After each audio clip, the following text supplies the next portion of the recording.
Ladies and gentlemen, good morning and welcome. It's day 2 of the CWL here in London. We're in the Gfinity Arena where we have got 16 of the best European teams all battling it out. We've already had one day of the group games. Now it's time for day 2. But I am not alone. Joining me on this desk, two wonderful guys. It's going to be Momo and Mr. X. Momo, how are you this morning? Good. I've had very little sleep, but I'm excited for the games ahead. Of course, it's day 2 of the group play, and I think we're going to see some very, very good games. I've seen the schedule, which I'm sure we'll break down, but there's going to be some close ones today. There certainly is. X, you know, I know you've been suffering from jet lag a little bit yesterday. I'm good. You feeling better? I'm good. I'm good. Jack was the one who was really struggling from the jet lag coming over from the States, but it was great to watch some of the European Call of Duty yesterday. Going to get to watch some more today. See some of the better matchups today. Yeah, I agree. I mean, yesterday there was a lot of 3-0s. There was a lot of kind of mismatches going on. Today's where it starts to get a little bit more serious. We are going to see some of these teams, actually. You know, I think we might see a few games go the distance. But before we get into that too far, let's have a little look at the prize pool for today, how everything's going to go down. So, this is the breakdown. 10,000 for first, second is 6th, third, 4,000, fourth place 2,000, 5th to 6th get 1,000, and 7th to 8th get 500. So, got to get out of groups to get that money, but here is the pro points. For some people, this is more important. First place, a whopping 5,000. Second place, 3,000. Third, 2,200, and you can pretty much read the rest. I'm not going to read those all off for you, but these are so important, guys. Yeah, I mean, if you get first place in this, it's like winning it's obviously winning more than two weekend 2K tournaments, which is massive. I mean, a team like Splyce, who's already ahead of the game, like if they were to take that first place, they like just secure themselves that first place going further, even longer. Yeah, and the thing is about this, there's so many events already announced. You know that you need to back these pro points to get a good seed, whether it, be over in the States. You've got a lot more coming up. So very, very important. The pro players, they've said already, we're here for those pro points. Okay, so now, well, let's give you guys a recap of the groups and how it's played out so far. As you can see, Group A, Splyce and Aware took home those wins in great fashion yesterday. Fab Games and Bando, not so much. A lot to make up for today. Group B, Imperial and Epsilon will top our groups. Elevate yet to play in this competition, but we're all looking forward to that. And Intuition, they did come in a late-minute replacement, and they haven't had a good time of yet. Will they have redemption against Elevate? We will find out. Orbit and Team 3G in Group C, they've both got wins. Cyclone and Millennium, not so much. And Group D, Infused and Fnatic both got those wins. Guys, is there anything that really jumps out to you there yet? For me, the thing that I take from that, you can read on the screens, but every team that is first and second play each other today. We're going to see two teams that have come off a big W, go head-to-head, and I think, your likes of Fnatic and Infuse kind of coming up against each other, it's going to be good, but Intuition, the only team for 2 losses. For me, I think groups A and C are probably the ones that are the easiest of the two. Like, I think the 2 top teams in each of those groups kind of holds on to those spots. I think Group B, where you have Imperial, Epsilon, and Elevate, I think that one can get interesting. I know Imperial looked pretty good yesterday. We'll see how they fare today against some better competition. And then I think the Fnatic game, I think the last game of the day, Fnatic Infuse will be the toughest one. Yeah, I think that's a game will kind of be a little bit game of the day, maybe. But let's actually look at the schedule now and see how this all breaks down for the day. Of course, our first game is going to be Splyce Fab. And then we've got some good games. Let's finally see Elevate take to the stage today and see what they've got worth. Coming up later in the afternoon, of course, you're going to see that Infused Fnatic game at the end of the day. So many people looking forward to this one. For a lot of people, 4th and 5th game, 4th and 5th seed, so they should be close in terms of skill. And I will say, Fnatic does play in that match 10 and then match 12, so they don't get that long of a break, where Infuse is going to have 2 matches off going into that match, so Fnatic can still stay kind of warm going into that final one of the day. Had a bit of a lay-in, just, sleeping ready, prepared for it, making sure they're on full form, because that game really will mean an awful lot in the groups. But let's talk about our first matchup, the first game of the day. It is, of course, going to be to the #1 seed, Splyce. And they're going against Fab. Fab only won 1 map yesterday against Aware, so this is a must-win for them. But I will say I think Splyce are better than Aware, so is it going to be a good day? I would definitely say that Splyce is better than Aware, Brad. I would definitely say Splyce is a little bit ahead of Aware. Yeah, I think, we talked about close games, but it's very hard to see any team go close or toe-to-toe with Splyce. This could be a real telling tale for, the real group and just showing how strong Splyce are. they could wipe them away, and hopefully we see a good game, but it couldn't be another 3-0. I mean, yesterday in the Splyce game, the only really close one was the Hardpoint, where they admittedly came out chilling. So we'll see, if they come out and play a little bit more fired up in this first game, make the Hardpoint a blowout, and that would really spell bad news for Fab. They already look more awake this morning. They look considerably more energized and ready for this game than they did yesterday. Mad Cat was sleeping yesterday. Yeah, Mad Cat was sleeping. Bance looked like he just rolled out of bed. But their opponents, Fab Games. Now, Fab Games yesterday, there were some great individual performances from this team yesterday, and I think that's what surprised me the most. So we saw people like Addiction, he played quite well. UAV Slays had good and bad maps. We've got Kivy, he did pretty well overall, and then Typical Nerd, who again, blew hot and cold. I mean, this is it's kind of the standard of what we've seen. It's like what we talked a little bit about yesterday. It's like the teams in Europe, they're really top heavy. They're great with skill and they have the strategy. And a team like Fab, they have great individual skill. They just can't put it all together as a team. So I think that's really where we're going to see Europe develop this year. Yeah, I think consistency for Fab. You touched on UAV there. He was probably, the most inconsistent player yesterday, and that's a good thing in a way. He had that moments of brilliance, but such a poor start to a game. 4v4, one player's lacking behind. It tells on the score, and you can't do that against Splyce. So hopefully, he's had time yesterday to kind of come back, recalculate his strategy, and he'll be going into this one positive. Yeah, I think it's going to be full throttle straight from the office. When if you're going to have any hope against Splyce, you've got to hope that maybe they play cold for the first 2 minutes, and then you just get a big lead. Like that's the only thing I can think of. Even then, you're not really safe. I mean, we've seen it against the likes of FaZe and Optic in the States, where they start off slow in a hardpoint game. The first minute or two, they go behind, and the other team, just kind of comes right back. So I don't know if you're going to be able to take Splyce out in this first one. All right, I think I know what's coming, but I've got to ask for predictions, as this game is ready to go. X, lay it on me. I'm going to say 3-0 Splyce. Phil? 3-0 Splyce. 3-0 Splyce. I think it's pretty unanimous here from the panel, but this game is ready to go. Over to my two favorite people in the world. It's Rel and Courage. Oh, what a good way to start the day. Bryce-tacular and crew. Very good stuff to bring us into what will be a hell of a day of Call of Duty, Rel. 12 best-of-5 matches. Is your body prepared for what's about to happen? I'm not quite sure. We're going to find out, though, as we start things off with Splyce against Fab. A lot of eyes on Splyce, and they can solidify their place out of the pools into that bracket by winning today's series. Yeah. And starting off strong. And, as the guys said, things are looking good for them against what could be considered a weak Fab side. One thing I do want to talk about is Bryce. He says I get overexcited and can exaggerate some moments in Call of Duty. Maybe a little bit too high energy at times. And you know what? Hey, sorry, sue me. That I'm passionate about my craft, but guess what? I got 8 hours of sleep last night. I'm about to scream for every kill that happens on the screen. We did have our rig draft, and we're ready to go into the game. It's Retaliation Hardpoint. Here is a look at the rig draft, what we saw. Centurion picked from both Mad Cat and UAV. I share the same sentiments in Rel as we get into this. I'd like to hear your perspective. I share the same thoughts as Momo and X. 3-0 Splyce, keeping this similar trend we've seen from yesterday. Oh, yeah. I mean, I'd be predicting the same things. We did see Fab actually pick up a map against Aware yesterday, but that was pretty much all they could manage. Tough for them, but we'll have to see. And let's go ahead and get into first game right now. As you can see, Mad Cat and crew locking down this bridge side. Mad Cat, he's one of the more well-spoken members of the community, likes to make sure his thoughts are heard. He's going into a match where I think he's quite confident in his team to win this one. Yeah, let's, I mean, we caught up with him before the game. Let's hear what he had to say.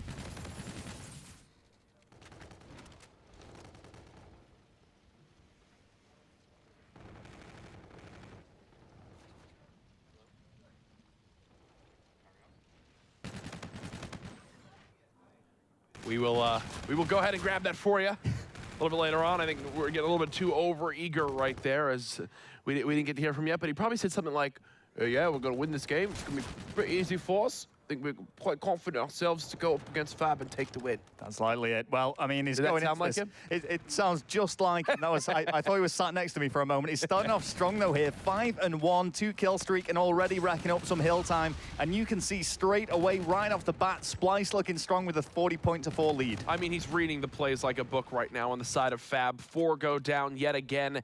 And Mad Cat this entire time, look at where he's pre-aiming. Look at how he's playing this.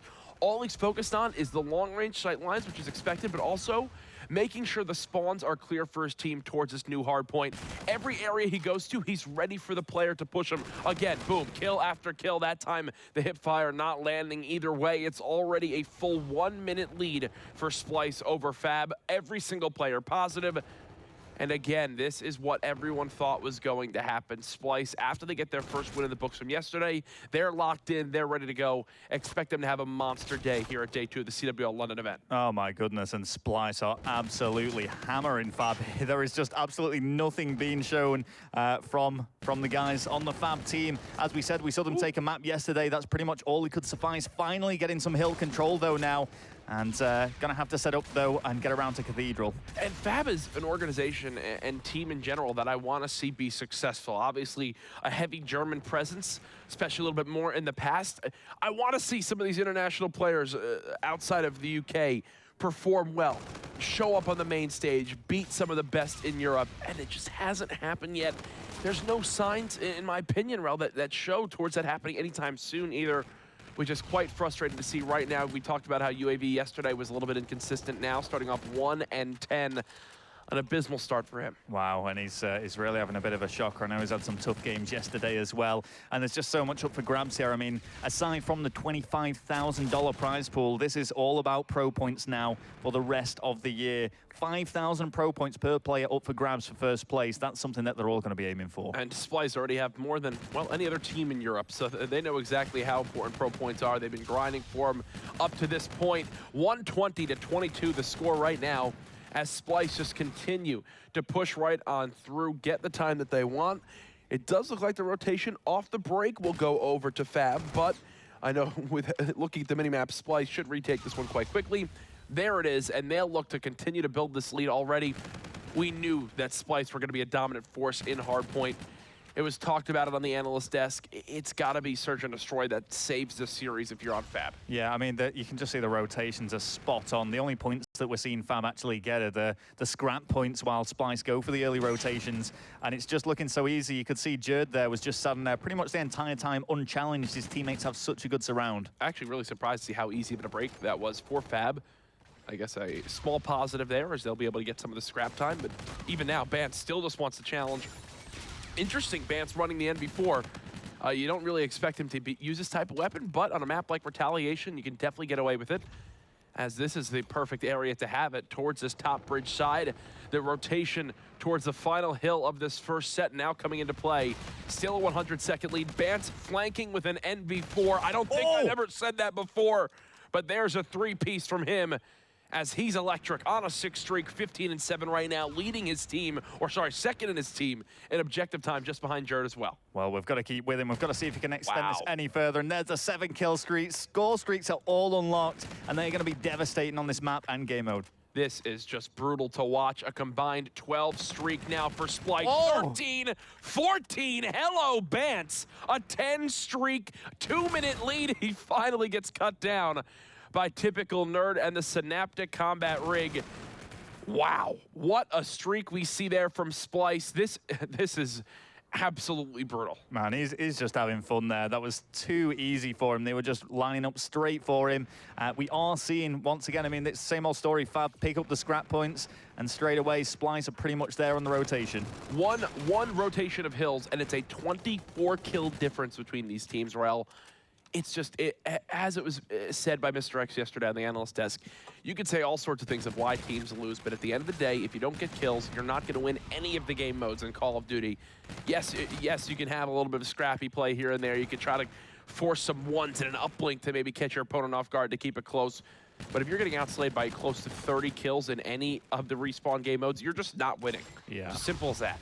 Bance is on fire here. He is so good, man. And as we say, he's got those score streaks in his back pocket as ready to unleash. He's just not needed to do it yet, but he may bring them into play now in this open area. We are seeing Fab get some control. 10 seconds, all that's left on this hill. Splyce, no doubt, going for the rotation already. And this is kind of what you talked about earlier on, which is every time there's any score brought in by Fab, it's just because they're getting the last little bit of scraps. Splyce are already on rotation, and this is the difference for me. Every time we've rotated hills, there has been a chain of 3 to 4 kills, wiping the presence of Fab off the map, giving Splyce the peace of mind that they've got the spawns and the hardpoint locked down. They now know, hey, all pressure from Fab is going to come from the right side of that mini-map towards that back broken building. As long as they have a player sitting top patio, which they do, there should be no way there's any threat towards the hill. This game is definitely done on this hard point here. It is a lights-out performance from Splyce as they cannot be stopped. About to be a perfect 4-0 map count. Cool, calm, and collected, 250 to 72. Wow, so far undefeated at CWL London Invitational. A huge scoreline as they send Fab into that dreaded 100-point club. Only 72 points collected throughout that whole game.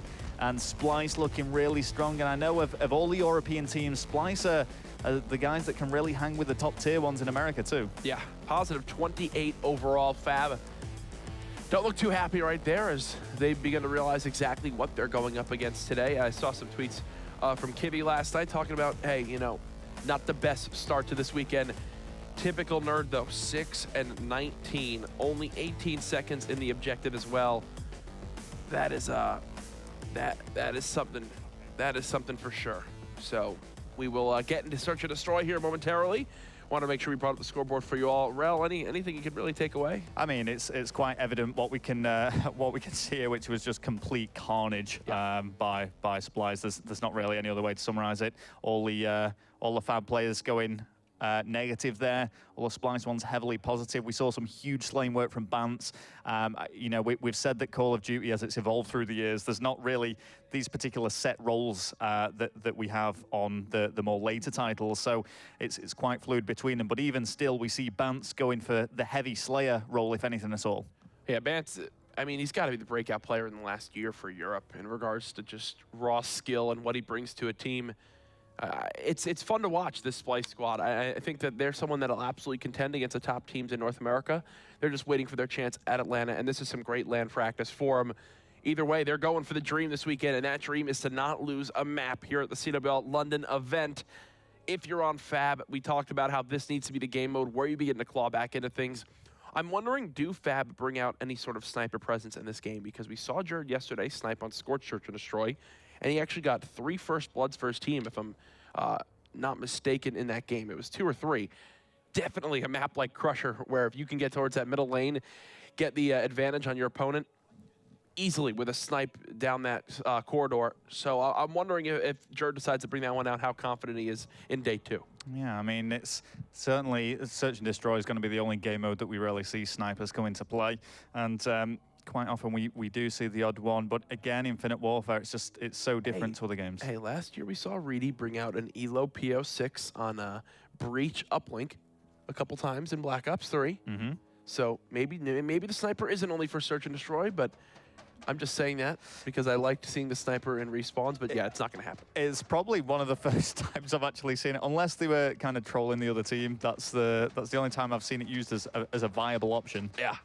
You can hear the energy already in the venue. Probably, I think that's Brycey with the thunder sticks down there getting a little bit excited. You think? You know, Brycey woke up this morning full of energy and excitement for life ahead of him. He did. Not just the Call of Duty day, but for life in general. If you're in the venue today, be sure to give Bryce a hug. He wants a hug real bad. If you ever need a motivational speech in the morning, Bryce is the go-to guy. Yeah, he'll make you definitely. It'll make you think about things. What's going on in life. Fab, you got some great jerseys. I already got a shout out from Infused. Apparently I'm getting Infused jersey day, which is great. Wow. Fab, I don't know how to speak German, but if you could understand English, I would love a jersey as well. I'm just going to keep doing that. Something Momo said it as well the other day. It's trying to adjust to Jerd in a Splyce top. It just seems so unfamiliar. Hey, you know, Jerd can wear whatever jersey he wants. He's still going to be sick at Call of Duty. I think that's safe to say. Right now, it has been a perfect weekend for Splyce. Can they keep this one going? The rig draft already complete. It's going to be Crusher, Search, and Destroy. Centurion again brought out, but in SnD, that's mainly for that trophy drone. As everyone knows, blocks that first grenade that comes on in. Let's get into it. Rel, who are we watching off the break? Well, we're going to start off watching Madcat. We did actually talk to him earlier and catch up and get his thoughts on this game. I think the Fabby game, they're a bit of a wild card team. I don't know that much in depth about them. I know that them as players. I'm 100% confident. I don't think they can touch us, and simple as for the rest of the teams in this tournament. Ooh! Says, I don't think they can touch us as well as the rest of the teams in this tournament. That's a translation for me to all my friends from America that maybe have a tough time understanding his accent. He already got a first blood in this round, was traded right on out, but he bought the time for his teammates to get this bomb planted. Now you've got Bance and Josh pushing out the lane together. It's typical Nerd versus Josh in a 1 versus 1. 1v1, here we go. Who's going to come out on top? Time ticking away, which is, of course, going to favor the bomb planters in Splyce. Oh, and it's back at 2. Something's going to be done very quick, and there is the kill, and it's going to be first round going towards Splyce. And I mean, Madcat, is it confidence or arrogance?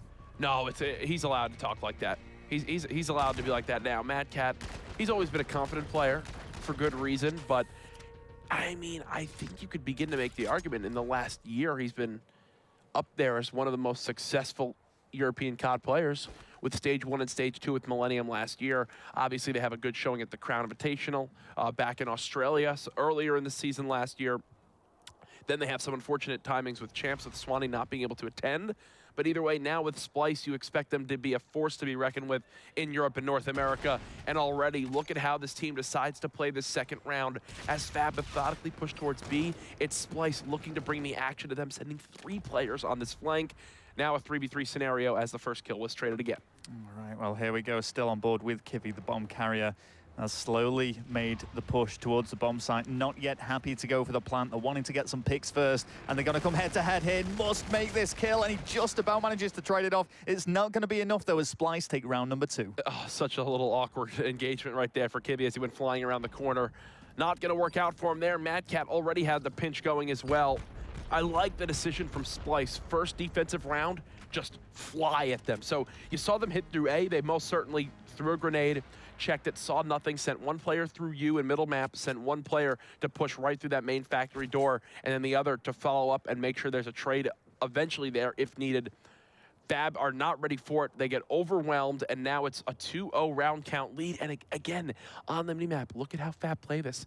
They wind up sending a multiple player stack towards A, but this person on the flank for Splyce watching this area, Madcat should have another first blood. That's his, what, second of the game so far, 3 rounds. He just held fast there, and Josh pretty much had an open run to that bomb site.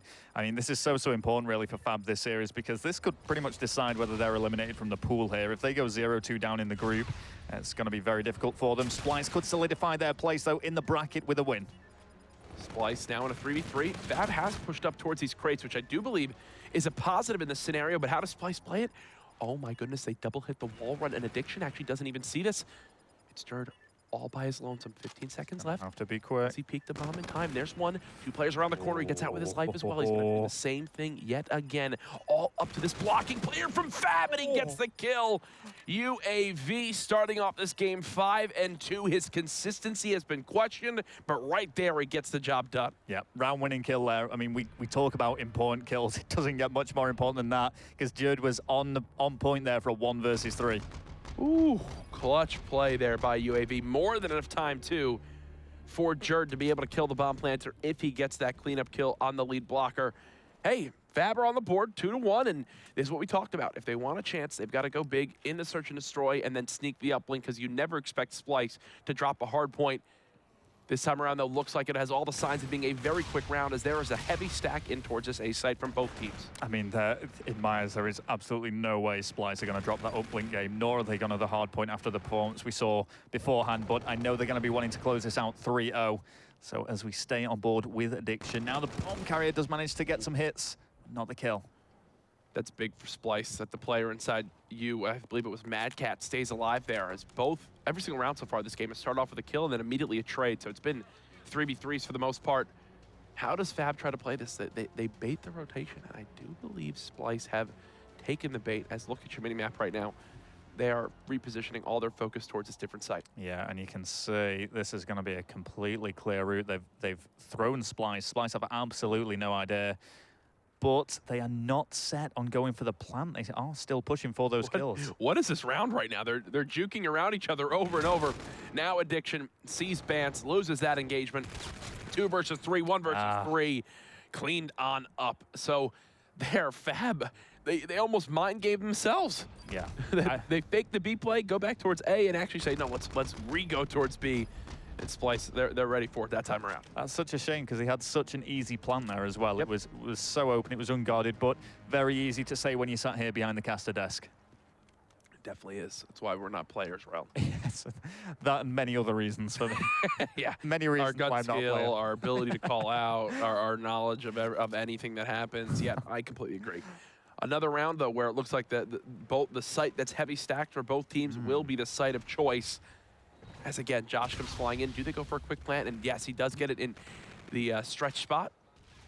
And this will be a quick plant, and already it's going to be up to Fab to go for this defuse. I mean, this series is going to be over pretty quickly at this rate. These rounds are just flying by. And Big from Josh. Bans follows up on the kill. Just UAV slays all on his own now. The man who got this first round win for Fab earlier on, now the last alive, and from range, he's not going to have the weapon he wants. An NV4 against the K-Bar from that spot is not going to be a good situation for him at all. 1 versus 2 as Mad Cat gets caught being a little bit too aggressive. But either way, I think there's just too little time for this play to happen. Yeah, I mean, Bance and Josh should just be wise to just play the time here. I mean, they're pretty confident going into this if they want to challenge, but still. Whoa. What is his sensitivity? Oh my goodness. Okay. Okay. He wasn't even close to hitting a bullet. Spraying and praying. Yeah.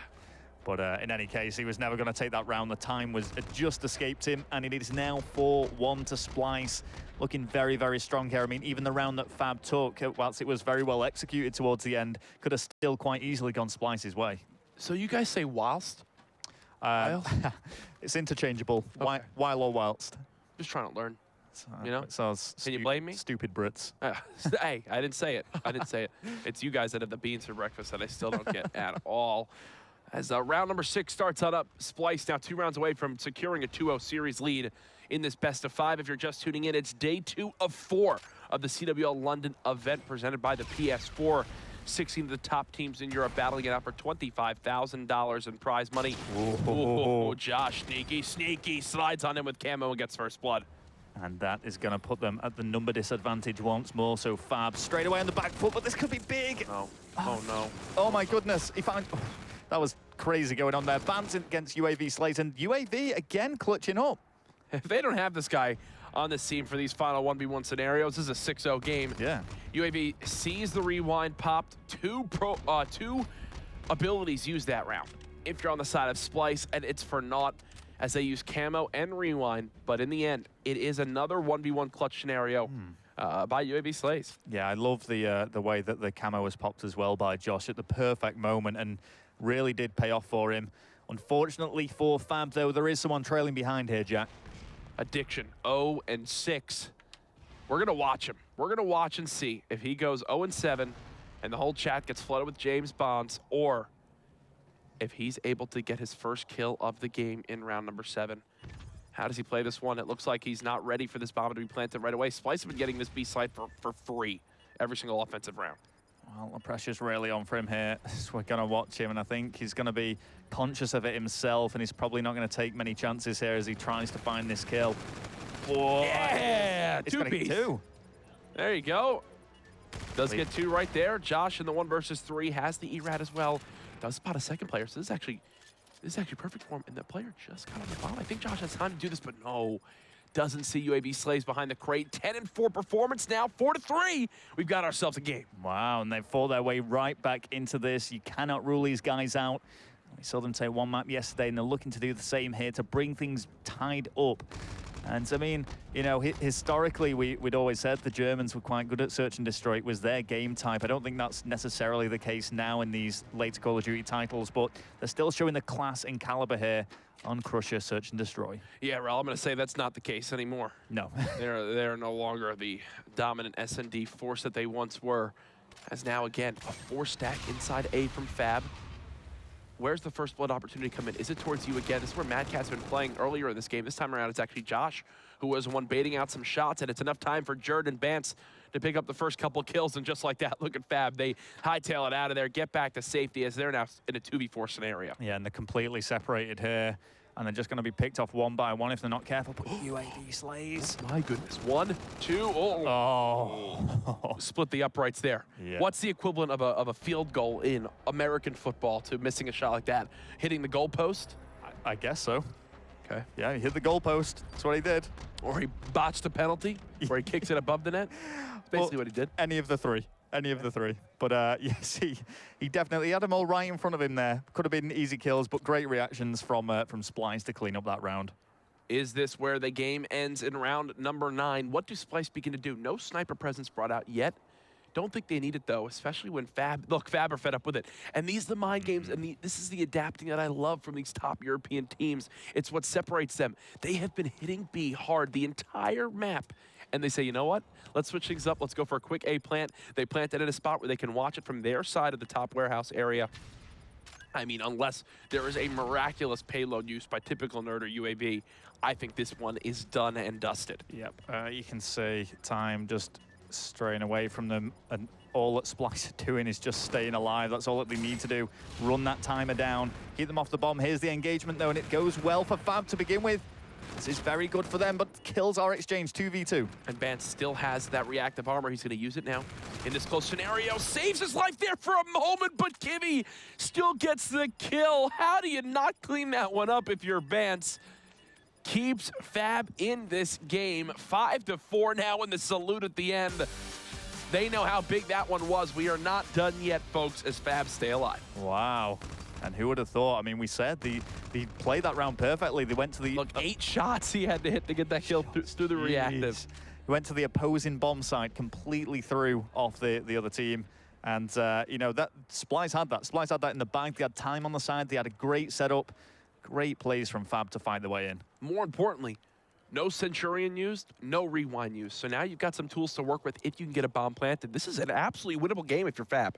Yeah, definitely. So let's stick on board with these guys. Let's see what Kivy can do with this now as he goes for what seems to be the conventional B-bomb push here on Crusher. And it has been signaled. All the players now converging round. Pressure on for Splyce, though. Reactive as well. They're just going to fly on in. There's one. Whoa. Second potentially there. No, he choked some of the shots. Challenge comes back in. It's Bance again in the 1v2. Whoa. Fab get the cleanup. We're going to a round 11. Wow. This is the first round 11 of the weekend? I think it's the second because the last time it was Fab and Aware in the round 11. So Fab, this is the second time that they've seen themselves in this position. And they do not want to be dropping this. You said that yourself, Jack. This is their opportunity to stay in the series. I think defense, yeah, will go on in favor of Fab. So the 14-5 performance from UAV Slays, the MVP-like stuff, will give his team this advantage in round 11. One thing to point out, all payloads used for Fab, they fully invest to force this round 11, which I do believe is the right call. It worked out for him there. Now, though, does Josh go for this stretch again? Yeah. How do they give up this site for free? Fab They throw a grenade, but they don't actually get the kill, and now he's out with active camo. Oh, this is absolutely miserable. This is miserable. This is an easy 2-piece. 1, 2 are there for Josh. The veteran opens up the round. You cannot give up B that easily from this entire game. UAV was across the map. I think he called in a streak as well. And oh, this one should be done. Splyce with the perfect play call. Secure the 2-0 series lead. Yeah, and I think they were, what, like 4-1 up in that series, in that map, and they really did let it slip. Fab fought the way back into the game, but it just wasn't enough. UAV left all on his own, and great use of the camo towards the end. That was what really gave them the good start on it. I can't believe that they give up that site for free, just like that. They let Josh walk on in, put down the plant, and once he gets that camo, you kind of heard me say this is going to be an absolute disaster. Beautiful 2-piece from him. As now we will see Splyce keep that perfect map count, but that was absolutely the closest they've been to losing it so far this weekend. Yeah, so currently 5-0 on maps, and I've got to say as well, Fab, after being defeated by the Aware, arguably in the bottom 2 teams of this group, and not really top-tier competition in that respect. We didn't touch on it too much, but let's bring up the scoreboard here, because this is one of the most insane stat lines I've seen so far in Infinite Warfare. 5 plants from Josh, 1 plant from Bance. Every round on offense, the bomb was planted for Splyce. What does that say about Fab on defense? Too passive, giving up the sites way too easily, and always fighting from the back foot. Yeah, and it's almost like they were completely reliant on the kills there, and UAV Slays did a great job, 14 and 6, but Can't really say the same for his teammates. And they will now drop that. This is going to be going down to third map, Uplink. And I can only see this going one way here, Courage. Yeah, completely agree. Want to see closer series, just don't think it's going to happen for the first portion of this day. Later on today, though, Fnatic and Fused, absolutely one that I think will be close. We talked about the 3G match going on later up against Orbit, potential there for a good series. Can't get out that 3G team that's comprised of Quicker, Nile, Weeman, and Zerg. But when you're facing Joe, Rated, Zero, and Urban, I mean, you have them as the favorites, I think, in every single series. Yeah. Outside of maybe playing Splyce, where you can go either way. No, definitely. But, you know, that's early action coming from today. 12 series to be played today. Woo-hoo! This is the big day. This is, I think, the most series I've ever been a part of in one broadcast in a day. So if you see me in the venue, just slap me in the face. Make sure I'm awake as the day goes on. Actually, please don't do that, because I think Bryce will take that seriously. 250-72 retaliation hardpoint for Splyce. 6-5 in Crusher SnD. Now with throwback Uplink up next. Yesterday, Rel, we saw some 18-0, 19-0 games. Yeah. Is that the type of game we're about to see here? In all honesty, probably yes. You know, Splyce are very, very strong at Uplink.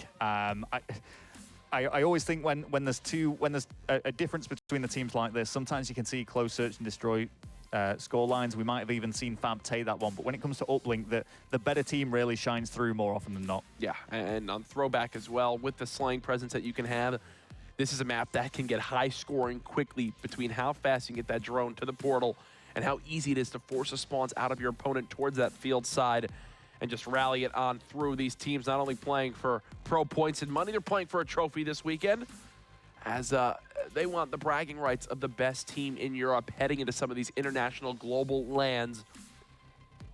As the weekend goes on, remember, make sure you eat, make sure you get outside a little bit, watch on your phone, because it's a 4-day weekend. It is. You know, this is a 4-day event, rare to see. The only other time that really comes into play is what? Probably champs? Yeah, so that's the only other time it's been this long or longer. yeah, so the stamina comes into play for some of these players. Let's get into it, though. It's game number 3. It's throwback Uplink. I'm saying 15-4, the final score here for Splyce. 15-4. Wow, if you predict this right, this is better than an actual map line score prediction. I'm gonna go 14-1. Okay, To Splyce. let's get into it. Game number 3. Bance, we're watching him off the break. Okay, well, again, huge push straight away. No messing about. Everyone just going straight for this uplink drone. Jerd immediately gets the 2-piece. Answered right back by typical Nerd as we see this early engagement. And look, they immediately throw it over to him, and he misses. Oh, no. He misses. Yeah, he just missed. Okay, well, you know what? This is why we can't have nice things. It might not end up too badly for them. There was the opportunity to actually go ahead and get the carry capture there, but And that's a break-off, right? They know they send Jerd towards the underpass, get to the opposing team's base, and they do that not only because it's obviously great map positioning, but it immediately forced the drone towards field if you're, force the spawns towards field if you're on the side of Fab. Watch the mini-map right now. They're gonna send Mad Cat back towards Ticket, which is 1 on your mini-map. They have a player holding this front statue towards this bathroom side. There's a dunk from Mad Cat. Now he'll slice in the back of the base. Yes, he does get cut down, but either way, the rest of Splyce are already there. As long as they can pick up this mid-train area where you did just have Addiction sneak on through, they should be able to continue rallying this drone. As right there, boom, Josh with the drone, there's the throw. He misses as well. Okay, Splyce, come on. We're gonna talk such a big game. Already 2 missed throws in the first minute and 15 seconds. those throws will have been practiced rigorously. You can see the exact position that they're setting up. They don't even need to look at the uplink drone coming their way. They know it's going to land at the feet, but in terms of actually collecting the points, it could quite easily be 4-0 now. Now, Mr. Rel, remember, Infinity Ward does a great thing by giving us our drone camera, so be sure to click in that right stick when you think a drone's going to happen, All right. so that we can enable the follow drone function. Okay? We will see. We'll see if there's going to be any big throws and we can follow it all the way through. Oh, because we most certainly are. Kills now opening up for Splyce again towards this Fab side of the map, but as I say that, typical Nerd and UAV do cut down 2. They haven't gotten the drone as of yet in this game, but this looks like the best opportunity they've had so far. And you can see Kivy just waiting for the right moment to push, but his teammates just falling all around him. Doesn't want to go out and get that drone. He's going to have to make a move, though, at some point. And here we go. This is a great opportunity now for Fab. You're waiting for them to jump out of that front window. There you go, Kivy. 2 kills there. 8 and 5 start from him on a 3 streak now. Combine that with Addiction, it's a 6 streak. They're passing the drone forward as well. Do they go for the top? Granny's toss, the throw. Drone camera on the connection. Not only was that a great play by them, but that was great driving from Rel. Thank you. Rel, you are not retiring. You're not. I'm not letting you. I'm sorry. It's a foregone conclusion now. You've But- said that for 8 events. That's probably more. We'll see. I love it. Well, that's the 1 point that I predicted Fab would get, so let's see if they can surpass my expectations, because in all fairness to them, they are really hanging in this game. There's, you know, whilst map control and slaying has certainly been going towards Splyce's side, Well, this isn't too different, really. you think this game should have been 4-1. Now, Josh will go ahead, get that dunk in for his team. And this is where the rally needs to come into play. They did see someone go all the way for the back bar and flank. Jerd picks that one up. Still alive in the opposing team's base, though, is Josh. Does Mad Cat get the call to his teammate? Yeah, he's got to wait for a lead blocker now. Here comes the pressure from Jerd. There's the entry kill they need. Another player just in front. Mad Cat whips the beat down, but either way, the dunk comes in. Does Mad Cat stay alive? No is the answer, but look, Bance still has a follow-up trade. He's forcing the spawns out at field. This will be another score now for Splyce, as Fab have completely given up their side of the map. Wow, and it's just, this is where they start steamrolling through, and map control in Uplink is so important, especially with that respawn delay. It just makes every setup count, and Bance there is going to make the most of that. 8-1 now, Courage. What score did I say again? 15-4? I think you said 15-4. I think I said 12-1. You said 14. Oh, 14-1. I think you said 14-1, yeah. But so we're both looking still possible in this game. 1 minute remaining inside number 1. 4 dead again for Fab. Look at the scoreboard. All skulls next to their name. The lead blocker in position is Josh with the E-Rad. The dunk now going to go in for Bance. That will be 10-1. Remember, already in this game, 2 missed 1-point throws for Splyce. So if anything, the score should be even higher than what we're seeing. Yes, the slaying is in favor of Splyce, but their positioning and where they're getting the kills is really the impact here. Again, all in Fab's base. 12-1 now, the score. Already pressure in middle map. They're going to rotate back for this drone. Thankfully, Fab gets spawns all over the place. They've now overextended, so I don't think Splyce are going to be ready for Addiction to be in their top window. And that's exactly what we see as Jerd is shot in the back there. My goodness, they're making this look so easy. And Fab, again, while it's been outslayed, the difference isn't that huge, but that scoreline difference is just unreal. This has only been the first half of Uplink, let's remember. Yeah, 12-1. Game, remember, it was just 2.5 minutes ago where we were saying, Fab earned this. 2-1, it's a close match. Yeah. And then Splyce rallying the drone. Can Fab keep this one close at all? Either way, our theme of 3-0 series continues into day 2 of the CWL London event presented by the PS4. Mad Cat 18-8. He's gotten, I think every kill he's got in this game resulted in a 2-piece as well. Just from how easy these double kills have come for him so far this map. Yeah, and I mean, if Splyce wanted, they really could just sit back and be very passive now for this second round, but I just don't think they're going to be. They're not going to be. They're going to put on even more pressure than side 1. So this is what I want to quickly touch on. And this is what we saw yesterday with Splyce in their match against Bando, where they unrelenting, get the pressure on, and you don't see any base defense come from Fab in side 1. Here again, the first time that Splyce need to play base defense, look at how long they've been holding. Yes, they have a streak. Do they stop a score from going in? A potential throw now for the side of Fab. They're going to try to force a dunk. Bance is there. There's the kill. And now they'll rotate this drone out towards field. Again, the one time they get tasked to play defense, they do just that. Something Fab could not do in the entirety of side 1. Yeah, and it's just the same old story really here. Overdrive used. Overdrive's going to go in. Yep. And Mad Cat 21-10 now, and just casually hopping and skipping his way into that uplink center. 14-1 now is the scoreline. Absolutely crazy, man. You see the difference between some of these top EU teams and some of the challengers as they try to match the same level of skill. The 1-point throw in from Jerd, now 15-1. All right, stop scoring, Splyce. Let Fab get 3 and let me look like I'm smart. I mean, in 3 minutes and 30, the way this game's been going, this is just going to extend even further. Yeah, it's tough to watch at times. If you're Fab, you not only lose this series today, but you lose your match yesterday. You're now going to be sitting at 0-2 in this pool after losses to Aware and Splyce. You got a match against Bando later. I think definitely winnable for this team, but... I mean, the difficulty is they would have to win the game against Bando. Aware would have to lose their next 2.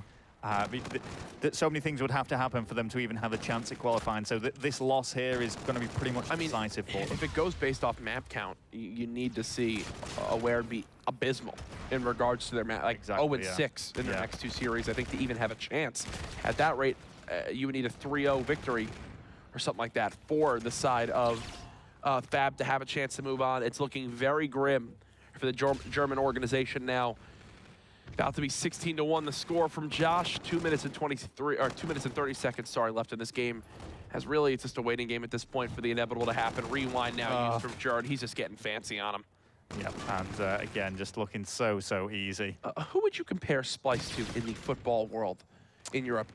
Help me out here. In Europe? In regard to the skill level, how good they are, the class of team. I'd Barcelona, I would say. Why was there a little chuckle at the end of that?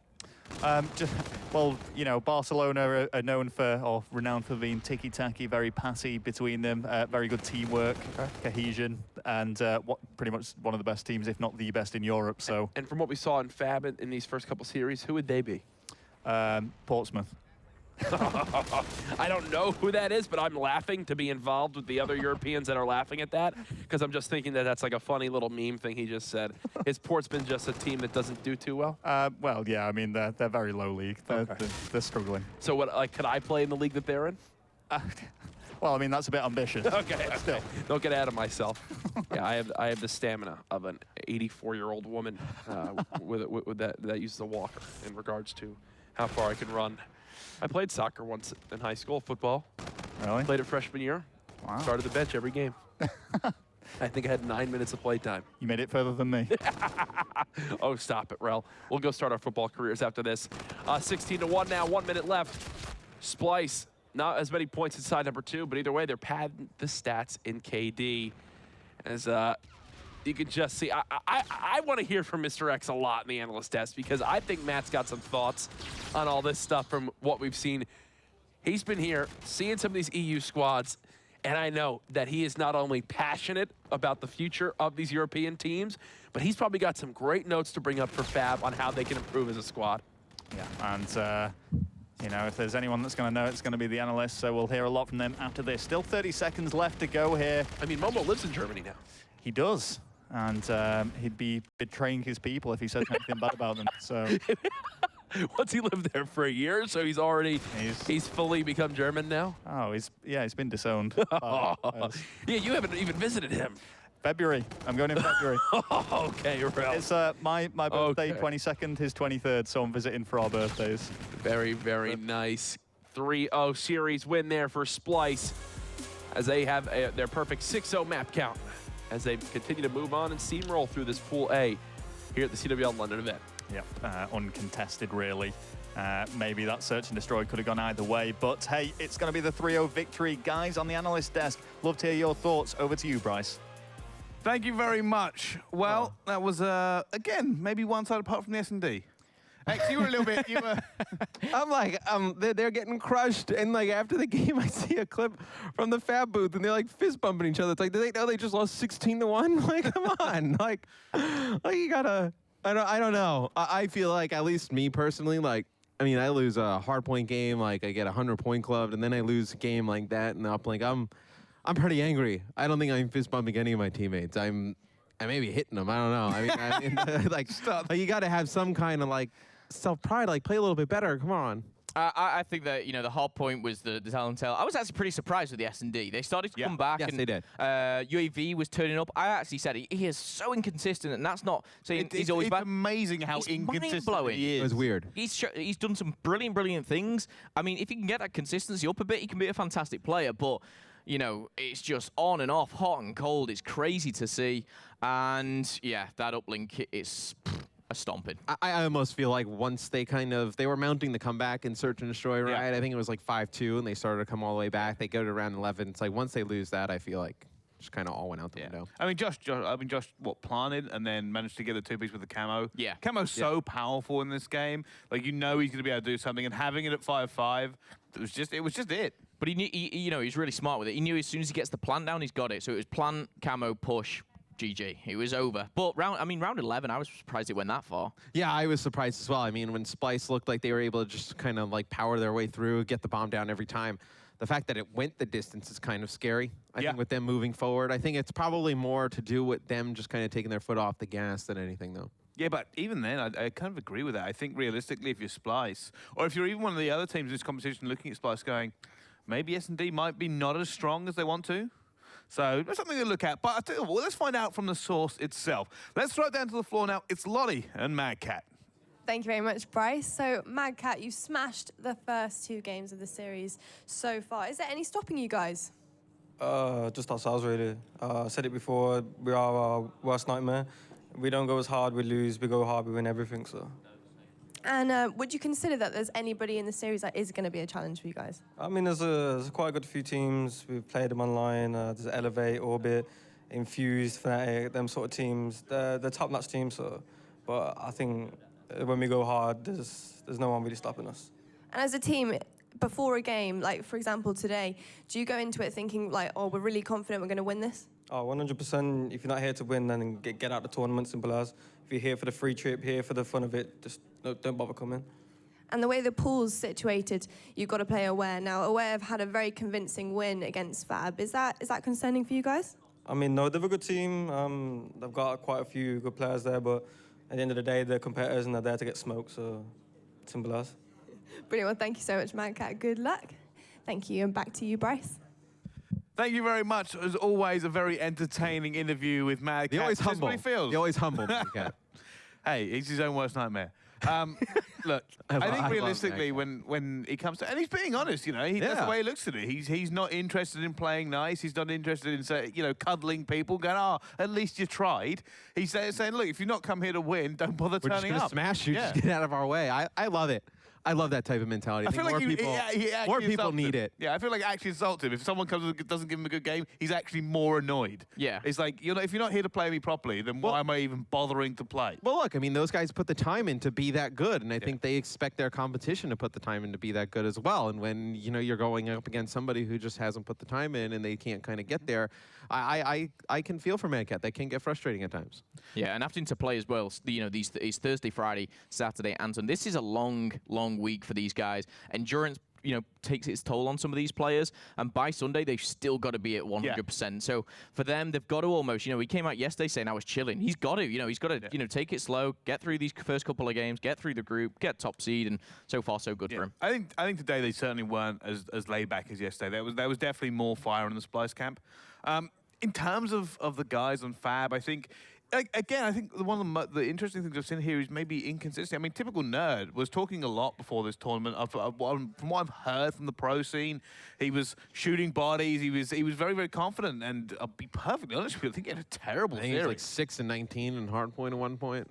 Yeah, I mean, not good. I think overconfidence sometimes can, you know, be, you know, a hindrance to someone like that, especially against a team like Splyce. You know, not only we had, you know, a player, you know, being so inconsistent in UAV, but, you know, when Nerd say doesn't turn up, we were used to him dropping big numbers on Rampage tempo. Yeah. Kivy as well, like the Kivy that I know is the one dropping 40 bombs. And yes, okay, he's playing against Splyce, but I don't feel like I've got that old Kivy. He's missing something, I feel. Do you know what I think it is? Do you know what I think? The thing that's bothering me about this team is that we know these players are good because we've seen it in the series. Even in the series, we've seen it. Like, you see them do great things. They start playing really well, and then you change map or you change halves, and it's just all gone. And so it makes no sense to me. And sometimes, too, I get back to talking about a typical Nerd with, like, the shooting bodies and talking a lot before the event. Sometimes you can kind of, like, mask that confidence for not having confidence. It's like, if I just keep talking big enough and upping myself, it's like, maybe everyone else will be scared. Yeah, he didn't make it. But I think it's interesting. I think, well, obviously right now they're in a terrible position. They are in the worst position they could possibly be in. 2 losses. They've lost to Aware, they've lost to them, and we don't really expect them to go through now. A pretty tough draw, though. I mean, losing to Aware first and then having to go up against Splyce in a must-win game, it's a pretty tough draw for Fab.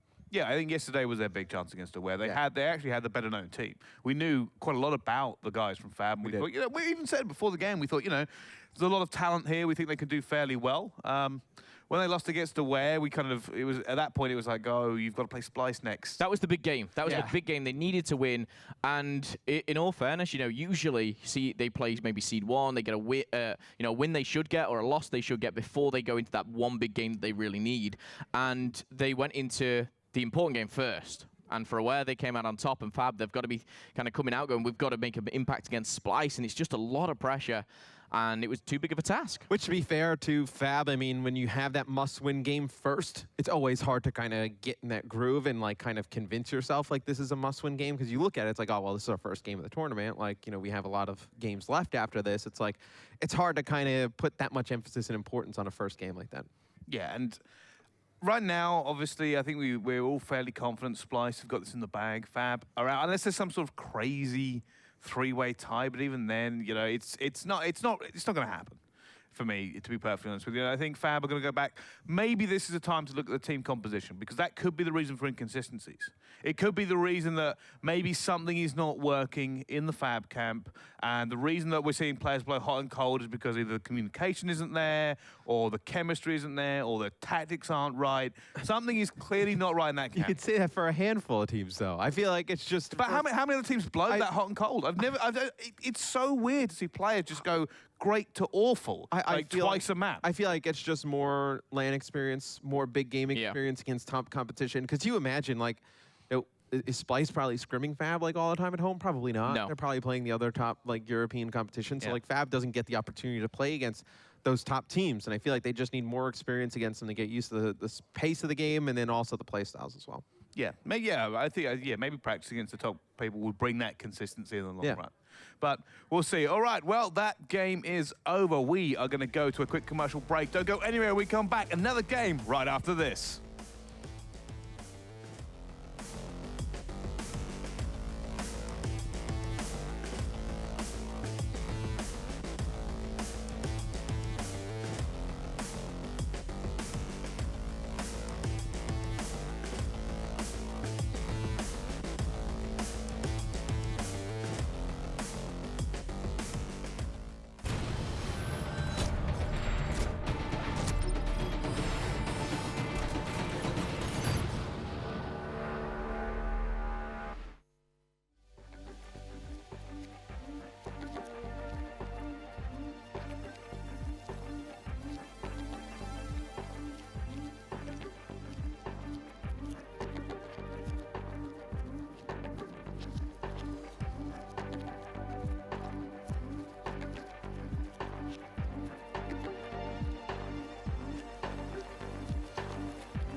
Ladies and gentlemen, welcome back. It's time for the next game of the day here at CWL London, and it should be a good one. Aware versus Bando. My name is Bryce, and I am not alone on this desk to break down the action for the next game. Joining me, of course, Jonas and Momo returning once again. Jonas, how are you?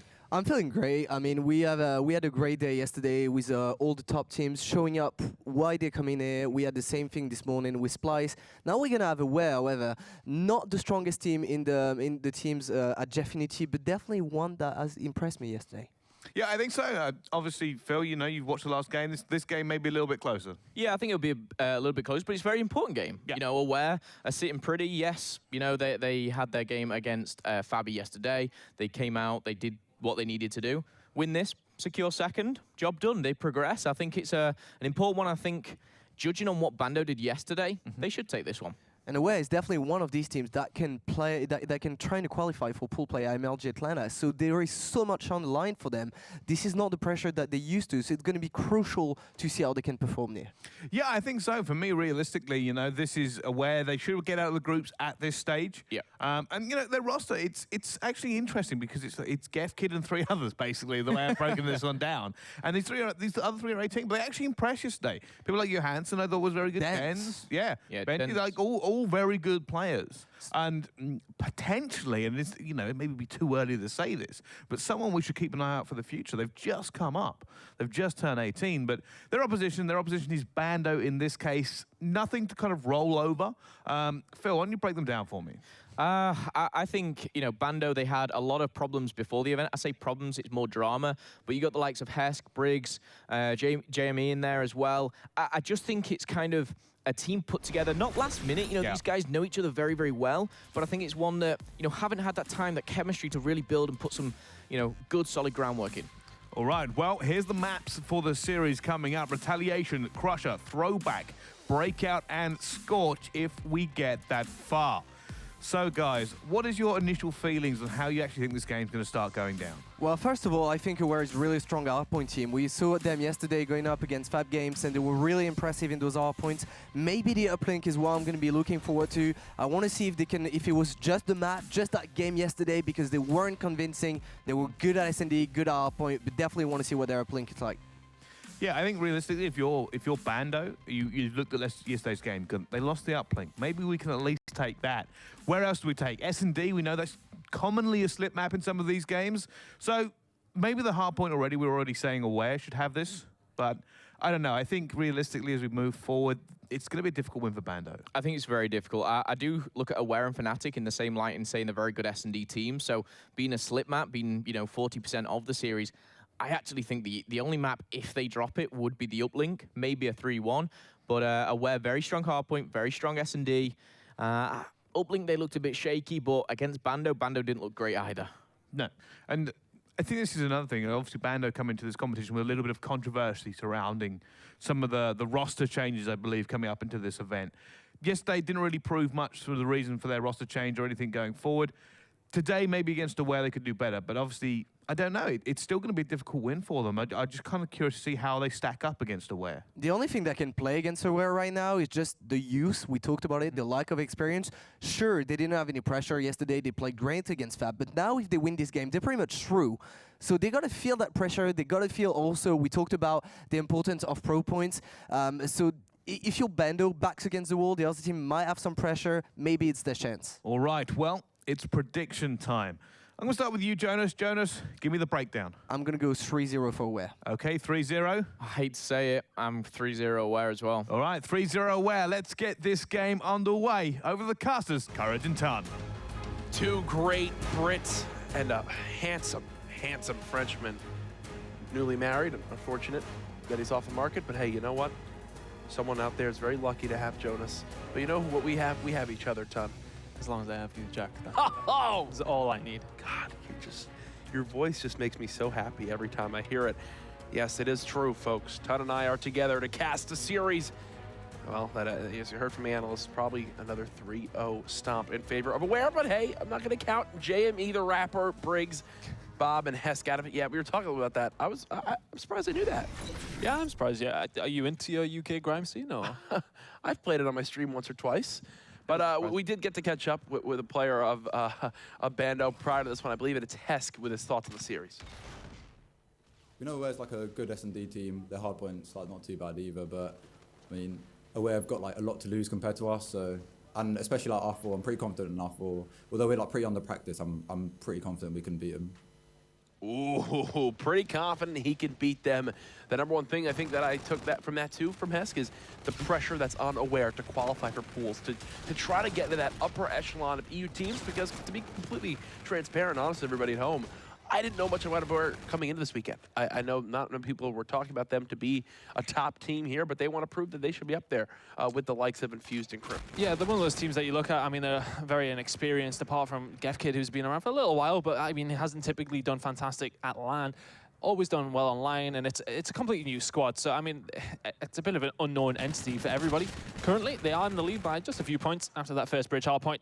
But Bando putting up a little bit of a fight. I think it's interesting to see how Bando are going to do here, because, I mean, they went up against Splyce yesterday, and it's a hard precursor to judge them on, really, because Splyce have been absolutely trashing everybody. So, yeah, at this moment in time, going up against Aware, who knows what's going to happen? Aware had a good game against Fabi yesterday, so let's see if they can continue that trend.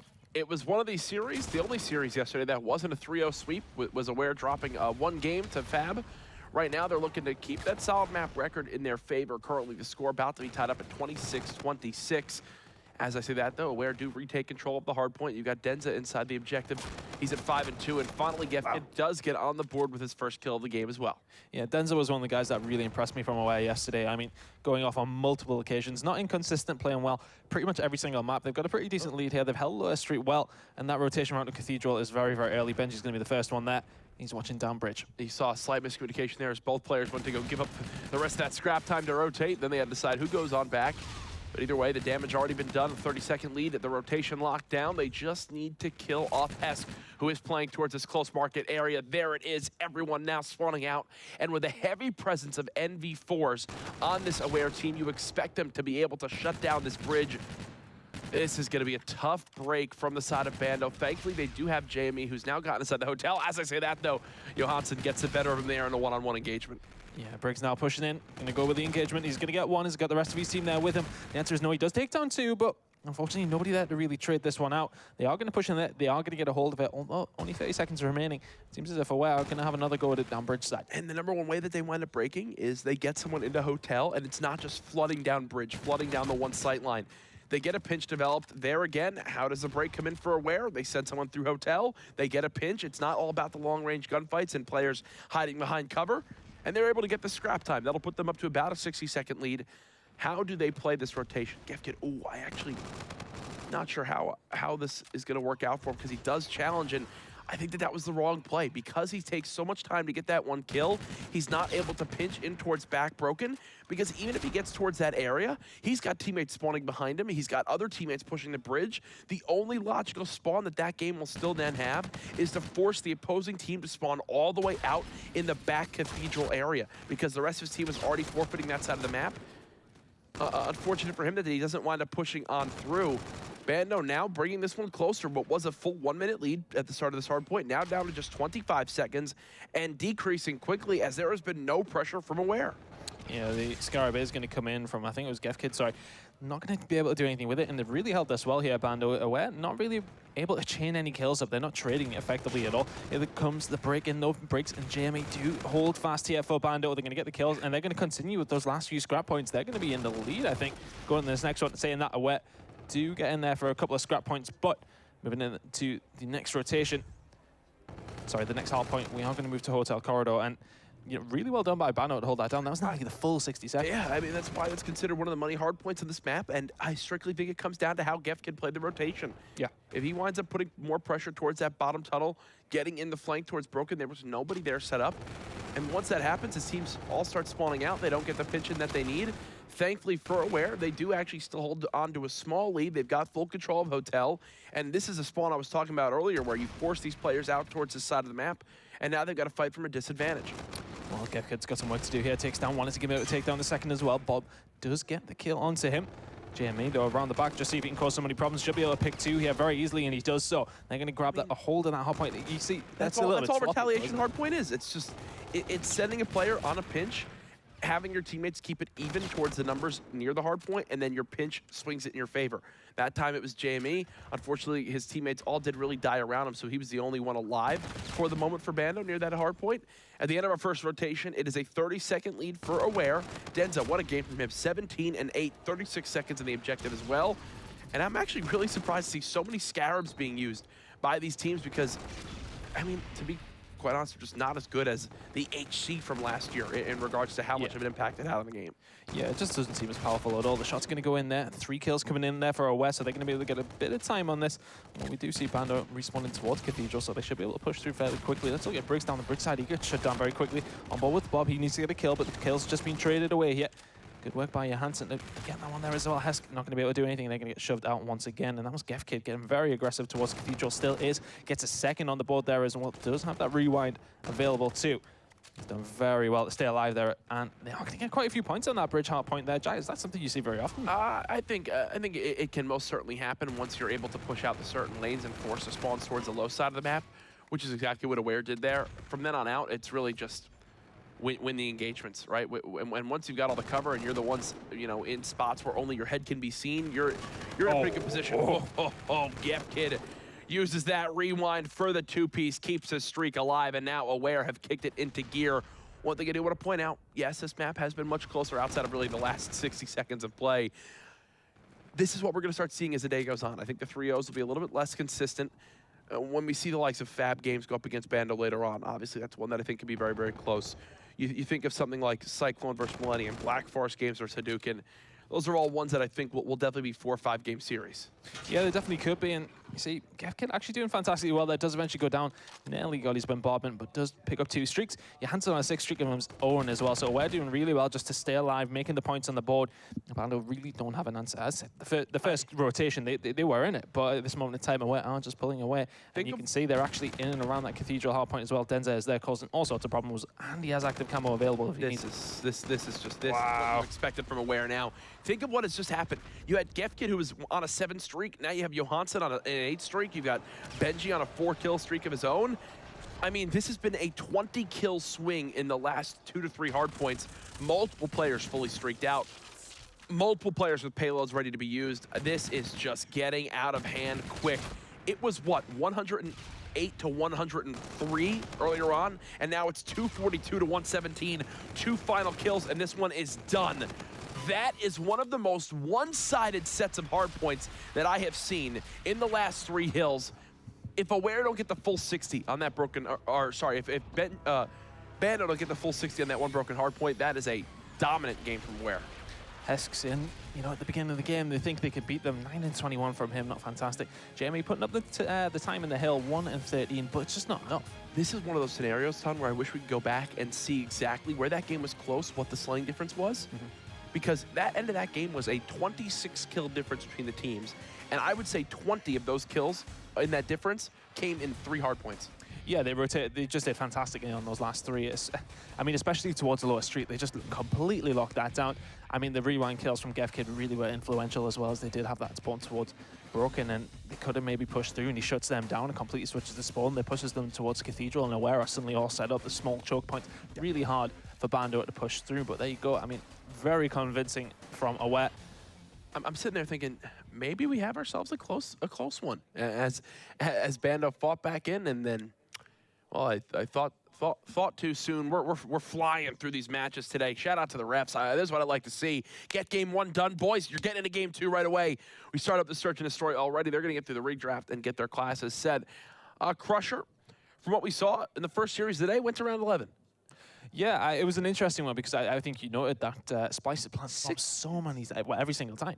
And I think we were discussing, you were saying, well, what are Fabi doing in that game? And it was, well, letting them plant every single time by the looks of things. I mean, do you think it's one of those bomb sites where you can let them and just retake? Or well, what I found laughable was Fabi were like a team that were too scared, right? So they would be like, no, we're not doing it. And then one of their players would get the confidence and go, guys, come on. Let's hit this site out. And as they finally do it, the 2 rounds they do, and they just go flying at a site, Splyce send 4 players to the opposite bomb, and they just get a quick plan again. They're like, we can't win. We can't win in any of these scenarios. It was interesting to see the mind games between those 2 teams. There's a look at the squads in the booth. Aware just hanging out, you know? We got a fur coat on, you know? You got some hand warmers. I mean, they're locked in. Yeah, they've looked good. I was wondering what to expect, and I think a lot of people were with those. I said there's 3 youngsters surrounding GefKid, who isn't exactly old, but you know, at the same time, he's been around for a while. Everyone was sort of wondering how they're going to do this weekend, and so far, proven to look pretty good. I mean, Denza has to be the one for me that has been the standout. I mean, they all look good in that game there. GefKid played fantastically towards the latter half of that game. Yeah. But for me, Denza definitely looking the most promising out of that team. I'll be honest, those Astro headsets look absolutely incredible on the players. Look, that perfectly timed close-up on it. I mean, gosh, I love Astro. Admittedly, yes. I think I like how they have the red and the blue sides as well. I think it's just the little touches, isn't it? It's beautiful. It's beautiful. They've done a great job, great products there. There's the fist bumps between Aware. They're up 1-0. They know they want to go 2-0 in this pool. That'll basically secure it, right? If they go 2-0, Splyce are already 2-0. I think pool A's decided. Yeah, that should be, yeah. So that'll mean that the Fab Games Bando series later on today will be an interesting one. Players play for pride. It's going to be, well, for pro points as well, though. I mean, yeah, a little bit pro point. What, 200 each? I'm not. I think so. I think it's 200 each. We're going to go with 200. We'll find that out. No, we'll say 200. I think I'm right. I think I'm good there. There's your rig draft again. Trophy drone, very popular from Johansson. On the side of Bando, no trophy drone this time around, but let's see how it all plays out. Aware, you take map number 1 off of 4 perfectly played hills. Can they keep the momentum in their favor? Well, with Benji going down this right-hand side, this typically, obviously, B is the site that we do see most of the action go down on. It can't happen towards A, but I'd say maybe 70% of the time we are going towards B. Shot's going to go in. They're just going to try and take this site, then be able to do something with it. Trophies are down as well. Has helped him out. Wow, go down. Instant, it blocked 2 grenades. Interesting to see how that played out because I think that Bando were expecting a quick plant, which is what happened, but they throw the grenades, trophy system defense comes in, they trade out 2 kills. Denza somehow still alive, going for the ace down, spinning around Denza. Ooh! Thankfully, Hesk does stop him there. 3 kills for 2 of the players in that round. But wow, if he snapped onto Hesk there, that would have been one of the fanciest aces and quickest aces we've seen in Infinite Warfare. It was unfortunate from Denza. I think it was just, he knew where Hesk was as well, because Hesk had already picked up 3 kills, so nearly got it there, but Hesk was aware. Does it take him down 1-0 is now the score to Bando. Bando, this is a closer series in some of these scenarios that I've been expecting. Yes, there was a few tough hard points in that first one, but I mean, Bando are most certainly holding their own. I think that this team could absolutely put up a solid fight versus Fab later on today. Well, we can see they are pushing towards it here. Needs to make this kill. Benji's going to take that one in, but Briggs is going to trade that one away. Hesk looking to think about the bomb going down, but Denza going to cause that bit of doubt in his mind as Briggs does go down. Getting aggressive with this. They want to try and get some kills before they I don't do like anything. that decision. Nah, me neither. Actually, Hesk now in a terrible situation as 3 Aware players converge on him 1-1. You can't double stack in that top hall area. I think you didn't get all. the bomb. It's the situation where they traded that first kill. Of course, that, I mean, they're losing time after they get that because the rest of Aware are going to be converging on that site, but I think you need to think about getting the bomb down a little bit quicker. Denza, someone that's already at 6 kills in just 2 rounds, currently at 6-1. Where does this guy end up? If this game goes to round 11, what's he on pace for? 33 kills? We've seen Zerg yesterday drop, I think it was 15. I think it was 13-0 at one point. I want a 30-kill game from someone. Can we have that happen, please, right now? What's the most in SnD ever that you've seen? I mean, Crim's got to be up there with what he got, 20 or something like that? Yeah, something like that. Look, these are just free kills for Denza right now. Players challenging. Oh, don't steal that, GefKid. Come on, challenge. Go ahead, Denza. You got this. Get the kill. Nope, gets cleaned up by his teammate. Either way, he had his hand in all those kills. 8-1 now from Denza as it is a 2-1 lead for Aware. It seemed as if Bando there were just like committed to the bomb site and both teams really committed towards this right-hand side and just scrapped between each other. There was not really anything towards the bombs. It was just an all-out trade gunfight, and it was Aware who came out on top. What was that right there? It was just four gunfights in one lane, as you were saying. There was nothing special to it. It seems like these European teams at times, from what I've seen, have struggled to decide how to play this B site for defense. Do we get aggressive? Do we play the back rock? How do we try to stop the plant? It's not like they're sliding any player in to just get a kill on the bomb planter and kind of suicide and make it a 3-on-3. Like even right now. Okay, there, boom. Exactly what I was talking about. Sending someone in that time with camo, out with their life. You drop the bomb down. There's the entry kill you needed. Denza, again, playing with the utmost of confidence. Yeah, of course it was Denza who came in there and got that kill. Janssen cleans up one. And Jesus, man. see Denza with another 2 kills. 10-1. 4 rounds gone. Really good work by him. We said he does look as if he's the most convincing newcomer from this away. Oh, he just baited his teammate so hard. He just... I don't think you guys got to catch the whole thing on stream, but he's just standing there letting both his teammates die and then peeks right after. Yes, I get it. You're playing the trade, but it was just a funny perspective to see. I'm going to have to stay on board with him. I mean, he's 25 off his bombardment, and that can cause problems. Look, he used the camo that round to get the entry kill, and already he's almost halfway to a second camo. Look at Bando all towards A, and they went for the rush. Oh, Denzel's going to get caught out mid. Man, that was a nice kill there. FK does have the bomb. And they are very aware of where Bando are, but just haven't played this one cautiously, and I think that's worked out quite nicely for Bando. Cheeky, mate. Cheeky. Cheeky, you think? Very aware of where Bando are. You know, I keep saying it. I keep getting wrong for it on Twitter. Everyone keeps sending me, like, other words I can use for aware. Bomb does go down. Gefkid, though, going to have to hold this one fast. 4 versus 3. Now 3 versus 3 as Benji takes down JME. He'll back on up, which I would say I agree with this. They don't know where these 3 players are as of yet. Do JME and crew recognize that they've now got a number advantage towards this objective? It does appear so as they get first blood. Now the challenge comes in. 3 players nearly perfectly body stacked for what could have been a very easy 3-piece. 1 kill, 2 kills, not the 3rd. Briggs will win that round for the side of Bando to bring this one back within 1. Yeah, and I think in that situation, it was always going to be hard for Gefkid. Just the trades coming in right for Bando. They played that quite well, of course. They pushed towards A aggressively, seen nothing going on there, so they rotated back around, got the kill onto Denza, and as soon as they do that, it does make their position aware. I keep saying it. Don't worry, everyone has those It makes words. their position known. Maven has young guns. Young guns? Is mine aware? I've got a ton of them. I say silver lining a lot. That's my big thing. Mr. X. What's a silver lining for Bando in that round? That's Mr. X. That nasally voice. I'll get round 6 starting on up. Bryce, he says, ladies and gentlemen. Oh, of course. Everyone does that. Yeah, that's like famous. It's the way he says it as well. He really elongates the L, doesn't he? And anyway. he really deepens the voice for it. It gets me so excited. First blood now for Aware. They're going to just go ahead and use that Scarab as a tool to look at how Bando are all just scattering. They're just, that's how afraid they are of this streak. They have sprinted across the entire map to get away from it. Jamie in a good position here is going to get caught out by Gefkid though. Briggs and Hesk, 2 versus 4 for them now. They rotated very nicely, and we're going to push over.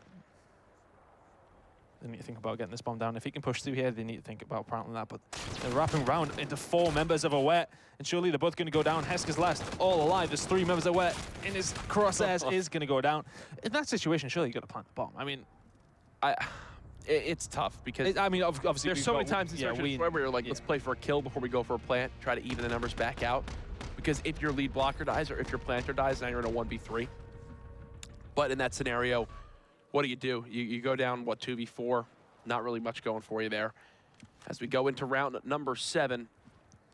Who we watching on the break? He hasn't getting killed for a while. 10 and 2.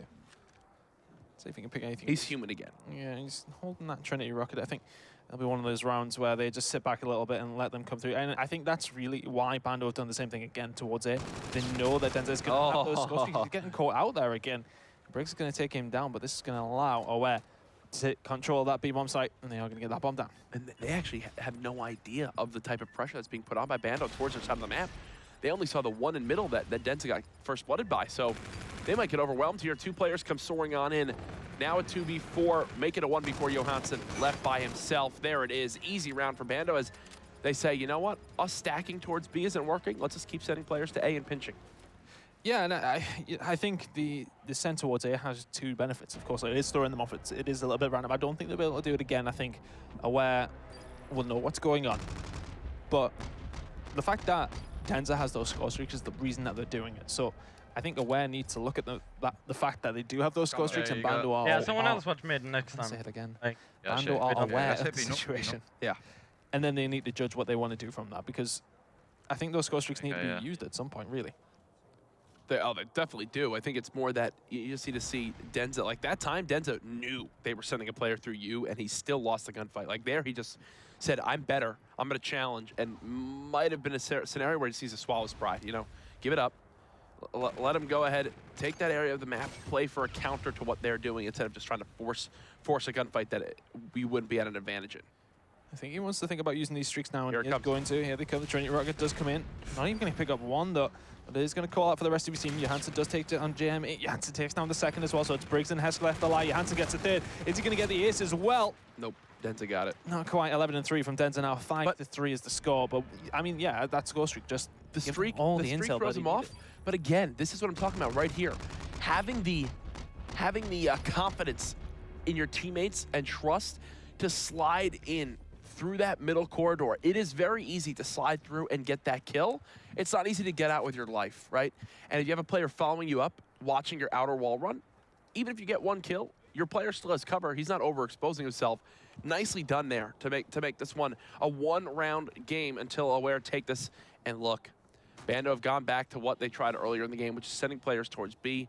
And again, it's a perfect read, just like what Splyce did earlier on today. They send a 4-stack to A. They plant the bomb where they can watch from their side of the warehouse.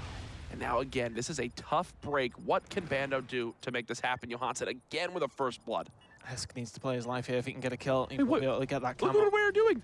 They've just completely switched their setup. They've just completely forfeited their entire side of warehouse, and now they're just going to stay active. What a play call we're seeing now out of Aware as they have completely ditched the original setup. Now they've completely rotated. Diffuse tries to come in from Hess. He gets cut down. Spotted now by Benji too. Briggs 1v3. I think this one is done. Aware up 2-0 completely, taking that momentum back into their favor. Really well done, as you said, the play call to run out of warehouse working in their favor there. I think Hesk did the right thing. He knew what was going on and goes for the defuse. Probably the right thing to do. You're laughing because you knew I was going to say Aware. But I got at the same time, though, Aware pushing in there and making sure Definitely. that they do get that bomb diffuser killed. And now you go back into something like throwback uplink. Oh gosh, I think this one will be closer. I'm praying it'll be closer. I can't. It's getting to a point where I've casted so many uplinks that were like done by the start of the second half this weekend that I actually like forget. Like I don't know what to talk about to a certain point. It's just like, oh, you know, there's the 3-0. There's your scoreboard, 12-3 from Denza. I mean, the guy had 10 kills in the first 3 rounds. Slowed down a little bit towards the end, but either way, the damage was already done. Yeah, really good work by Denza. In a game 3. Again, in the game 3, it's so fast, the turnover, I love it. It's great. It's great. I think that was one thing that we definitely wanted to improve with CWL for this year is to get into more gameplay fast. Players can also then go ahead and edit classes and do things along those lines in that 75-second time window. So shout out to Infinity Ward on that one. Yeah, it means we don't have to wait on the changing classes before the game and then going into the long process of the rig draft, etc. So they can do that within that, and it just really helps us out. But like all smiles, laughing from Aware. What does that big U stand for on his hat? Do you know? On whose hat? That's The far right there. That's Boston Red Sox. okay. But there's a large U on the. I couldn't tell you, to be Okay. honest with you. I'm not sure. Thought maybe that was a professional football team here. No, we don't do the whole. You don't do hats?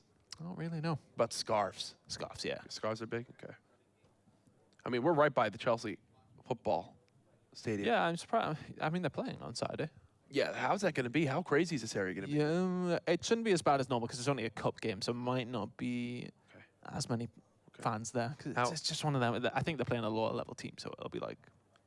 I was walking Crazy, past yeah. their Hall of Fame and like all their legendary players in the past. It was cool to see their old stats, like 700 appearances, like 34 goals. I was like, oh, I guess that's pretty good. Well, it depends what position you play, really. I mean, I saw a guy with 260. So, woof, that guy was important. did you see the bit about Didier Drogba? Do you know who he is? I've heard of Drogba. Yeah. He was good. He was real good. What team did Zinedine Zidane play for? He played for Juventus and he played for Real Madrid. He was a French player. I just remember him because he headbutted somebody. That would have been me if I played soccer. You know, it's a shame that you remember him because he headbutted somebody because he's probably one of the greatest players of all time. Oh, yeah, I couldn't tell you about a single stat he did. Couldn't tell you about anything else. I just You don't even need to know stats about Zidane. He was just glorious. But anyway. See, here we don't have to headbutt people. We have a trophy that looks like it might as well could be a weapon in of itself. That might be a sword. I mean, if you stabbed someone with that, I mean... That could be a sword. Uplink on throwback, game 3. Is this series done? Yeah, based off those last two maps, you would think so. I didn't say it. I think Aware just looking phenomenally strong.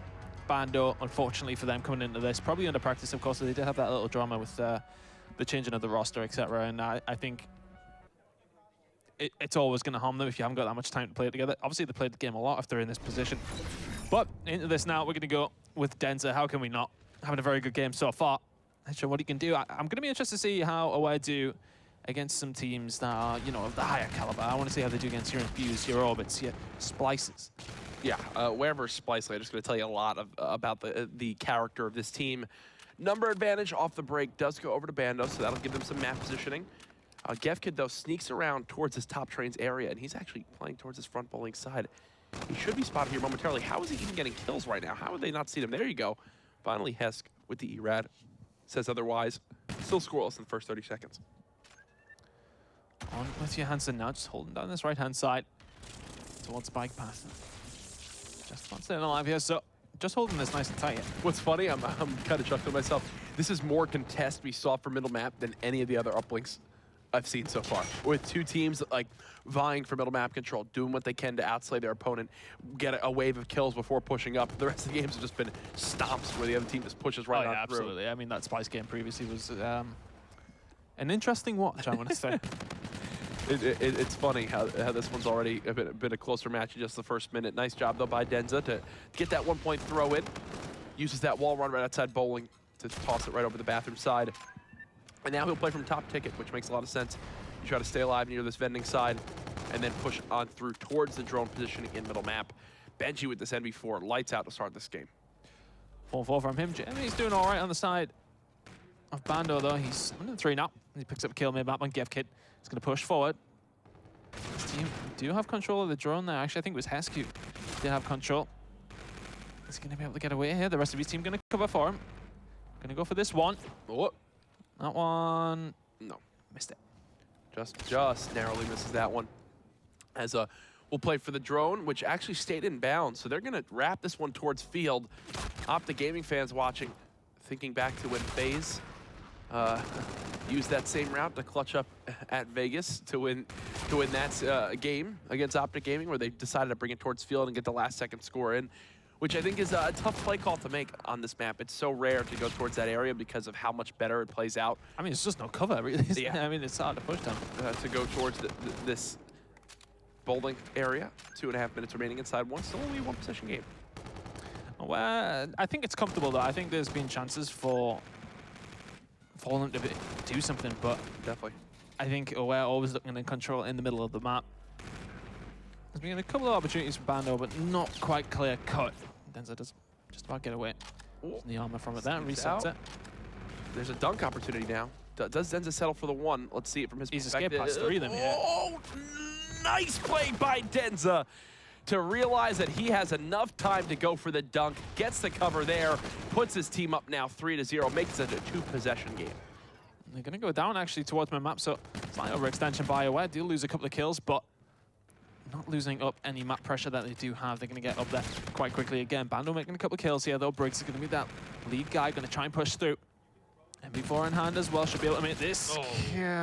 That's when you've got to make them. That's when he should have. But with Bob now going to try and resume that pressure that Bando did have. Oh, lost though due to a good 2-piece by Gefkid. Kill's going to come in mid-map as well, though. Aware back in the position where they want to be. They're in the lead.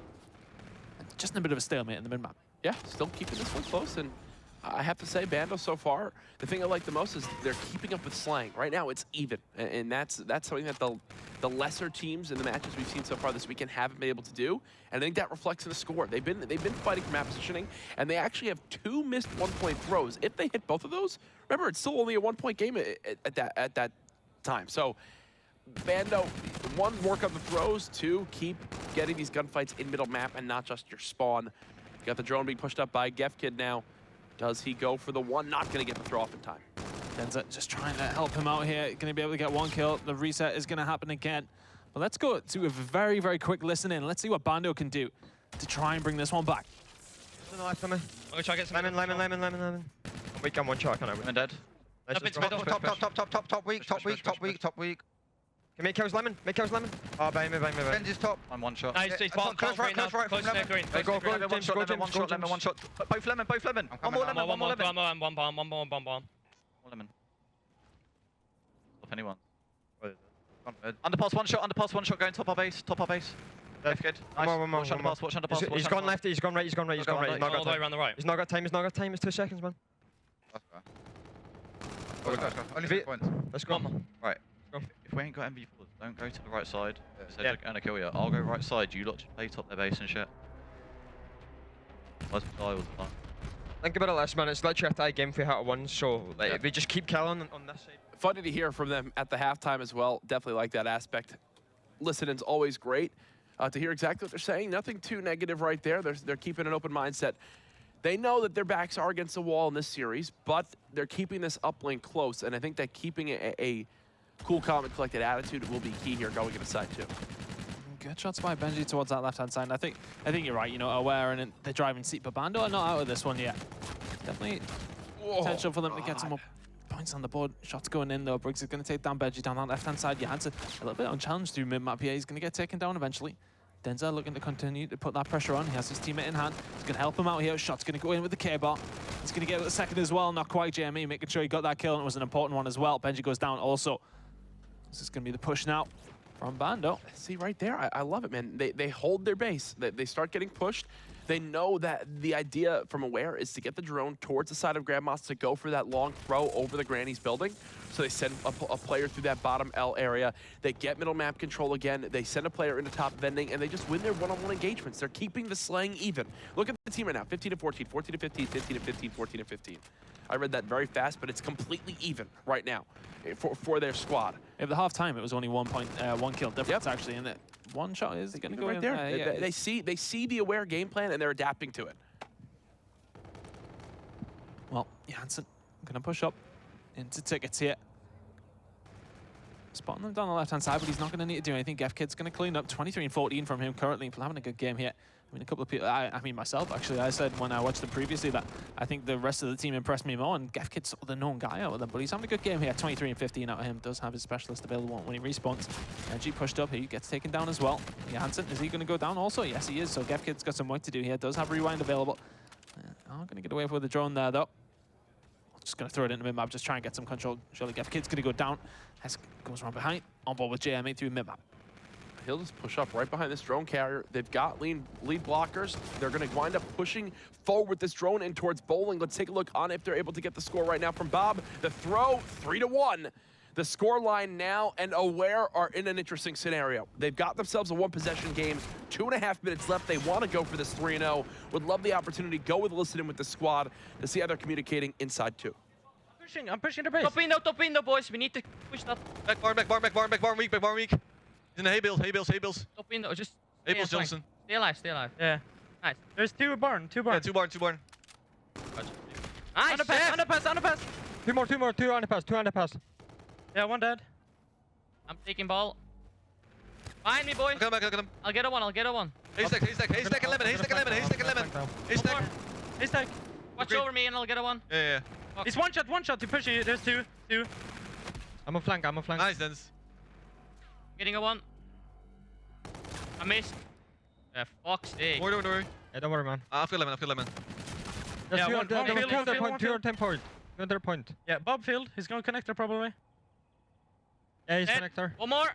Let's go. Nice, good shit. Behind the lemon, weak. I'm gonna flank. Behind the lemon, weak. Yeah, flank it, Jeff. I can take it right, actually. One's top green, probably. One's gone top green or lemon. There's one shot lemon. Top green, dead. Let's get the ball. Lemon's one shot, I'm coming under pass, Jeff. No, but lemon alley, one shot. Dead. Nice, free. What's haystack? Under point weak. Get that kill, you get a 2. Yeah, he's line. Nice, good shit. Two in grannies. Just slay. Boys, don't. Yeah, just flank it quick. Two green. I'm gonna flank now. Green. Two bridge. Bowling alley. Hold him off for a sec. Yeah, connect there. What bowling? Oh, they're all bowling. Bob in our base. Just watch ball, Jeff. Watch ball. No base, dead. They're gonna spawn up, Jeff. You need to. We need to kill one more. Bowling. Dead. Let's go, boys. Come on, push I've up now. got Gemmo. This is a 2. Come. Middle corner. He's flying. Underpass as well. Our underpass. They're in the pass as well. He's coming bowling alley right in front of you. Right to your left. He's bottom bridge. I'm on that. Bottom bridge, Jamie. Yeah, bottom bridge. Oh, fuck. Don't give him ball. He's top bridge. Nice Underpass job. pushing our point. You're hearing the communication from Aware. absolutely love how they're calling out exactly what the game plan is, whether they're going for a 1, whether they're playing passively. Some great calls of where the opponents are, even saying, hey, if you get this 1 kill, go for the dunk. There's the pass, though, to bring this back to a 1-point game. Reactive armor now used as well by Bob in the base. But look at the minimap. They have no pressure towards that back bowling side because he's the only one alive. And because of that, Aware spawn up near the drone. That's a perfect example of why you always need to have someone by that bowling building to spawn them out all the way towards field. This will be our closest uplink yet this weekend, 4-3, but in the end, it's a 3-0 for Aware. Yeah, close one, and you know, they always sort of looked in control there, Jack, but Bando they were never out of it. You know, they were keeping them there, they were keeping them close. That carry capture at the end really asked the question, but I said the spawn's not going in their favor, not holding it down well enough. That final kill card going to come in, an impressive victory from Aware. Aware now 2-0 in this group. That puts them right there with Splyce. I do believe that basically shows us who's going to make it out of Pool A early here on day 2. I know Bryce is over there with Oxygen and Momo to give their thoughts, though, on another 3-0 series. Thank you very much, Courage. All right, guys, let's get your first impressions. Probably one of the closer games we've had, even though it was a 3-0. Yeah, for me, it was business as usual for Aware, but moments of a spark from Bando. You know, they showed a bit of light in the hardpoint as well before, the bit of a steamroll came in. The SnD, touch and go again, but Aware showing why they are a good SnD team. We actually saw the pre-game little interview, which is a really cool add-on there. They said, I think it was Hesky was like, we know that Aware, they're a good respawn team, but they're also a good SnD team. But overall, I think Bando showed a bit more what they're capable of against Aware rather than Splyce yesterday. But Aware continuing to impress, 2-0 in the group. Yeah, impressive. And what impresses me is that we see the same scenario in the hardpoint that we see with some elite teams where you have that first rotation, it's going to be quite close, and then they went on to the next gear and really impressed me in the hardpoint yet again. But again, the uplink, not really convincing, was very close towards the end. 4-3 could have been a comeback from the Bando team, so definitely got to work for their uplink for the rest of the tournament. Yeah, I think it's interesting, obviously, that they do have, or it appears to have, a little bit of a weakness there. So. Yeah. The further they go in this tournament, there'll certainly be teams kind of thinking about that as well. But before we go into this map by map, we are going to send it down to the floor. Lottie and Benji, take it away. Thank you, Bryce. I'm with Benji from Aware. First of all, I was speaking to Johansson yesterday, and he was telling me you guys are from different parts of Europe. Is that hard to practice together? No, I don't think it's really hindering us because we all speak English very well, so it's pretty good. Awesome. Also, your first hardpoint is quite close. Was that a bit of a warm-up for you guys? Yeah, I think it was a decent warm-up, but we also knew that was one of our best maps, so we were pretty confident in taking it, and we did get the win, so. And in order to go through, you need to beat Splyce. Now, they beat Fab 3-0, and you guys lost a map to Fab. Does that concern you a bit? It doesn't really concern me. Well, they're the best team in Europe. We're looking to give them a good series, but I think we'll make it through groups without winning against them as well. And if you did make it through to the final 8, who are you looking forward to matching up against? I think we're matching up against Orbit, so that's going to be a really tough series, but that's going to be a good experience, and we're looking forward to play them. Well, the best of luck. Thank you so much, Benji. Back over to you, Bryce. Thank you very much. Well, seems quite humble about it. He says, you know what, we have got to play the best team in Europe, but we're still going to make it to groups regardless of what happens there. So, I like the kind of the realism going. We are going to give them a good game. But if we lose, it's not the biggest thing in the world. He's kind of got that safety net behind him. He's got his 2 games out of the way. He's won his 2 games. Now he can go into it like, if we do lose, we'll probably get second in our group. We're probably going to lose, but we can give it our best. We can maybe try something new, maybe try something a bit crazy against Splyce. Seed number 1, why not? What strikes me is that it didn't seem necessarily happy. You would think a team like Aware coming into this tournament, making it to the final 8, and making sure that they get a good number of pro points, honestly, would actually make him very happy. But it seems that he remains very focused and that he wants to go on with the tournament and play Splyce. Yeah, I think, if we take this map by map, they probably expected to win a little bit better there, maybe, considering the talent in their group. Obviously, they've had their game earlier against Fab, so, and they won that fairly comfortably as well, apart from the uplink. So having the game this close and knowing that you're going against Splyce, maybe why they know the challenge ahead of them puts a damper on them. Yeah, just a couple of highlights, obviously, on your screen as well. We talked about Denji yesterday. we've got to talk about him again. Dropping absolute bombs here, not only on the hard point, but that was throughout. very nice from GefKid. Yeah. That was massive. And again, we talked about Dance, we talked about GefKid. We're a little disappointed in what we saw from him yesterday. Sure, he had a decent game, but it wasn't amazing. I felt like this game, he has those different making moments where it really stands up. Yeah, I think just as an all-round team, they're very, very strong. The Hardpoint SnD, very, very good. And let's be honest, you know, that's the large majority of the series. Their uplink, they need to tweak. They need to do something different. Maybe they've not practiced it as much. Maybe it's just a weak game type for them. But I think it is their kind of their Achilles heel almost. You know, when they play against a team like Splyce, that they will get punished. All right, well, let's talk about their Search and Destroy then. Now, this is a map where, and we call this a slip map, by the way. The reason we say this is because a lot more teams have practiced on SnD. Compared to maybe some of the respawns, because you've got several respawns, and it's just a firm favourite amongst players. But again, this game, it wasn't a blowout. It was definitely close in points, but Aware did just look stronger. Aware looked actually, you know, very, very good in it. And I go back again to speak about GefKid. I remember probably 1, maybe 2 years ago now, there was an event in Sweden. Speaking to GefKid, he was there. He was the one laying all the strats out for his team. He was the one kind of commanding it. He may not be the shining star. Again, look at Denza, 11 kills on the board. But I think it all comes down to strategy. It all comes down to, you know, that direction, that commander. And I think that is kind of what showed through in this. And yes, you're going to lose a couple of rounds. You've got a defense, offense. Yeah. But Aware Gaming, they took it eventually 6-3. And I'd say in the end, it was pretty convincing. Denza absolutely smashing it. Big fan. More convincing than yesterday. They won 6-5 against Fab, so that was a little better. Yeah, but I mean, that's exactly what we kind of said coming into this. We said we thought Fab was better than Bando. We thought this is the way the skills rank up. So it pretty much played out as we expected it to. We knew Aware was going to be better. We knew it was going to be easier for them than their game yesterday against Fab.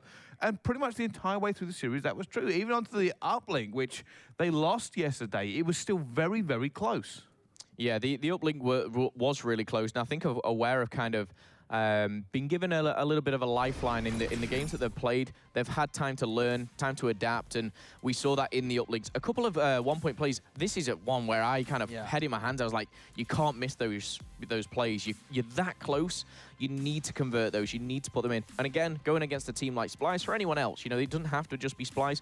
They need to convert those one-point plays a little bit better. And they need to convert their opportunities. I felt like the Aware lineup at the upper end uplink, but they weren't able to capitalize and score points where they had the advantage. They had the pressure on the map. So they definitely got to work on the closing of those uplink opportunities. I think one of the things to speak about while we're on the subject of one-point plays, and I know me and Phil said this a lot yesterday when we were casting last year. Sorry, last year, sorry. Not yesterday. These are professional players. Yeah. The 1 point should be the last thing you're thinking about. It should be practiced enough that once you've done all the hard work, you've got mid-map control, you've got drone control, you've pushed, you've made the kills. The last thing you want to do is do all of that work, make all of that tactics, and then miss the one. They should be so automatic when you're in the right position. Like, don't get me wrong, trick ones or difficult ones, acceptable. But if you're throwing the standard ones, and you've done all that work, and you're not, you know, pretty much 100% on them, it's just a major flaw in your gameplay. Yeah, it's like, you know, you passed it through your team, you've got past every single play, your open goal is there, you take a shot, and I've missed it. It doesn't happen there, it shouldn't happen here. That's just the way it is. If you're going for, you know, some big crazy ones over a building, difficult ones, fair enough. You know, we've seen it before, and you've got to be a bit risky sometimes. But basic ones, it should be the last thing on your mind, and it should be a clear-cut point. All right, well, I think that wraps it up quite nicely. We're going to throw this to a break now. Coming right up after this, we're going to see Elevate for the very first time against Intuition. See you soon.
Ladies and gentlemen, welcome back to the CWL London in the Gfinity Arena.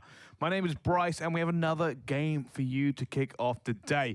It is going to be Elevate for the very first time they'll be playing here at this tournament, and they're going against Intuition, a team that has not had the greatest of starts in this tournament. They're 0-2, but I'm not alone. Joining me on this desk so far, we've got X and Tan. Tan, how are you? I'm good. I'm good. Enjoyed those first two games. Nice to see how we're doing, but I'm excited to see Elevate play. I'm good as well, Bracey. Thanks for asking. I was going to get to you. Yeah, no, I'm good as well. It's fine. Cool. You're just as bad as Jack. No, don't ever. You're right. That's hard. That's really bad. It's actually offensive. Wow. It is bad. Okay, how are you, Matt? I'm actually doing pretty well. Thank you, Bracey. That's no problem. That's absolutely no problem. Anytime. You're my man. Are you two done? Oh. Yeah. I don't know. We're done. He just come up here with hostility. No, I'm not hostile. I'm not hostile. You're the one that's being hostile. You didn't ask how I was. We have a pretty good game on our hands. I'm excited to see Elevate. Hello. I said it was fine. Elevate gets their first game you know of the what? weekend. I'll ask your opinion in a minute. Let's have a look at the groups first. Let's move this along, shall we?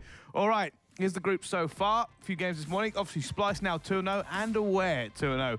So that actually means they're both through. Fab Games and Bando are out. Yeah, those guys are just playing for pro points at this point. Yeah. I believe third place gets 1,100. Last place in the group gets 900. So yeah. Moving on to Group B, Imperial and Epsilon are still on the do, but we are going to see Elevate play for the first time against Intuition. Intuition, this is pretty much a consolation match for them, unless they win it and somehow throw this into some sort of weird three-way tie.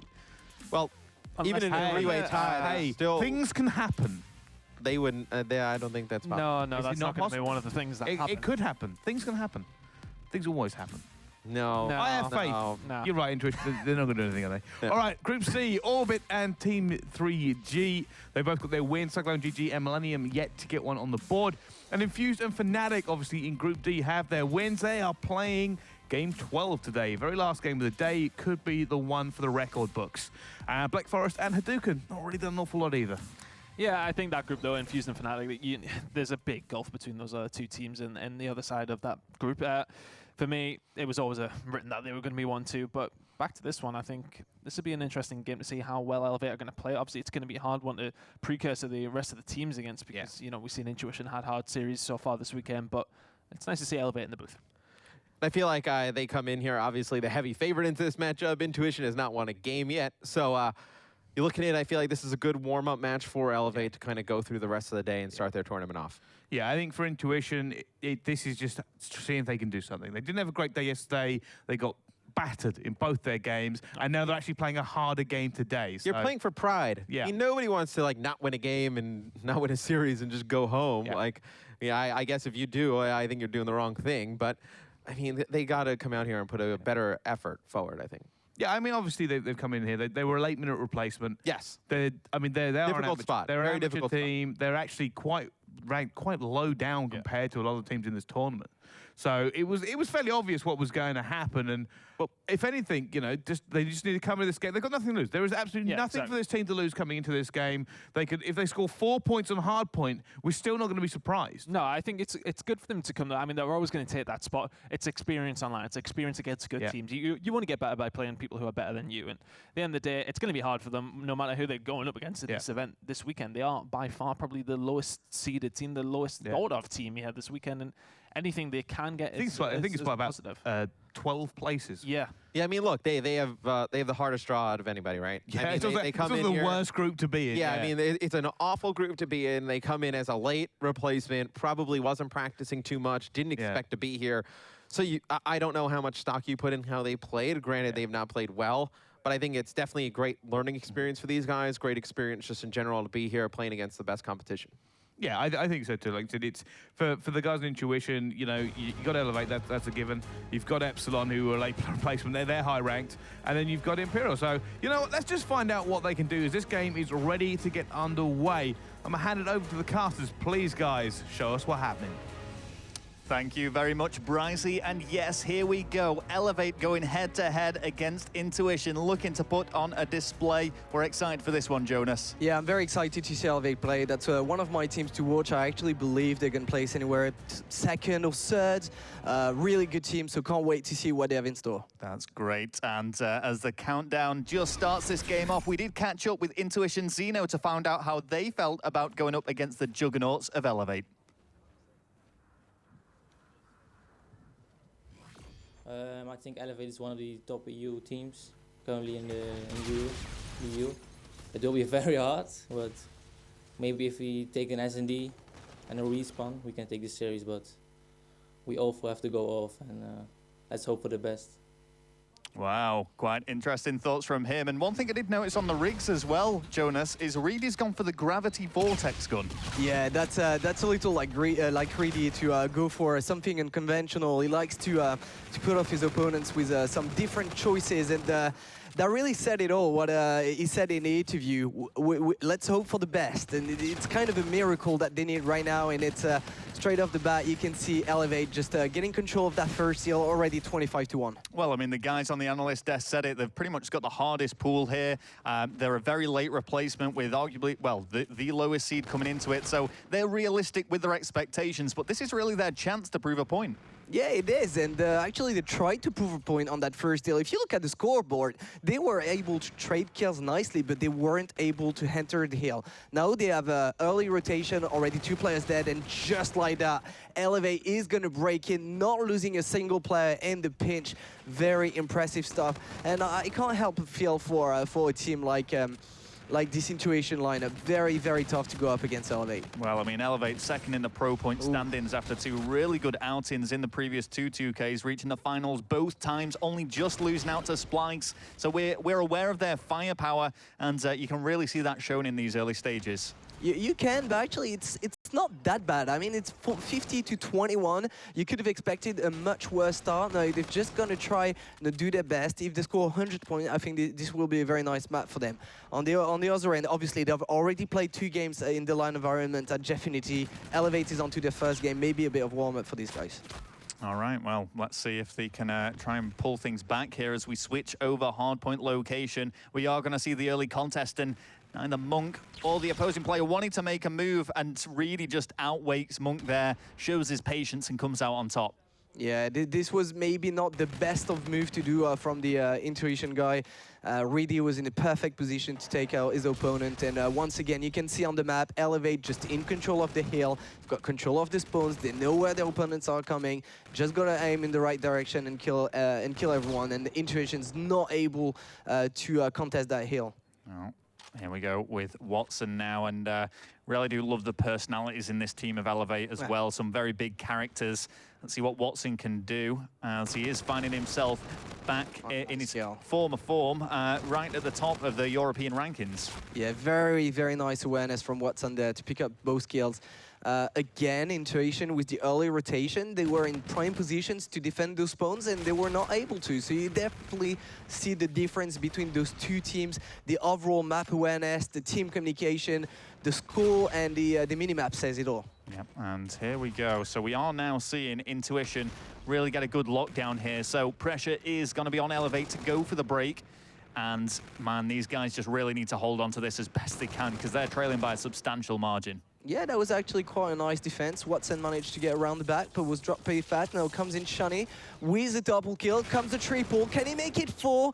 Zed's gonna help him, and just like that, once again, very easy break from Elevate, textbook, and they're gonna be in control. Yeah, and just like that, as you say, Jonas, things switch over 20 seconds, still plenty of points to be built up for Elevate, as they're looking to extend this to 150 already, with just less than a minute of open play gone in this hardpoint game. Zed currently on a 5-kill streak, 11 and 3, having a really nice game, and that's kind of what you expect. There is a lot of people who've been talking about Zed. I've even heard some people say that he's the best European player right now. Definitely not something that I will say as well, because we can't be sure until this tournament's over, but we'll definitely keep an eye on him. Still on a 6th streak, gonna make it 7. Very, very impressive stuff, and finally gonna drop out, I think. Oh, well, Zed is still going here, and with the rewind, 8-kill streak, all those score streaks ready as well. Rebuilding up that Scarab, and at 14 and 3. I mean, look how much time he's had on the hill as well. 2 minutes, 1 second. He's doing so much work here for Elevate, and this is a very impressive showing. 10 kills now, Jonas. Yeah, just stop it, Zed. That's just disrespectful at this point. He's surely not going to pick up that. Finally going to drop to Monk. But how much damage has he done? He's got all of his score streaks now. And Intuition, for the past minutes, not been that bad. They've been able to stay within a 100-point margin, which is still a lot, but it definitely it was, I was expecting a lot worse. Yeah, I mean, 10 kill streak there. I think the only other highest one I've seen this tournament was by Bance, who also got a 10 kill streak. I'm not sure if anyone else has actually beat that yet, but here we go. The kill feed there completely dominated by Elevate. Of course, there is a minor respawn delay on Hardpoint as well, so that's just working against the boys of Intuition. Yeah, Watson now on a 3 kill streak, just quickly looking at the leaderboards. Complicated for the Intuition boys, 8-15 for Zeno, 7-19 for Jumbo. Monk and Livox also going negative, not as much, but definitely not great in the slaying department. And you know, we say kills are in everything, but when there is such a huge gap, you've talked about the respawn delay. Just in respawn delay, that's a massive difference on time spent on the map. Well, let's see what's going on with Jambo now. Had a really good position there, just hiding behind the car, and you can see he's really locked this down, actually. He's got 3 kills under his belt as well. No reason to push out any further. Did need to go for that challenge, though. And once again, we see Elevate breach. But if anything, this maybe works in Intuition's favor. They can go for the early rotation. Yeah, they can go for the early rotation, but Shawnee is already going to pick up the first kill. Someone to his right, is he going to know? He's surely in a great position, and his teammate's going to come in. This is just a very nice play from Shawnee, just staying alive, getting that early lead in this hard point, and it just looks like, you know, Intuition can't do anything, and they're not doing that bad. Again, they've almost got 100 points. There is such a big difference between those two teams. You could expect a lot worse against a team like Elevate. Well, let's see what's going on with Intuition. I mean, who's the top performer here, really, Jonas? I guess you could say 46 seconds on the hard point by Livox. Is something, but 14 kills by Monk, pretty much just about hanging in there in the slaying department. Oop, Watson killing his teammate as he kills Monks as well, and this should be it. This should finish on this hard point, 246. They're going to contest it surely, but it's going to drop out to Zed. And there we go, Elevate takes map number 1, 250 to 92. Great showing from the boys, really what we expected. And, you know, nothing against Situation, but they're just not on the same scale as the other teams. No, and that was that's another 100-point club. And we've got to say, Intuition had a lot of things going against them coming up in this tournament. They were going up against the second-seeded team. They were a late involvement in the actual Invitational itself. They are the lowest seeding team in attendance. By far. By far. So much against them, and going up against Elevate as well. You know, real contenders to actually go ahead and do some damage here. No, they definitely are, and you know they are showing. We've talked a lot about the elite teams here, the top 5-6 teams in Europe, and every time we see them playing in those group stages, we've seen 3-0, we've seen dominant performances, whether it was the Uplink, the Hardpoint, or the SnD. They just don't really look worried and very uncontested right now. And is that stress ball that they've got? Is that kind of to relieve some stress while they're playing? I don't think they've needed too much to that. Well, it can not only help with the actual mental stress, but also the physical stress, and you know, sometimes the hand strain that you can get from playing too much. So definitely good to see some of the stress balls in there. Right now, they're having fun more than anything, and it looks like a pretty chill game for Elevate. Just you know, getting in tournament, playing in those line environments. But we've got veterans. I mean, they've been there before. Someone like Watson, Reedy, they've been there for years. Zed's only been there for a year and a half. And Shawnee, the new guy, really impressive stuff from him. Really a player to look out. Yeah, absolutely. And really making a mark here in the Invitational. Of course, $25,000 up for grabs in prize pool. And that first place position will grab 5,000 pro points per play, which is an incredible amount. That pretty much sets you up for the season. Yeah, I think this means so much more than the actual prize pool at stake. I think that the teams here are really coming in for these pro points. Teams like Splyce, you know, they'll be fine. They have enough pro points. They're playing more for the seeding, for the glory. But other teams, you know, like Epsilon, like Aware, like Imperial, those pro points are extremely important because nothing is certain yet for this MLG Atlanta pool play and ESWC. So there is a lot of pressure. Right now, we can't really tell by this game, but when we come into later today, there's going to be games like Elevate against Epsilon. Those games are going to be very, very interesting to watch. Yeah, and I mean, this is it. So top 6 are going to be getting their position at MLG Atlanta, top 8 for ESWC in terms of pro points. And whilst you say, Jonas, we do have a rough idea of how that's going to pan out, this invitational can change everything. Yeah, well, it can change everything. We have a rough idea. We do expect Orbit, Elevate, Splyce, and Infuse to be there. But then whether it's going to be Fnatic, Where, Imperial, I mean, there is room for a team to upset everyone here and grab those pro points and go up in the leaderboard. But before we get to that, we're going to go to map number 2. It's going to be Search and Destroy. And is it going to be, are they going to win a round, I guess, is the question for Intuition. Well, I think they'll be able to take one, you know. As we switch over, there's a lot of time to sneak around in. Whether they will win, very unlikely. I do want to start off with Reedy on this, as I want to see what he's going to be able to do with the sniper. But as you can see, the map flying through here, just illustrating the bomb site. Site B tends to be the favorable one from what we've seen at this invitational, so likely going to be seeing the pushes. And a quick look over those rigs, Jonas, there, pretty consistent. Exactly, and Reedy again with a sniper, someone we see time and time again using the sniper in SnD over the past couple of years, with pretty much great success. He's one of those guys that has been able to make a difference with sniper, definitely up there with Tame, and he's not going to see anyone, kind of a weird strat from the Intuition boys, but they've got to take risks. So despite the fact that it's not paid off, I like the risk taking. Yeah, and Reedy, such good awareness here. He knows they've gone for the flank right around the back. Great shot, though, from Xeno. And this is their opportunity to go for the break. Yeah, 4-on-3 situation. They've got 30 seconds to retake that bomb and go for the defuse. They're going to trade efficiently. It's a one-on-one situation. I believe it's going to be Monk against Watson, the veteran. Watson should have it. He has. He just needs to play the time. Yeah. Watson needs to be smart here. This is an easy one. Needs to check. It's going to be... He's got more than enough time. More than enough time. He was always going to check. Watson's not going to go down like this. Easy 1v1 for him. Actually, it was a little scary because he did take a lot of bullets. He did, and time was really ticking away there, and you could see he just wanted to stay back to regenerate his health, and he wanted to play the time appropriately, you know, lead it to that 7.5 cut-off point, but... Well, actually, in this situation, I think that Intuition player grabbed the bomb, Monk grabbed the bomb when it was 12 seconds left. So mathematically, you just have to go at 7.5 and you know you won. So very, very easy play for Watson there to get that 1v1. Now it's going to be that Intuition squad on the attacking side. They're going to pick up the first kill. All right, so great start from them. And the question was asked, against the caliber of team like Elevate, are Intuition going to be able to grab anything from this game? Will he be able to win a round? Well, now's a great opportunity to try and do that. I like the rotation towards the other bomb site. However, they should have let someone in the back to bait and to not give out the information to Elevate that they were rotating. Because right now, Elevate understood straight away what was going on. They're not going to be able to defend the bomb site because they're going to come in just now. And actually, it's going to be 1v3. Zed's going to pick up 2 players. It was a 1v4, actually. Sorry. There we go. Zed just hanging on. Very unfortunate there not to make that kill. And he's just getting ready on that bomb site. No. Oh, he's got his work cut out. Surely he's not going to do it. Oh, that's an interesting use of the rewind. Well, he just wanted to stay alive long enough. And no, 1v4 from Zed. Wow. And that is just tragic from Intuition. And really, this is where you see the difference between the elite players and the amateurs, where it really shouldn't have happened. They were a 2-on-1 situation.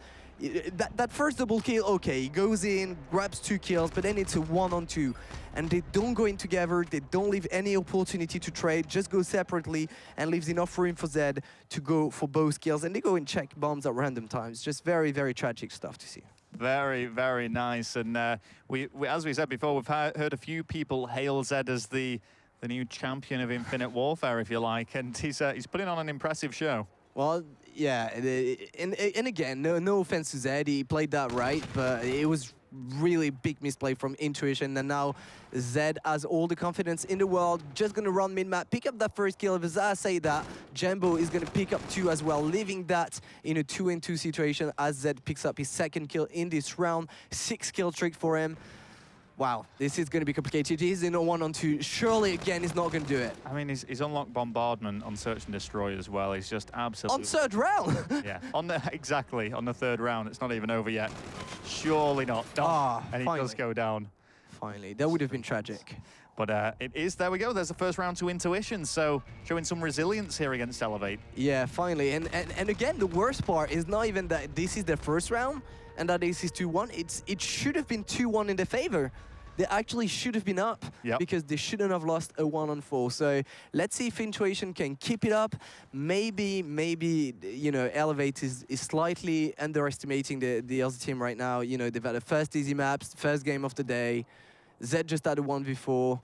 You know, they might not be taking it as seriously as they should now. Well, they've got the opportunity here to do something.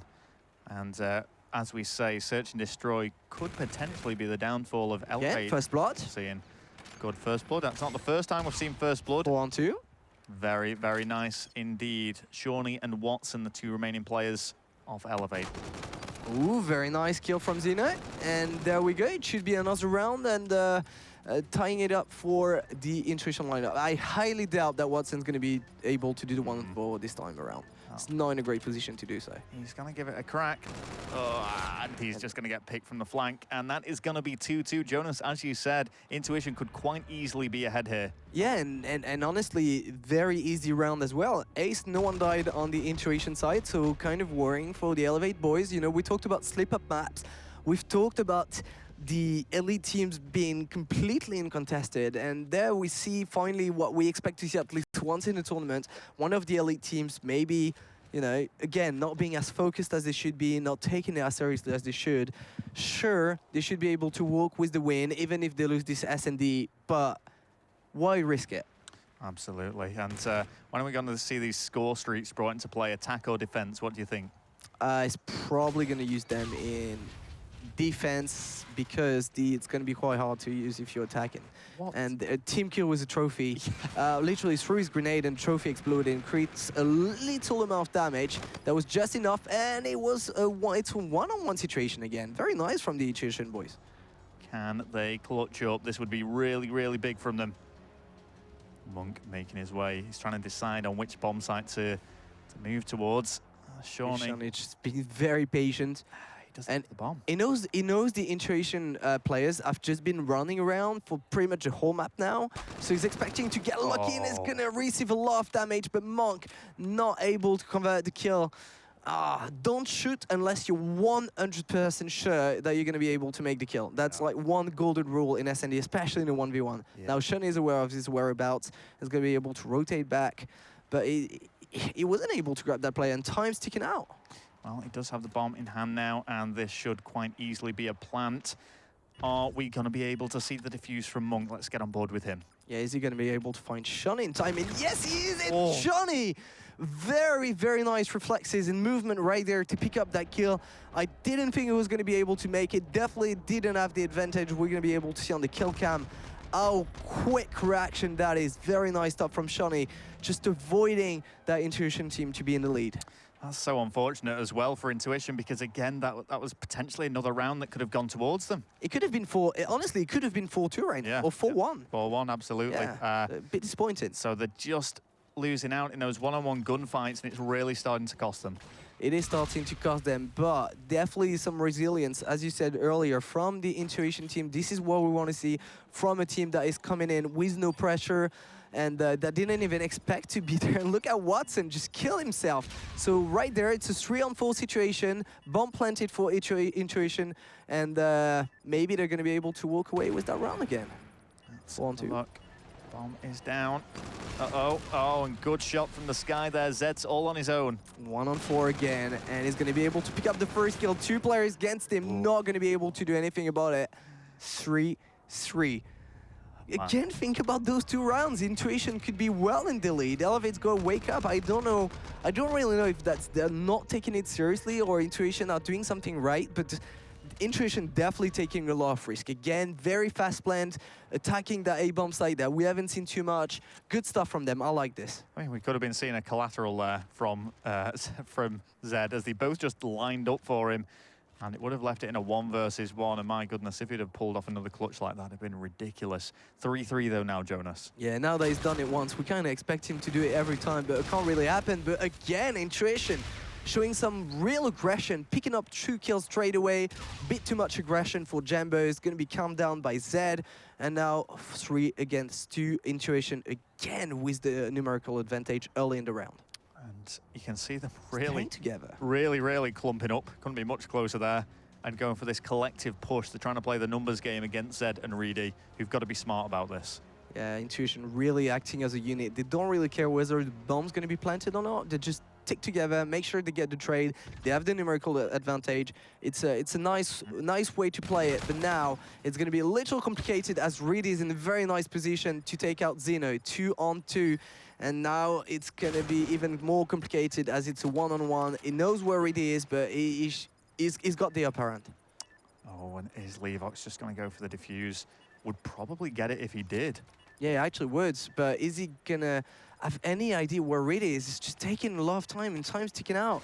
Reedy is gonna be able to check the bomb, launch a grenade. Now, he knows where it is, but he's gonna run out of time. Unfortunately, very well played for Reedy. And there's the salute as well. It doesn't matter, he does go down, but the round is won. Reedy might be struggling on the kill front, but in terms of the way he played that round, that was excellent, and he really took that one, pulled out the bag for Elevate. And it was a little risky as well, Rael, because it literally, when you said Xenox could go for the defuse, he had more than enough time to defuse. So really kind of knew that that player would hunt for him. So very nice way of reading the other team's play.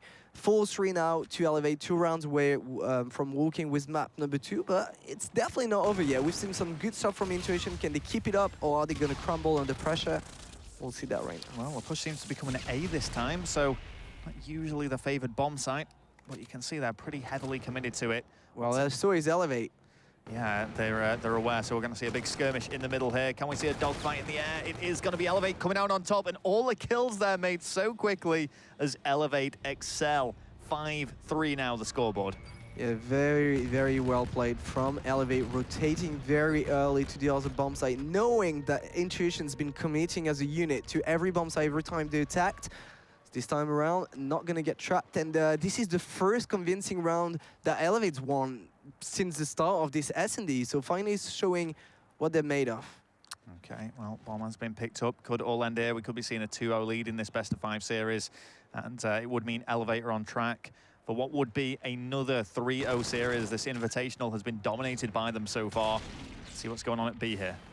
11 kills from Zed as well, and Jumbo's going to pick up the first kill, but unfortunately for them, Zed's got some score streaks, going to be able to take a kill. Now it's going to be 1-on-2 situations, more score streaks available, and there we go. Elevate's going to take map number 2-6-3. Not as convincing as we'd like it to be, whether it was just Intuition taking risk and surprising Elevate, or Elevate not taking it too seriously.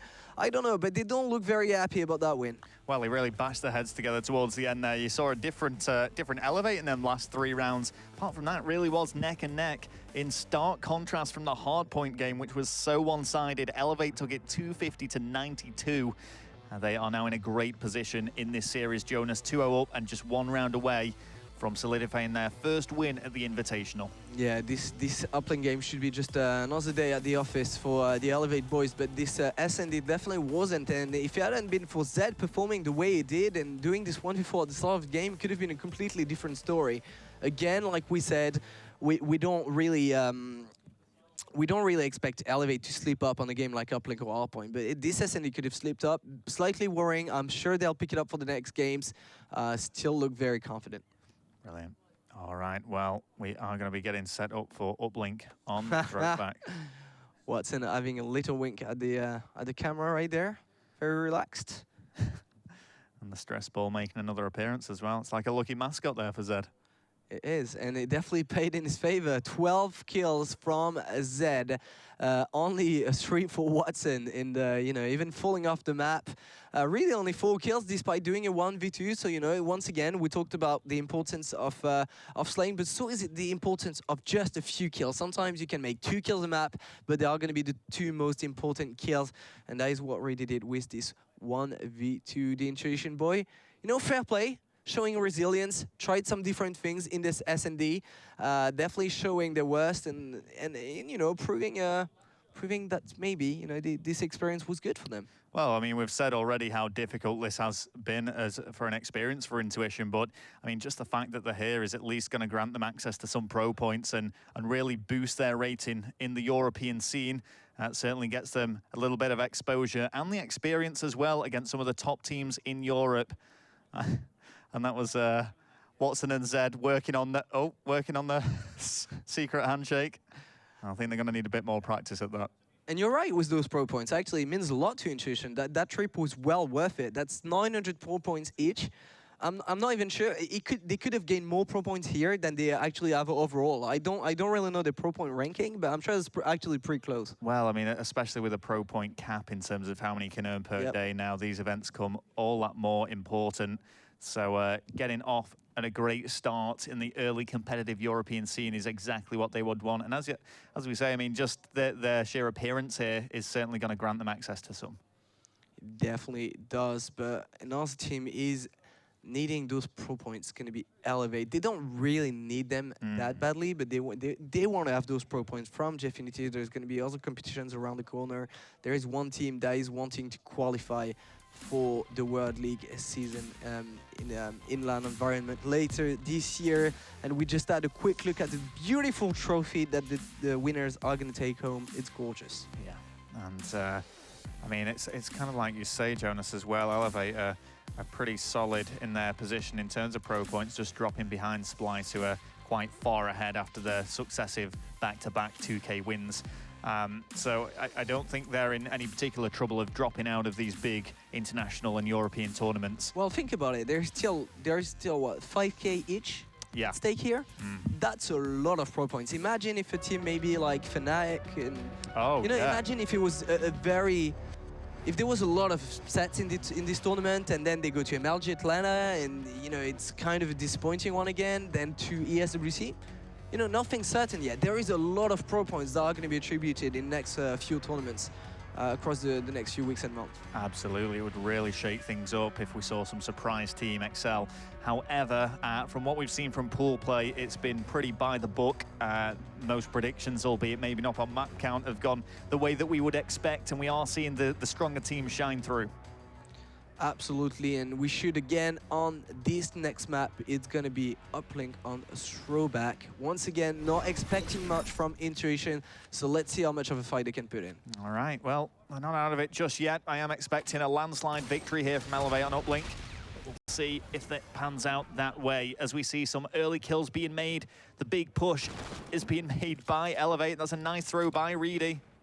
I'm definitely expecting a massive scoreline, like something like 18-0, 20-0. I literally wouldn't be surprised. And there we go. We see Reedy waiting to score and to make sure his teammates had control of the drone in mid-map. Intuition overextending to make sure they don't get spawn trap, coming back for the reset, but they're not going to make it in time. Reedy going to pick up the drone again, going to wait until they have mid-map control. Knows there is someone, is going to juke it, and there we go, second cap. Absolutely love that play there. Had the support from Watson as well.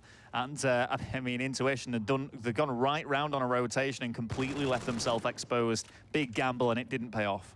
Yeah, but it was definitely the right play to make. Sometimes you've got to let a 2-point go by so you can make sure that it doesn't go through a massive relay. So I like the play. This is something that we used to see a lot past season. We're going to see a lot more again, especially on a map like Throwback. Monk stay alive on left side of the map. There's just too much players coming at him, coming at his throat, coming for his life. And Elevate, just very impressive start, outslaying the opponent team and playing this completely right. That's right, and Elevate, big slays made from them. Really open things up as we see the Uplink drone, and that's been captured. He's not going to be able to make the push. He's going for the throw. He's going to miss it again. I've seen so many people miss that throw. Yeah, it's a little surprising for a team of the caliber of Elevate. Definitely going to make sure that this doesn't happen against one of the elite teams they're going to be playing surely later in tournament. Teams like Splyce or Fnatic or Infuse, these are not the kind of one-pointers that you want to miss. No, and I mean, it kind of worked in their favor in the end because they got 2 points out of that miss. But hey, there you go. 6-0 is the scoreline early on. Yeah, I definitely don't want to turn it into what we call the special hyper games last year, consistently missing the one-pointers.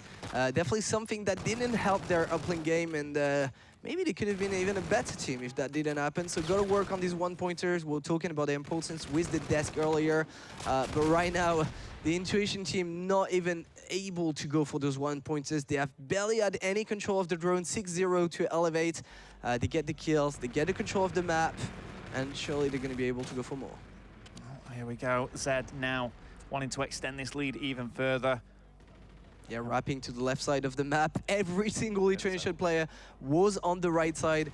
Zed just waiting for his teammate, very wisely gonna go for the one-pointer, and is gonna get it. And again, another easy point as things just completely open for Intuition. They're almost reliant on them just spawning in the right place to get these cutoffs, and it's not going to work. Yeah, well played from Jumbo there, getting control of top red, and it's gonna allow Zeno to go for the one-pointer. He's gonna get it, and there we go. They finally did something special, very nice attacking, and you can see how easy and fast this route through middle is. It literally took about 4 seconds after he had the drone until he could go for the one-pointer. Yeah. So definitely got to be very, very careful about that route. All right, here we go with Levox now in possession of it. We are seeing a little bit of a different Intuition team here. They seem to have got the setups a little bit better than he had before. But yeah, aside from that, it's just getting shut down once more, and Intuition really struggling.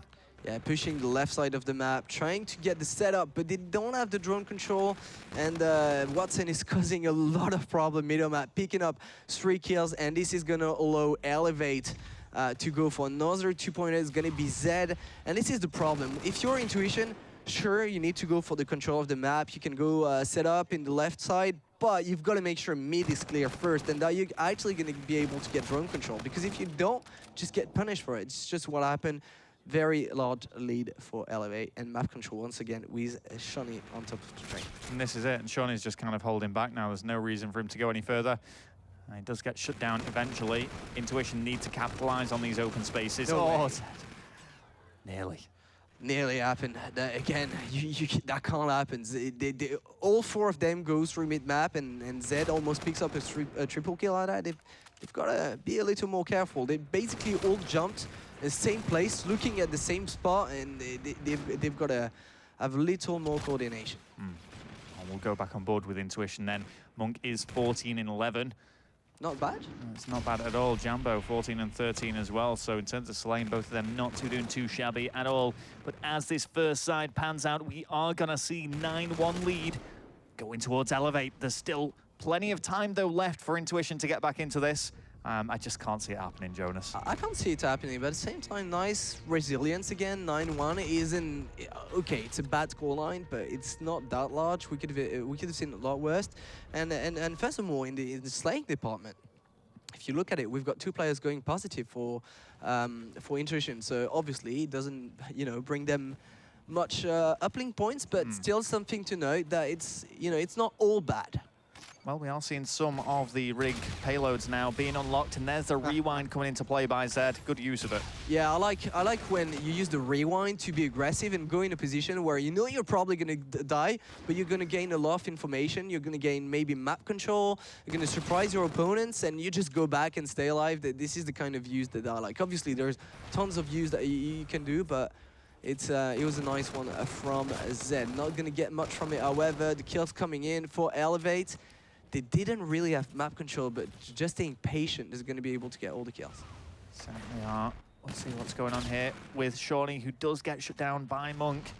Kills going back and 2. Not really much happening around that uplink drone, but that's only going to work towards Elevate's favor. Okay, Reedy, left side of the map, picked up a first kill. Finally going to die. He was in a very dangerous situation, so good job by Intuition for cleaning it up. And you look at Zed. He's just a maniac running around the map currently. He's just trying to find as many kills as he can, and this is why he's such a dangerous player. Look at it. Just picked up 3 kills very easily. He's probably gonna go for more, and now he's causing a world of troubles for the Intuition lineup. Gonna pick up 1 more, and there we go. Just another day at the office. 6 kills back to back, and you could see him really making use of the environment there, getting on all kind of ledges. Skills go back and 2. It is Elevate that do seem to be having control and making continuous pushes here. And, realistically, they really don't need to do anything. They just need to keep slaying. Yeah, they really aren't either. They're not pushing that hard. They're just going for the kills. And right now, Intuition is just flooded by Elevate players playing a lot of pressure in the camp. And that's, you know, that's what you want in Uplink. You need to have that map control, you need to have that pressure, to go for the spawns, exactly what Zed was doing.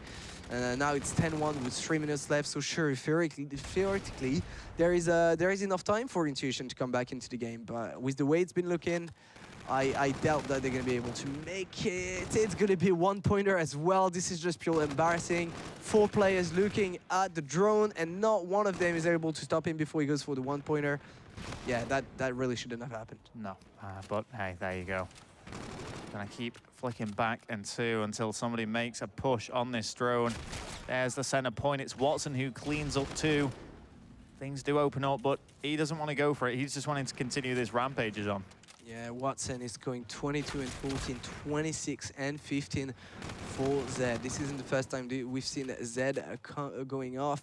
It just feels like my only concern with the way that Zed is playing right now, and it might be because they're playing against a team that, you know, let's say they might not be playing the same way that they usually would, but it just feels like Zed is playing alone in his corner, and all 3 players are playing together. They're playing as a unit, but Zed is just, you know, that crazy element going around the map, doing what he wants, but just causing a world of trouble. Because it's very annoying when you're playing against a team and there's one player, you just never know where he is, but he's making kills right, left, and center.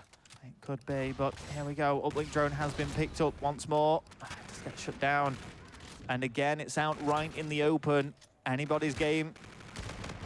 But with the time left remaining, it's just not going to go towards Intuition. I mean, there's really not much more to say other than this has been an absolute stomping by Elevate. And as expected, they're going to be walking away with a 3-0 lead here. Yeah, they definitely are, and it's also going to be the last time that we're going to see Intuition. We're going to say goodbye to them in this tournament, not able to produce much to get a win or even win a map. Despite this, they showed us a better face maybe in this game, showing some resilience, showing some good SnD plays, risky. I hope they enjoyed the time here and that they gained a lot of experience, and I hope that we see a little more from them in the future, maybe with a better form and, you know, less mistakes. Well, this is it. I mean, they've turned up, they've got the experience under the belt now, and that counts for a lot. You know, if you start going up against teams who are brand new to the game, and at least you've competed at an event and you've played against these top teams, you can learn a lot from playing against them, and they're the positives they've really got to take from this. They have just secured 2 points on the board there, but it will just be a consolation for them. Have you learned a lot from your playing experience against good teams? For me, well, I lost to bad teams, so that was just, so you know, what can I learn?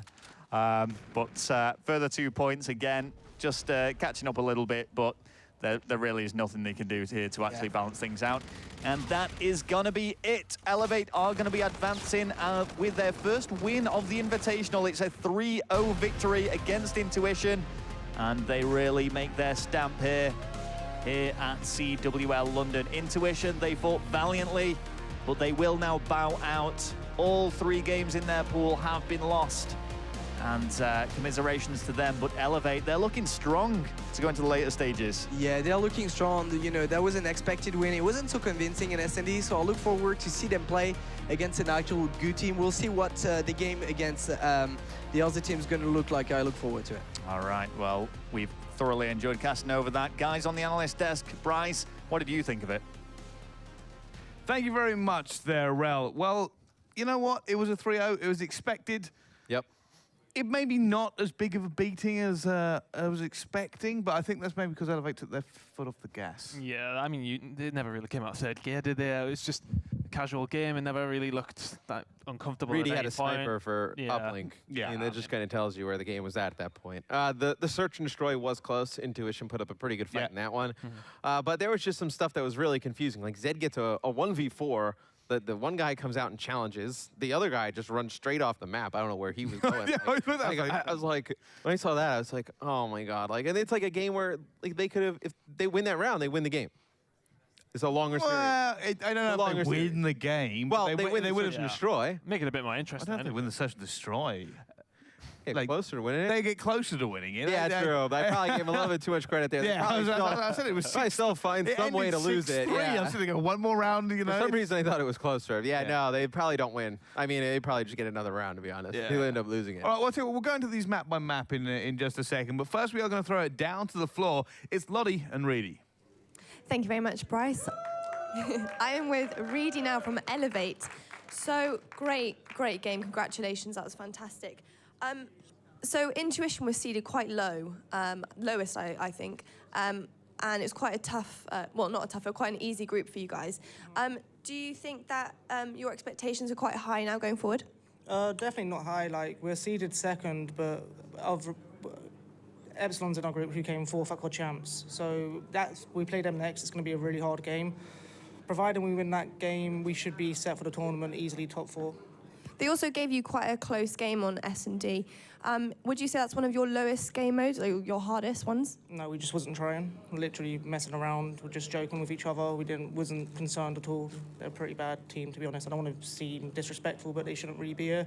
They got lucky because the team dropped out, and they submitted this email when they were 30th seed, which blows my mind. So. Okay, fair enough.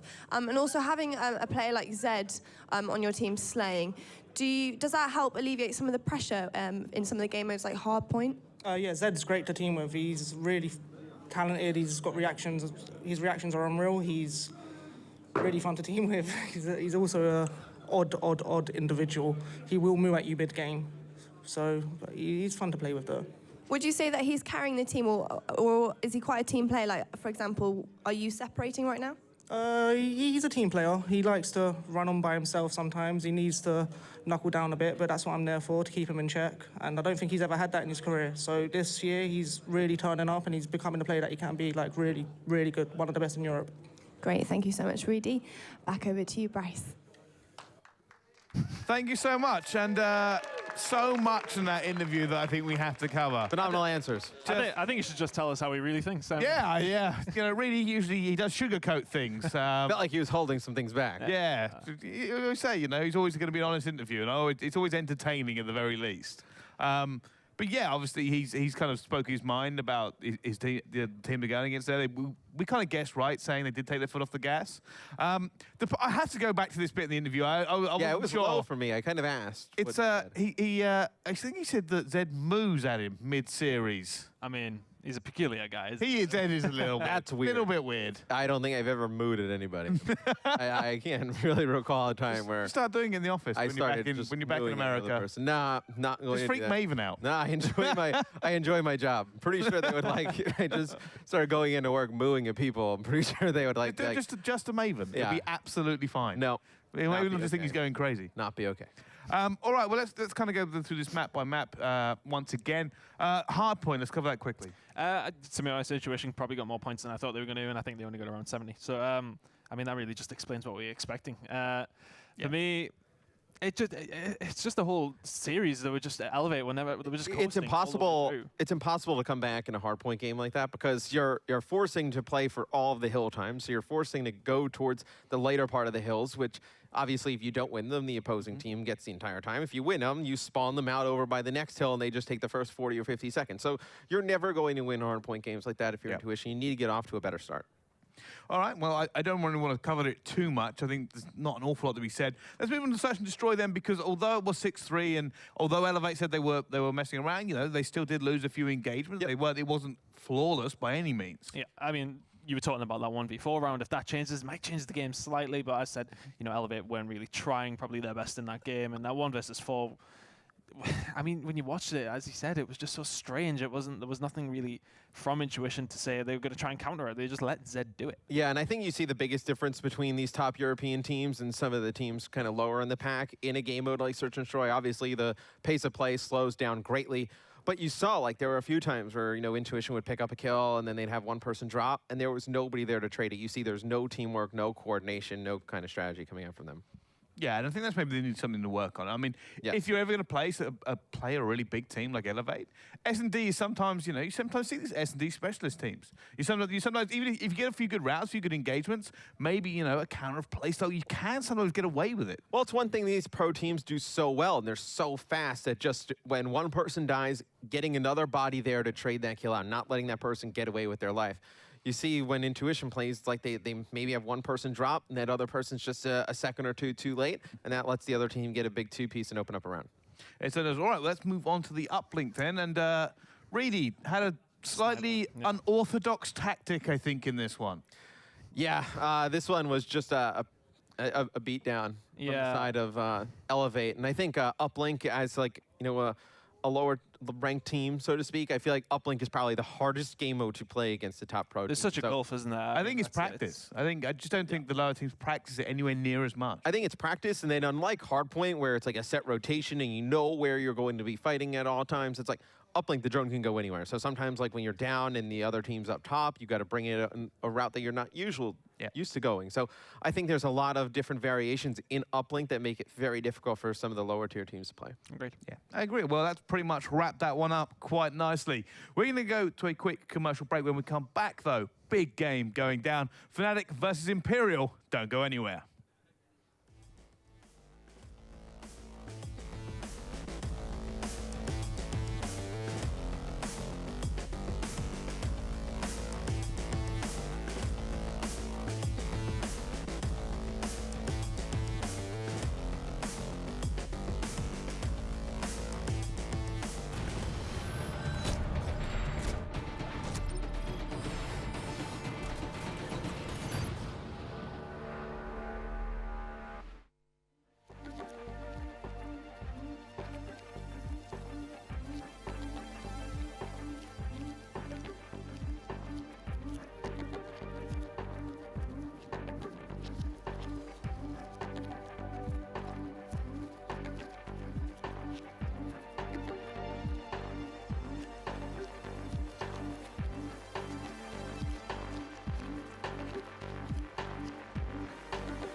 Ladies and gentlemen, welcome back to CWL London here in the Gfinity Arena. 16 of the best have joined us, but we are halfway through the group games.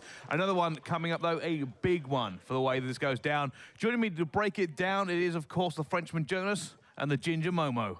Thank you very much. One way to introduce me. I've been called worse by Bryce, so I'll take that one. No, you haven't. Much worse. All right, well, the game we're going to be talking about, of course, is going to be Epsilon going against the Imperial. But before we do any of that, we need to take a look at the groups and kind of recap what has kind of happened today and everything that's going down. Is anything surprised you guys yet? In all honesty, no. I think we're still getting into the meat of the tournament, if you like, you know, to see these good teams going head-to-head. This game we have coming up is going to be a good one. But as you can see by, you know, Group A, pretty standard. I mean, I would have said that's how it's going to pan out. Intuition had a very, very hard task into Group B, and SnD, as expected for me. The only thing that strikes me is I was very disappointed by Fab Games. I was expecting better from them. I don't think they put up much of a fight, whether against Splyce or Aware. So a bit disappointed by that, but other than that, you know, just the expected. Yeah, I think so. I think there's nothing too far out of the ordinary there. A lot of this has gone the way we're expecting. Fab Games' later game against Bando is going to be one to watch. I think that's kind of redemption for both squads. Other than that, we've seen Elevate. They've already kind of stormed into this game. We know Intuition have not won a single game. That's their last game as well. So we've got the first team to have their last game of their tournament. So I think as well to point out, a lot of people have said to me, like, those teams are both 0-2. What's the point in that game? A lot of pro points still to play for. Yeah. Don't forget that as well. These guys are coming, I think, for 13th to 16th, you get 900. Everything you go up, you will step up those pro points. It'll help you at future events, seedings. So it is very key. All right, well, let's get straight into this one. First up, Imperial. Let's take us through this roster. So obviously you have the veteran Shane. He's been there for a number of years. He's been working out by the look of it. Yeah, he's been working out, or maybe he's using that technique where you put your hands below your arms to make them look bigger. That may be it. That might be it. He's good at it though. Look at him. Yeah, on camera, Shane. And then you've got obviously Endure and Brain, two players to which a lot of people are familiar with. Sam B is really the person that I'm looking at, you know, to stand out and make a mark here at CWL London. And so far, so good for them. Obviously, picking up the 1 win. I mean, those stats, kind of one win streak, 100%. It looks very good right now, but they've only played one.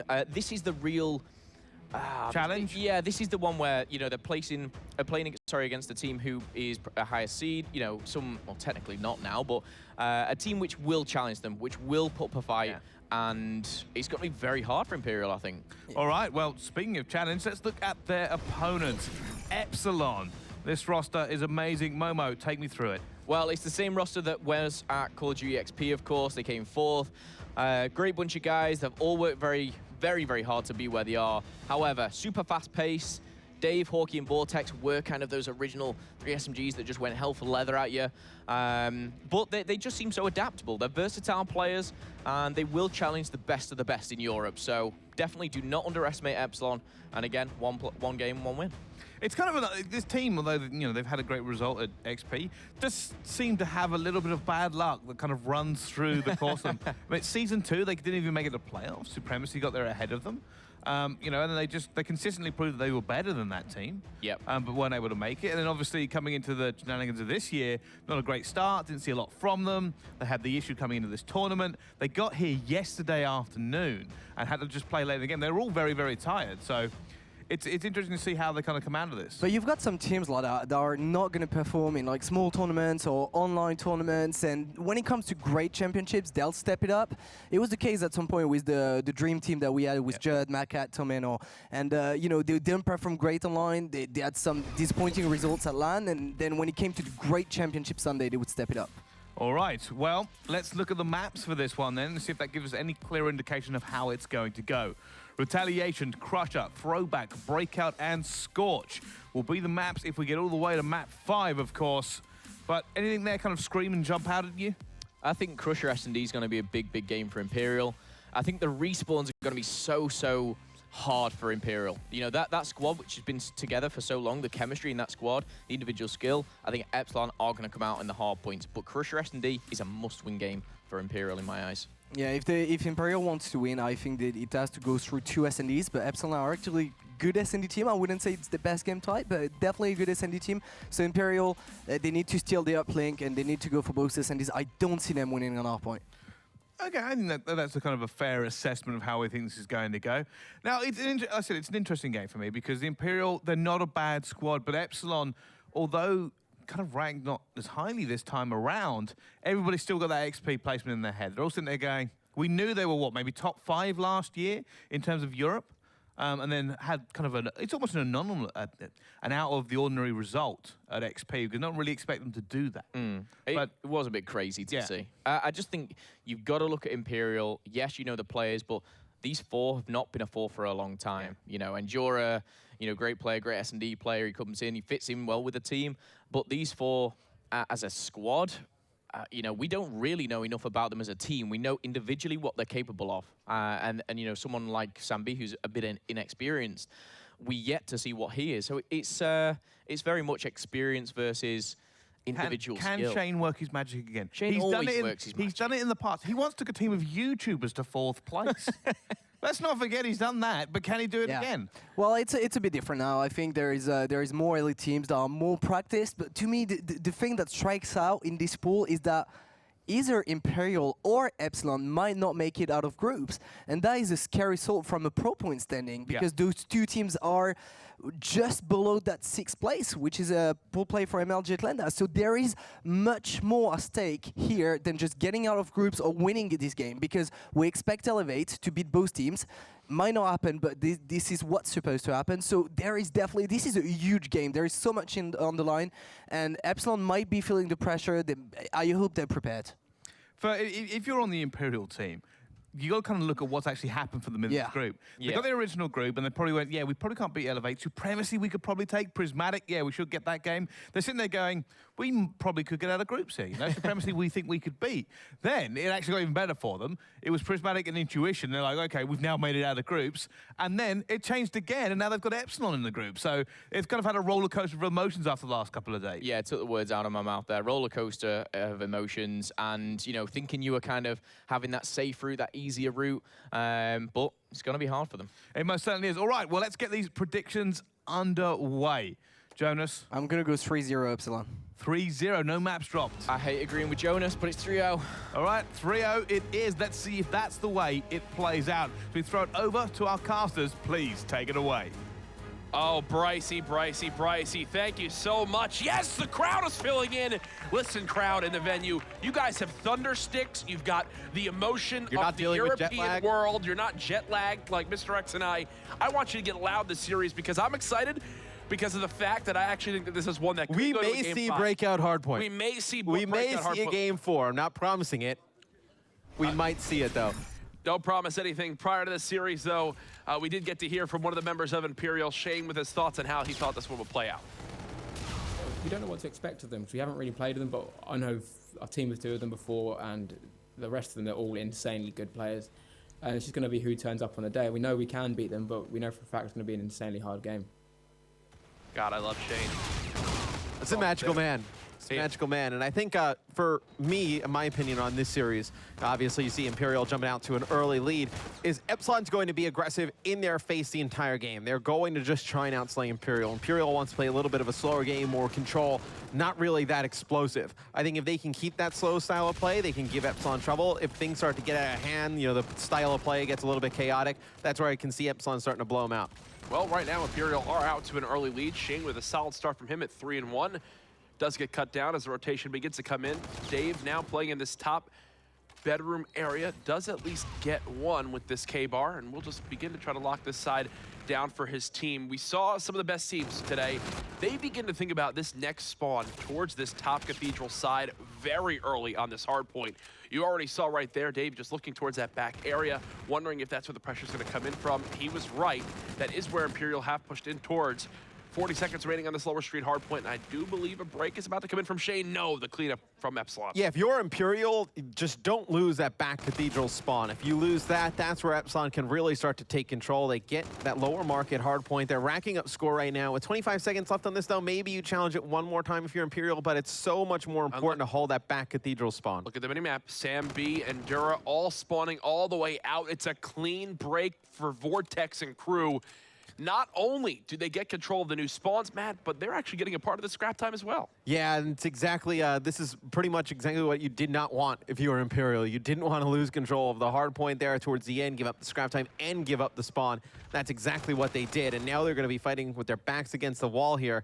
But the spawns actually are coming very far away for Epsilon here, over by the back bridge. So it's going to be Vortex and Davey trying to lock it down against all four members of Imperial. And this is where you thought the strengths of Epsilon would come in, though, Matt, is when they're able to get themselves a little bit of a setup and win the gunfights right there off the reset. It's just everything in the kill feed has been blue. Look, Dave now getting involved. Vortex does get cut down, but the kill really is for naught right now. They're even still spawning at this lower street. Look where Vortex is spawned up at. He's just right behind two Imperial players, can get the pinch for his team. I don't see Epsilon losing any more time on this hard point. No, and the guys on Imperial are just so spread out because of their spawning situation that it's going to be very difficult for them to make any kind of push. Shane goes in. He's going to take the last 15 seconds or so, but now you go all the way across the map to Broken. This is another one where if Epsilon locks this down, they're going to take a ton of time. I do actually love how Sam B has played this, though. He's gotten behind the players of Epsilon. Now, if he waits for his teammates to push out both bridge as well as this top scaffolding area, they would have forced the spawns all the way across the map. But as you saw right there, Imperial, they wind up sniffing it out. They get spotted. Epsilon do a great job of clearing out back Broken. They lock down the spawns of their team, and now they look to build this lead. And this just feels like a game this far. Obviously, Epsilon in the lead right now. They don't have like a great control of this game. Imperial's definitely hung in there and played tough. Yeah. But I just find it hard to believe. I think Epsilon is just going to break this one open eventually. I feel like they're just kind of toying with Imperial right now. Well, the slang quite even so far in this game, really. Dave as well as Hockey, the two that are standing out for the most part. Everyone currently negative. Shane just broke into the positive side for the Imperial. 94-67 the scoreline right now, Matt. As you mentioned, you think Epsilon are going to take over. Not sure when exactly it's going to happen because Imperial keep doing this right here. They get the last little bit of scrap time and they keep the game within reason. Yeah, I mean, your biggest part of the game will be the next Cathedral and Broken Hills. You see Brain just absolutely destroy Vortex there. We'll head inside to the hotel. And this, I feel like, this is a hill where you're going to see a lot of contention. I feel like this is just bonus time, right? If you're able to get a good chunk, great, put yourself in a better position going into the second rotation of hills. But a lot of the time we see both teams just kind of flying in, nobody getting a good chunk of time on this hard point. You know, we were talking a little bit about Shane, and I think statistically, of all the champs he's attended, he's got like the weakest stats. I told Rated he was going to get 50 kills in this first game. Oh, really? Well, alive, yeah. I think you had the wrong person as Brain there. You just saw the 4 times multi-kill, the major alert on Codcaster. He's on a 5 streak right now. Slower start from him, but now beginning to pick it up. Does get cleaned out up. It's 100-100. After the first rotation of hills, we're winding down this hotel hallway area. And as you mentioned, Matt, very scrappy. It's exactly what we've seen so far. Yeah, Imperial's done a nice job, though, getting a good chunk of time. They're going to give it the last, 15 or so seconds here to Epsilon, so they'll get a little bit of a big lead here going over towards Bridge, but you have the side of Imperial set up over by Bridge, trying to push all the way, spread out the side of Epsilon. Have we ever talked to Dave about why he has a Q in his name? Nope. Okay.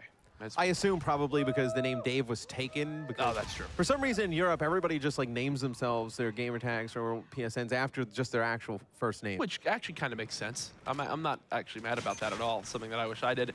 SnD cut down from that back broken area. It's been a lot of two pieces from these teams. You saw Desire and Dave try to bounce back, but Endura gets one, Endura gets two, as he'll hold off the pressure, and now the streaks begin to come in from Brain, who you saw earlier, that 5 times streak with the 4 times multi-kill definitely helped him earn those. 131 to 118 the score. Imperial so far on this bridge hardpoint have looked like the better team in the first 2 times we've seen it. Without a doubt. They have jumped down to a lead here on the bridge, and they did that in the first rotation of Hill. So not too surprising. We'll take a look at the mini-map. As you can see, some players for Epsilon giving up on this hill. They're going to set up for that lower street. Epsilon have just started losing a ton of engagements. The slaying is actually completely even now. 3 players negative for Epsilon. The only one standing out still is Dave, as he's at 19 and 12. The new hardpoint comes in, the biggest lead of the game for the Imperial. Active camo now earned as well. Could be extremely useful when we get towards these hardpoints that many consider the money hills on this map in Cathedral, as well as back broken. You see there, though, not expecting the pressure to come in from scaffolding yet. Vortex with a nice cleanup inside the hard point, as he'll try to help Epsilon claw back into this game. Which it's interesting that Epsilon, they find themselves far behind here, and they're trying to mount the comeback, and the slaying is about even, because this series, I feel like, means so much more to Epsilon than Imperial. Like, I feel like the expectations this Epsilon squad are high, obviously, after their placing last year at COD XP. They're pretty behind in the pro points, I believe, 10th right now. That's the big thing, too, is I think for all the teams in EU, from what we've seen in online performance, this has been one of the shakiest. This has been one of them that you need to see more from them. They're right on that cusp as well, where you think of teams like Aware, and maybe a little bit higher. I think you could rate them a little bit higher than Aware, but teams like 3G, they want to break into these top spots in Europe, and right now they're just on the cusp of it. A good weekend here for Epsilon could mean a lot for their confidence. Well, look, Epsilon kind of holds their fate in their own hands, right? I mean, the team in 6th right now, I believe, is Supremacy. They are not here, not able to attend. And Epsilon, they have a perfect opportunity to get out of groups and get a ton of points to put themselves back into the top 6. And see, Hockey, he's going to actually drop inside of the hill. It does look like that the spot of Imperial is going to get a break. They're going to get set up here with about 40 seconds left inside of Cathedral. So a ton of time they should be able to take. Look at that. Endura just died to Desire, but because everyone else is spawning back bridge and back broken for the side of Epsilon, he just spawns up lower street, goes and shoots Desire in the back in the next 5 seconds. A little bit too passive a play right there from Desire's side, as he kept giving the team the lower street spawn. Imperial keeping this one in their favor, 188 to 178. And this is what we were talking about, Matt, when we even took over the mic from Analyst Desk. The first thing you mentioned is this one could go 5 games, and this is showing it right here. Tons of lead changes so far. The rotation towards broken. This could define how the rest of this game plays out. And it looks like Epsilon are in full control. It's a very smart play by Epsilon. I was a little bit scared that they were going to put at least one more push into Cathedral with about 20 seconds left, but they opt to rotate. They pick up all the kills on the rotation. They're going to make that time up back here at the beginning of Broken. Look at the pinch from Vortex as well. This guy's pushing all the way towards lower street and scaffolding, and it's keeping the spawns pressured all the way out. A nice gunfight win as well. You just saw from Desire's perspective there by Hockey near that bridge area. All the lanes clear. The lead now back in favor of Epsilon, our 15th lead change of this game. Yeah, this has been very back and forth with Cathedral and Broken being the 2 key hard points right now. Dave just doing all he can. 29 and 16, currently on a 6 streak. Make it a 7. He's going to take one out from behind. He's going to have 2 players right into the hard point. He's not going to be able to win either of those. 13 seconds left, though. Epsilon has done its damage. I think they can actually kind of give up on the last few seconds here. Go set up in Hotel. Now, here's the thing for me. What have we seen so far this map, though? The Imperial on the top bridge hardpoint are disgusting. Can they get there, though? They have to stop Epsilon from winning here. Endura and crew, can they make it happen? Shane, 23 and 17, a great performance from him so far. They do get the kills in the rotation. They're back within 20. They've got some payloads to use as well as some tacticals and some grenades. SnD just staying alive. He's got teammates watching over him. There's the pressure from Desire to break on in, though. Yeah, they just need the one player to sit inside the hardpoint and just look over him down the hotel hallway. And you see, SnD dies in the hill. Shane right there to pick it up. It's going to be very difficult for Epsilon to just kind of break this one by one. My goodness. And just like that, Imperial's clawing right back into this. Here comes Dave, though, on the flank. Gets one, but an immediate trade. There are some presence of the Epsilon players near this hard point. It's Shane who gets 2, nearly finds a 3rd, but it's Vortex with some clutch shots, and now they're looking to close the game out here. There's enough time for Epsilon to win it. They just need perfect gunfire. Brain with the 2-piece to break on through. Was that enough to stall out the game? I don't believe so. So the Imperials still have to push through this. Epsilon inside the hard point. They should be able to close it out here. 248, 249. No, they haven't done it as of yet. There will be a rotation towards the top bridge area. It's still possible for Imperial to do this. Yeah, and right there towards the end. Imperial gets 1 kill, knocks Epsilon out of the hill, but Epsilon only 2 points away. Oh. 2 kills coming in for the side of Epsilon. They get control of the hard point, and they'll take game number 1, 250-224. What a scenario right there. You see, in this final kill cam, Vortex has a player just behind the other side of the car. That player had rewind, but if he uses it, he leaves the objective and loses his team the game. So there, he wishes he could have used that payload ability. Unfortunately, though, would have lost his team the game. Epsilon, it was not easy, but it's what was expected in this first hard point. Yes, we got a close one, Matt. It wasn't 250 to 100. Nope, that score was very reasonably close. We saw a lot of lead changes during that one. Shane actually goes 26-21 with the most objective time for his team, so he puts together a fantastic game number 1. Dave just too strong, though, 34-21 on the side of Epsilon. And you saw once the pace of play just started to pick up, that's where Epsilon started to take control. Yeah, there was some shaky moments there. I would love to see the difference in that top bridge hard point of how much Imperial really did win it in the first half of the game. But in the end, it's Epsilon who come out on top. They're now up 1-0. We'll be sure to pull up the scoreboard for you so you can take a look at exactly how it all broke down. Dave, 34-21. He was the guy that when his teammates slowed down a little bit, Matt, he kept the pressure on. Yeah, no, he obviously did a fantastic job in the slaying department. Desire does not have the best of games, only 17 kills, but he has a ton of objective time. Yep. And where Imperial got a lot of their points, Jack, obviously over by the bridge, but then their first hotel hallway rotation, they did a good job getting a lot of time there. Everything else, they didn't get a good hold on Cathedral, didn't get a good hold on Broken. That's where you saw Epsilon really start to pull away. Well, we're going to be getting into game number 2 here momentarily. It will be Crusher, Search, and Destroy. Some closer maps this time, Matt. I didn't get to hear your perspective too much on it, but earlier today we saw 6 plants from Splyce against Fab on just the side of Splyce every offensive round. If you're a coach of that Fab team, what are you saying to them? Play defense. Okay. I mean, you can't just let the guy walk right up to the bomb site and plant it down. I mean, you have to show some kind of presence over there. Like, even if you're not going to be aggressive and, like, push over towards it, like, at least shoot a few bullets at him. Like, don't let him just, like, run up, plant the bomb, and then run away. I mean, I think you have to show at least a little bit. I think I've been casting for a little bit over 2 years now. You're 2.5 years. Okay, well, you know what? Finish your point. We're against Maven. That's where we are, not against each other. It's true.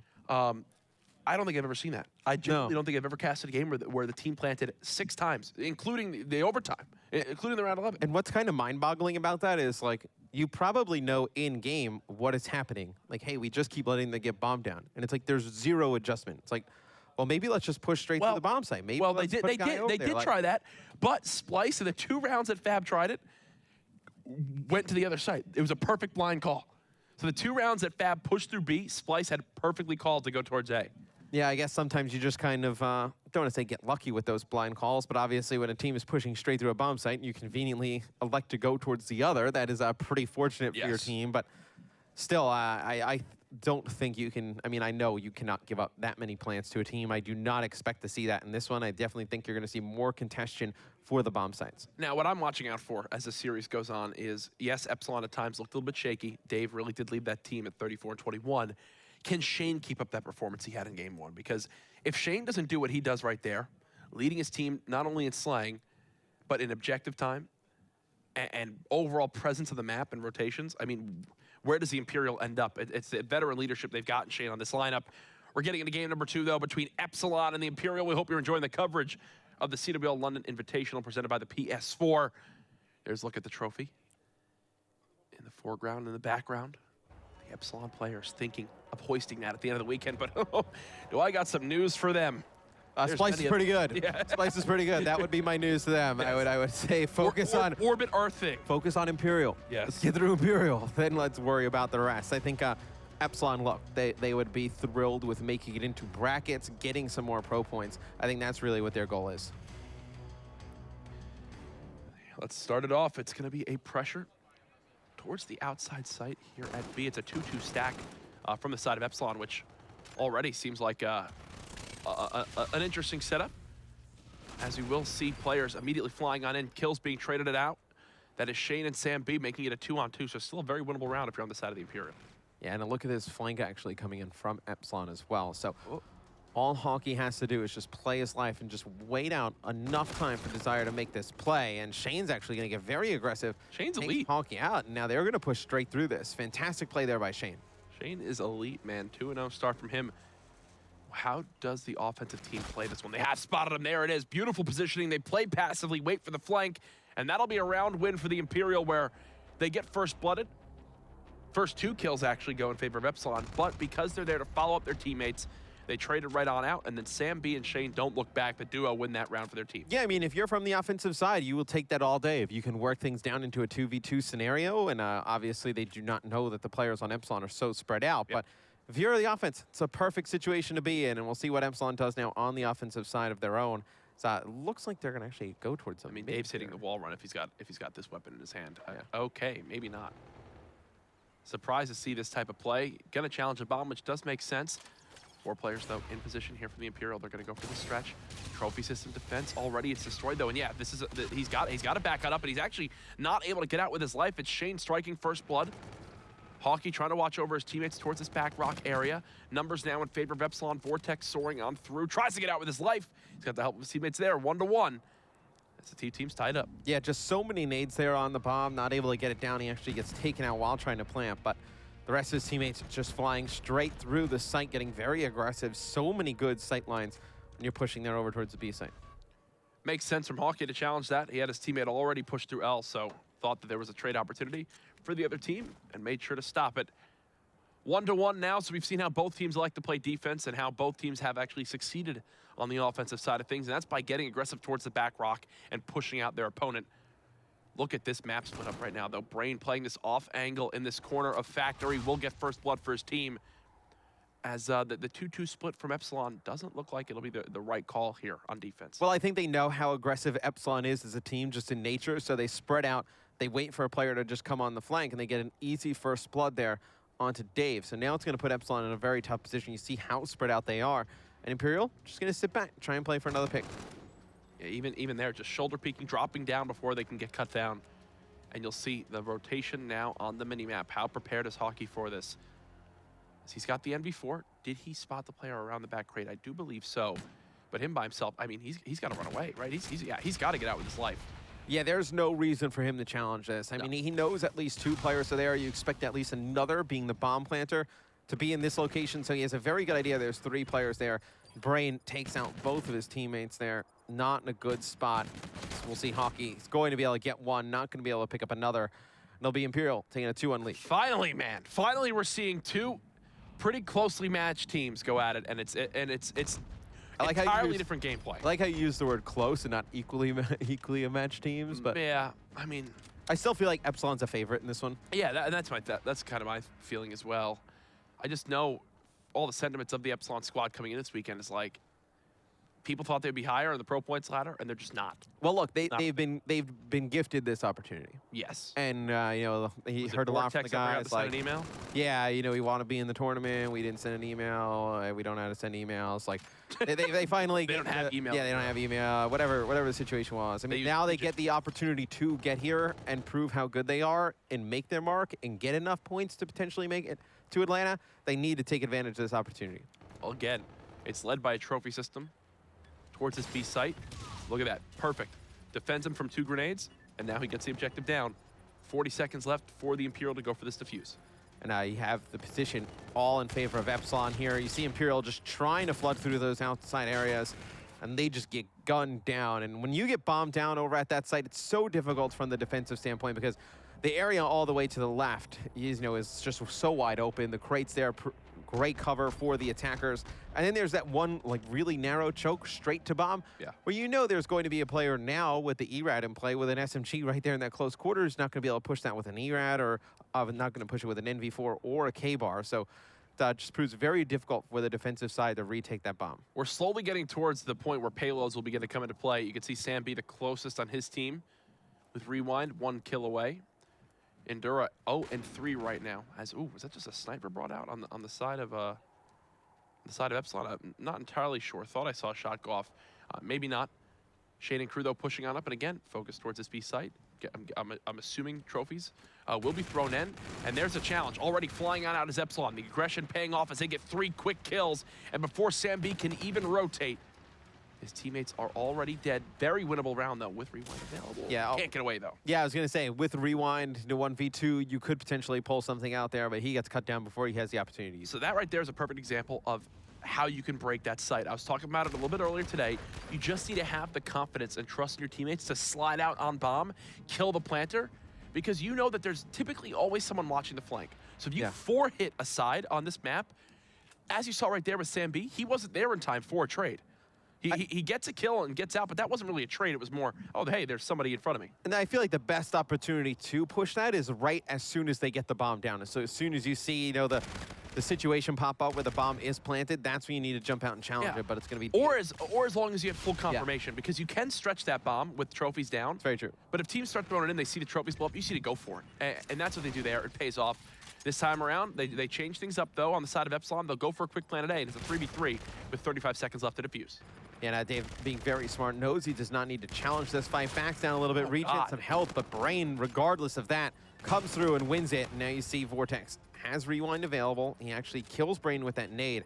Now he's going to back out, play the rest of his life. I think Epsilon 100% win this round now. With Rewind ready to go, does he? Oh!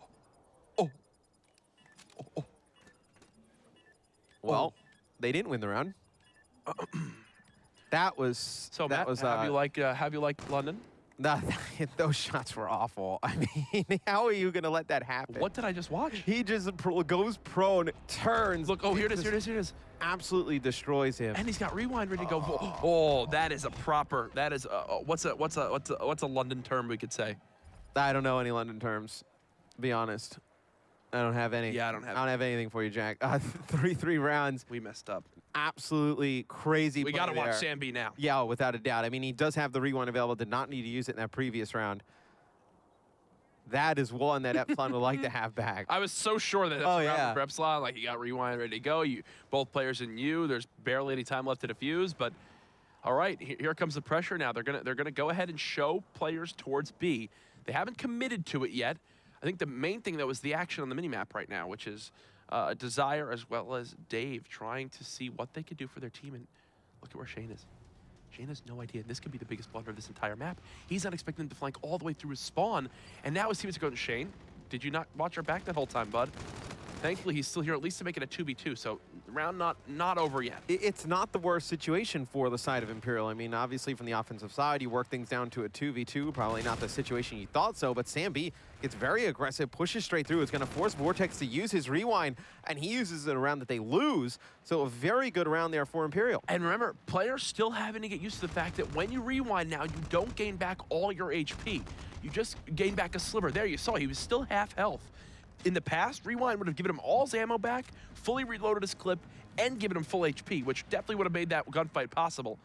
It's differences like that, balance changes like that, that absolutely change how you have to use that payload ability. Yeah, with the balance changes coming in, so often, obviously Infinity Ward doing a great job just tweaking things to the competitive rule set, you have to kind of be aware of those. I mean, that is something that's changed recently that obviously players still not used to. Yeah, and it showed right there. So Vortex will get first blood. Epsilon, after getting turned on in that 1v2 scenario, they need to make sure that they can regain some composure. It would be a great way to show the caliber of this team, as the closest group play matchup is middle of being underway. 2v2 now, as kills do come in towards B. You've got Hawkey getting shots onto one player, so it's a 1v1. He's got react, or 2v1, sorry. Thought Vortex died there. SnD with Rewind. Does he use it this time around? I think if he gets one, you potentially use it, depending on how weak he is. He's going to be able to pick up one kill. He's going to back up, not going to use Rewind here. He's got Hawkey chasing him down. Hawkey does have his ability ready as well, so I'll have to keep an eye on that. But SnD gets out. I don't think Hawkey has any idea where he's relocated to. I mean, this is going to be a battle of, they're going to get in a 1v1. Hawkey's going to pop reactive. Immediately, you're going to see SnD realize it. He's going to Rewind, and then it all comes down to who hits their shots after that. Oh, this is a perfect spot here for SnD. Be positioned in. He's going to get some shots. Wow. Going to be able to take out Hawkey. A fantastic 1v2 clutch there from SnD. He's had some hero plays here in Search and Destroy. He's the real deal, bro. And it's Imperial, 1 round away from tying this series up. What is it for his performance right now? 10-3. from SnD. 2 clutches as well. That's the bigger thing for me. Yeah. Outside of the kills, it's where he's gotten them for his team. He still has Rewind ready to go. Yeah, I mean, he's been the biggest contributor in the 2 rounds that meant the most right now for Imperial. So obviously you look at SnD as being crucial to their success here in Search and Destroy, and it seems like they don't really know what they want to do here on the offensive side. It looked like they were going over towards Bean. Now they're going to be a little bit more passive, back up. And I think they're worried about the side of Epsilon coming on this flank that they've been doing quite consistently from the defensive side, but it's not coming here. So Imperial just going to waste a ton of time here at the beginning of the game. Yep. And it does look like now as they begin to develop towards a site, they might have chosen the right one because look at what Epsilon have done. They sent 4 players to B. They go, oh God, nothing's here. They had A. They go back to A. There's nothing here. Let's go back to B, I guess. So now we should have a 2v2 scenario towards this site.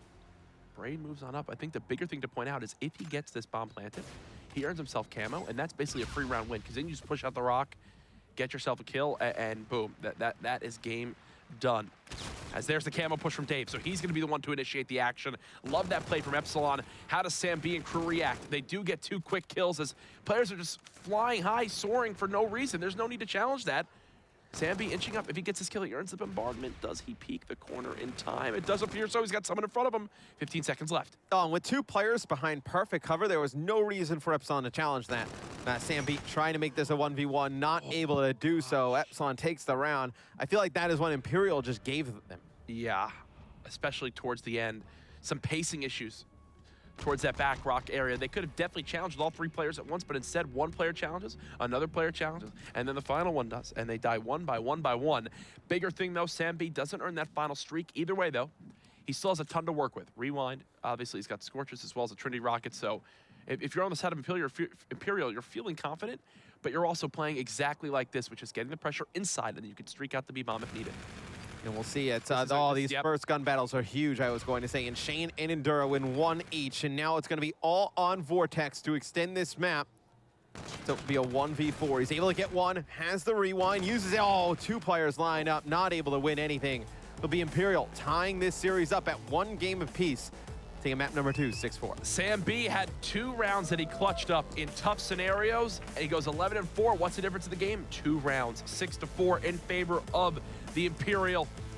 Great stuff from them as now we've got ourselves a series, Mr. X. We're going to see Breakout Hardpoint. Yeah, slower game mode and Search and Destroy. You expected that to be one. Imperial could make their mark on it, and they do. They secure that 2nd map win. Unfortunately for them, they got to win one of these next 2 respawns to see another Search and Destroy. And I think we're beginning to see a little bit of Epsilon struggles transfer over from what we've seen online to now on LAN. With that loss there, at times just not looking like they were able to execute on the goals they had in mind. Let's take a look at our scoreboard, though. SnD 11-4. Shane, monster game 1, monster game 2. Desire, though, 2-7. You just can't have someone kind of lagging behind like he did just there. Well, here's the issue when you play that fast, aggressive play style is you're relying on your team to just outslay the opponents. When you're not picking up those kills and the opponents is doing a good job just slowing the game down, as we saw when Epsilon would go and trying to get the bomb down at B, just so many, lethals and tacticals coming in from the side of Imperial, you're just not able to win those games when you slow the game down that much for the side of Epsilon. So I think Epsilon needs to, something that I would like to see them develop throughout the year, just get a little bit more versatile in their style of play. Yeah. I mean, right now it seems like they can only win playing aggressive and fast. What do Imperial have to do here? Throwback uplink. What is the mindset you have going into this map? How are you trying to play it? Just keep it low scoring. Okay. I mean, if this gets out of control, I mean, you favor Epsilon. Like, once the game, players start flying around the map, having to make these, crazy, high wall runs, up in the air gunfights, that's when you favor Epsilon. If Imperial can slow the game down, make it really low scoring, to kind of churn out scores, take, a minute off the clock trying to get a 1-point throw on the board and connect with it. I feel like that's how Imperial can take over here in the uplink. I don't think they're going to be able to just grab drone and just brutally force their way into the Epsilon base for 2-point plays. Well, we are beginning to load on into Game 3. There's a look at your 5-game set. Throwback uplink now, Game 3, Breakout Hardpoint. We will see. The question that remains, though, will we go to a Game 5 Scorch, Search, and Destroy? We saw a lot of Scorch yesterday. Saw how certain teams like to play it. Not sure if I remember exactly how either of these squads wound up going into it. But there's a look at the Imperial. They know.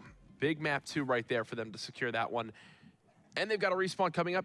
I mean, you're sitting here going, Imperial, they could have very well been up 2-0 in the series if they played a couple of those hills a little bit differently in that first half. A couple. I mean, they have one of the Broken Hills or Cathedral go their way, and that is a map that they evidently win. Yep. And then you find themselves up 2-0 in the series coming in as Uplink. They're in a perfect spot. But I think now with 1-1 going into 2 straight respawn game modes, this looks like Epsilon could close it out 3-1. All right, well, this is the first time a 3-0 prediction hasn't been correct so far this weekend, so every series I predicted 3-0 so far up to this point was. I didn't make a prediction. You're just a genius with predictions, Jack. You know, that's why I'm here. That's why you're here. I thought you were here just for a few jokes and whatnot. To be honest with you, I'm only here for Nando's. I got some Nando's last night, and by some I mean 37 pounds worth of Nando's. Which Not if you don't pounds, know like weight, like I don't know if you don't know the difference in how much that is finances wise. That's $917 US. That is not true whatsoever. I cannot afford that much Nando's. I have a wedding to pay for. I can't keep buying Nando's. Infinity got us. Yeah, it's fine. I'll expense it. Yeah. Well, yeah. Martin, sorry. Well, let's get into it. Apologies on our end. We didn't get to switch the names for this game, so the Epsilon crew will be purple in this one. It's fine. They didn't like blue. They didn't like blue anyway. Yes, so hey, either way you can read names and the logos are right on the top. That's all that matters. Let's get into it. Throwback Uplink, the series tied 1-1. Nah, see, the fight for mid-map control here will be huge, as you see Shane and Sam B picking up a kill each here towards the mid, but the drone not in control for either team right now, and that's obviously what you need to score. And I feel like on Throwback, this isn't like Frost where it's very low scoring. I feel like we do see more scoring opportunities on Throwback Uplink. You see in the bottom of your screen, use that hashtag CWL London. Let us know your thoughts on the teams playing, what's going on, how tan Mr. X's tan is currently, anything like that. It's currently very tan. Currently, the status of my tan is 10. Yeah, that would be highly accurate. It's okay, good. I just want to make sure we're all on the same page here. First team to pick up the drone will be Imperial. And actually, I didn't think this was going to happen because they had 2 players drop. It's like, okay, there you go. Desire cleans it up. They had 2 players drop instantly, and then they still got a couple kills and nearly had the opportunity to go for that one over Grannies. So far this weekend, one of the things that I'm least impressed by a lot of these EU squads is their throwing ability. I think today we've seen 6 misses so far in Uplink on just this map, on just Throwback Uplink alone. They definitely need to improve that before they get on the international stage. Yeah, and I talked a little bit about in some of the interviews we did before the weekend that I feel like this is the one game mode that Europe is still very far behind the North American thing. I feel like Uplink is the one that they have the biggest learning curve on. Obviously, it's the newest game mode. They haven't been obviously having a ton of time to play against the North Americans, getting used to that style of play. So, I feel like as time goes on, they'll get better. 7. You won't miss throws like that, and that is huge because they no dunk. For a second there, I thought it was going to work out for him, but those are ones that the side of Imperial needs to put in. Like we talked about how they want to just knock down the 1-point throws, force Epsilon out of their base, just trying to run towards them, not really flying into their own base. That's 2 right there. For the side of Imperial, they could have put themselves up with a nice cushion there and started to play a little bit more of the control game. Shane again with a monster start from him now, 9-2. What has got into this guy for this weekend? I guess he just wants to prove that, hey, he's still got it. Don't count Shane out. 9-3 now, triple positive, as majority of the side has been Imperial on the offensive. What do Epsilon need to do? They need to get 3 dead. They need to get control. Well, I think Shane kind of looks at this as, he's a player that's getting a little bit older, later in his career. And this is like a great opportunity from him from the standpoint that I feel like, the top 4 in Europe are very secure, but those like 4, 5, and 6 spots are wide open that he could potentially make a comeback. Does this go back to the sentiments we talked about with Tommy, where he's got, fresh blood with him? It's not the same recycled teammates that he's used to in his career. Now he's got some new people he's playing with, trying to get some of these new guys to really grow on this main stage. And I think he's got that opportunity here. You see Epsilon go up 3-0 as we're having this discussion, but I don't feel like it's the same between Shane and Tommy, because I feel like Tommy has consistently been at that top level, right? Okay. Like he's never kind of fallen down from that top level. Like we saw Shane, play on some of the great Epsilon teams in Black Ops 2 and then just kind of fall all the way back. But I feel like Shane is like more in a rebuilding of what he had previously, where I feel like Tommy is, he's been at the top for so long. It's just kind of like a revitalization, like giving himself some more energy, some more drive, playing with some new players. It's going to be exciting to watch both of these teams compete as the year goes on. Currently, Epsilon still in the lead if you're just tuning in to this map. Imperial had a 1-point throw that they whiffed earlier on. Outside of that was their only real scoring opportunity. 3 do go down now on Epsilon, though, as Imperial look to clear out their base retake control of the map, and now go for their first point of the game. And it's just not a good situation for Imperial, because what Imperial want to do is put the points on the board and then just kind of post up in the mid-map and force easy gunfights for themselves. They're just nice shots, Brain. Some nice plays there by Brain. But they just wanted to force some easy gunfights for them towards the middle of the map. But now Epsilon, they get a lead. They're still going to continue the pressure. It's not good for Imperial. Brain right there is just clearing out everything. There's nobody but he's got there. nobody with him. So at least it did enough for them to at least throw this. There you go. That's in. Imperial on the board with 45 seconds left inside one. Still, they should have 3 points on the board. I mean, they missed 2 easy 1-point throws earlier in the game. So we'll see. It looks like Epsilon getting control of mid-map. They're just going to push all the way through to the Epsilon base. So let's see what they decide to do here. You see SnD, he's going to get taken out. You see Dave and the rest of the players for Epsilon just trying to clear this out. They're just not able to do so. It's going to be Imperial winning a bunch of gunfights. 20 seconds left. They're just trying to get the drone further up the map here. Try and put themselves in a position they potentially could get another point on the board. Yeah, Vortex is buying time for his team. 3 do go down, and I think they know the final player's middle. There it is. Dave gets the kill. Beautiful shots on the Brain, who just came off spawn towards that back bathroom area. Drone pass forward. There's the dunk. Vortex extends the lead for his team. 5-1 now for Epsilon as we head into side 2. And it's just about putting your team in a better position to succeed. I mean, when Imperial, they have the opportunity to take a lead, put the 1-point throws on the board, they'll slow the game down, force Epsilon to just charge them towards the middle of the map. They just don't do it. And then what happens is they go far behind. Now they have to be the aggressors towards Epsilon, challenge those gunfights, and it's not a game they're going to be able to win. Matt, right now it's a 3-man show with Endura really struggling on the Imperial. Let's go ahead and listen into their comms at the start of break upside 2. Nothing. Top mid train, the power mid like a fuck. One top mid train, he's behind it. One's from the right, one's Hoagie's top mid, Hoagie's top mid, Hoagie's top mid, Hoagie's top mid, Hoagie's top mid. He flanked from mid, man. Yeah, no, AR out. Top window, top window. As well. Big kill, big 2 kill. on the right, 2 on lemon already, 2 on lemon already. Mid dead. One more lemon. He's got to be lemon in the corner. Could jump me top window for Andre. You got 3 grannies. Hey, dead. I can't say anything. Lemon. Right. Mid.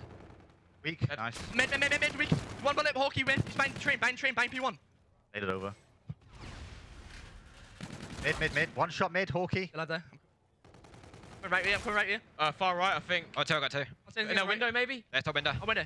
Flew out. I'm clear out top window. Yeah, shit. Let's go. Go mid, go mid. Go. Yeah, go. Good numbers. I'm pretty left. You see right there? What's that, bowling? Hi. Killed me. Ah, missed it. All good. Fine. You're fine. In their base. Behind you as well. One shot mid, one shot.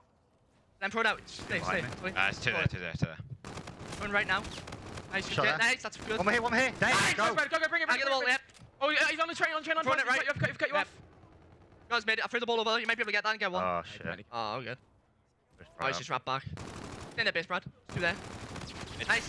One shot there. Let's go. Get in their window. Yep. All right, open. All right, I'm going all right. A window now, Hawkeye's window. Right here. Nice. One more middle, mid cut. On the right. Dead shot. Go, bring this shit. Let's go. I can't. I'm pushing the right. Underpass now. Dead. Nice. Go, quick. We're going underpass. I'm going right for it. Yeah. Go. One more here. Weak on their statue. He's gone back to bowling. Behind that wall, Brian. Yep. Ah, he's man. Yeah. One high. Behind you, got 3 behind you. There. In bowling. Well, the 2 out, weak, mate. Alright, let's start going right. We need to get points. Absolutely. That's all good, man. There's top window. Matt, you got to hear from the side of Imperial right there. Some things I liked, some I didn't, but from your perspective, what was going on there for him? Well, you had a 4th missed throw at the beginning of that, listen in. And then Endura picks up 3. They get control of the drone, and they throw it over the building to him when he's all the way in the back of the base, right underneath the portal. He's not able to get back out towards the drone. They don't get any points out of that as well. So just a lot of confusing plays from the side of Imperial here in Uplink. I believe there was just another missed throw that they'll now go ahead and retake and dunk on in. So it actually works out for them there. 5-3, the Imperial back within 1 possession. Reminder, already with the missed ones that we've seen, this should be a tied game. Instead, they're down by a dunk. Brain now moving forward. There's the throw. That one's in. 5-4. The Imperial begin to heat up, and why is that? Endura has made his presence felt inside 2. Yeah, I mean, Imperial should be up in this game realistically. Yep. I mean, they have a bunch of throws that they missed. They should have about 7 points at the minimum. Maybe you say 1 or 2 is a miss, but right now, 2 minutes ago, they are down 1. They do have control of mid-map. They're forcing Epsilon all the way into the back of their base. Let's see. You see Shane going to get one in the feed. The drone is open to be picked up. It's going to be SnD just tossing it for yards. I like that play. Epsilon looked like they were going to start to get control, push forward up. You throw the drone back towards their spawn, force them to go back and get it. Vortex still has this rewind. Minute and 30 seconds remaining. How do Epsilon try to play this? They've already got 2 dead on their team. They're trying to keep pushing forward. Hawkey's the last one there. He gets shot in the back. The pinch comes in, and now middle map has been claimed by the Imperial, and it's Shane with the big kill, a 4th streak. He has overdrive too. Could this be the time to use this payload ability to secure his team the win? We'll have to find out, as again, Epsilon hold off their base near this back polling side. I feel like you need to figure out some kind of way you can get the drone in Shane's hands with that overdrive and just hope he can make a play. With a minute to go, obviously not a lot of time to set some things up. It's going to be Dave trying to get in with the drone in hand. It's going to be 3 kills in favor of Imperial, and Desire is out of position here. As you see the drone going down towards that bike path area, he's going to have to back all the way up. A little bit of an awkward pacing there from Epsilon. It looked like they kind of panicked towards the end of that one.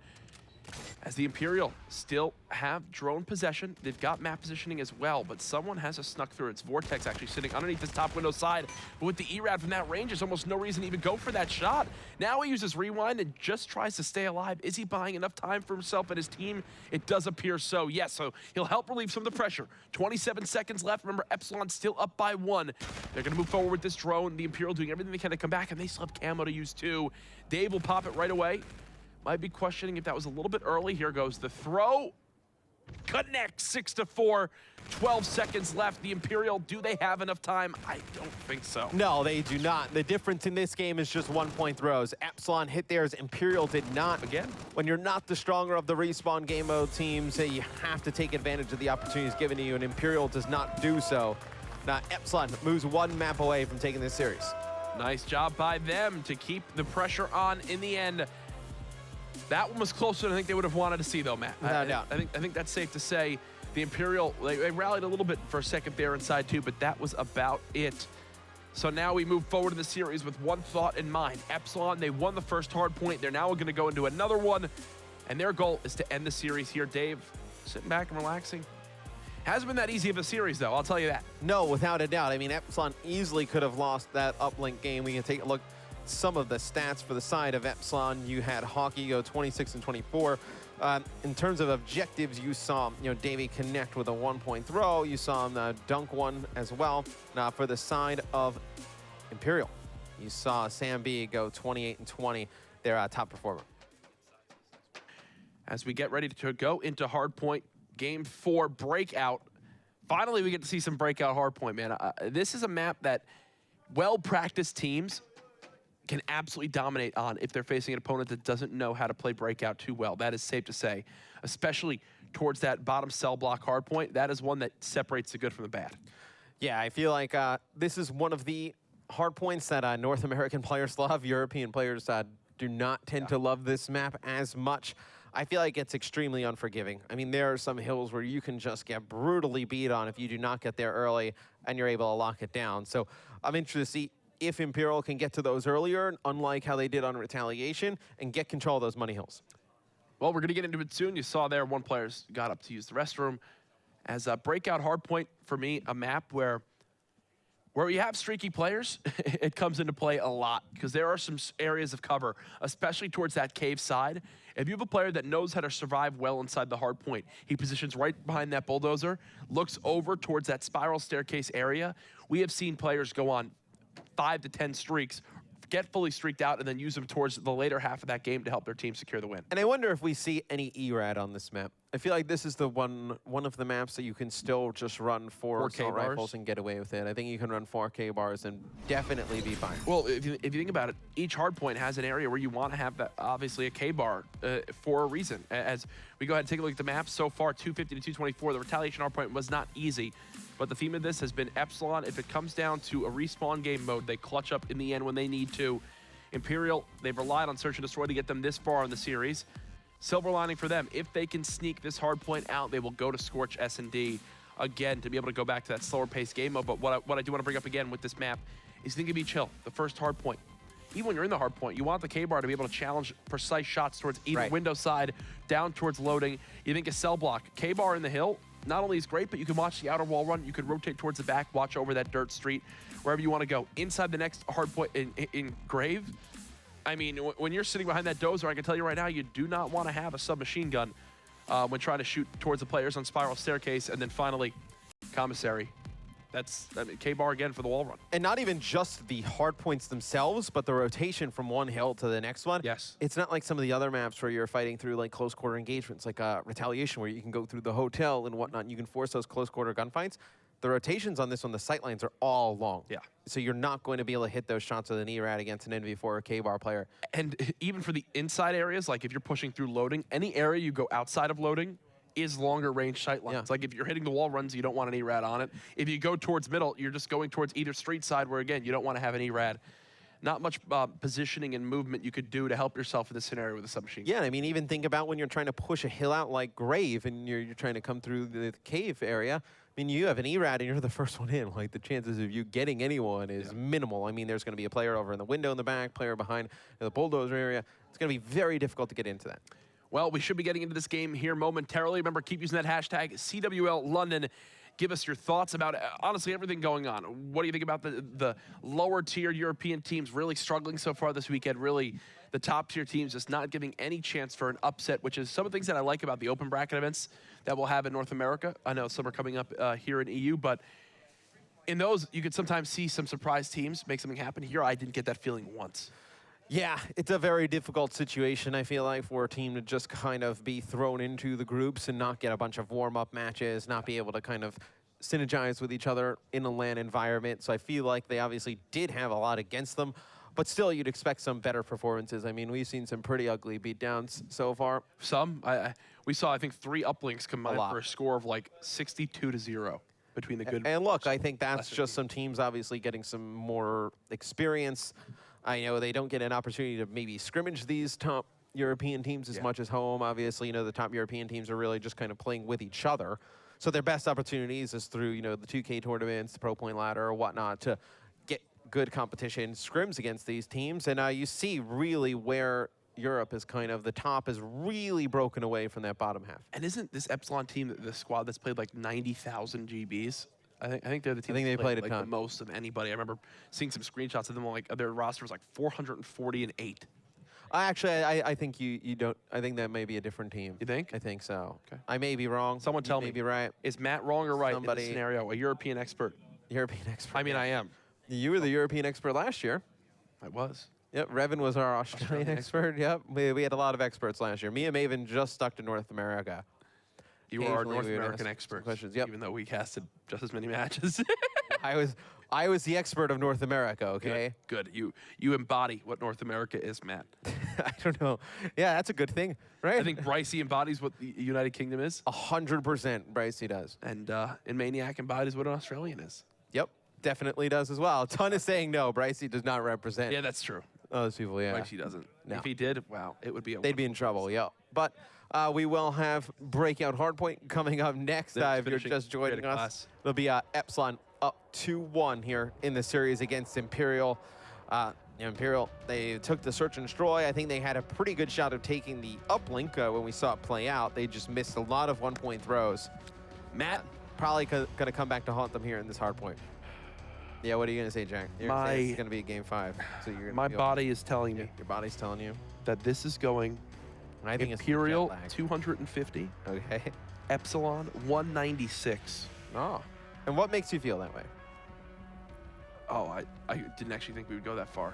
Oh. I just thought I could Well, say there has that. to be some kind of basis for your predictions. Oh, I said my body. My body Oh, felt that way. okay. Yeah. No, that's not what I think. My body just. Yeah, my mind tells me this is going to be like a 250 to 165 game in favor of Epsilon. Okay, so we're going opposite of each other. Yep. So you using your thoughts and what you've seen so far, me just getting a sense from my body, have 2 different predictions. We'll see who's right. We're going to watch Dave off the break. The guy went 34-21 at the first hard point to lead his team to victory, and now he's outer wall running in the weirdest scenario I've seen off the break. Yeah, he's probably going as far away from the hardpoint as possible, but You do think that maybe trying to lock down some position on the flank here, trying to pinch the side of Imperial in that middle hard point, but still you don't want to give up that second spawn for the cell block area. So a really weird route there at the beginning. Just swap through everybody there so you can see at home exactly what players are using. 1 ERAD on the side of Epsilon. Imperial, though, going with that 4 AR setup, which I actually do like here. I favor the 4 AR setup here as well. I think it's going to be very difficult for the SMG players to get going on the rotations. That reminds me a little bit of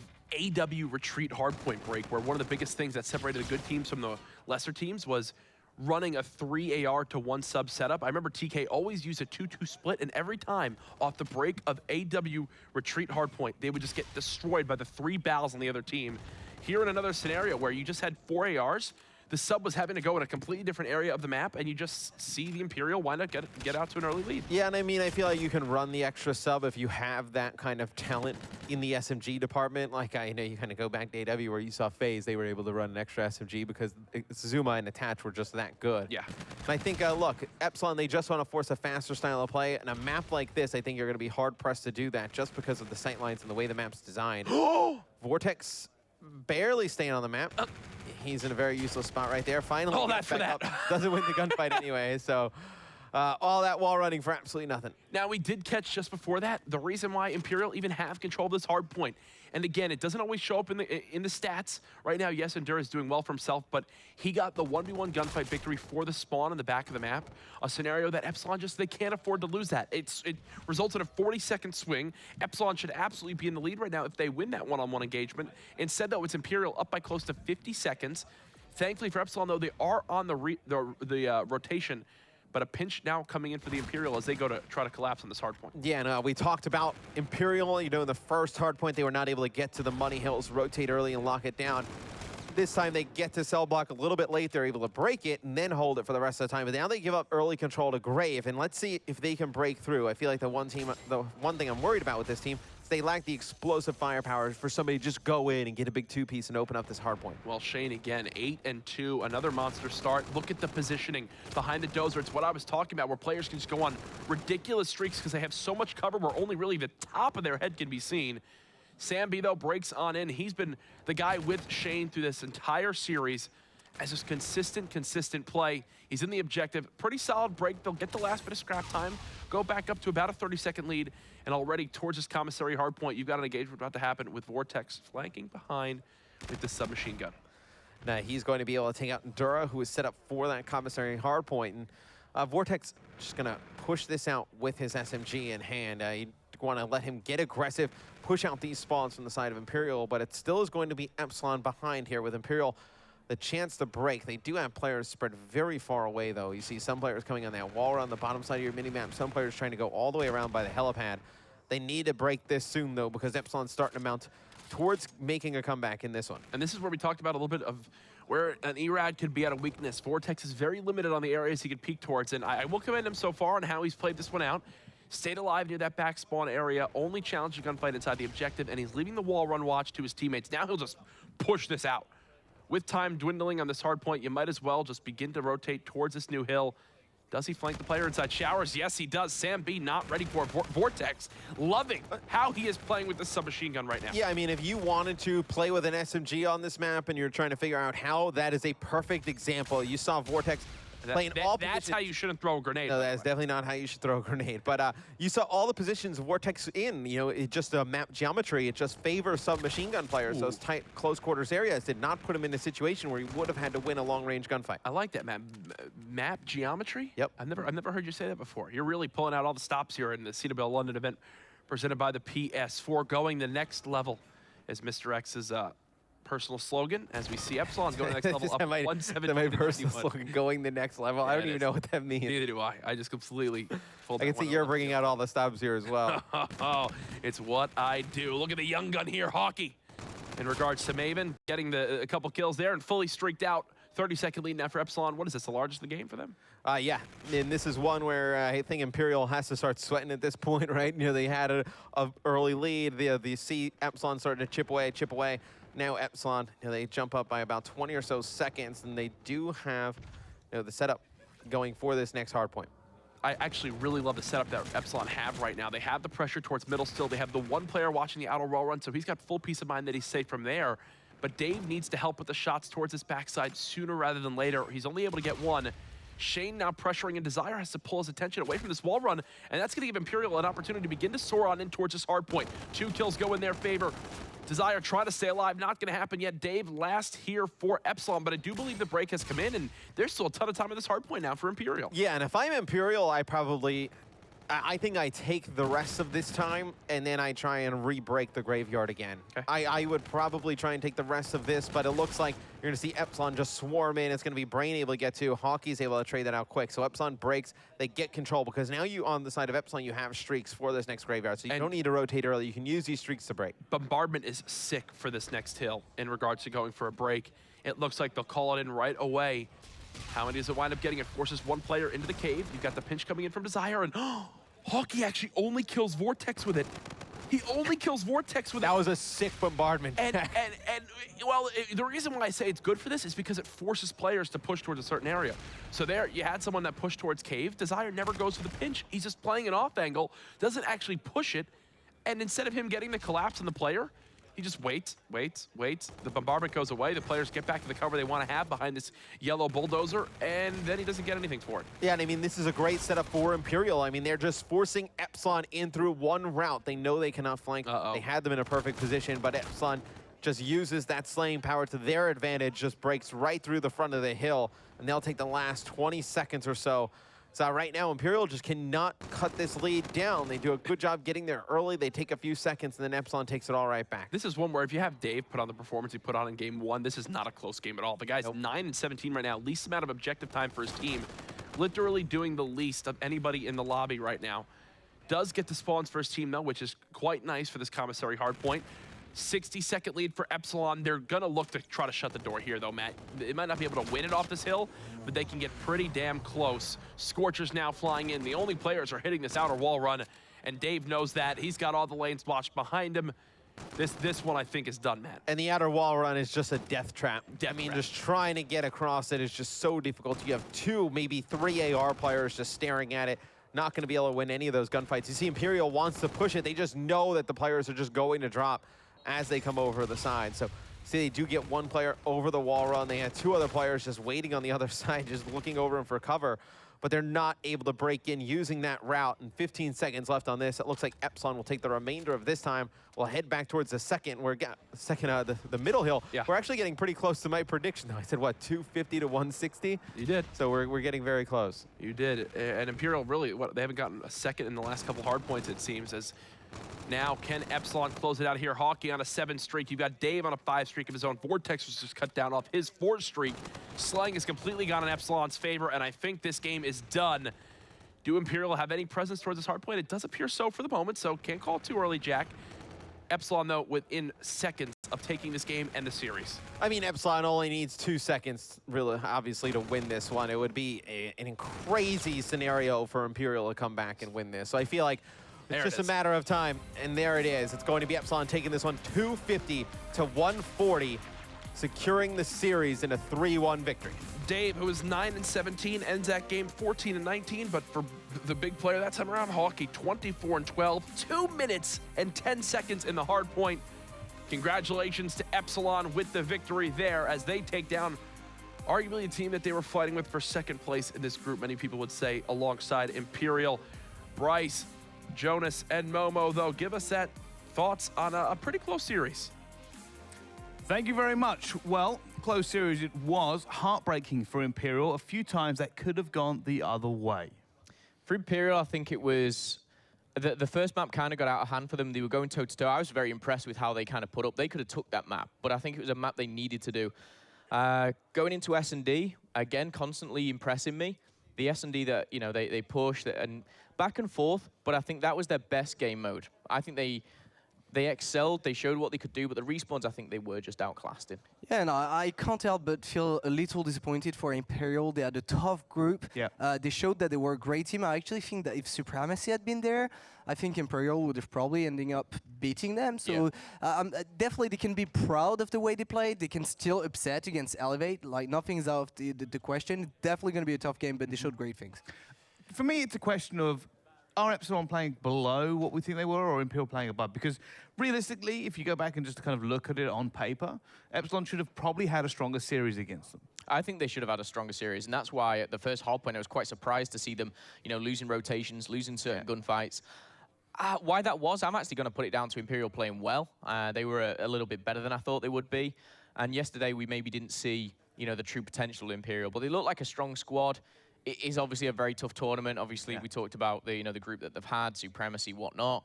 Unfortunately, they're going to, fall a little bit, but I do now have a bit of doubt about Epsilon. Are they as strong as they looked yesterday? Yeah.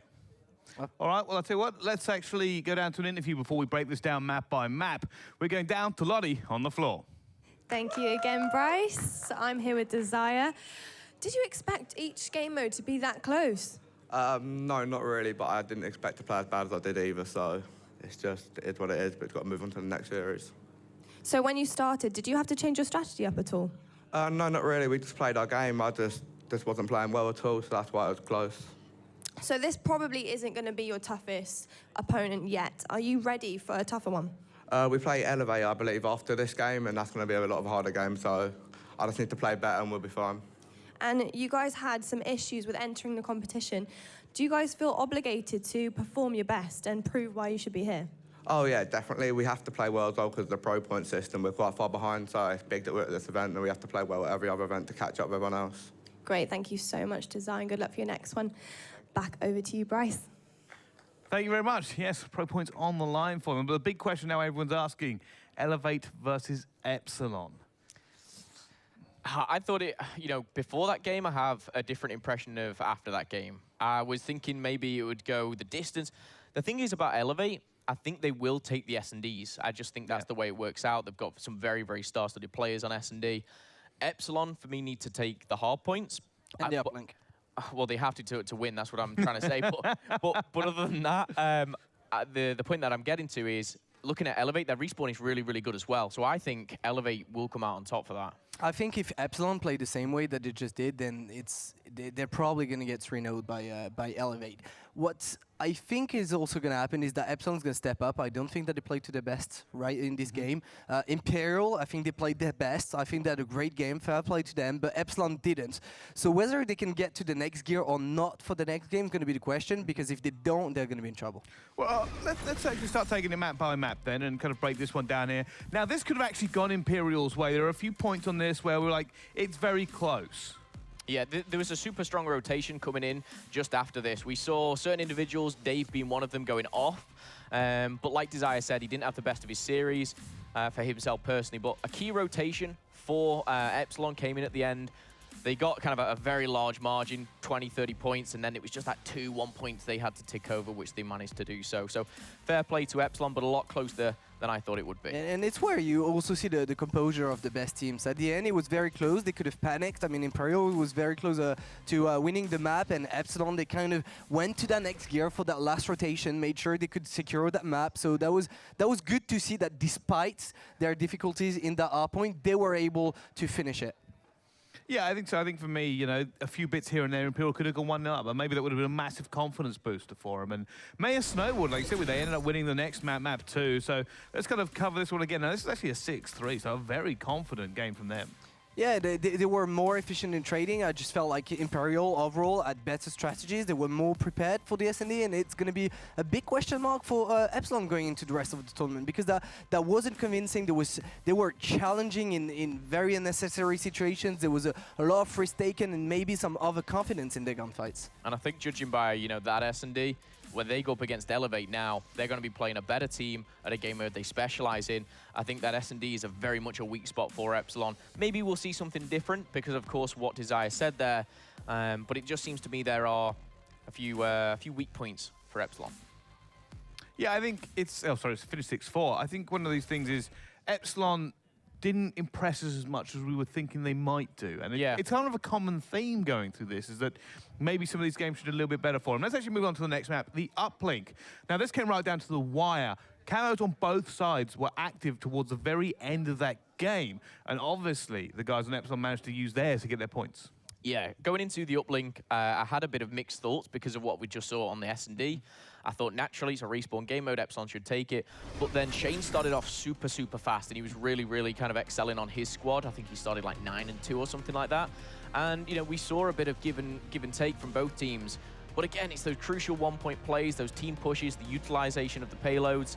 And, you know, like you touched on, camos, very, very influential. And I'm less surprised by the uplink being closed rather than the hardpoint. We know there is Shane in the in this Imperial team, and naturally there is a player who his playstyle shoots the uplink game type.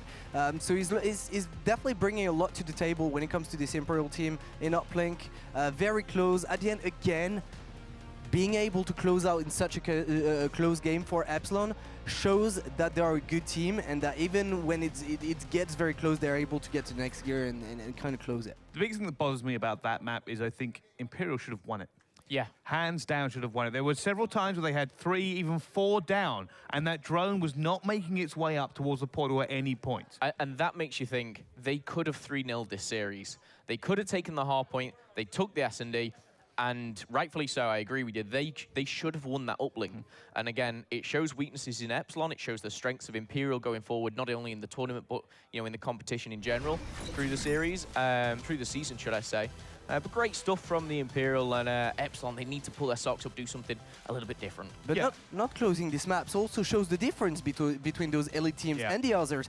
A team like Vitality last year, they were able time and time again to come very close in SnDs, in hardpoint, in uplinks, yet they had a terrible season because they were never able to close the series. And that's the most important thing. This game can be as close as you want. If you can't close it and you can't keep your composure at the end of the game, it's the same as losing 250-0. Yeah, I think realistically, you know, it does snowball out of control. And if you're, I mean, this game, the last half point just wasn't close. It was close for it at the beginning with, like, around 100 points, and then Epsilon, yeah, we're taking this map. I think that's that map as well. That map in particular, there's some very strong points where you can hold, you have to get your rotations down, and Epsilon just seemed the better team at that. But even going back to myself and you, Bryce, you know, we casted these guys, you know, last season, and they were so good at hardpoint. You know, they are that fast-paced, in-your-face team, and they don't seem to have changed in any way in regards to hardpoint. Very good team. I'd like to see them improve. I think they've got a lot more to give Epsilon. They're a team that can challenge the top 4, maybe pushing in a bit further as well. But for now, I think a few weaknesses for them, and I think they need to improve something. All right, well, going to call it off the bat here. Do we think this is done for Imperial now?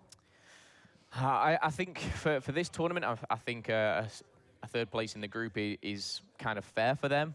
Frustrating because of the way things worked out with Supremacy and the likes, but I think fair results. Yeah, I think so as well. I mean, it's disappointing because they played great, and if they had been in the group with Aware and Fab, actually, you know, if they had been instead of Aware, I think they would have qualified if Supremacy had been there, but things worked out the way they did, and it's disappointing. They've got to give their best shot against Elevate, and who knows, maybe they can upset, but I doubt it. All right, well, we will find out. All that is to come just after this break. We've got so many games today, but coming right up after this, Splyce versus Aware. Don't go anywhere.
Ladies and gentlemen, welcome back to CWL London. My name is Bryce, and we have another big game coming up. Splyce versus Aware. But I am not alone up here. I am joined by some very special people to break this game down. Some people say they are the worst people in esports, but for me, it's just Courage and Rel. Courage, how are you? I'm great, and there's a reason why I'm holding my jacket like this. Yesterday on broadcast when Infused played, I asked for an Infused jersey. Not even 12 hours later. Thank you to everyone at Infused for this. They had my size, which I'm surprised, 7XL. But no, no, it fits beautifully. I'm wearing this for the analyst segment for Splyce and Aware. So no one's ever accused you of bias. It's fine. Yeah, we're good. Can't wait for Infused to win later today. No, it should be fun. Which is great, right? Because usually you hate Europeans. So this is like a one step at a time. One step at a time. Yeah. All right.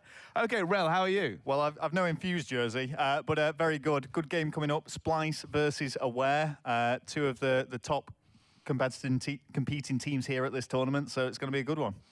All right, well, Splyce versus Aware. I'm going to try something a little bit different. Okay. One word. Rel? Splyce. Courage, you'll nail this. Intense. Intense. See, it's so much better from Courage. That's why we bring him up here. But before we get into any more of this and let Rel talk again, let's look at the schedule coming up for this next one. All right, as you can see, as we started this morning, Splyce versus Fab. Splyce took that in dominating fashion. Then Aware versus Bando, and then Elevate versus Intuition. Those were both 3-0s as well. Epsilon Imperial was the game we just watched, 3-2. As we move on later into the day, as we go all the way from things like Match 7, Orbit versus Cyclone. But I think there's one game up there that so many people are looking forward to seeing. Infused versus Fnatic. Game of the day. Everybody wants to see this game. Yeah, I'm not exactly sure who I'm rooting for in that game between Infused and Fnatic, but it definitely is one that I think could go either way. Knowing you, Jack, will probably change as soon as you find out who the winner is. So. Oh, if I get a Fnatic jersey by that time. No. But no, that one everyone's looking forward to. What's crazy is 12 series today. Not only is this a long day for obviously talent, everybody behind the scenes involved, but for the players too. They're watching a lot of matches. Both of those teams actually have like a warm-up series as well prior to that one. I think Infused plays first, then Fnatic, then they have a break series, and then boom, they're into that. That, for me, is really going to set the tone for the weekend, where we get out of the group stages, go into the championship bracket, because that's a matchup that coming into this could easily be a championship bracket semifinal match for 100%. I think that's the crazy thing. These teams will probably match up again, and we'll be talking about the previous match coming on as well. But let's get into the game at hand right now. First of all, we are going to take a look at Aware and their team. All right, Rel, take me through it. Well, yeah, Aware, we saw them earlier going up against Fab, where they actually took a win there, 3-1. We've got a very strong team, two standout players for me in Gefkid, very known online in his presence, always racking up those pro points. But standout player for me, and I think we picked up on this earlier, was Denza, making some incredible plays and really commanding the team. Well, what I've been loving is every one of these players has an identity on this team as well. I mean, Gefkid is everyone that I've heard talk about, a presence in the past, a name that I have actually seen before, to be quite honest. But Johansson has actually had some good plays as well in the respawns, where this is a guy that they've relied on a lot to get those big entry kills. Someone that, like we just saw with in the last series with Brain, where Brain was the guy also, one of the frontline people, getting those clutch kills, 2-3 pieces. Johansson was doing that in the earlier series, but man, do they have their hands full here. I think the interesting thing with this series as well, Bryce, is this pool is basically decided for who's moving on and who's not. Now they're just playing for seeds, and you know Splyce, perfect map count. They're intending to take this series to continue to move on with their dream of going undefeated this weekend. All right, well, I'll tell you what, let's actually switch over to the other team then. And Courage, you can take me through these guys. Splyce. I mean, this team on paper is arguably one of the best to maybe ever be formed in Europe. You got two of the players that got top 2 at Champs this past year, now being rounded out with the likes of Jerd and Madcat. When I first joined the scene, Jerd and Madcat were 2 of the top 3 from Europe that people talked about. You could have Tommy or Swanee is there. As time has gone on, I think this team is going to look better and better. They're already 2-0 this weekend, perfect map count. I don't see that stopping anytime soon. I've got them 3-0ing the series against Aware right here. I've just got Madcat in the gym by the look of it. Wow, look at those guns. Hey, that's some serious I'll strength be honest, going on. don't get me all hot and bothered up here. Let's keep focused on the game, or else I will go on a rant about that Madcat. All right, let's talk about this game. Now, this is a game where, although it is the #1 team, we think Aware should be at least able to give them a little bit of a game. So, how much of a game do we actually think they are going to give them? Well, I mean, this is it. Aware have won 2 games themselves in this pool, so we know they're capable of taking down some of the competition here. Splyce are heavy favourites coming into this tournament, but Aware have the ability to produce something here. Definitely underdogs, but a team that you can't write out. Yeah, I think the big thing for me is that Splyce, it hasn't even been close for anything we've seen so far. Yes, this should be the toughest competition they've had yet, but I don't even think Aware are near the same level right now. Splyce are, I mean, we don't have the 4 elite that I would say we had last year. It was that clear cut of the 4 teams that are elite, but... No, I think this tournament will sort the elite players out. I think that's the thing we're going to find out. And I think Splyce, though, and Orbit are, if there are 2 teams to say that are in the elite right now, it's those 2. So Splyce on a tier above, expect them to fully take the series. All right, well, I think it's time for predictions for this one. Rel, I'm going to start with you. I think if I said anything other than 3-0 to Splyce, I'd be crazy. So I'm going 3-0 Splyce. Yeah, I'm with them as well. It's been a lot of 3-0 predictions from the analysts. Yes. And what, 11 of 13 series we've seen so far have been 3-0, so it makes a lot of sense. It certainly does. Well, will it be another 3-0? We are about to find out. Let's hand it over to our casters. It's Momo and Mr. X. Thank you very much, Bryce. And yeah, we've got Splyce back on that main stage once again, joining me. Once again, we saw a couple of games yesterday. Myself and Mr. X went through one, joining me today. Aware versus Splyce. Maybe a team putting the Seed 2 and Seed 1 into Group A. Yeah, look, I mean, Splyce is definitely where we thought they would be, obviously at the top of this group. Aware 2-0, it's a very good story. Aware always puts together a pretty good team. You know, in competitive Call of Duty, I remember them back at Advanced Warfare, had a fantastic team towards the beginning of the Pro League. They had Happy, TJ Haley, some of the rising stars on their squad then. But coming into this one, obviously, with the European lineup, we have Benji, GefKid, and Denzo, 3 players, how we've been talking about throughout the entire tournament. I do feel like, though, they're going to run into some trouble here against Splyce. And our first match will actually be Scorch Hardpoint. Now you're seeing Retaliation early Scorch.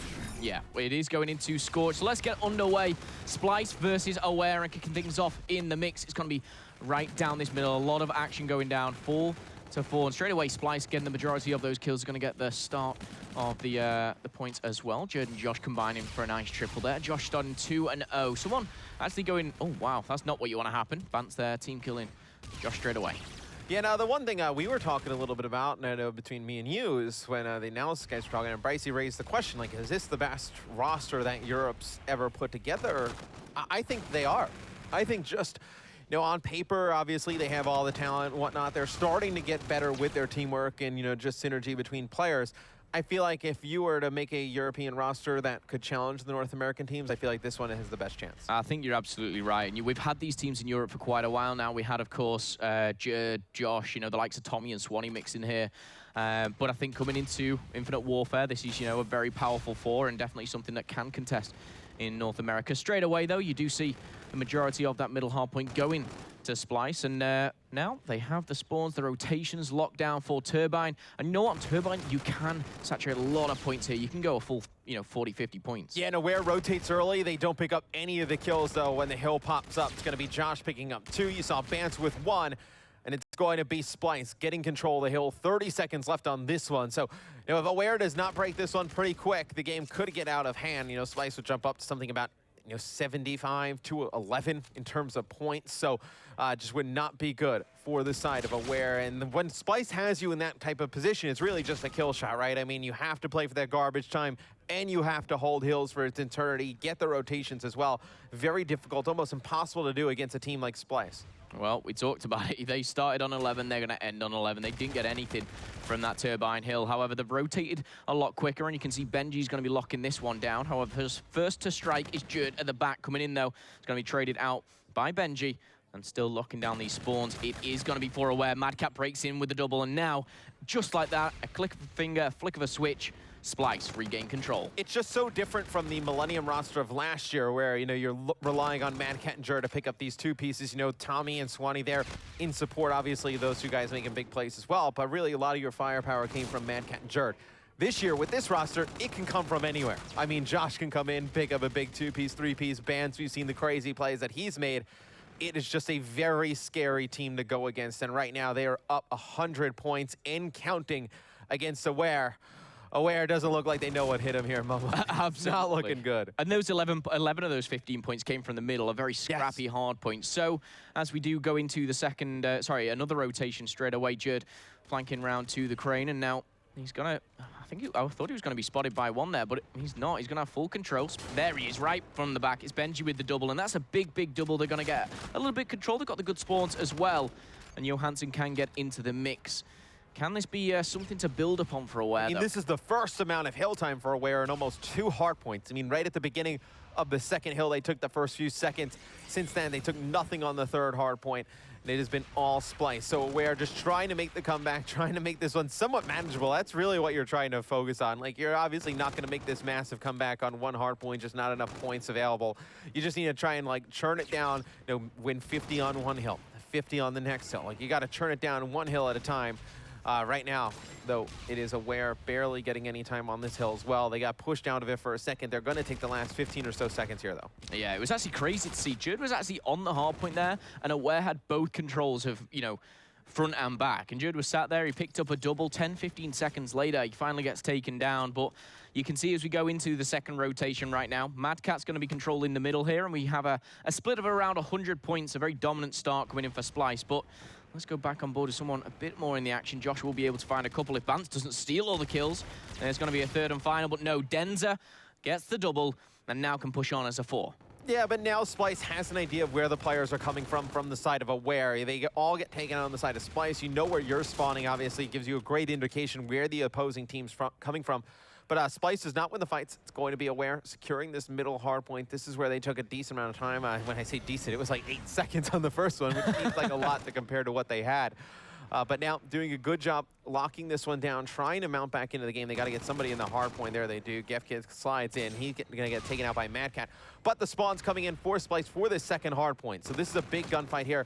Jonassen able to win it, but he needs to get back down towards that turbine area. Yeah, huge gunfight now, so he's going to rotate to the back. This is very, very key that he stays alive. I would have liked to have seen him actually push back, because look what he's done. He's given Josh and Mad Cat a free entry to the back of the hard point. He's basically giving this up as, you know, Benji picks up a kill, Jerd's going to trade that out, and look who has control again, Splyce. They're one step ahead. They're playing the smart game. Mad Cat's on a 5-kill streak. Let's hop on board with him.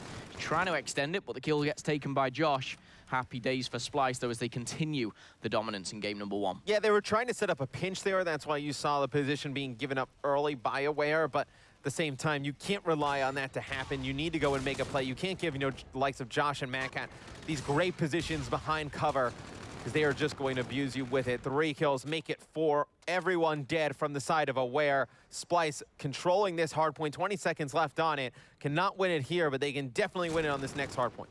Okay, well, there is one player pushing forward. Bance is the most aggressive for Splyce. Can he break through? A wise thing for Bance I'd like to see is maybe just play the time a bit better, but he gets a little bit impatient, should I say there. Pushes in alone, and now Splyce will and can go as a squad. Mad Cat 15 and 8, finally does fall. But with 25 seconds away, this is looking very positive for Splyce. Yeah, and with those streaks, I mean, Mad Cat can save those for Drill. Obviously not going to use them here. Drill on the first hard point. And you're going to see Josh slide on in. He's able to get one. Has some good teammate backup, but Jonassen wins 2 gunfights again. So 2 big wins there from him, locking this down for Aware. So now Aware getting a good hold here on this third hard point. Desperately what they needed.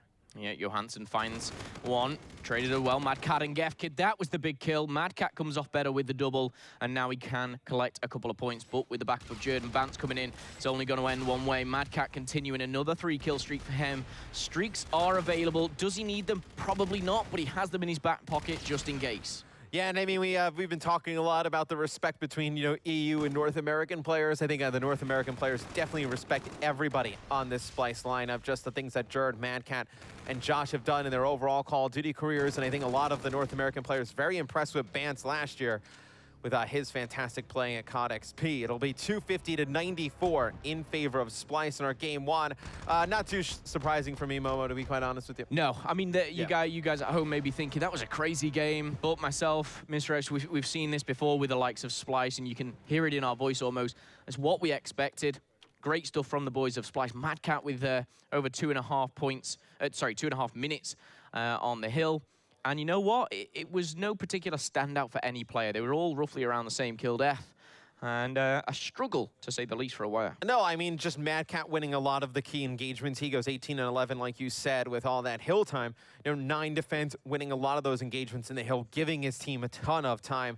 the overall score. And that's really where you saw the game being, the difference being made, where you saw, in the second hill of the overall game, Aware gets there early, not able to pick up any kills inside of the hardpoint. Splyce comes back, takes it right away. They take the third hardpoint as well. They're able to just run away with that game.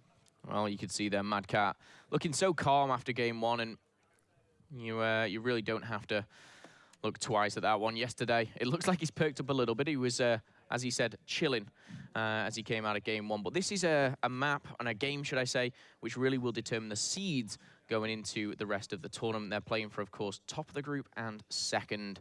So Splyce, they're seed one, they're predicted to come out on top, and so far it is business as usual. What a star-studded lineup they have right now. Yeah, and I wonder if a team like Aware is just kind of happy to be able to advance into the bracket.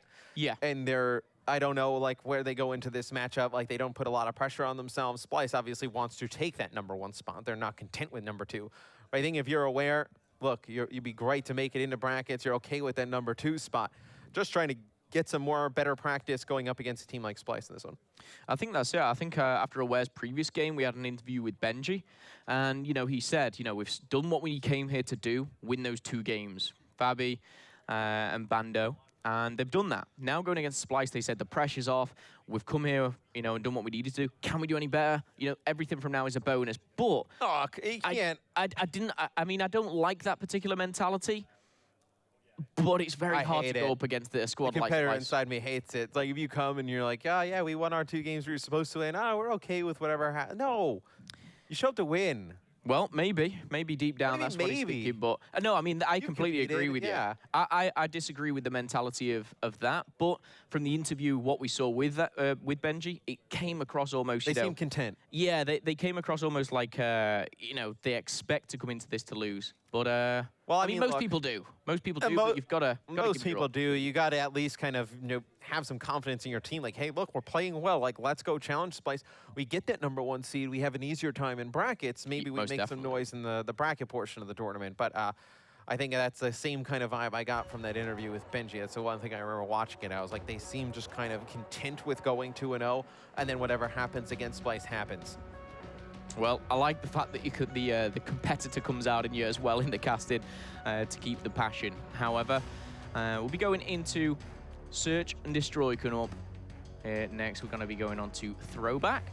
SnD, though, between these 2 teams, it will be a game mode that I would say is probably Aware's strongest that would go into. Yeah, and I would probably say this is where Splyce could be most vulnerable in this Search and Destroy going into it. Aware can slow the place down. We've seen them do some nice things in SnD in their previous matchup. So if they were to take a map, this would be it.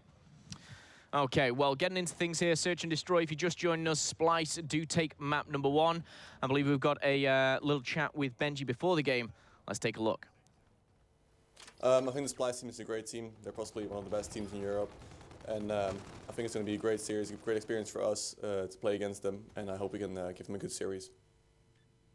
Okay, well, actually looking at that video, maybe a bit of a difference, hoping to give them a good series, maybe sneak the W in, but we'll have to wait and see. Yeah, I mean, like, that's a little bit of a different take on it than the live interview we got, where he was, right there, talking about giving them a good series, gaining some more experience against the top flight teams, and it'll be a 2v1 right away in favor of Aware. Bant's the only one for Splyce, puts a lot of shot in the player's back, not able to get him through that shield. Now that's giving away his position. I mean, it has done. However, all he needs to do is defend. There is one player diffusion. He's going to see the legs. He needs to take him down. But no, Denza from behind picks up a double for the round and actually secures round #1 for him. The hesitation, I think, or that first gunfight, that was really the difference maker in that round. Yeah, and also when he comes over that wall run and you see the shots coming in from Denza towards his back, gives him a little bit of flinch, and it takes his aimer up towards the bridge instead of actually down on the player defusing the bomb. If Denza doesn't land those shots, Bans probably takes that player out defusing, and Splyce clutches up that round, but it'll be Aware taking the first round here in our map #2. Okay, well, on the attack this time is Aware after they've just secured themselves one round. Let's see. Of course, Denza's actually the one carrying the bomb. I want to jump on board with him. He's been so good in the respawns. He's 2-0 already after round 1. Grenades going thick and then fast. And the plant is already going down. This is a very aggressive push from Aware, and actually to a bomb site we don't usually see. Yeah, no, they made some adjustments to this bomb site, obviously, to make it more viable, and we see the push coming in right away. Splyce only puts some pressure over by bike path. They leave the barn side of the map completely open, and they come back with a fast retake, though. Benji some nice line of sight here, able to just jump up over the plant and knock down some shots, and Aware in a 2v4 scenario wipes the floor with Splyce and takes another round. That shows how powerful getting the bomb down and having that power positions are. We saw them sit back, use a few fancy jumps, you know, aerial views, if you like. Managed to pick up 2 quick kills, tried to trade, but not enough for Splyce. They were 2 quite quick rounds as well for me. Splyce maybe needs to slow this game down as they go on to the attack. Jumping on board with Jerd, he's going to be rocking the MV4, and it looks like business as usual going towards the A site. Nice bans. And I think, Momo, it's quite funny. I mean, we can talk a little bit about it, but usually these Slay-heavy lineups, the only kind of downfall of them is their search and destroy play. I mean, you're a professional player in the past. Allegedly, I don't think there's any footage of it, but you know, why do you think a team that like is so Slay-heavy, they struggle in a game mode like SnD? I think it's because, you know, these rounds in particular, it's about getting the important gunfights. It's not, you don't have a second chance. You're not gonna, you know, lose a gunfight and respawn 3 seconds later to be able to take this. But you need to make the smart plays, the intelligent plays, and it is really about that team individuality. And in Search and Destroy, you know, first blood counts for such a lot. If you have, you know, the integration of things like snipers, other weapons on the map as well, I think a lot more kind of strategy goes into it. You know, you don't have that safety cushion of the respawn. Yeah, I feel like as much as we talk about like, you know, an OBJ, I don't really want to call it an OBJ player, but more just like an in-game leader, like how I think in Hardpoint, Uplink, right, a lot of the top slayers, they know how to play that. I feel like Search and Destroy is a game mode that, you know, round by round, strategies change, classes change, whatnot. I feel like that's where you really need somebody who is just thinking for the unit as a whole. And I feel like that's a lot of what the teams lack sometimes when they come over to fantastic respawn teams. You're so used to kind of running on autopilot, just not able to do that in Search and Destroy. And Splyce gets 1 round on the board here, and you see right away, Aware forces a 1v2 scenario, so it'll be Jerd, the only one alive here for Splyce, trying to make a play. Yeah, he's in pretty good position as the bomb he needs to do something with, but now he's giving his location away. Bullets fired, and you can see utilizing the wall run, the bomb is going to go down at A very shortly. And now the advantage of will, of course, go to the Aware. They have that numerical advantage. They can back off, and you can see they're doubling up back at the bus as well. But Jerd's going to use the best cover in the game, of course, the bomb site, but now in a very tricky situation. The call will be made. Aware should be able to clean this one out. You know what? The reading from Jerd, he knows exactly where he is going to be, but with 25 seconds, he needs to do something, make a push. Will find them both, but unable to take any with him. 3-1 to Aware. And this is showing a squad which, you know, is so far behind in the likes of a Hardpoint, going toe-to-toe and even doing better in the SnD. Well, right there, it was a perfect positioning from Aware. You saw Benji keep poking out from the staircase, not giving Jerd easy shots. Jerd knew there was one player playing behind Bus, just jumping up, putting down some shots. He knew he couldn't really kind of force his way around the bomb site because the player at the bus was going to be able to take him out. Ultimately, falls to Benji on the stairs. But Aware looking very good here in the Search and Destroy. Fancy's going to be the one be most aggressive. Trophy system finds 2. That's going to be taken out straight away. Just showing, again, how influential sometimes the grenades can be. And Denza's found first blood. This is looking very, very good for Aware. Yeah, nah, Jonason's gotten off to a 5-1 start. 4-3 for Benji, 4-3 for Denza as well. It was first blood for Aware, but Josh is going to even things up. Now you see Madcat trying to play here towards the mid-map. It seems like Splyce is getting very aggressive here at the beginning of these rounds, and just in general, just trying to force action on the Aware side of the map. Just trying to really make this just a gun-on-gun game. Force Aware to just play at a very fast pace towards mid-map. Big kill from Josh as well. Madcat tagged him up, got the assist, so a real team kill there. But a 3 versus 2 now with the bomb down. Splyce have bitten back after losing first blood. Madcat's on the flank, so I'm going to go back on board with Josh to see if he can fend this one out. He's going to have a one-on-one down at Lemon. Drop shot doesn't find him as Denza makes it a 2v2. And now Madcat flanking all the way back here. Where is Bance? And now Bance is actually set up in the higher portion of the mid-map, so he's actually able to hear players run down beneath him. He's able to get one, and I think Madcat spotted the player below. And he's going to be able to take him out. Is Bance towards the middle of the map. That'll be Splyce's second round on the board.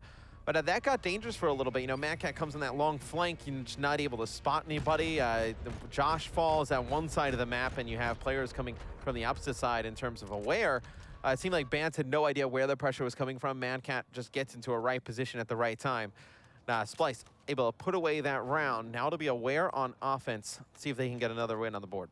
Now, Gefkid is a player which, for me, I've known him as a Search and Destroy player. He's 1 of 5 at the moment, maybe struggling a little bit. However, Hopefully he'll pick this up in round number 6. Again, we're going to see a very A-dominant push coming in from Aware, but there is one player on the flank. I've got him highlighted just in case he does keep progressing, maybe through bowling. I'm going to jump on board with him very, very shortly. Let's have a look at Josh. Oh, he's been spotted. And he's trying to line up those shots. He thinks he's free, and he gets taken out behind the bus there. So that would have been a big kill if Josh was able to secure it. Jordan Bands pick up one each, Mad Cat with another. So just like that, it is all Splyce as they wipe the floor with Aware. They'll defuse the bomb and tie this game up. Yeah, that was great play from Splyce, especially to lose Josh. You know, Josh was in a really good position and unfortunately spotted through just the glass there. But as Mad Cat diffuses, they're going to tie things up 3-3. And are we seeing, you know, Splyce just answer back here, a couple of rounds on the trot. Josh definitely warming himself up there.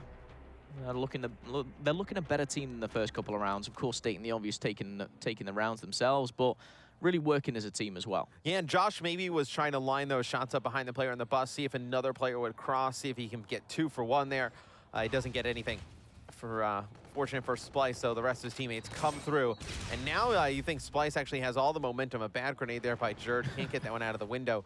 But they get first blood yet again, so things are starting to go in favor of Splyce now. Yeah, Josh taking one from behind as well. Again on the flank, he's got the E-Rad. Isn't going to find Johansson, but can it be traded out? Mad Cat does do that, and that's what a professional team does so well, you know. Every time they lose one, they'll trade that out, and now Benji left in a 1v2. Bant and Mad Cat don't have the bomb down just yet. And that's the only thing going for Benji right now. But can he get himself in a favorable position to do so?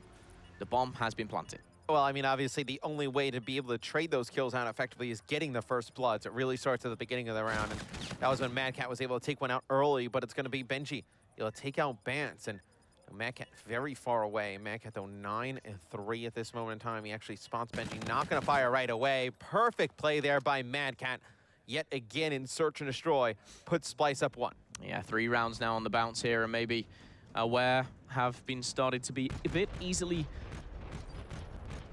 readable, maybe, is what I'm thinking. Splyce seem to have adapted to their playstyle, slowed the game down, and really seem to be countering what they're doing. Mad Cat's already hit double digit. Yeah, and you remember Aware actually went over towards B at one point, and they actually got bombed down, and then they have not gone back to it. They won that round. They have not gone back to it once. They've committed fully over towards A the rest of the rounds. Yeah, it really just surprised me, that, actually.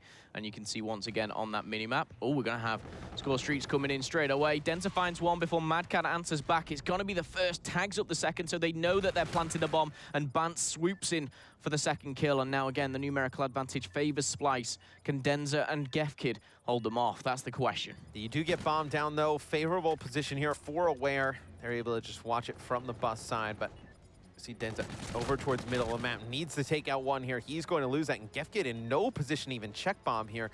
Has to get towards the middle of the map. They spot him, take him out. And just like that, you thought this one may be going over towards Aware. Splyce is just rolling them these last few rounds.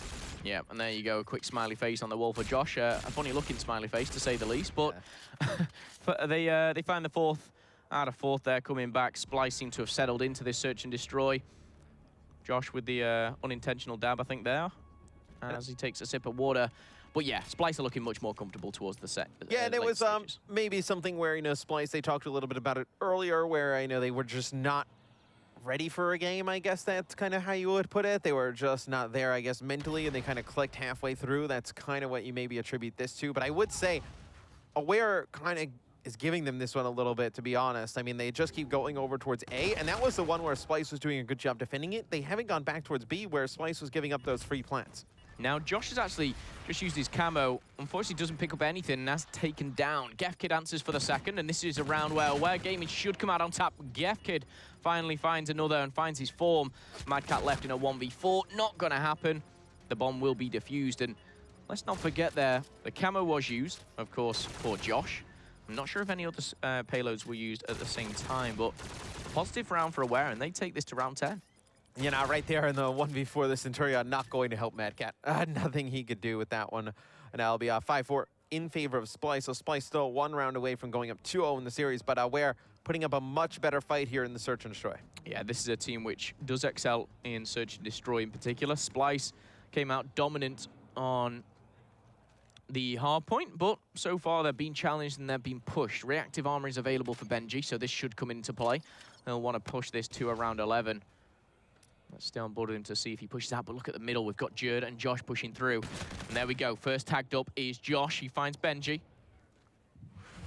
And the bomb's actually been rotated round, and a clever play. I was going to say clever as the score streaks come in, but Gef's been caught out as well. I mean, I guess you can't go back to B knowing that Mad Cat has these score streaks, but still, I would have loved to see maybe another B play from the side of Aware. It's one of the offensive rounds I can recall that they win. They go over towards B, they're able to get bombed down and secure it. They don't try it again for the remainder of the game. They end up losing this one 6-4. Score streaks have been utilized there by Mad Cat. One round he picked up a couple of kills. I think just one actually, and then you see the last round pushing them back. They played as a team. I think it was Josh and Jerd pushing through the middle on the last one. And again, really aggressive play, positive play from Splyce. Had a bit of a slow start, but in the end, they turned up and they showed us why they are that #1 seed. Yeah, they put it together towards the end of that one, really just kind of led by Mad Cat and his phenomenal play, getting first bloods, picking up some clutches, some nice flanks out of him. He actually goes 13-4 in that one, so a very strong performance from Mad Cat. Now, you kind of look going into the uplink. I don't know where Aware goes here to try and get a win. I don't know what style of play they can kind of force in this Splyce team to throw things in their favor. Yeah, this is going to be very, very difficult, Mr. X. It's a game mode which, let's be honest, Mad Cat, Bance, Josh, and Jerd, they've all played this game mode in particular for a very, very long time. The likes of Aware, they're a little bit inexperienced. I would say they've played enough of it, of course. They've absolutely grinded this game. But we're talking about the players like Mad Cat have been playing this now for nearly 3 years. And I just think it ends here, but I actually think it ends quite punishing. I think this could be a high-scoring game mode. Yeah, I know. We saw Splyce the other day. I believe it was a 19-1 in Uplink. They were able to win it. I would not be shocked if we see a score, and not exactly 19-1. I think Aware puts up a better fight than that, but I think definitely one where we see the side of Splyce just take a huge lead. Yeah, I'm thinking, we could see double digits for Splyce. Whether we can get Aware on the scoreboard as much, we'll have to hold our thoughts on that one. But I think Splyce, that the amount of slaying power, and we could talk about this for a second, every single one of them has the ability to drop 30 kills. And that's why so far in this tournament, you've not seen anyone, go crazy and drop like a 50 bomb because they're all performing, they're all natural slayers. They're all almost sharing the work. They're sharing it out. And you're actually one of those people, and I completely agree with Call of Duty. It comes down to being able to slay, being able to, Call of Duty 101. Kill your opponent quicker than they can kill you, and you will take the majority of the maps. Right. I mean, there's only so much you can do with proper map positioning and great strategies and just different class selection, where I feel like at the end of the day, it all kind of comes down to the slaying. I think really since Call of Duty Ghosts, I feel like that's when things changed. I feel like that's what you need as a team. You need to have those top flight slayers. This Splyce team definitely has it. Where they can fall, I think probably the Search and Destroys. I have not seen like really dominant SnD play from them. I'll be interested to see going forward through the tournament once we see them play against the top teams, your Orbits, your Elevates, how they fare in SnD. Yeah, I think as well a great thing is, these guys have been playing day in, day out, of course, but things like the 2Ks that these guys compete in, and of course Splyce have just taken back-to-back 2Ks.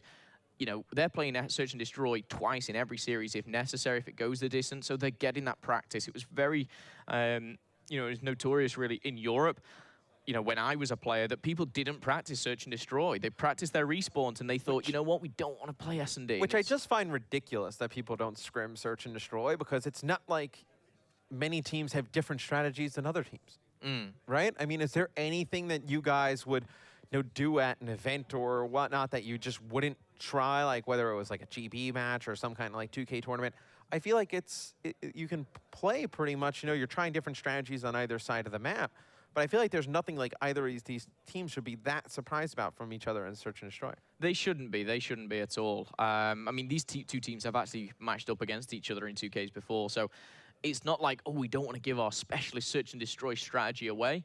And it's difficult. It really is. But I think the Europeans have learned, and they have started to not only play, but practice Search and Destroy more. And one thing, speaking to the pros as well, they do go back, they do watch, whether it's VODs or anything. And I think over the past 12 to 18 months, it's something they have improved on. But I love is the logic. It's like, we won't scrim Search and Destroy as a team, but I'll play with pickup teams, search and destroy, and just kind of let everybody know my tendencies in different situations. And I'm okay with playing it in the 2K.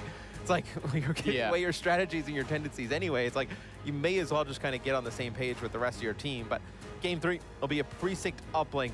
Splyce up 2-0 in the series. They get ended here.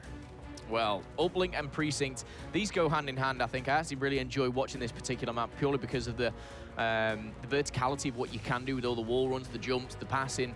It really does kind of link up nice and well, but a high-scoring game mode is what I'm predicting from Splyce. Where they played Fabi, they lost their Uplink. It was the one game they looked weak on. It was the one game that they lost. It kind of just all favors Splyce right now. Yeah, it does, and that's kind of been the entire series, but we did see Aware put up a better fight in Search and Destroy, so maybe that carries over here into Game 3. Okay, well, kicking it off with Bant straight away, you're going to see grenades coming in, jammers as well. Josh is going to get the first blood, and already Benji falling. Bant's finding the drone in his hands, which I don't think he expected for a second there, but it looks like they're trying to push this left-hand side of the map. Bant and Josh should be able to double up. If they can make one more kill, this should be a nice, comfortable, maybe one-point play. But as he dances around here, Bant uses the wall runs, those jetpacks, and he doesn't convert. I was almost setting myself up for one there. No, yeah, Bant misses a one-point throw, and you see it's obviously a little bit easier to connect. It's definitely easier, I may say, to connect on the one-point throws with the change in the goal placement. They move it a little bit to the back of that alley, even out this map, which I think it plays wonderfully now. Okay, well, Bant is going to have another go at this one. Over and out. He does convert that, and that's the first point on the board for Bant as he picks up not 1 point, but a kill as well. Josh seems to be the one getting in the action, using the ERAD this time, but a double coming in for Aware. Maybe something can play out for them. Yeah, now Aware, they do get drone control. They're trying to force it down into the street, and they're going to get a one-point toss of their own off, and it's going to be intercepted. And they have nobody there to put this one away. Josh picks up a big two-piece, shuts down any scoring opportunity that Aware may have had during that one. Now that is an unfortunate situation there for Aware. It looks like you're going to put points on the board, then potentially thinking maybe get a 2-point on the way after the interception comes in. Get nothing out of that, and here comes Splyce on the offensive. Bant was in a great position, does get taken down, but very quick plays from the boys on Splyce. They turn it around, and they've headed a different route. I love the play from Josh there, just to back off, give his team a bit of space, make the kills, make the plays, and now he can stomp on his way through. And is he going to take his time? No, he's going to secure the easy 2 points, and he's going to get back in that middle. Yeah, they have teammates towards the middle of the map, although Benji's able to take out Mad Cat. It's a smart play by Josh, just trying to relay these scores together. It's going to be Josh and Bant working in the middle of the map. Oh, wow. It's going to be Denza, though, taking out Josh and Jerd, and they're able to get drone control for a second, but Bant's there. Just the pressure from Splyce on the drone. It's too much for Aware to deal with right now. Yeah, you've seen moments of brilliance all weekend, or week, should I say. Denza has been performing. However, converting those plays into points is going to be difficult. Got Josh passing through the ball, and he's actually going to go for a few kills himself. ERAD in hand, not going to find Johansson, as he does do one better, and now the drone will go back to Bant. They seem to be doing this. They seem to be kind of indecisive of which route they're going to. I mean, you know, you try and go through that back alley and connect with the one-point play like Bant's tried earlier, and you miss. And I feel like at that moment in time, you're just trying to spread the defense thin. So you see right now, they have the drone. They're going towards that side yet again, and they have Jerd and Josh in position to pick up some kills. Okay, well, Splyce strong so far. They're going to put number 5 in. Let's jump to a quick listening and see what's going down in the comms. I've got it. He's already. It's bullshit, me. 2. Let's go. In the ball. I'll get two. MB4 in ball. He's going to be head kitchen. He's going to be head kitchen. I spawned back portal. Watch out, Benji. Holding gas. He's NB4, pushing out now. Stay alive, you have to stay alive, and come across you. He's one shot, one out. It's really big, Josh, really big. Come with you too. In the ball. One bullet in now. We can ball, dance. Chill. Try and hold. Sell off. Go flank if you want, if you can. Top cat, one in ball, one top cat. One's already on our base, one's close. One shot back on his challenge off the wall. Right, mate, take his time. Wait. Big kill. Ball dead. Did he get one? He's close. One shot. Literally one shot. Jed, wait, you heard it? Yeah, go. Line down. Tag. Nice, good. Close, right, mate. Yeah. Street. On our base. Big kill. Nice, gonna go for one. Nice, man. He's there. Close again. He's good. He's zig, maybe zig. Take one shot. Take really weak. He one bullet, hit him twice. Where's he gone? Line down. No, that's right. One more. Take it through ball. Refang. I got two. Come. Let's go. I'm flanking. Woody's back in. I'm flanking. Take it front. Gosh, I'm passing you. Go. No. One on the base. Another base. Oh my fuck it. I got shakes. I got shakes. One more, low. Hold that team. What's he doing? Just line down. Looking for you. See. In the ball or what? Z one shot. He's pushed upstairs. Here, Hijard. What stairs? In the ball. No, T. Push the already. Close. One shot. Two. They're both weak. He's going for one. Main set. Got it. That's fine. Fine. Ben, don't throw shot. I'm going. Push out. Wood. I can shake this. There's 10 seconds. Wait. Yeah. One's T. Take the balls. Pass me. No, never mind. There's one. There's two. Maybe I get one. That's fine. Okay, ladies and gentlemen, you heard it loud and clear from the boys of Splyce. In particularly Josh, he likes to repeat things maybe 6 or 7 times. I heard Z. I had a teammate like that back in the day, and it was just I couldn't handle it. Like I'd hear the same call out like 3 times in a row. I'm like, I get it. There's a guy over there. I know he's at Z. I've heard it 4 times now. I understand. The good thing about Josh, I was going to say, I mean, I used to team with, this is going back like 4 years, and he was exactly the same. He's not lost his energy in Call of Duty at all. He still has the passion for the game, and you can see it in his play, obviously. I know, fantastic player in terms of just saying he was like an OBJ player kind of last year, really transformed as like a top flight AR player. So you can see just the passion for competitive Call of Duty and just the willingness to be able to change up his game for whatever his team needs. And right there at the bat, Aware just let Splyce grab the drone and throw it in for one. So not the best strategy there by Aware to just let a free point go in for the side of Splyce as they extend their lead. Yeah, I keep wanting to jump on board with Aware, but it's really difficult at the moment. It just seems to be going all one way. Splyce answering back. And Josh, in particular, you could see how passionate he is. You know, a lot of the plays come from communication in this game. You've got to be on top of that. And, you know, the complete opposite. Jerd is a very quiet individual, but, you know, in-game there, vital, kind of precise call-outs. Literally the complete opposite of Josh. And same with Mad Cat's pretty quiet as well. Yeah. When you listen in as well. I mean, Mad Cat literally only calls out when he's killed somebody or he's died. That's pretty much the only things that Mad Cat calls out. But that's why you see Josh is really kind of their in-game leader. It's going to be Aware getting a 2-point play on the board, so they get drone control, bring it through back alley, able to get some points. But if you look at your mini-map and go back towards the drone, it goes right to the hands of Splyce, and the map is just completely open there for the taking. They're going to at least get a 1-point play out of this. And Aware just, they do not have the luxury of just trading scores with this team. Yeah, right now, Splyce, they can, I'm not going to say they will, but they can almost take the foot off the gas, trade out the kills, make the initial plays that they need to, and, you know, it's all looking pretty good. But I will say, Aware have fought their way back into this. 5 points on the board. I thought Splyce would break double digits. I'm sure they will. But Aware are definitely not out of this. 3 minutes to go here, Mr. X. And I'm just thinking there's a possibility, just maybe, that they can tie things up. Yeah, it's definitely been a much better performance than I expected from this Aware team. Oh, yeah. You know, with the way that Splyce was playing in the respawn game modes. Aware putting up a very good fight after a tough-fought search and destroy game number 2, but their backs against the wall. Splyce with a chance to close this series out. So we're on board with Jerd as he's just trying to make a play over in the street. He's able to take down 2. Wow. Spawning in the back alley. He's able to get a 3rd. They do have drone control. They're going to bring this one in for a 2-point play. And now the spawn trap coming in for the side of Splyce. Yeah, I couldn't go away from Jerd there. He's absolutely on fire. And it all came initially from that rewind. Talking to rewind, we've just seen camo unlocked by Josh. And this really should just favor Splyce even more. Let's jump on board with Aware, though, to see if they can do anything. They have got drone control. I believe that is Johansson. And now maybe a 1-point play. Not going to be able to get that out of the hands. And again, Splyce dominate the kill feeders. Bance picks up the double, make it a triple. Bance finally turning up here. He had a bit of a slow start to this map, actually. Yeah, and I know Benji for the side of Aware, you can hit some love. He's had a fantastic game. And I think if you're Aware as a team, you kind of go into brackets after this. And it's like, look, let's work on our uplink and our hardpoint. We have a pretty good SnD game. You feel you can play on par with any of the top teams in Europe in that game mode. Maybe, some things go right in this one. They're able to get a little bit more drone control. This game is a little bit closer. I feel like it's really, if there's one thing they need to improve heavily on going into the bracket, it's going to be that hardpoint game mode. I mean, they could be fantastic in SnD, and they could be great in uplink, but 2 of the 5 game modes is hardpoint. The 5th SnD, I feel like it's always a little bit of a toss-up when the nerves kick in a game 5. They need to get better in the hardpoints. Yeah, it must suck as well, you know, every single best of 5 going, you know, if you go 1-0 down, losing that initial game, the pressure's on, and yes, their search and destroy is fantastic, but it really does put a lot of pressure on them, actually. But Splyce with a minute left to go. We see the overdrive kicking in here for Madcad as he pushes forward.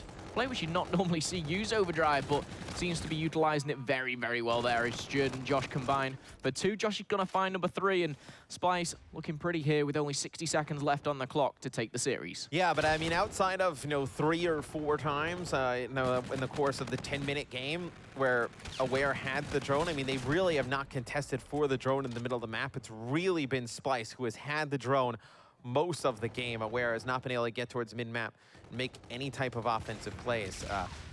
Now, looking at this one, it kind of reminds me a little bit about the Elevate team from North America last year, where it kind of was that game 1, you always knew it was going to be a loss, and they needed to fight on the back foot in game 2 and game 3. And, you know, they were able to put together some great performances, but not too often you're going to be able to pull those out, and you're going to lose those hard points at the beginning of a series. Yeah, always very, very difficult here. Scoreline 15-5. As I try and find someone who's alive there. Josh has, I think, stopped playing. A salute comes in for Jerd, and the kill comes in. A little bit of showboating there going on as they will stand up, shake hands, fist bumps all round. And you know what? A warm reception here from London, the guys in the crowd. Clearly happy with what they've just seen. Splyce looking very dominant here in Fnatic. Yeah, Splyce looks like the dominant force we thought they would be when they formed in the EU Call of Duty scene. Jerd, 28-24, a dunk and 2 throws to his name. Good performance from him. On the side of Aware, he got a shout out to Benji. Benji had a fantastic game, putting up 30 kills with 23 deaths. Okay, fantastic stuff from us. Let's throw it back over to the guys on the analyst and see what Bryce and the boys have to say. Thank you very much. Well, it pretty much went as we predicted it to go, but Aware gave him a good game in some parts. Yes, I like how you put that. In some parts, it was, but for the most part, it was one-sided through and through. This is Splyce, honestly, are looking like some of the most impressive play I have seen of a team of all the events I've come to London. I mean, this is my 5th one now out here. This looks like one of the best European teams I've ever watched in Call of Duty since I started. Well, actually, if you look at the players, it is one of the best teams on paper, and now it's translating into the game. So that's what's nice to see.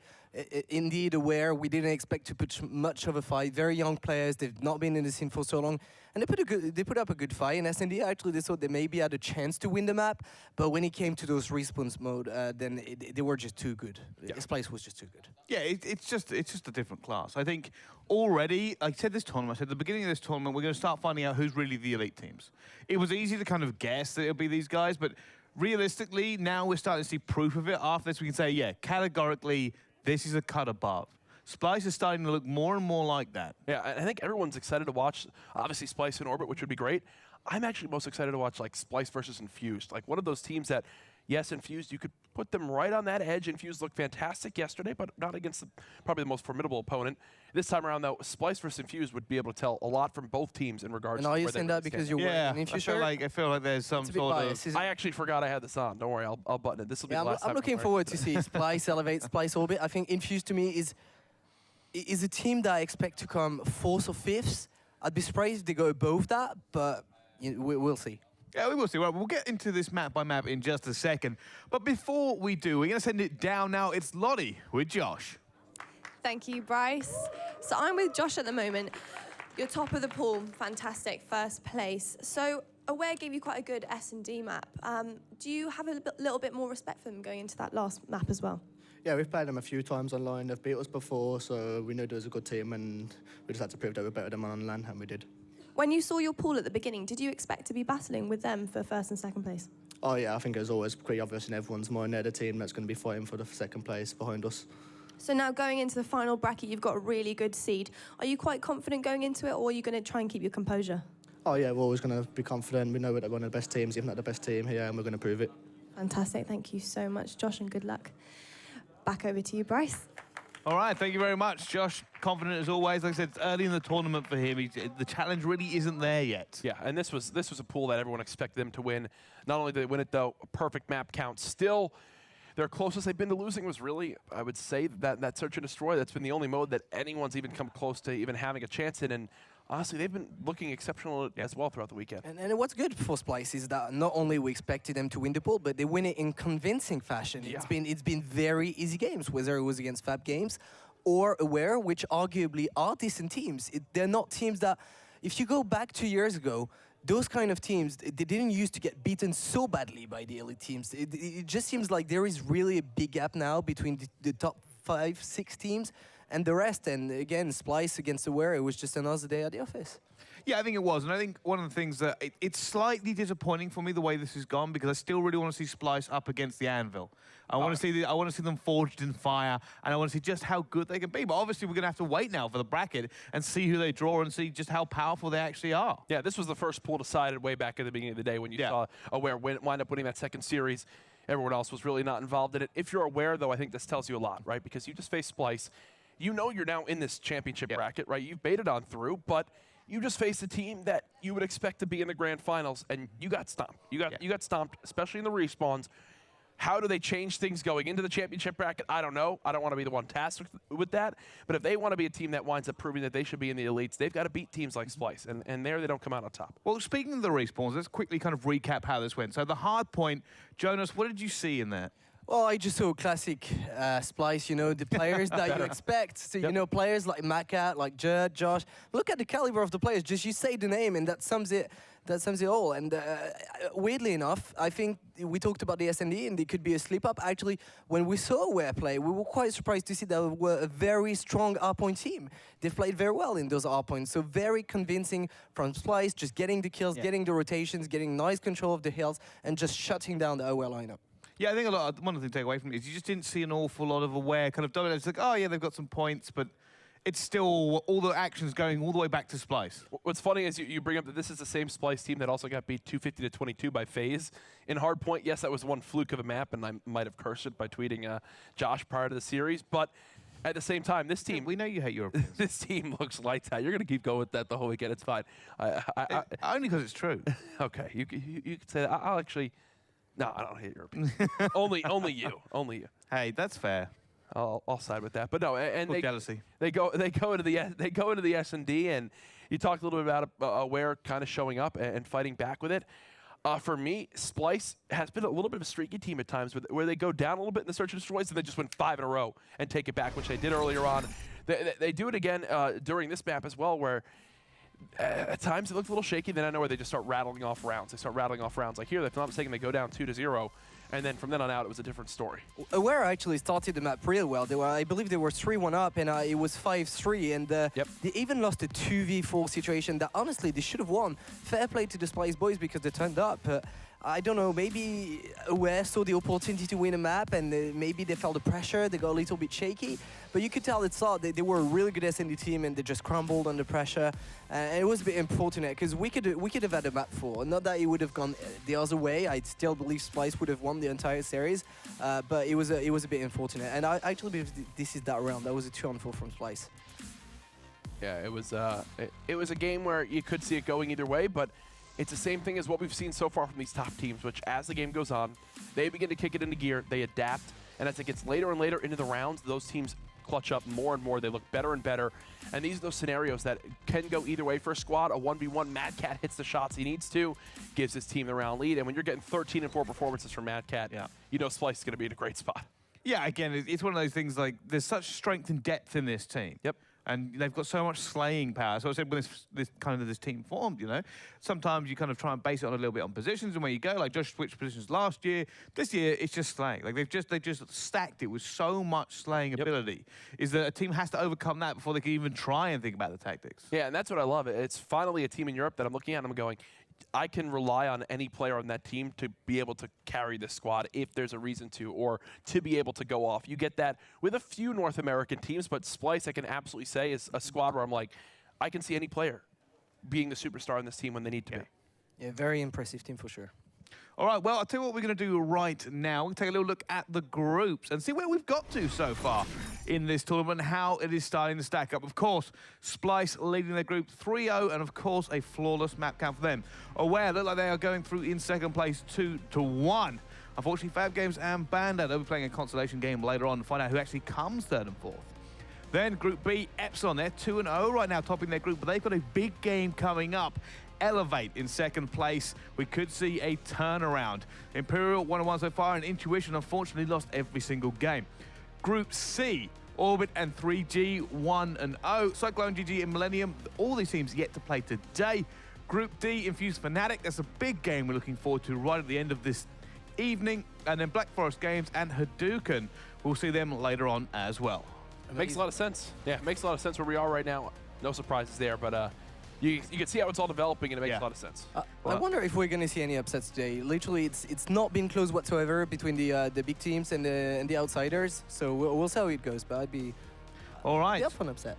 Well, I'll tell you what, it's time for a big game. One of the biggest games of the day coming up right after this. Elevate versus Epsilon. See you right after this.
Force.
Ladies and gentlemen, welcome back to CWL London here in the Gfinity Arena. My name is Bryce, and what a game we have coming up for you. Epsilon versus Elevate, but I am not alone on this desk. Joining me, two brothers, no hope. It's Rel and Momo. Rel, how are you? Very, very good. And yeah, a great game coming up. Both these teams undefeated. It's going to be a close one. I think this is going to be the closest game we've seen of all tournament. I couldn't put a... I mean, you're going to ask me for a prediction, but this is going to be the best game by far. Okay, yeah, I think so. So far, we've seen a lot of 3-0s, a lot of blowouts, not a lot of competition. But this really is a big one. Now, Elevate didn't play yesterday, but they've been coming second an awful lot recently in the 2K. So they've got a high seed coming into this. Now, Epsilon, of course, they had their troubles. They weren't originally at this tournament. They traveled down yesterday. So there's a lot of history to go through. But before we go deep into these teams, and we will go deep into these teams, we're going to look at what's happened so far. And as you can see, this is kind of a recap of everything we've seen so much. This is going to be match 6 we're going to be looking at, Elevate versus Epsilon. Coming up after this, though, is going to be some more interesting games. Of course, the one that everyone's looking at right at the end, Infused Fnatic. But we can't count the rest of these out because they will mean something at some point. Whether or not it's just for pro points or it determines their position in the groups. Guys, all right, let's get into this one then. Elevate, Epsilon. Now, Elevate are second seeded. Yes. Epsilon were technically, I think, 10th. Is that reflective of their actual positions? Epsilon have slacked on the pro point side of things. Elevate have performed in the last two 2Ks, finishing second, like you said. And everyone looks at Elevate maybe as the better team here. But you can't put it past what Epsilon have done in the past. Obviously, previously, under a different organization at COD XP, they came fourth. Yes, they were great, but it's a new game. It's a new year, and they need to bring the heat again. And I think the one thing that we've just seen from Epsilon, they have flaws. We've seen that they are a little bit weak in areas, and I think Elevate may exploit that. Rel, do you agree with him? Yeah, I mean, the 2K is obviously the only data we have to go off so far, so we can purely base our predictions off that, but it doesn't really weigh up how good Epsilon are. I mean, we saw them absolutely hammer the two teams that they've just played, and there was some tough competition coming up against them as well. They currently have 2 wins under the belt, so technically they're the stronger team at this event, so cannot rule them out. All right, well, let's talk about Elevate first, and let's kind of recap this roster. We've only seen them once, but it was against Intuition. Not a lot of fight actually put up. It's kind of a warm-up going up for them. So I'll tell you what, Phil, why don't you take me through them?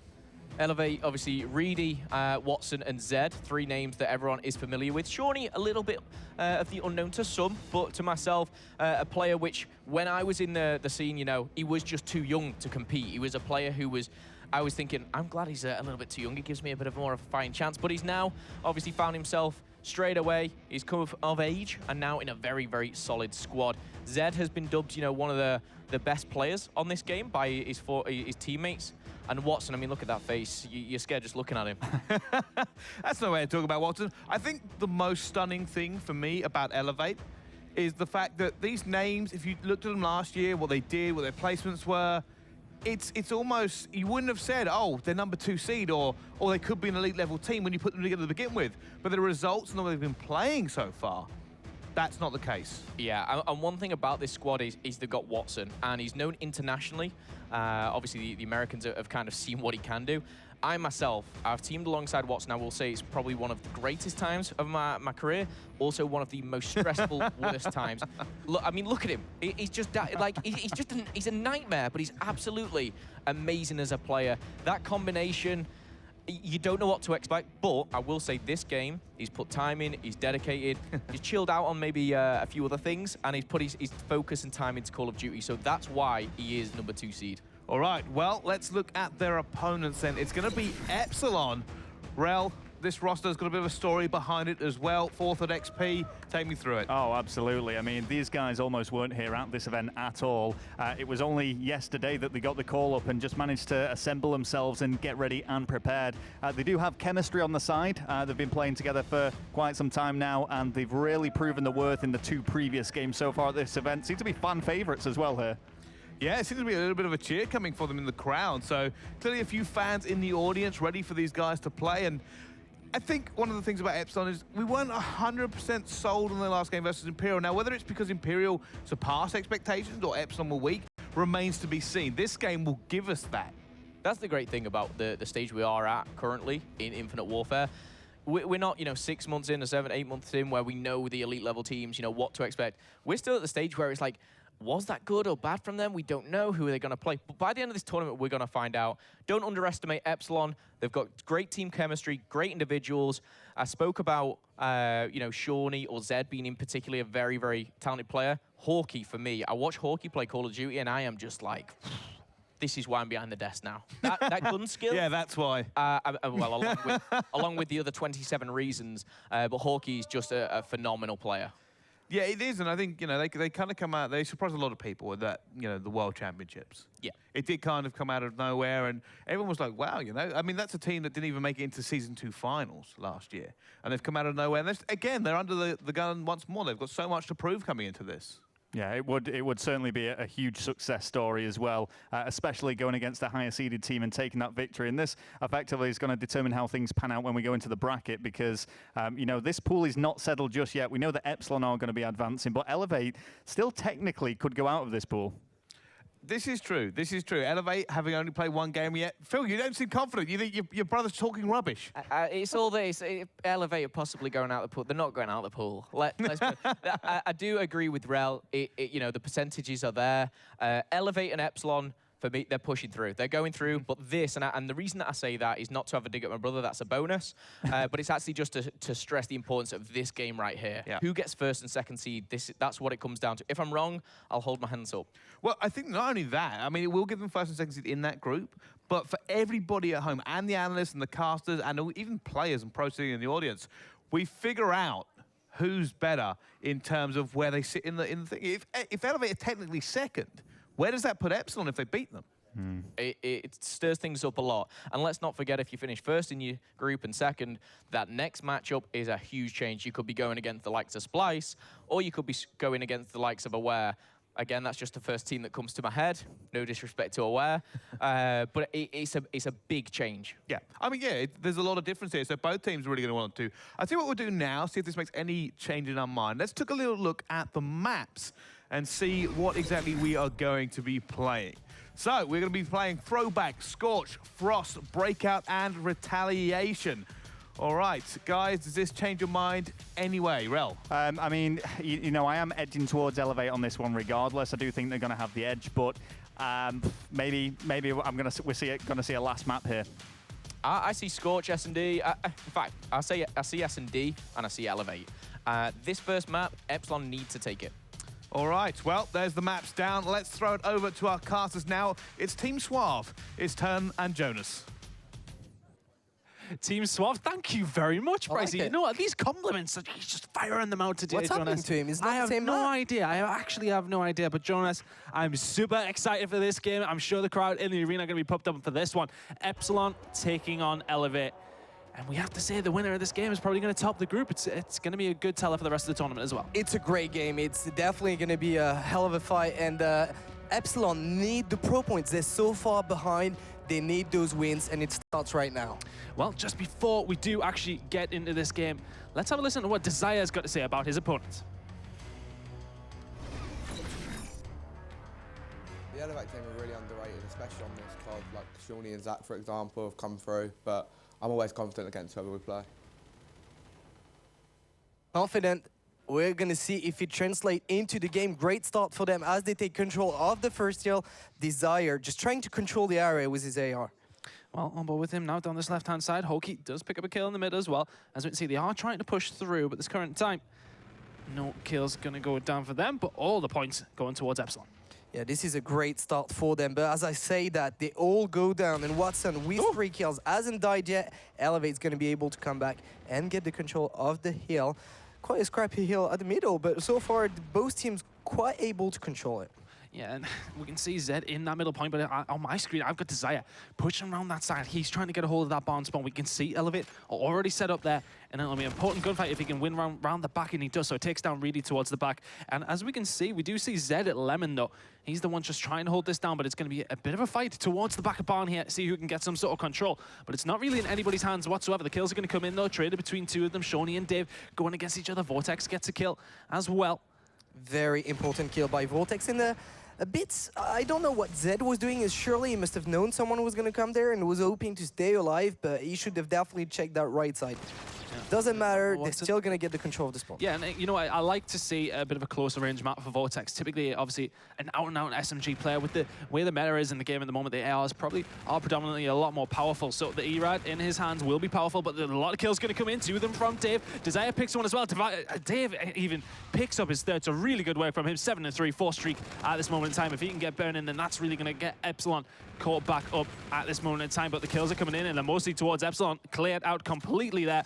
And it's going to be Elevate trying to get themselves back in, but we can already see the rotation coming in from Epsilon. And Zed was in a really good position to trying to get a second kill and break into the hill, but very great read from the players from Epsilon. I'm looking at the scoreboard. Dave already 8-4, having a great start, yet it's very close general scoreboard, 49-43, and we're now at back pass. You're going to want to control those sides. You're going to want to push. And look at Vortex. This is exactly what he's doing. Pushing, not going to be successful, but trying to get the play as much pressure as he can on the side.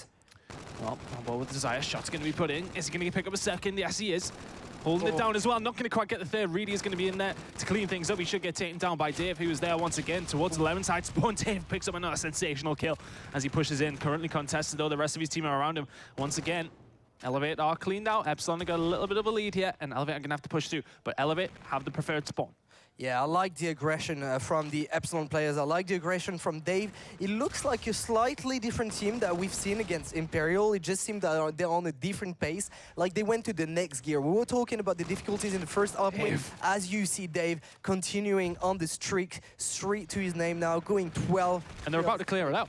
There's only Watson left in there. He's going to pick up a kill, but he's going to get cleared. So Zed and Co from Elevate are going to try and push through, but it seems as if Epsilon were the first ones there. Elevate do regain, though. They have getting the control of that hardpoint. Epsilon are then spawned out. But who's not in the mid-map? Watson's going to be coming behind some members of Epsilon. Does get taken down. Be in a great situation. He's not going to be able to do anything. And Shani just managing to stay alive while his teammates are going to clean the rest of the Epsilon players. And this one push not going to produce anything from the Epsilon. Very great defense from Elevate. You can see Epsilon just trying to take that time. Watson there causing problems as per usual. Hoki does take him down. There's going to be one last push from Epsilon as they do push it and clear them out. Zed is last one there. Is he going to be able to do anything about it? Currently contesting, just causing problems. Desire is there to take him down, but Elevate have spawned not too far away down the right-hand side. They're going to have one last little stab at this one, and they should get shut down. Desire eventually picking up a kill there. A couple more going to come in for him, though. So it seems as if Elevate are just going to pick up that last bit of scrap time, which should be a pretty even game going back to the central hardpoint. Yeah, and I'm looking on the scoreboard. Definitely an advantage on the slaying department from the guys at Epsilon. No one is actually going positive except Zed on the Elevate side. That's slightly worrying and not really what I expected. Yet the scoreboard is perfectly even as we enter in the second rotation. Very fast-paced game. Teams pushing correctly together. This is what we expected from those elite teams. Well, Reedy and Watson are getting kills for Elevate. Zed gets the one with the Scarab as well. Dave's the only one from Epsilon to answer back. They need to push in, try and get some points here. We've seen a few teams pick up quite a few points from this train platform side because they've pushed them so back toward the other team, so far back towards Barn, or push them on the other side that they don't really want to challenge that too much. They want to concentrate on the second one. So people are picking up more than just scrap points in this one. Reedy with shots from tickets towards Restaurant. Really good ones as well. Epsilon currently inside the point, but Reedy currently on a 7 streak is going to make it in 8 as well. It's not going to matter. He does secure it. Full streaks available for Jordan Reed. Yeah, that is massive for Reedy. He was having quite a quiet game, and now he lights it up. 7 kills to his name, like you said, and all the score streaks available. This is going to be invaluable. He's going to be able to use that maybe to break the spawn and to control the next hill. He's just going to wait wisely for his teammates, and now Epsilon are in a world of troubles. Yeah, he hasn't actually managed to call anything in here, but the kills are going to be traded between the two apiece. Trophy system out is going to help him out there as well. Really just trying to play his time here, waiting the rest of his team coming back up. They do have control of the point right now. The kills are going to come in from Reedy as well. Does take down Dave towards the back. Shawnee inside the hardpoint. Not somebody we'll watch very much, but an important kill there on the Hoki. Vortex goes down to Reedy also, and that's a really good retake by Elevate, who have got a little bit of a lead now. We haven't seen anyone really establish anything just as of yet, but it seems as if Elevate are trying to push this one out, as Reedy has now used his streaks. Okay, Epsilon's going to try to get the final scrap points of this hardpoint. Not going to be able to. Are they going to have at least the rotation? They're not even going to have the rotation. So you see that last push, not even they don't get the scrap points, but they also don't get the rotation. So it's a double punishment. You've got to be very careful when you go for this bet. And now Elevate is in a prime situation to take this map. They have a 70-point lead soon and control of the bike pass. This is looking really good. They just went to the next gear as well. Well, Elevate, as said, do have a pretty substantial lead at this moment in time. On board now with Shawnee. Shot's going to be fired by him, taking somebody down as well. See what he can do from this position. Scarab is out. Oh, Just to actually take down his teammate there. But once again, back on Shawnee.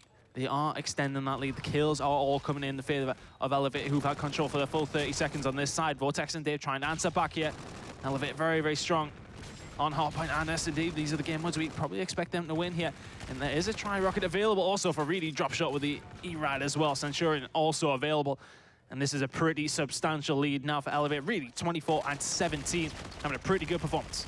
Yeah, really, really good plays from Reedy. Even winding up the Aussie team 100-point lead now. And it was very close, basically, until until Reedy started playing better. And since he's been starting playing to play better, they've basically had control of the whole second rotation.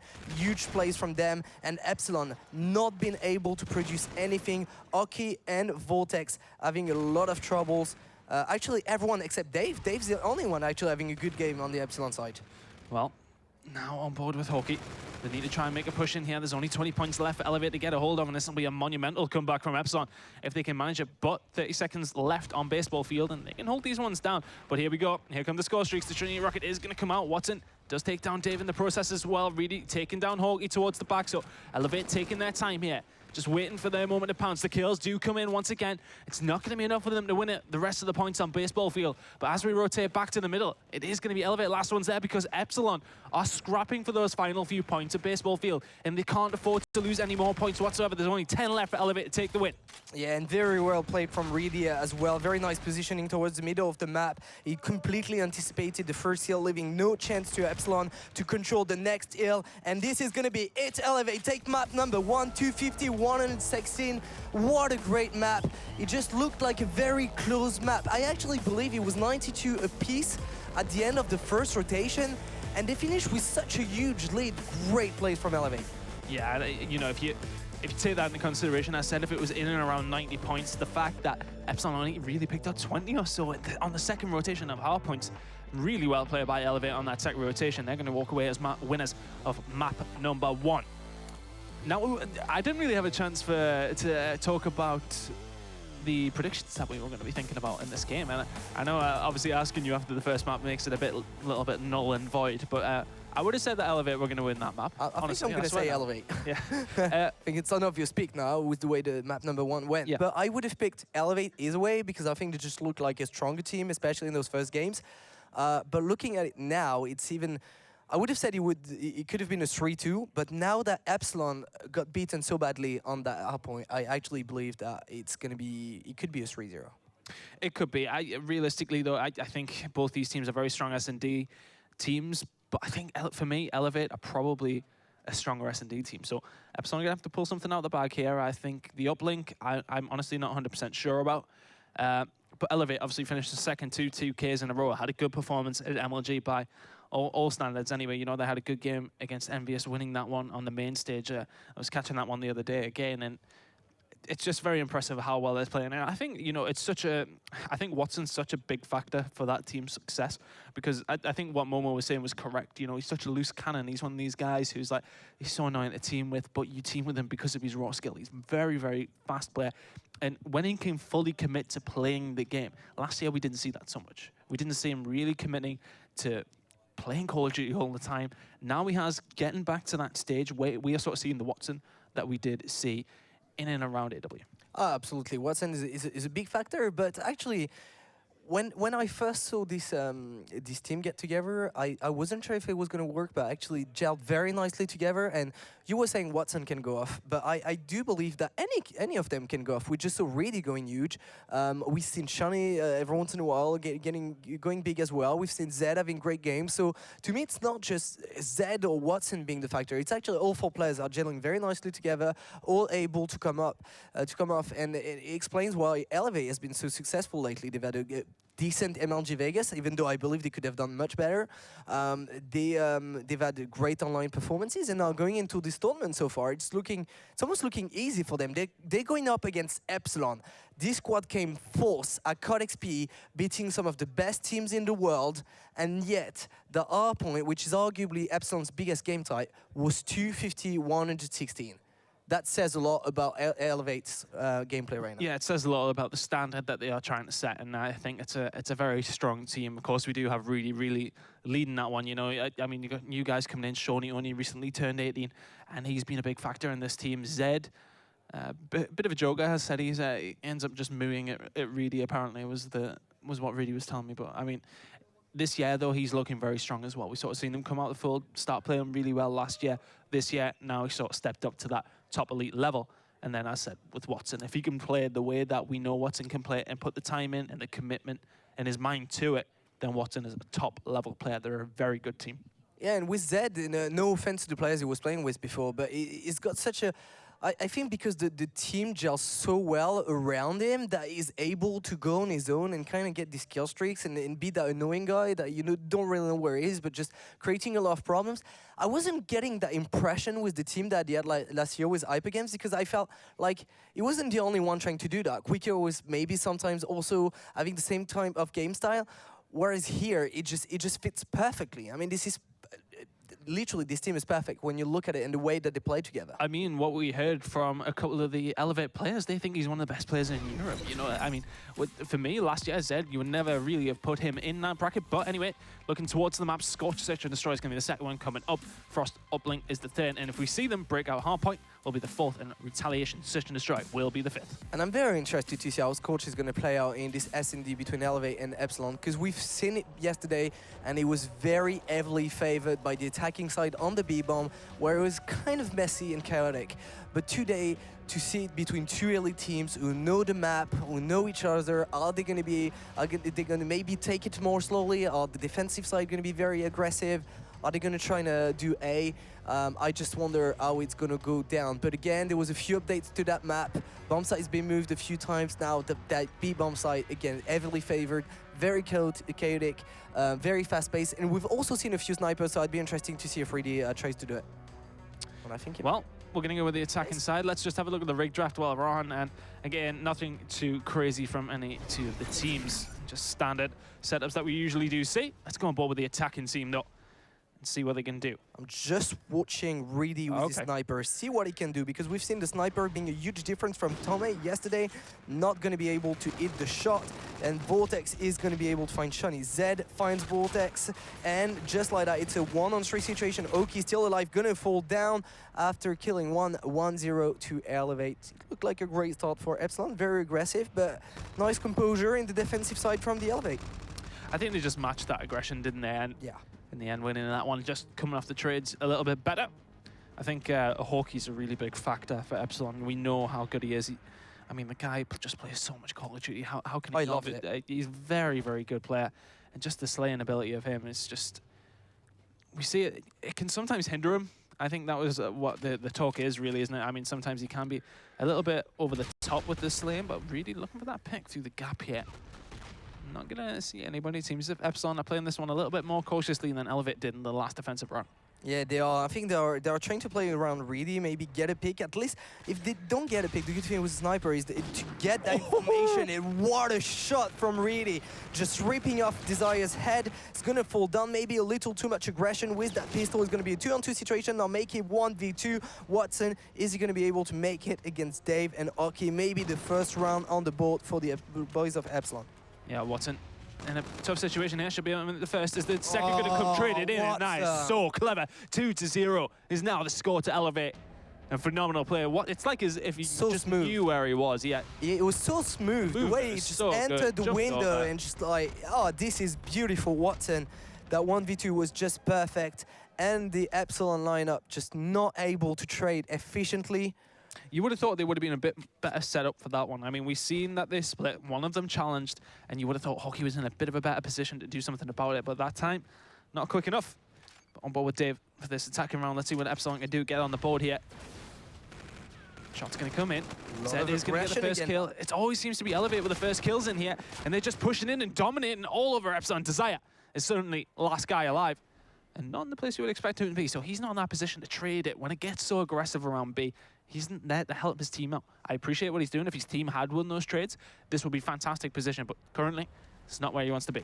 There was so much aggression coming from Elevate, and Desire is going to shoot, not able to find anyone. Again, do not shoot if you're not sure to kill someone. Tried to do it and didn't go down, and now they're all going to be around him, not able to do anything.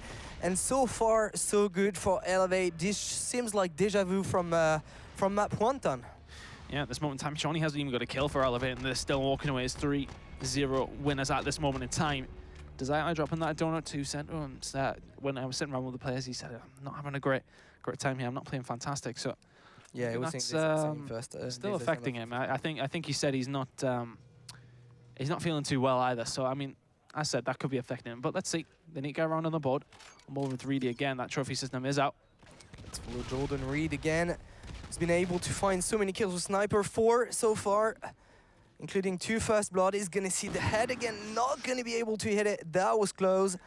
And the boys from Epsilon, I wouldn't stay there too much if I was you, because this is a dangerous place to be with Reedy and the Sniper. Ooh, is he gonna find it? It's not. A little bit of greed from Reedy. I think he was just in the position to actually push that, but Shawnee and Zed are currently left alive. It is a 2 versus 2 shots being fired though. Shawnee gonna be able to pull that one away. Does take down Hawkey. And suddenly, last guy alive is going to be a Desire. 2 of them going to line up for him. Gets taken down. 4-0 is the score, and this is a commanding performance out of Elevate in this SnD. Yeah, impressive indeed. And I can't help but think that it might have gone down differently if Watson didn't get that 1v2 in the second round. Must have yeah, I mean, that's the sort of round. Yeah, it can really affect you, because I think, especially the way that they lost it, it wasn't just a standard 1v2. It was a really good player by Watson, but at the same time, it probably could have been a little bit better from Epsilon. Well, there is another boy who picked up the Sniper. Actually, he put it down. I think it was Dave. I think he might have either. Yeah, he must have changed his classes. But okay, so this is something that we've seen before. All the Elevate players going around the back, trying to surprise the opponent team. They went for the aggression a few times already, jumping on the bomb. This time around, they want to try, and this is going to be successful. As Shani finds the first kill, it's going to be traded. Dave kills a Z, 3-on-3 situation, but they do not have any idea where the Elevate team is. Shawnee's going to get the pick on the Vortex as well, so suddenly it's Dave and Hawkey left all alone. Hawkey does get the kill on the Shawnee. Are they going to be able to trade that one away together? Not quite. Hawkey goes down to Reedy, and they won't know where Dave is because he hasn't fired any bullets currently, so they won't be 100% sure. Currently 3 and 4 here. Dave, what can he do from this position? Going to spot one. Shots did go in, but they are just going to stack up on him now. Shots going to be fired in as well. They need to be careful, but not in that case. 5-0 to Elevate here. And we said this is going to be one of the closer games, maybe, you know, a little bit tighter between these two teams, but Elevate really showing their pedigree here. This is why they've been doing so well in the 2Ks. They are a very, very good team. There's no illusions about that right now. Yeah. And right now, if you're Imperial and you're sitting in the crowd and looking at this, and you know you need to be Elevate in order to go through, this gotta be a scary soul, because this Elevate team is very, very scary. Look at the performances. 5-0 after a very convincing first map. I want to see again what the boy really can do. Not gonna find anything. Watson still on 6 kills as well. Only died once. Perfect map from him. Playing very, very well. And Elevate just choosing to sit back here. Watson not gonna get that one with the Scarab there. And really just waiting for Epsilon to get aggressive. He knows what sort of team they are. He knows that they can potentially push through here. But there's a strange setup by Elevate and Epsilon. It's going to make them think about this as well. And Elevate are going to make their move. And I mean, the COD timing from Epsilon, it couldn't be even more. I think Elevate was waiting. They must have had eyes on mid map, like just a very thin line that would allow them to see what was going on, because they moved at the exact perfect timing. That was great play from Elevate. They're going to get the bomb now, 4-on-4, bomb planted. Epsilon's got everything to do. Well, let's see what they can do. They need to do that, stay in this map now. Hawkey does get the first kill on Reedy. Zed's going to trade that one away. Vortex does take down him as well, though. This kill needs to be won by Watson. Wins it. Does have active camo as well. Not going to get a chance to pull that one out. So Shawnee is currently left in a 1 versus 2 against Dave and Desire. What can he do? The first shot should come in. Takes down Dave. He has a hint. He has a good idea of where Desire is coming from. Oh, he turns around in just the wrong time, but the kill hasn't actually come in. Desire, is he going to be able to get it? Just about gets it. Is he going to be there in time for the defuse as well? Just about going to get it. Oh, wow. I mean, Desire He should have made that kill without being so that close. was scary. No, man, If it lost that would have been his own fault. That was absolutely dramatic. Wow. That was very, very close. Epsilon just about stay alive in this one. Yeah, I wouldn't have been surprised if a teammate punched him, because that's a kill you can't miss. That's a kill. I mean, that's just like how Epsilon's game's been going, though, isn't it? I mean, it's like, it's just not working out for them. They get no breaks, no luck at this current moment in time, and Desire gets it just as Shawnee turns around as well. So Shawnee will be a little bit. The luck with the timing as well. Like the stars lined up for Desire. He had all the luck in the world with that Call of Duty timing, and yet was almost turned on. Now it's still going to be 5-1. There's still a big deficit to climb back from. Oh, Elevate getting aggressive, and Vortex is going to be aware of that one. Takes down Watson. That loose cannon, as we said, he doesn't like to push on. Dave takes down Zed as well. Could this be the comeback mounting? Oh, Dave gets another one onto Reedy. Also, Shawnee's currently left alive and pushed on through. Is that the ace? No, Vortex did get one, but Dave did push through, picked up 3. It's good work by him. That's 2 rounds off the bounce there. Yeah, no one dying on the Epsilon side. Finally, some convincing rounds. It's a shame that they waited 5-0 to start playing, because it was really one-sided. Like, literally, it's not 5-0 where you have very close round, except that 1v2. If you look at the kills, though, I mean, they're really not. Yeah, it's not that bad. It's not substantially towards Elevate. They usually ended with like 2v1s from. Yeah, so they've just been winning those clutch situations. But on board with the defensive team here with Vortex. And let's keep Epsilon, see what they can do to try and break that duck. But we can see Elevate are really stacking up towards this B side. But Dave once again picks up 2. Shawnee picks up 2 of his own. Vortex cleans up though, and suddenly it's left with Watson in a 1 versus 2 situation against Hawkeye and Vortex. And they're chasing him down, they're hunting him down. Let's go on board with Watson and see what he can do in this situation. I'm not sure why they're trying to hunt him down so much. It's a 2v1 I think they're just sticking together, though. That's the thing. They're there for the trade. They're going to spot him. 5-3, 3 rounds off the bounce for Epsilon. And now if you Elevate, you got to start wondering, right? You've got to make sure you clean this out. Do what you did those first 5 rounds. If Epsilon come back and win this from 5-0 down, that's not just a map loss. That's a map loss you should not have lost whatsoever. You got 5 potential chances to close it out. And they haven't done it yet on the 3rd try. So they've got the 4th and 5th yet to go. But now the aggression from Epsilon is paying, and that's what's interesting. And huge damage from Dave as well. That double kill was everything to that round. Dave's picked up 5 kills in the last 2 rounds, so 1 for 3, 7 to 8 and 7. Good work by him. Gonna push on there now. Shot's gonna be fired. They're getting a bit more aggressive. Who's that going in? That's gonna be Vortex taking down Watson. He needs somebody there to help him trade though, because surely he'll get traded away. He's not going to though. He's gonna take down Reedy, and this is looking very, very good for Epsilon. 3 men do go down. Currently Zed is left all alive on his own. Okay. At the time, though, he's in such a bad situation. The bomb down to B. He's got to try and do something here. He's going to get taken down as well. 5-4, Chris. That's 4 rounds in a row for Epsilon. I'll tell you, when you said it could be the start of the comeback after they won the 2nd round, I was like, I'm not sure it could happen. Oh, I know. To me, the chances were limited. Now I do believe that we might go to round 11. Very, very weird game. Very one-sided towards Elevate at first, and now Epsilon, just everything paying off. The aggression is completely working. It wasn't paying off at the start. But what are Elevate doing differently here? Because Vortex pushed in there. He picked up 1 kill, and then surely he's got to be traded away because of the position that he's in. But let's see what Dave's going to do from this side, because he's going to spot them coming down here. He has to back off. He has to let the rest of his team come over and try and help him out. He needs to stay alive. He's done very, very well to do so. Vortex picks up the 1st kill on Reedy. Dave's going to spot them there. He needs help from his teammates. That's another kill going to come in. Is this going to be the 5th round in a row for Epsilon? Yes, it is. And we are at a round 11. Epsilon coming all the way back from 5-0 down. We got a game on our hands now, Jonas. And what a smart play from Dave. Just staying alive all round long. Just making sure that Elevate couldn't get to the bomb without being noticed. Very well played. Staying alive, great movement. Dave has been the star player for Epsilon for those 5 rounds. Can he make it again for that round 11? Elevate was looking easy. Now, they might regret this map. Well, Elevate were 5-0 to the good if you're just joining us. It's suddenly 5-5. Epsilon coming screaming out the blocks. It's a little bit late, but they are here now. Which way is this one going to go? Vortex picks up another one. He's on a 7-kill streak currently. Oh, he's got score streaks as well. Is he going to be able to make anything about it? Hawkeye gets the 2nd one. It's a 4 versus 2 now. On board with Dave. Is there going to be any more kills coming in? Reedy and Watson are left alive. Reedy does take down Hawkeye. It's going to make it a better situation for Elevate. On board with Dave. Very precarious situation here. Elevate have to be careful. They were 5-0 to the good. Epsilon started showing up. This is huge. Reedy needs to make something special. This is a 2-on-3 situation. They've got to defend Streaks the are bomb. coming in. That's going to pin them in. Streaks. Oh, Shots going in. Reedy's going to get the kill on the Vortex. This was a 2 versus 4. Now it's a 2 versus 2. Huge. The bomb goes down. Reedy goes down also. Watson is left all alive on his own in a 1 versus 2 against the Epsilon squad that were 5-0 down. Watson in such a bad position. 30 seconds left to go. The tri-rocket comes in. It's not completely unachievable from this position, but it's going to be very hard. They know exactly where he is. He's been spotted by that score streak. Still on board with Watson, pushing through. 20 seconds to go. The time is ticking down, and surely this is going to be too late now. 4 Elevate, they were 5-0 to the good. Epsilon comes screaming back with only 10 seconds remaining on that bomb timer, and surely that is going to be the 6th round going over towards Epsilon, who are 5-0 down. It's 1-1, Jonas. What a crazy map. What a crazy map. What a comeback from Epsilon. We saw it was game over. Look at Dave, he can barely believe it. He's had a hell of a map, and so did Vortex. Those two guys just went huge time and time again to climb the impossible. You're 5-0 down, you think, okay, 1 round at a time. There comes the first all the way to the 5th, and that round number 11, just very solid plays.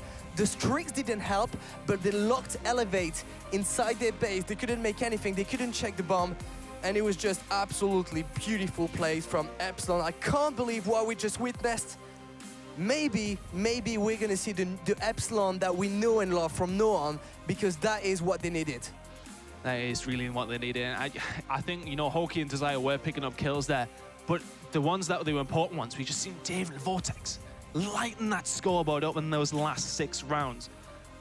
What a sensational map, and if you're Elevate there now, you've got to be very, very annoyed with yourselves. That's 2-0 up in the series. You're going into the 3rd map with a 2-0 lead. That's heartbreaking, especially for a team that massive specializes in momentum SnD. shift. I mean, we talked about the qualities of Elevate in SnD. Now you've got to imagine that this team was actually leading 5-0, and it was looking very easy. And from there, just losing your composure, not able to win a single round. It must be devastating, and knowing that we have some characters, let's put it that way, they've got a lot of colors and their characters, Reedy and Watson, you've got to be annoyed. Are they going to be able to forget what just happened?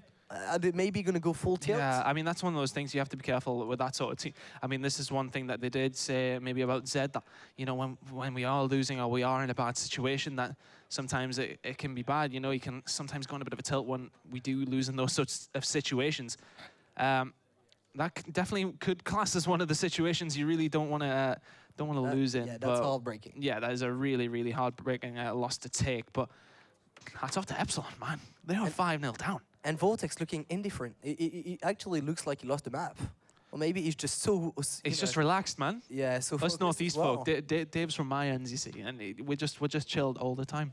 We don't stress about anything. That's actually not true. I mean, could you imagine how stressful it was, the whole traveling down on the last minute? These guys as well. Well, I think they were. It was good stress because they must have been well happy that they were able to come back, yeah. and now they've got a chance at maybe taking down Elevate. And woo! I think we're in for a great and long game. I wouldn't be surprised if we went all the way to game 5. So can I change my prediction now? I don't know if you can, you know. I mean, the momentum just switched. It was like Epsilon. it was like they just like flicked a switch and started playing better. I mean, did it take them 5 rounds to realize what they were doing wrong, or do you think Elevate just stopped playing the way that they were playing? The questions will be asked, and I'm sure the guys on the desk will discuss it. But to throw away a lead like that, if they lose this series now. But to me, it's not even the Elevate throwing it away. It's just Epsilon coming back and just succeeding in everything that they did. And they did succeed in everything you did, but you can't lose an SnD if you're 5-0 up. You can't do it.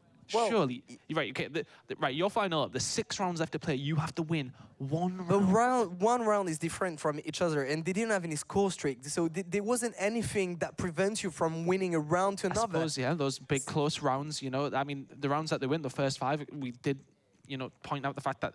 The kills, the kills weren't necessarily in one team's favor. You know, I mean, Elevate had a couple more, but it wasn't like substantial. It wasn't a 5-0 score difference on the kills. It goes down to that situation as well. It goes down to maybe there was some unnecessary pressure on the shoulders of the players from Epsilon, and they went 5-0, and you know, backs against the wall, pressure goes off.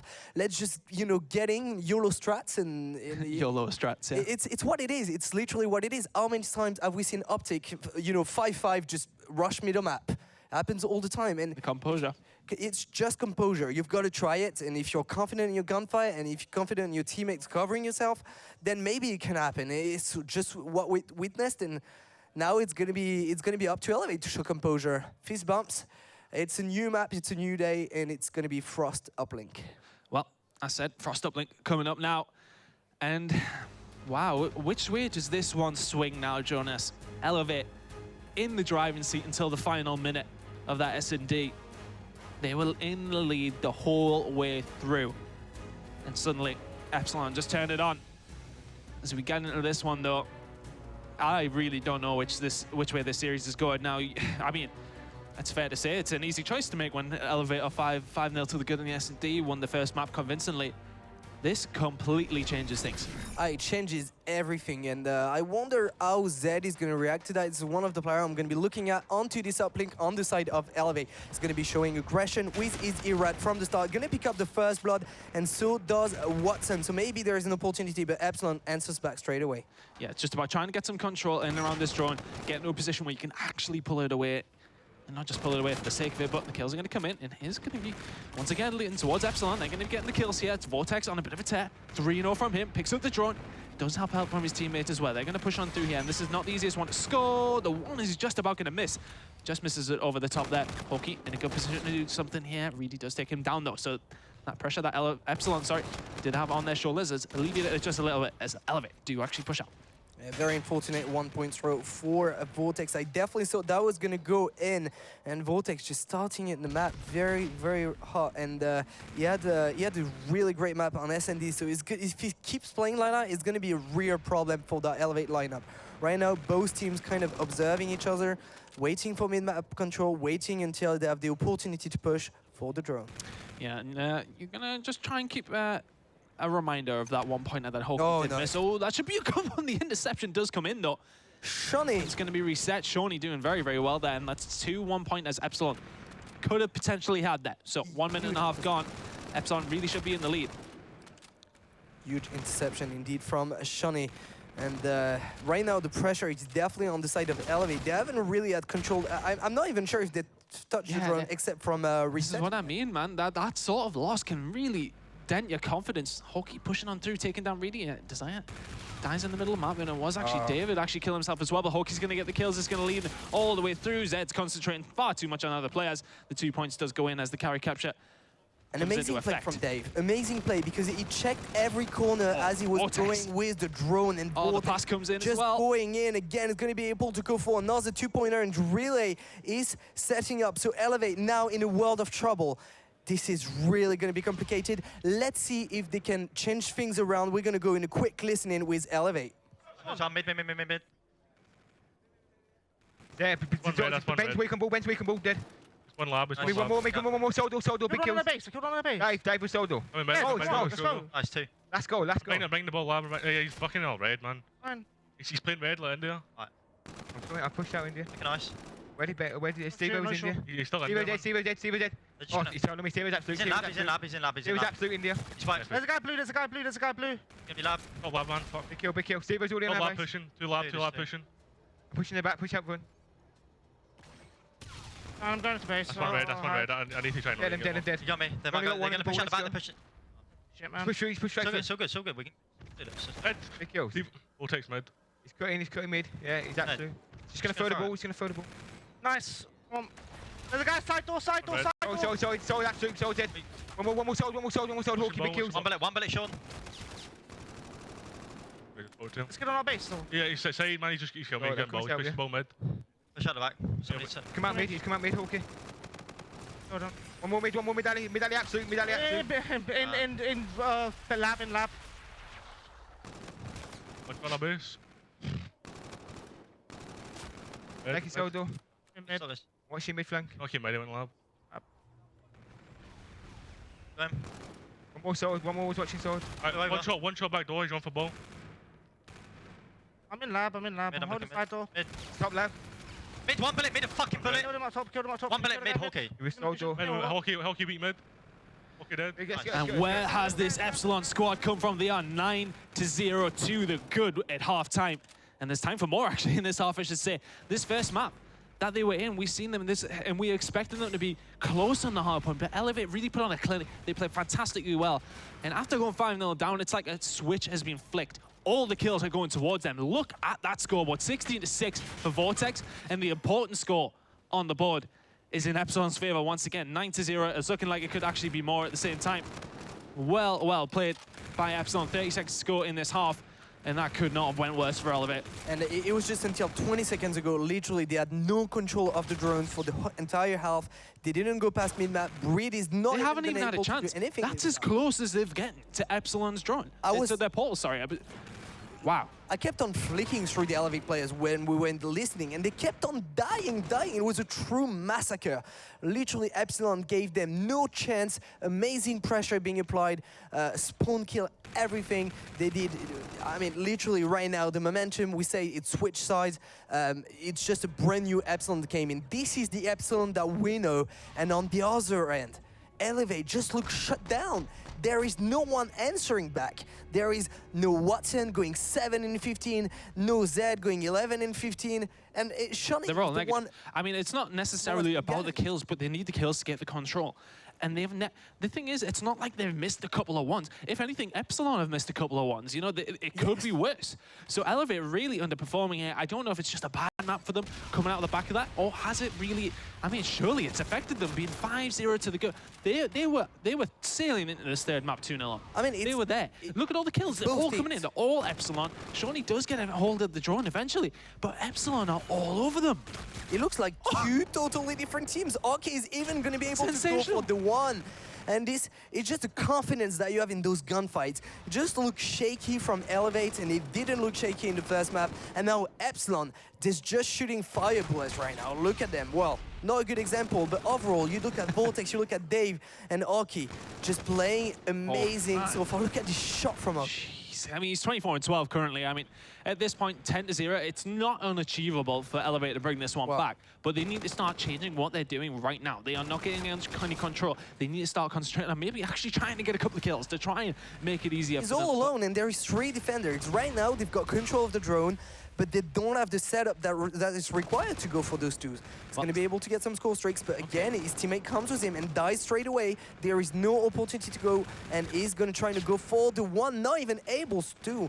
And this is just a... No, the kills are going to come in there. Is this going to be an opportunity? No, it has been reset, so that's massive by Epsilon. Because they could have set up Elevate, sorry, they could have set up a bit of a relay there, because that's what we've seen Epsilon do. I think they got 6 off the bounce very quickly. There you go, 2 points are going to go in. So as said, here's not the question.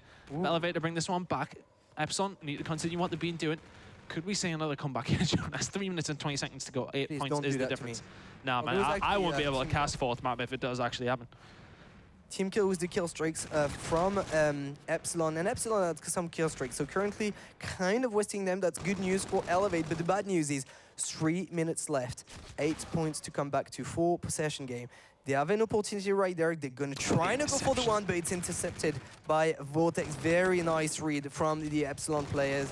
And you know, this is tough when you go in those situations, because you don't have the control of the spawn. You don't really have a setup to go for the 2, so you have to settle for the 1, and they're just being cautious. That was a really big kill by Watson because he kept the pressure on. Fortunately, the rest of his team have actually been pinned in by Desire, who was running around the spawn there. Really good work by him, but the drone is in the hands of Epsilon. They're just trying to waste a bit of time here. It's going to be reset once again. Elevate should be there to pick that one up, and they need to do so quickly. But Desire and Dave have got something to say about that. Desire picking it up once again. Shani takes down Watson. Alone. Yeah, all alone, but he needs to just try and stay alive, stay in control of that drone. He's not going to be able to. Desire's 3rd kill in a row there. Does eventually go down to Zed, down that cliff side. This moment in time, though, Epsilon are well and truly in the driving seat. Look at X should be able to pick both. He was stunned, and it's going to be Zed in the middle of the map on a 3 kill streak. Can he be the hero? Can he do anything special? Within 2 minutes, if they can set up for a relay, there is enough time to come back into the game, but it's got to be perfect. It's going to be complicated. He can still go for it. He needs to start with the kill, and there Watson. It would have been big if he could have made that kill, but Elevate just not able to replicate what Epsilon was doing in the first half. They just can't really string any kills together. I mean, what we're seeing the scoreboard, sorry, the kill feed is just mixed up between 2 of them. Vortex gets the kill and the interception, though. Phenomenal work by him as he's going to push on through. And is this going to be an opportunity for Epsilon to try and get some points on the board in this half of their own? Currently on board with Vortex. They did get one right at the beginning of the half, but it's currently being Elevate. The thing is, Elevate have had somewhat control, but they've not really had any established control.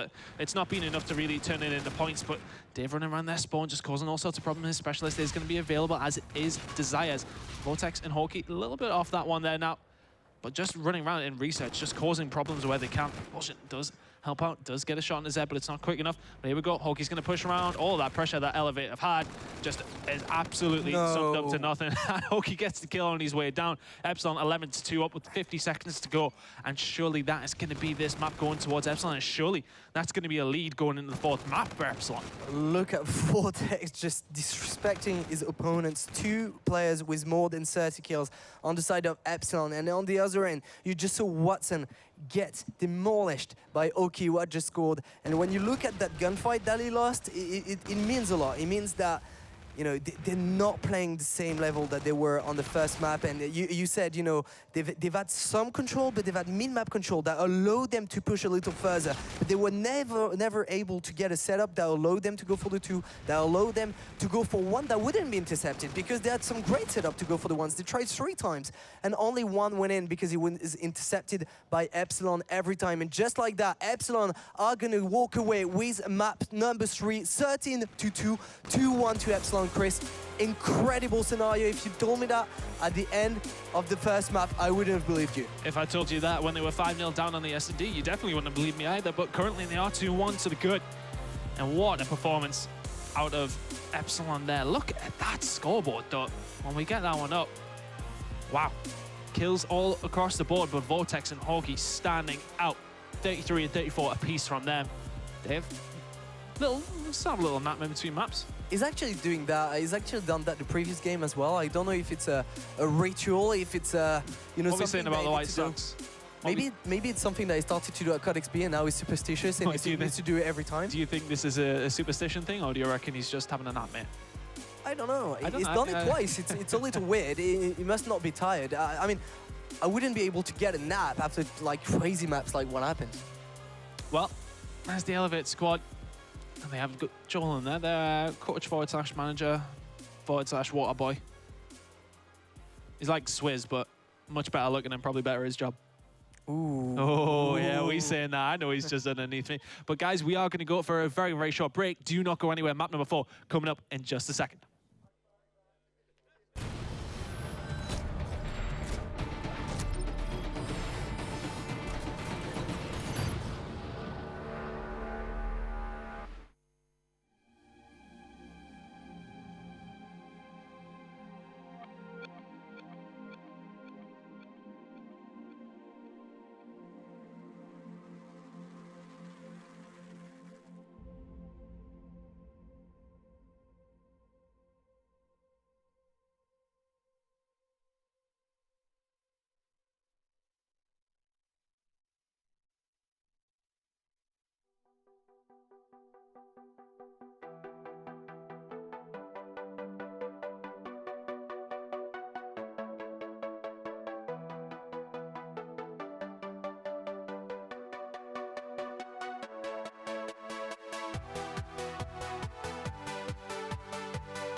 Thank you very much, guys. Now, let's see. Map number 4 coming up. It is going to be Epsilon Elevate. And wow, what a series we've had so far. Craziness. I think that pretty much describes it. That pretty much describes it. I think the way that this game's went, it just looked up until... I saw it only happen in movies. Up until that 6th round in SnD, it was just Elevate. Elevate, Elevate, Elevate. The hardpoint was convincing. Not even that close. But at this moment in time, you see it, and the way that Epsilon are playing, how can you question them in this hardpoint now? They're flying through. They're flying through, and you said the hardpoint was convincing, but the thing is, if you look at the hardpoint, at the start, it went 92-92, and then it finished in something like 250-112. So technically, it was 150-20. So if you looked at that first rotation, sure, it wasn't convincing.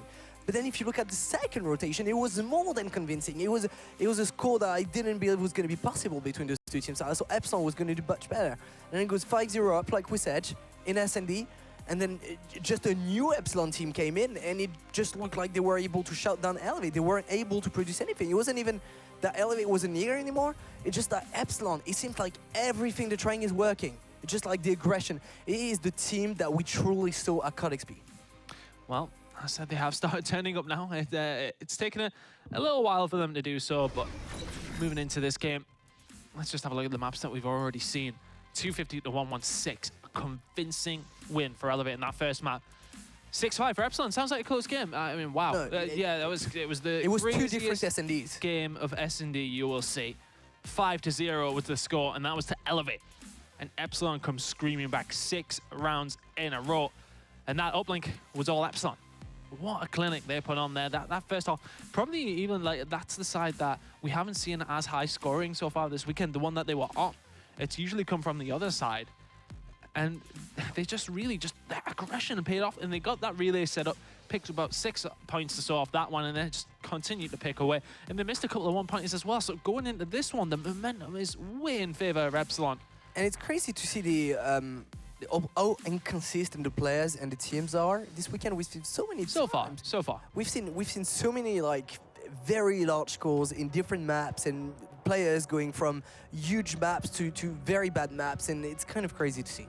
Well, moving on into this next map, Breakout Hardpoint. Love it. I mean, which way do you see this one going now, Jonas? Epsilon.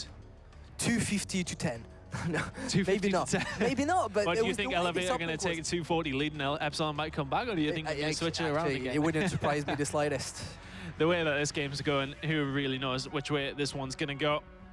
As we do count down into it, I want some noise in the room, man. This has been the best series we've seen so far this weekend.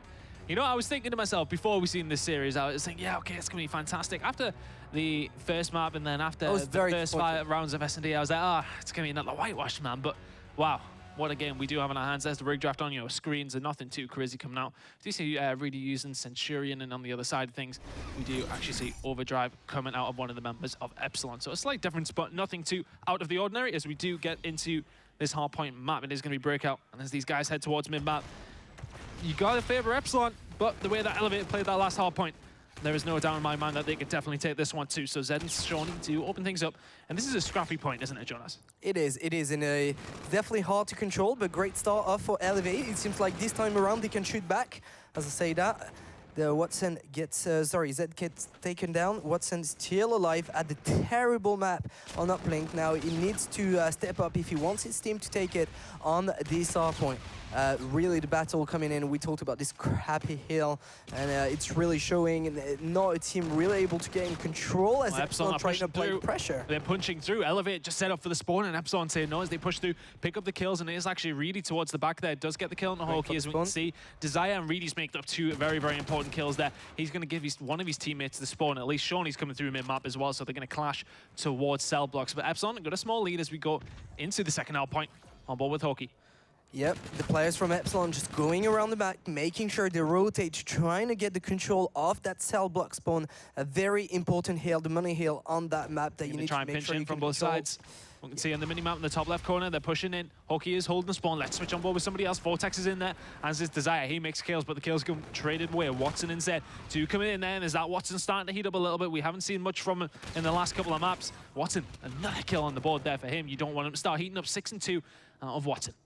Yeah, huge defense from Elevate. All the players from Epsilon waited for each other at the perfect pinch going in, but they couldn't win the gunfights. Elevate was just rock solid in their nice timing from Zed, going to be able to stay alive to get the scrap points from that cell block point. Now Elevate is in the lead. They don't have the rotation, however, so it's going to be really once again going in, trying to get the control of the spawn, and he's going to have a gunfight straight away.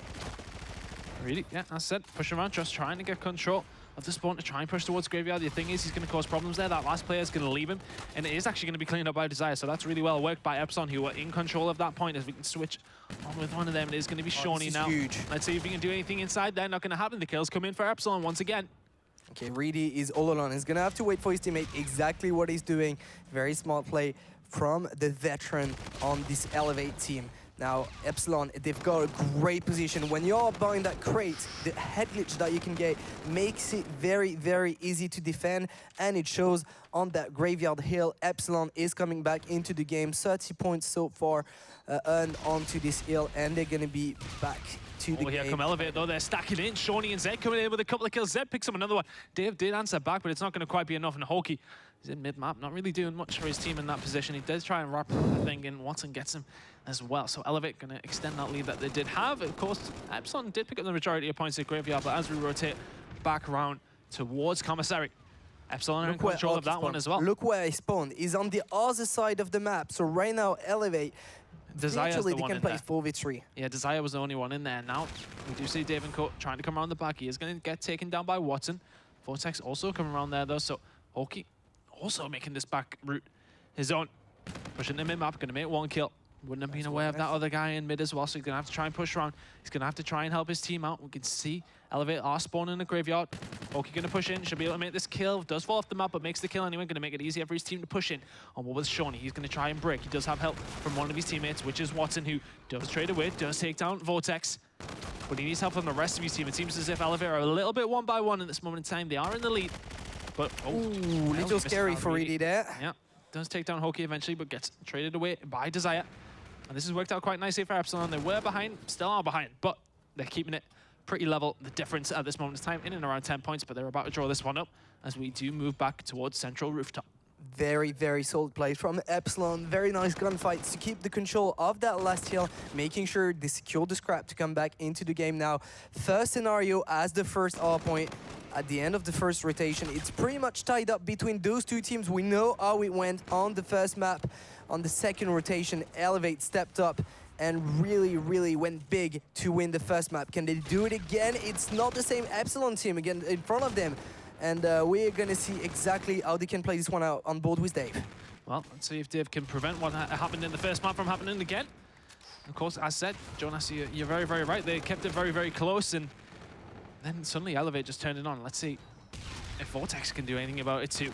On board with him now, he's going to make the kill, and of course this is a bit of a scrappy point. Good kills by Vortex, though. Remind is available for him too. Only Rig actually available. No control of the... Yeah, that's the thing. The Elevate. But Elevate were there last time and really did hold it down again. So they've got to do the same thing again here, Epsilon. They've got to push through.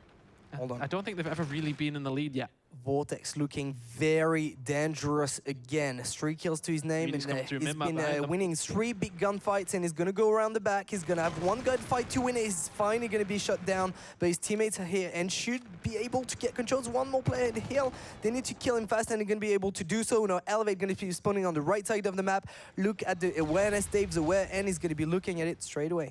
Yeah, he's going to check that right-hand side. Must have been called out by his teammates. Really does go down. Watson come around the back, though. Going to take him down. Kills being traded away. Just about going to go in favor of Elevate, who are going to get control once again. And they've extended that lead just a little bit, and if they can keep a hold of this, they can really extend it. On board with Vortex, trying to do something. Has that rewind available. Choosing not to use it. Does go down. Let's look at the rotation. No, yeah, Epsilon are going to be there on the rotation towards Graveyard. This cavern is where Dave is residing currently. Control waiting on Elevate. It does go taken down, and it is a 30-point lead or so to Elevate, who have extended that down now. Yeah, Elevate, really nice job on that cell block. able to secure the start in the rotation and break in again to get the last points. And they've also got control of Graveyard, so it's looking again a little like deja vu from the first map. The lead is increasing in favor of Elevate, looking very, very strong, able to secure down the rotation and the hard point. Look at it now, SnD applying the pressure, they're in very good position to defend. Ooh, not looking great for Epsilon there. Yeah, Zed's in a good position to defend here as well. He should catch somebody out. Dave's going to try and push him around towards Kevin, and surely he would know. Nobody's going to not be watching that, and is Zed going to clean that one up, and Epsilon just going to count their chickens and just move away from that one and forget about it. The lead is That's 20 fairly points of scrap that they have to give up on. Yeah, they're going to give it up, but SnD currently on a 7 kill streak. Go on both of them, see how close he is to those streaks. Oh, he's nearly fully lit up. He does have the tri-rocket available. I didn't quite catch what else he had there, but didn't quite hit the bombardment as we move around. We're on board with Watson. They're going to push around towards the back, and this is an essential hold for Epsilon. They committed so much time to it. Really waiting for his teammates in the middle of the map. If you can wait for them and go for the pinch, that would be perfect. And Epsilon need pretty much a full 60 on this one if they want to come back into the game. And so far, so good. First pinch comes in, and no player dropped on the Epsilon side once again. SnD. They've been spawning them outside of showers as well, but here comes the tri-rocket. It's going to take one. Is he going to be able to get the second as well? Currently uncontested, going to fire that into the middle of nowhere. Currently contested. Here we go, though. SnD going to push in. Does have Zed and Watson for help. They've already made kills.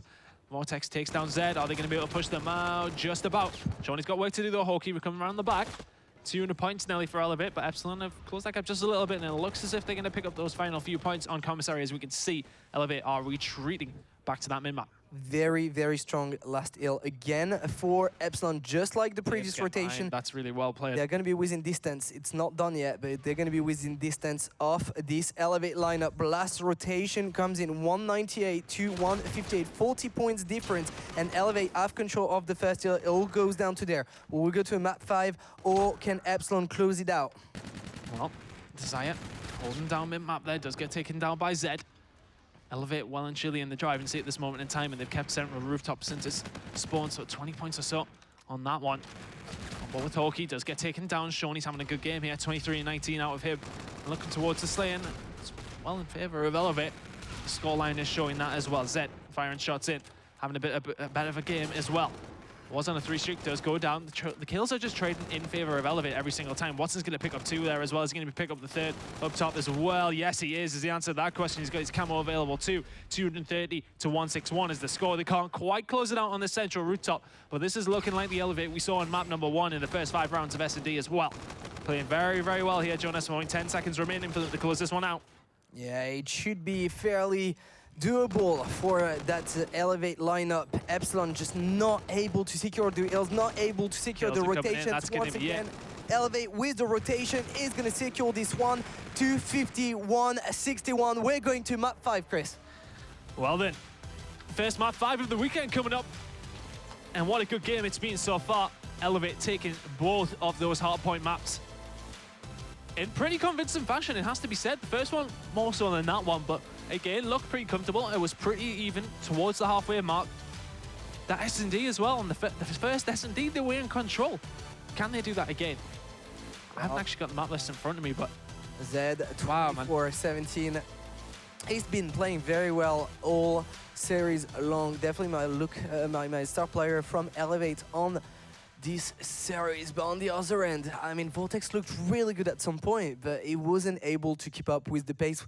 We saw Epsilon do the same thing twice on our point. They were able to keep up until the end of the first rotation. The second rotation was slightly better this time around. Yeah, I think the thing is, Epsilon were rotating quite early, and they weren't holding enough. They were committing. They were committing to leaving that scrap time, and then they weren't holding when they were committing to the early rotation. So something for them to work on. I mean, typically you would say that everyone seems to think that their best game mode is hardpoint, but really Elevate showing how strong they are on hardpoint. But they now need to go on and win that SnD. It's been a hard one for them. I mean, going into this, they'll still be thinking they should have won that series. That should have been the last map. They should have won that SnD, but they didn't. Going into this last map now. If it goes 5-0 in SnD again, I ain't putting calling down anything my controller. at this point. I'm not looking at it. But there you go. There's the Elevate team on your screens now. I mean, obviously it was a crucial map to stay in the series, but a crucial map for their tournament as well, that one. I'm coming out after losing those 2 maps in such dramatic fashion. The Uplink was a bit of a pasting at the SnD, in the manner that they lost it. To come back and win that Hardpoint shows testament to how much of a level-headed team they are, really leading that one out. And it would be surprising if we had Epsilon win the series by winning 2 SnDs. That would be very unexpected. It would surprise me. I think if you would tell me that Epsilon were going to win the series, I wouldn't have picked the SnDs as the ones that they would have won. Maybe one, but not both. Yeah. You would more, if you were to say, if this was a best out of 5 SnD, you would more lean towards the side of Elevate. But, you know, all game modes aside, you would have thought maybe Epsilon will come and win the hard points, but it's been a bit of a mismatch, what you would say, in terms of our predictions anyway. But either way, we are at map number 5 somehow. And Epsilon was staring down the barrel at one point when they were 5-0 down in that SnD. I mean, who knows if we would have had that performance out of them in the uplink had they not come back like that. Oh, had probably not. Had they not damaged Elevate's momentum as much as that, would they have been able to perform like that they did in that 3rd map? Who knows? But moving on to this 5th one, do or die for both teams here now. There's so much at stake. Which way is this going to go, man? It is going to be retaliation. Because whoever loses this is going to have a very tough game in the bracket, and that's a lot of difference in pro points between 4th and 8th. Yeah, it's going to be hard. I mean, but Epsilon whoever loses this. So if Epsilon lose this, they will be if Epsilon lose this, it's going to come down to, obviously, to Imperial taking on Elevate later on in the day, which is going to be a big game also. But what was the way that Imperial has been playing against Epsilon and that Epsilon and Elevate game, then I'm still worried for Imperial. It seems a little more doable than after the first map. Agreeable. I do agree, but we'll concentrate on this one for now, and we'll move into them later on in the day. But it is going to be Search and Destroy on Retaliation. There's your rig draft for you guys. Again, nothing too crazy. Overdrive, Reactive Armor, Active Camo, and Rewind all coming out of 4 members of each team. So, Wearable with Reedy on the attack. Which way they're going to choose to go with this one? True to himself. With his sniper rifle, is going to see play. What a great shot. There was only like a millimeter to see from Desire. That was enough for Reedy. And Vortex already in a 1v3 situation, not going to be able to pick up anyone. And 1-0 to Elevate. A very convincing round, but I ain't saying anything, to be honest with you. I can't even base my prediction on this map of that first round at all after what happened in the previous SnD. I mean, the first SnD looked exactly like that. Yeah, that is a sort of a carbon copy of how the first 5 rounds of SnD went for Elevate. They ran in, they got the kills very easily, they traded well, they were aggressive. Zed picks up 3. So, well, Dave was it just begs the question, why couldn't they have done that the 6th time? But on board with Epsilon now, as we are on board with Dave. Ooh, there's a lot of action in minimap. Yeah. Okay, this could be huge for Zed. Oh, he's been stunned. He nearly just flaked it there. He doesn't manage to get the kill onto Hawkey. And now that's 2, so Zed just about managing that one there. Yeah, that was a little scary. That was close. I think it's one of them moments where you think you put enough bullets in, and then you start shooting the second guy and realize that you haven't actually killed the first. And it can happen. It can happen. But now you got the random and kill cam does come in. That is going to be really to make that 2-0 now. This is map 5. And this is only the group stages at this point. You know, I can't wait for when we start getting to the elimination. It's gonna be it's gonna be a weekend to remember for sure. The first big event of the year in Europe with 16 best teams here to play for pro points and price point. Epsilon are not aware. This is the Elevate we expected to see in the SnD. Now does have that Scar available, not far away from that Trinity Rocket. Has to play his life here. Desire does take down Shawnee. 1-on-3. They have taken down Watson. Okay, can Zed do it?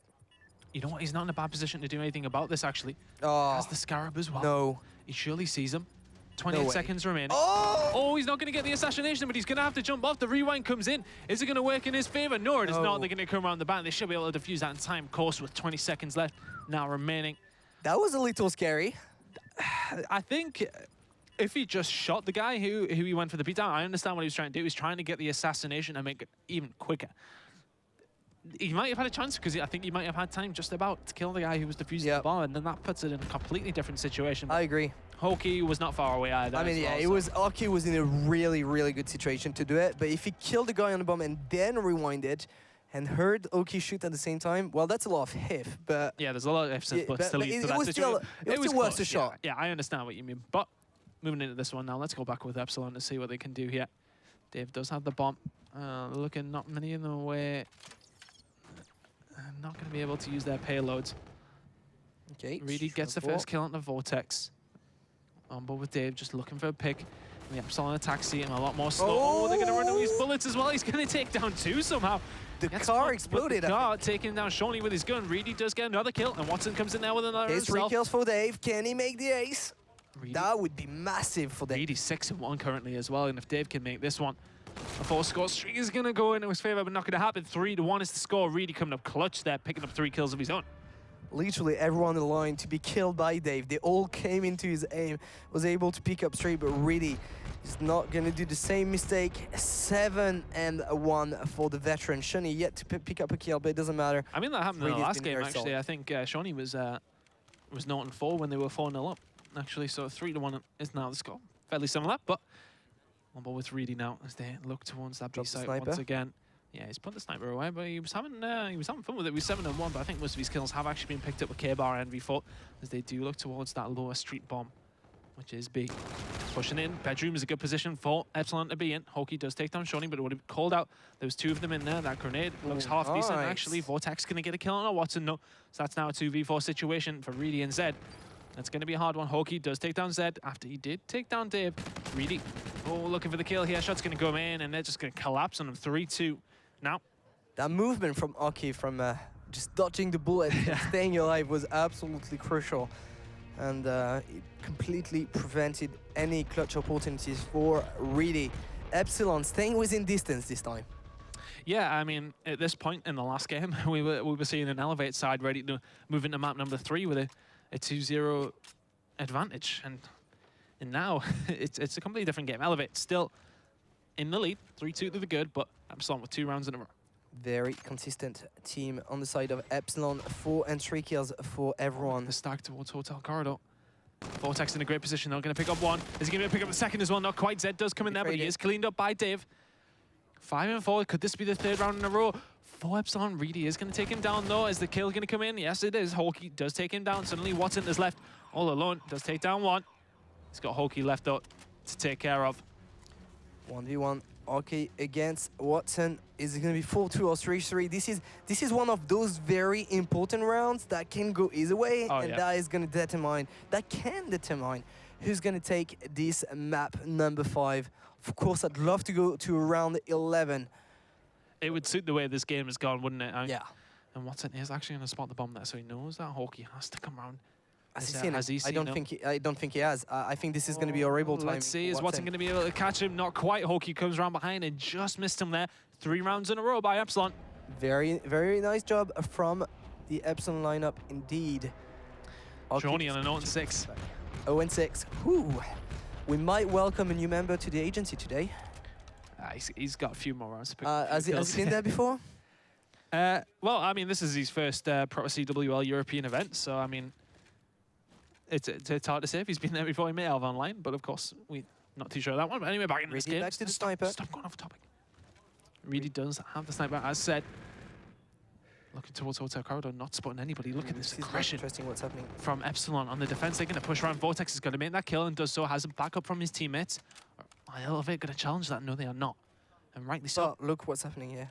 Oh, Zed going to completely uncontested. Yeah. Unless. No, Hoki's not going to check it. You see, Hoki's job there is to keep an eye on that B-bomb, and he hasn't done so. 3 teammates go around to A, and Hoki's the only one there, and they planted B. It's got to be frustrating, but there's 4 members of Epsilon against 3 members of Elevate. This is more than achievable, but they need to clear out Hotel, really. They're just pushing towards Lower Street and trying to clear out this area. The Scarab, they know that's came from the shop there. Surely they know where he is now. They're going to have to close in on him. Left, that's Vortex not so much. Does take down Zed, but Reedy and Watson coming in there with a couple of kills on their own. Is a 2 versus 2. The bomb is being defused. Epsilon are on it. We didn't even realize. I didn't even realize there was someone on. Why are Elevate not watching that?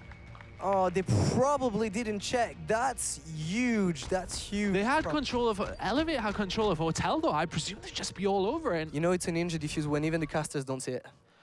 You know what? We miss things. It happens. We're only human. Shawnee still on that donut, but Shawnee still yet we'll to pick up a not kill. count him out quite yet because you know when we get towards the latter stages of the game, if he can pick up some important kills, those are the ones that would be huge. Now is money time. 4-3.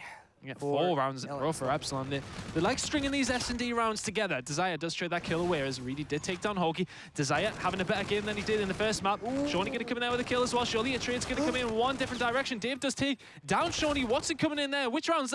Where's that one? When? So much trading going on. All 8 players just jumping at each other.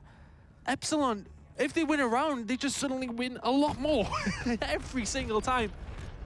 Wow. Great, and it was a little scary because it shouldn't have gone down to a 1v1. There was some bullets that were missed during one of the gunfights earlier in the round.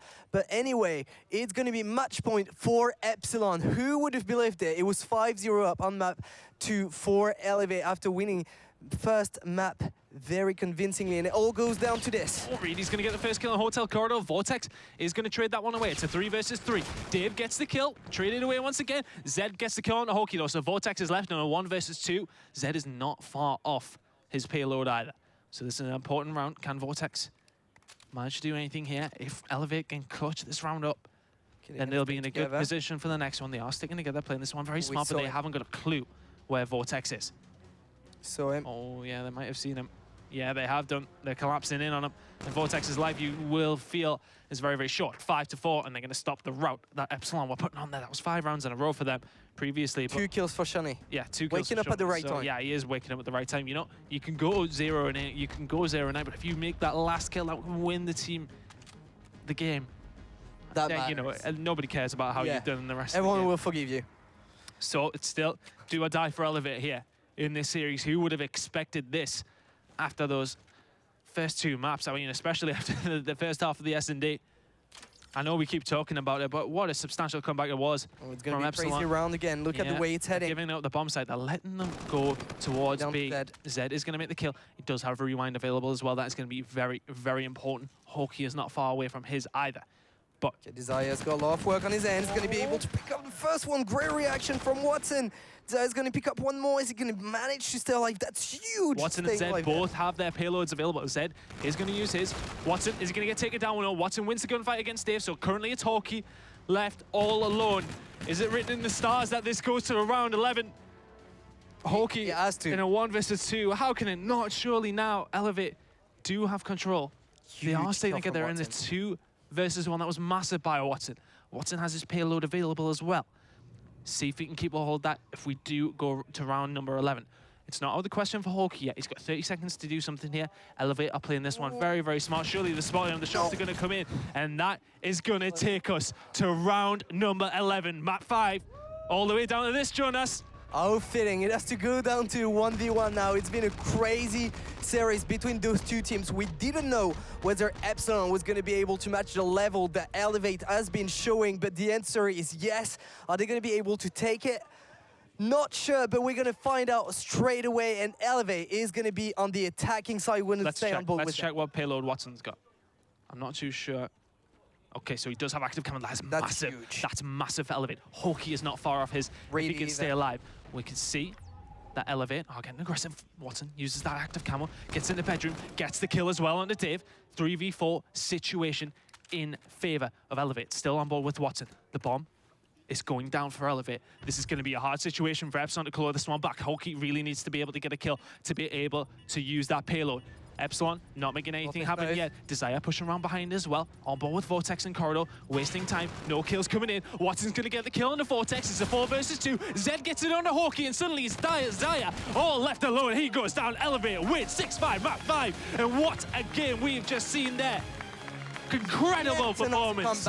Yet another comeback. He was 5-3 up for Epsilon. They came back in map number 2, but this time they couldn't close it out. The favorites Elevate in this game ended up taking it, but what a game, Ton. What a game. Clearly, I'm expecting a lot more from these 2 teams further in the tournament. Wow. I mean, to lose a game like that, I think Epsilon have got to count themselves lucky that they were even at that 5th map because of the way that they played in those first few rounds of that SnD. But I am sure the guys on the desk have got something to say about that one. Bryce, guys, what a game. Wow, what a game is right. We said that was going to be a fiery one, and spicy is certainly the word all the way. Round 11, map 5. Guys, first impressions. I mean, both search and destroys 6-5 went right down to the wire. Hardpoint's one-sided, the uplink was one-sided the other way. Incredible series. Best game we've seen from the tournament so far. Like Rel said, we saw the best of the best, a team go on full tilt, a 5-0 comeback. We just saw everything in that game. Well, I know. I mean, I was sitting in the stands, and even the Elevate's coach got up, and he was in the booth. He said, as soon as map 3 finished, he says, I've got to go in there. They're tilting. This is not a good sign. I mean, that's what you want. That's what you want from a coach, a manager, whoever's taking charge of that role. And I think that's what they needed. And maybe that was the difference, obviously, in that squad. And we'll break it down, obviously, a lot more. But the composure that Elevate showed in the later parts of that series, fantastic. It really was. I mean, it was kind of crazy to see how that game ended up going down. And, I mean, yeah, it could have even gone a completely different way. If they didn't tilt, maybe on the second SnD, anything could have really happened. I mean, that certainly, how many teams have we seen go, you know, have that kind of defeat on second map, and that's it. Their minds have gone. There is no recovering from that position. Yeah, that was a really tough one to come back from. And it's just little things. If Shawnee had just aimed 1 second longer, it could have been a 6-0 sweep on that search and destroy. So the whole game changed as a result of it. That uplink would have been in the way that it was if that SnD would have gone, you know, a 6-2 or a 6-1 or a 6-0. Yeah.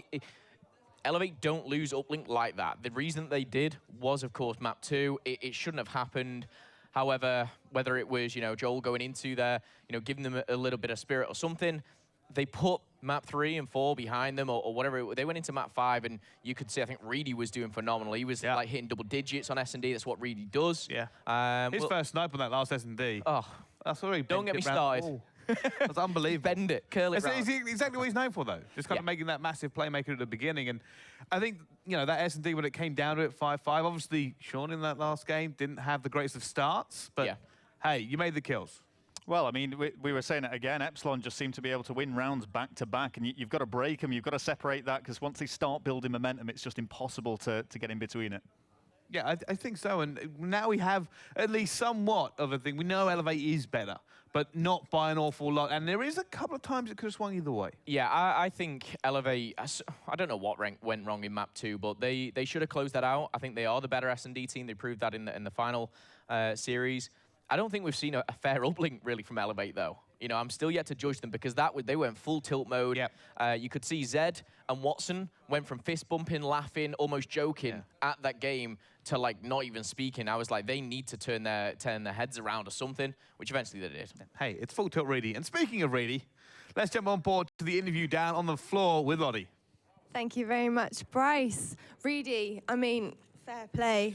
That was crazy. I mean, let's go through the SnD maps, because the first map, you guys seemed to have it in the bag, and then suddenly they just came back hugely.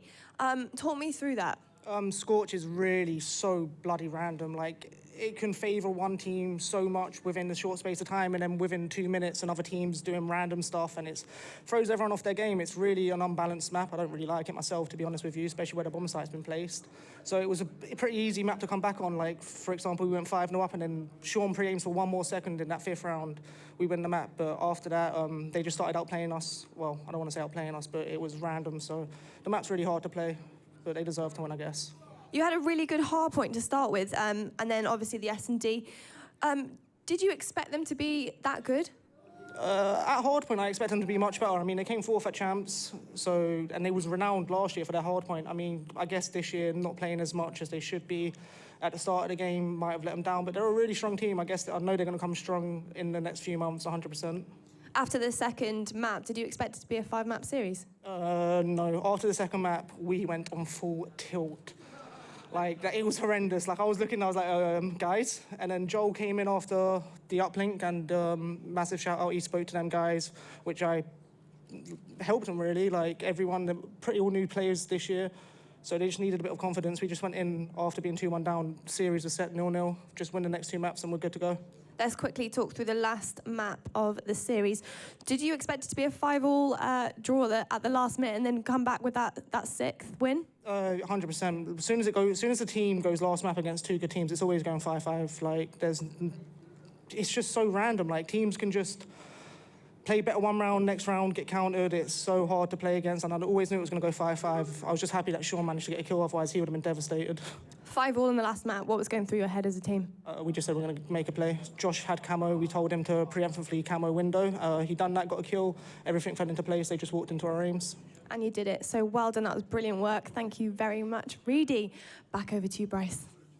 All right, thank you very much. And probably the least confident I've seen Reedy after a game. He knows they got away with that by the skin of their teeth. All right, let's go into this map by map then and start breaking it down. The Hardpoint, obviously Elevate came out swinging to kick things off. I looked at this as a map which Epsilon needed. And you know what, Elevate just went, you know, hell for leather. They went and took this map away from them right from the get-go, really. Every single player performing. You know, there wasn't particularly a standout player in the early stages. But Epsilon didn't go out without a fight. They were, you know, as you can see on the scoreboard here, 40-40, 80-80. It was close, but when you got to kind of those later stages, you saw the rotations from Elevate seemed a little bit stronger. Winning those 1v1s, it all comes down to it. But I think the one thing that Elevate did was utilize their payloads a little bit better as well. Yeah, I think realistically in this game, it was, we were saying, and I said down there, you know, Epsilon used to be known kind of as the hardpoint team, but maybe they just haven't found their form on this game yet for that. No, I mean, it could be, but this is the difficulty when you have 2 great teams going up against each other so early on in the game. You just really don't know what to expect. It's completely different to the previous Call of Duty titles, especially with the wall running now. You have to have a completely different play style. All right, well, there was the Hardpoint, 250 to 116. Strong start for Elevate, and it kind of carried on into the second map, the Search and Destroy on Scorch, but that has a little tail in itself. All right, let's cover this. The Search and Destroy, a little bit of a choke. Yeah, it's hard to kind of evaluate it any other way than Elevate, amazing start, 5-0. It was round after round after round, and we were sat in the crowds and we were kind of, you know, amongst the pro players, and you know, something like, why are they challenging this? Why are they giving rounds away? Some of the Epsilon players obviously doing a bit crazy things, like unnecessary. Reedy was on fire with both the sniper and with every weapon, really. He was absolutely fantastic, which he's known for. But then something just went wrong, you know. It was just, you know, a flick of a switch. One thing I will say, and I've got to point it out, I know Dave's chilling and relaxing in the booth. He doesn't know that he can't plant it in a certain position. So I think that shows Epsilon's game time. I think they do need to put a bit more time in. But that was the 1v1 that Rel wanted to talk about. I mean, it's just, it's so unfortunate. It's just COD timing at its finest. Shawnee was aiming at the door, he was ready. And that aside, you know, half a second too late, and they still wouldn't have got that defuse. So very, very fortunate for Epsilon, but showed incredible character, really, to just bring it back. 6 rounds on the bounce. I haven't seen that in so long. Yeah, and that's where the beginnings of the problems for Elevate started. That was the issue. After that, we knew, everybody in the crowd knew as well, full tilt. They were just, they were in their own heads. They just couldn't concentrate on the game coming forward. And there was very little they could do to pull it back. And that's, you know, after that kind of a devastating loss, you just feel really, really sick knowing that out of 6 rounds, you only had to win 1 more. You've done all the hard work. You've got 5 rounds to 0, and then you just can't do anything right. You couldn't even get lucky. I think as well, when it was 5-0 and it goes to round 11, it's only going one way. Like, if you've made a 5-0 comeback, you finish that strong. And I think there was so many occasions, I think even at 5-0, Watson unlocked his camo, and he could have used it there and then to close out 6-0. Yeah. He didn't. He opted to save it just in case. Didn't work out for him. But nobody predicts a 5-0 comeback. It just doesn't happen. Like, and then the uplink. Elevate know that it does. Of course, we do now. Let's get on to the uplink then, because this is where we kind of... Elevate definitely were not on their game. They were just completely won, and Epsilon took full advantage of that. They were hyped. They had the momentum from the comeback, and they really punished them here. Yeah, I mean, the heads of Elevated completely dipped at this point, and you could kind of see, you were saying it before, Momo, Watson and Zed, they were just joking around in that booth after a huge hardpoint win and then a 5-0 lead on Search and Destroy, but the tables just completely turned on them, and they got steamrolled here by Epsilon. Yeah, Hawkeye came out 25 and 13, you can see there. Big numbers from a few of the players in particular. But, you know, what are you thinking right now when, you know, you've just lost at SnD 6-5 after being 5-0 up? You're in an uplink where you're losing 10-0 after like a couple of minutes. Like, thoughts are going to be going through your head, not positive ones, to say the least. And for those guys, after that map, I don't know what went on in that booth, but they showed great character. Well, I know really he'd already left the booth. Yeah. He'd already, before that game, he had gone. He'd known how bad it was gone. And, you know, the coach went in, they had to have a long talk about, you know, don't worry about this game, we've got to move forward. And it did work. As we move on to map number 4, it was Elevate back on fine form. Yeah, there we go. It's, again, the hard point seems to be where they really excel, and that was consistent in both of the games. This one maybe a little bit tighter towards the start.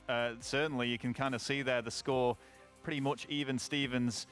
Great plays from both, but eventually Elevate just strode ahead on it. And, you know, it makes up 2/5 of a series, hard points, so it's good news for them. It's strange to see for me because the Epsilon roster, obviously, last kind of season was so strong at hardpoint, and now they just seem to be having a little bit of a problem against the top-tier team. So Elevate do surprise me against. I think the addition of someone like Shawnee into a squad like this on a respawn is massive. Shawnee's been such a great player for so many years, and now he's 18 and able to play. He's really fitting into a team like Elevate so well. They cleaned this one out, and to be honest, even look at the scoreboard, it wasn't a major problem for them.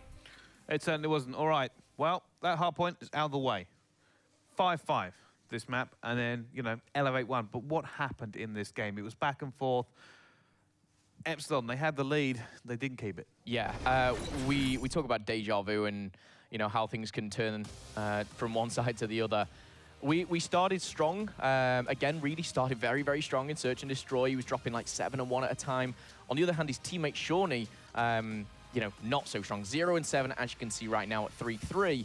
But we did see Epsilon actually take a couple of steps further. They then went 5-3 up in the Search and Destroy. We're thinking Elevate have thrown this away. They've come back in the hard point, and they're going to lose another Search and Destroy. It was hard to swallow, but this was a great play. Watson heads up, used the camo, and he gets the first blood. Then he backs off.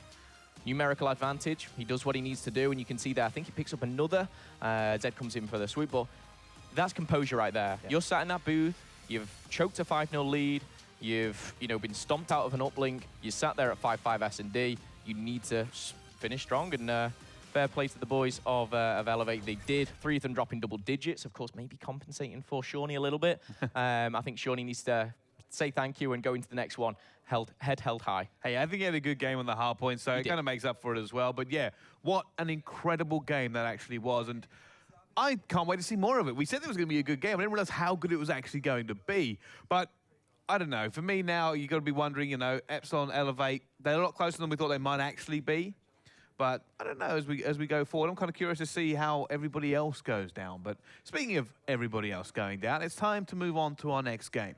It's going to go Orbit versus Cyclone GG. That's coming right up after this.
Ladies and gentlemen, welcome back to the CWL London here from the Gfinity Arena.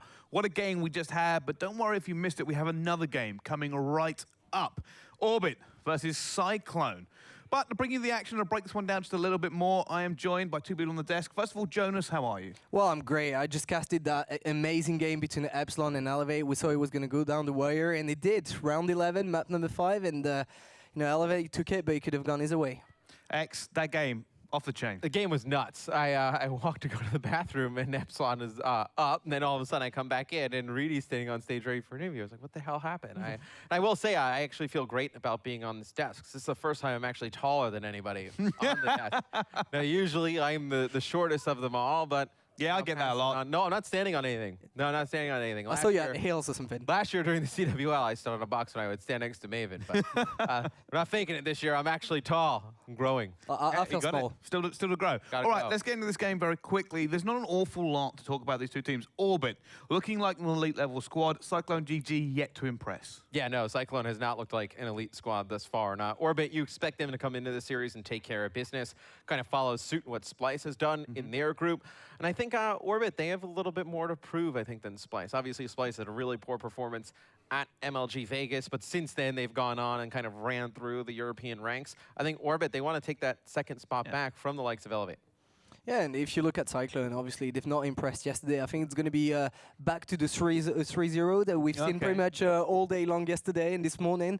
Yet to impress. I mean, they're very young players from the French community. They've mainly played at the amateur level, so I'd be surprised if they even won a map here. Jack would never pick against a North American team.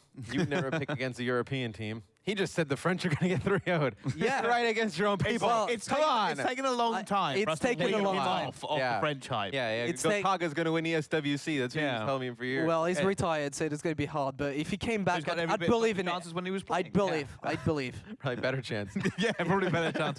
All right, look, this is very simple. All I know is that Ray was so confident, he said, this is a stat padding game. He goes, you can see me in the back of the map just padding my stats. He goes, that's all I want from this game. He is so confident. I think he's actually got momentum from Reedy winning. He was so hyped at the end of their game. Like, I don't know. For me, this seems kind of cut and dry. What can Cyclone do to take down Orbit? I mean, look, anytime you're the underdog, the best chance you have is in search and destroy. And I think probably, you know, the first hardpoint kind of catch Orbit off guard. I mean, if Orbit's coming in with the mindset that they can kind of coast through this, that's when maybe, you know, the door opens up for a team like Cyclones. But it's going to be very difficult. And what we saw yesterday and what we said, you guys said on desk, is that you have decent individuals in the Cyclone lineup, but they don't really gel as a team. You can definitely tell they don't have the same game knowledge and map awareness that a team like Orbit does. So that is the biggest problem. If they all go off, maybe they can do something, but even there seems like a way too difficult task. Yeah, I kind of agree with that. It's going to be a difficult game anyway. And you know what? The maps are coming up there now. And you know what I'm going to do? Is I'm going to throw it straight over to our casting team to see whether or not this is actually going to be a 3-0. I'm not even going to ask you. I don't need to ask you guys predictions. All right, guys, please take it away. Beaucoup merci, Brycey. Je m'appelle Jacques. J'ai été très excité pour watch the French. That was my French. That's all I knew. I'm rooting for Cyclone here. I don't think they're going to win a map, but I'm rooting for them to do well. They're up against Orbit, arguably the best in Europe. As we can go ahead and take a look at the action, and already almost everyone dead on Cyclone. Yeah, rooting for Cyclone is maybe he might help them, but I doubt it somewhat because I think you look at this Orbit lineup, and I mean, however close that last game was, I think this will probably be on the opposite end of the scale in one-sidedness. It's tough to hear the Frenchman root against the French, where he just said there's no chance. But yeah, I mean, yeah, as you said, rightfully so. It's one right now where 20-1 will be probably the closest this game will be. As we keep developing the score from here, it's tough not to be one-sided in the predictions here. Of course, I'm rooting for any country that's not from the UK to do well in these, because I want to see more of a presence outside of just the UK dominating. But for the most part right now, Stan and crew, they've got their hands full in this game. Yeah, it's a 29-9 lead. And it's Orbit. Do you get the rotation towards Lower Street? Fairly easily as well, pretty much unchallenged. So I'll stay on board with them. So a couple of kills going to come in there for Cyclone though. Urban answering back 2 of his own.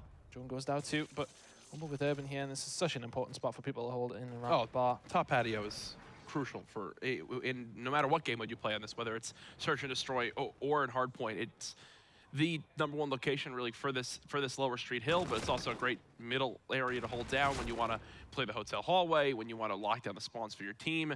44-24 the score right now, not too big a deficit. Urban though starting off 8-3. I actually got to see Zero prior to him starting this match. I said, Zero, are you dropping 50 kills map 1? He said, if you want me to.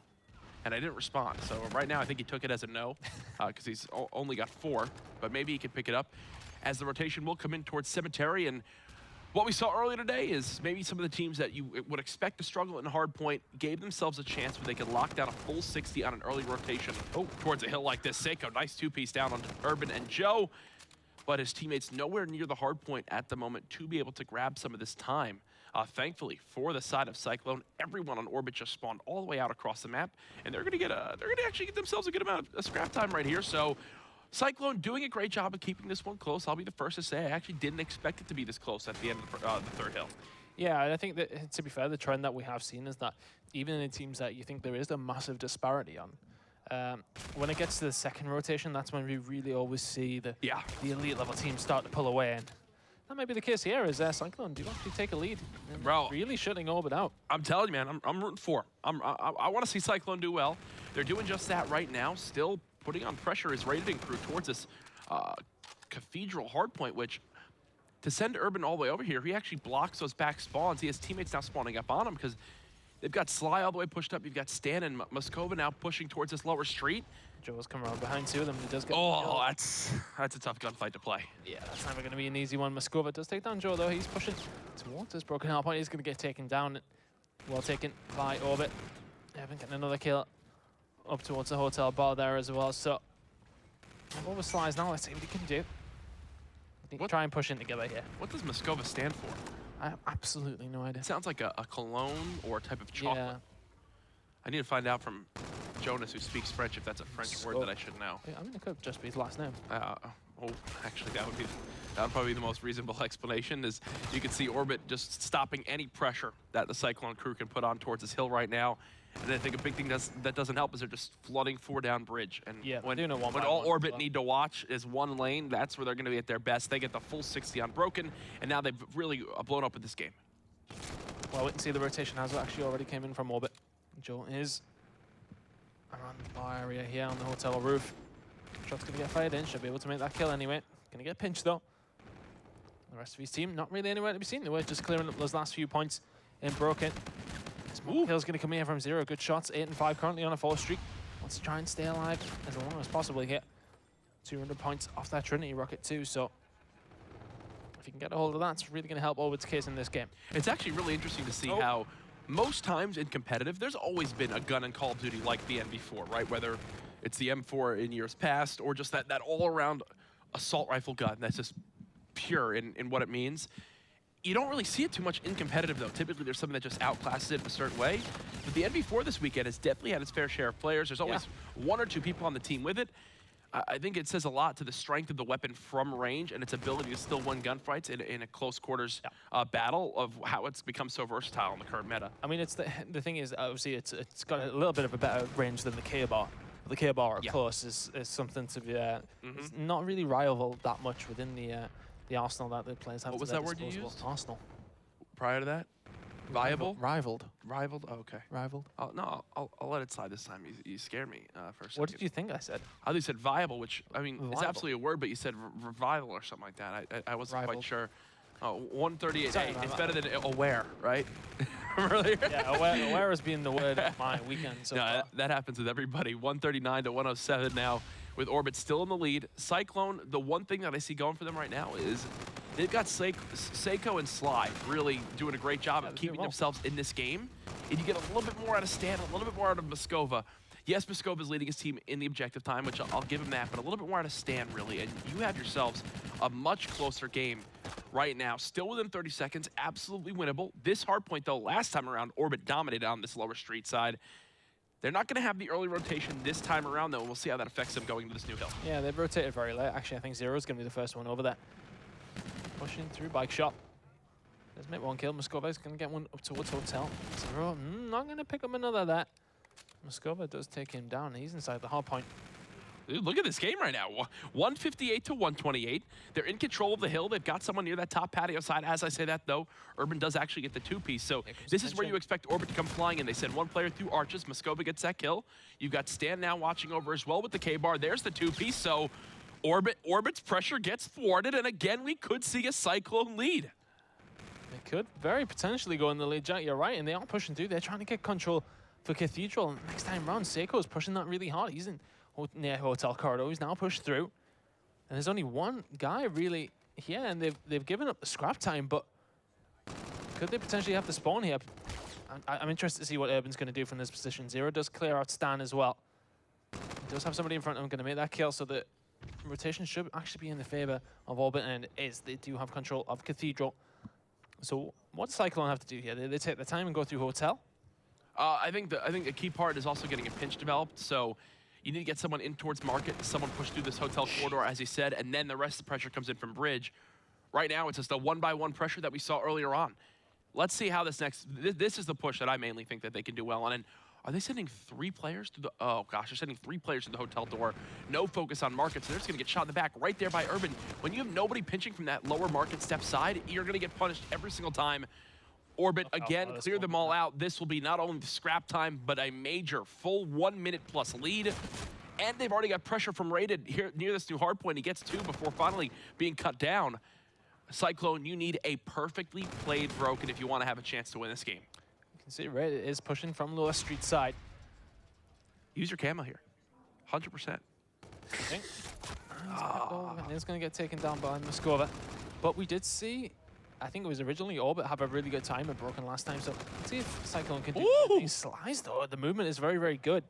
On board with Rated again. I'm staying on board with Orbit. I just want to see how they can. He's got to wait. He's got to wait and then push out with active camo towards the side of the map. There's still enough time that's worth it to do this. They can still win off this hill. Use your payloads. Begin to bring him out. There's one kill. Now, if your team needs it, play for the spawns with this active camo. There's no reason to hold on to it to this point in the game. He could wind up earning it again, if anything.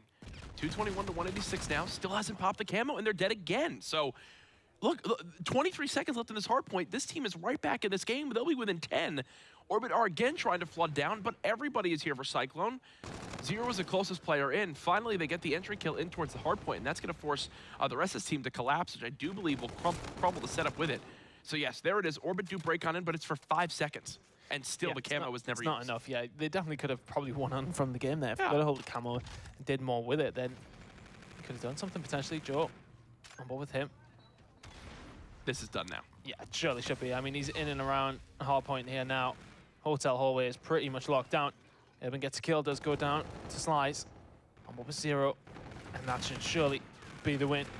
Going over towards Orbit, they're just about going to hold this one down. 250 to 199 is the score, but not as convincing as we probably would have liked to see from Orbit. Not at all. Hey, shout out to the Frenchman. I was counting you out way too early in that game. You kept it within a minute. You didn't get 100-point clubbed, and honestly, the slaying wasn't too bad. I think more there, though. I was unimpressed with how Orbit played some of those scenarios. Urban, 31 and 18, 31 seconds for himself as well.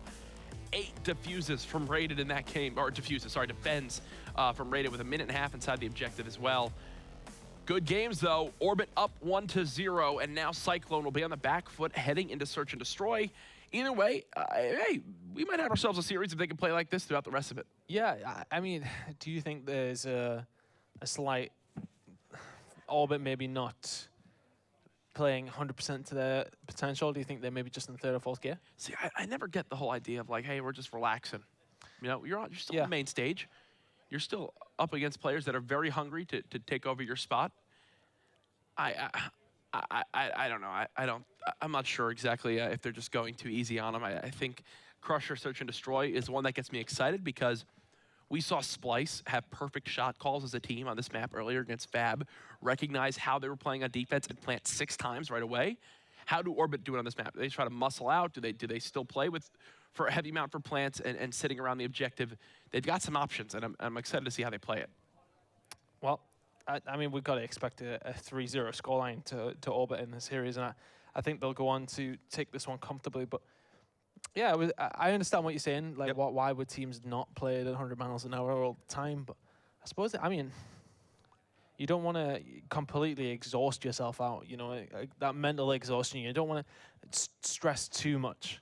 On games where you should be winning realistically, very comfortably, playing in 3rd or 4th gear. So for me, I half understand it, but I understand where you come from. Well, we are getting ready to go into game number 2 of our 7th match of the day. 7 of 12. We're bringing you on the 2nd day of 4 here at the CWL London Invitational. Been seeing it's been nice meeting a lot of people in the venue this weekend. Been cool to. We did a live TV segment yesterday on London Live, channel 8, I believe it is, here in the UK. Couldn't tell you. London, it's a London channel. I don't get that. I live in the poverty north. It's not the poverty north. The north is lovely. You should come one day. I don't know what you just said, but okay. I'm all sorts of up for it. The north, is that like from Game of Thrones? Sort of. Okay, then I'm all for it. But yeah, we were on live TV, which was cool. We've had obviously the players doing some interviews, which we've been seeing prior to the games, which I like. I think we're gonna have one here when we load on in to hear Rated's thoughts for his team in this upcoming match, which should always be thrilling. Oh yes. You get Rated or Reedy in front of a microphone, and you don't know what's gonna happen, which I think is it's fun but risky. Oh. Very risky. Very risky. Crusher, Search and Destroy the next map. I want to see a sniper. Could someone just bring out a sniper, please? Give me some clips. Let me yell. Oh, you like yelling. That's what I hear anyway. We talk to Brycey too much. Yeah. He's very loud and obnoxious, isn't he? Brycey? Yeah. No. Yeah. Yeah, I still want him to hear me. We're ready to get into it, though.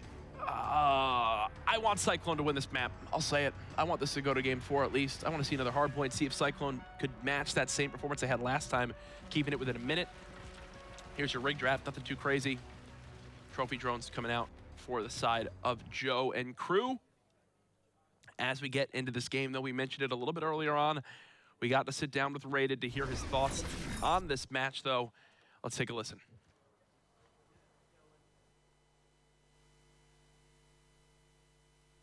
I think our game against Cyclone's a bit of a mismatch. We should be able to close it out 3-0, but we have to keep every game in our minds. Like we don't want to slip up against an easy team and then make the run harder for the future in the tournament. You hear him say they don't want to slip up against a team that they don't think they should lose to. Well, they almost had that happen map 1, and now they've already got 2 players dead off the start of this game. Well and truly pinched in towards B. Cyclone playing this very, very well. Converging in around that bomb site in 2 different directions. Now, can they actually execute this well? Looks as if they're going to 1-0 is the score to Cyclone. Dude, I like Cyclone. I like Cyclone. They got a great name. The team, they're staying positive. They're not counting themselves out yet. You think Orbit, they've been watching Call of Duty all day today. They've been seeing how the other teams have been playing. You know they watched Splyce. You know they watched how yesterday, how Infused played. They know that there's competition here this weekend. Oh. And with how slow of a start I'm seeing right here on day 2, I think my confidence is a little bit shook. A little bit shook in this team. Well, the thing is with Orbit, with the way that they come in relaxed, and I think we're really going to see the real Orbit side come Saturday and Sunday. Okay, so you think this is just a little front, and then they're gonna turn up when they need to? Yes. Okay. I mean, it's typical throughout. Sign of a confident team right there. Yeah. They slide on through. They send 3 players to the choke point. Kills being traded out 2-2. Rewind now. He lands right behind Joe. 1-on-2. Urban in the 1v1, and Sly will get away at 5-0. Not only is this important for the rounds, but he uses rewind. If he gets a skill, he'll be halfway to a new rewind. He'll also earn himself a couple more streaks. The challenge comes in. Urban, cool, calm, and collected, wins the round for Orbit. Not as easy as you would have thought, but hey, they get a rewind burned there. They wind up stopping him from earning more streaks. Best case scenario if you're on the side of Orbit right there. Yeah, especially in that 1v1. Yeah, it was very nice rewind though. It landed literally perfectly to take Joe out. Rewind is incredible. Oh yeah, it's always fun to watch when they manage to pull off some kills with it. And you know, we see it being used a lot more than we've seen glitch being used on Black Ops 3. Yeah, especially in the run and gun game. It's obviously we used to see it quite a lot in SnD either way, but it seems to be a more effective tool for teams. The big difference in this game is you're gaining back the HP, you're gaining back the ammo, stuff like that. Those weren't things with glitch. There's much more viable in respawn, especially with the lack of weapons currently in competitive for what we've seen from the weapon payloads. This time, though, Orbit, again, will push right on up towards the objective. No trophies as of yet. So they're just baiting this out.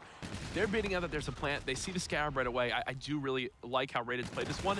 And look at the confidence of Orbit. They're just going to fly at the side of Cyclone.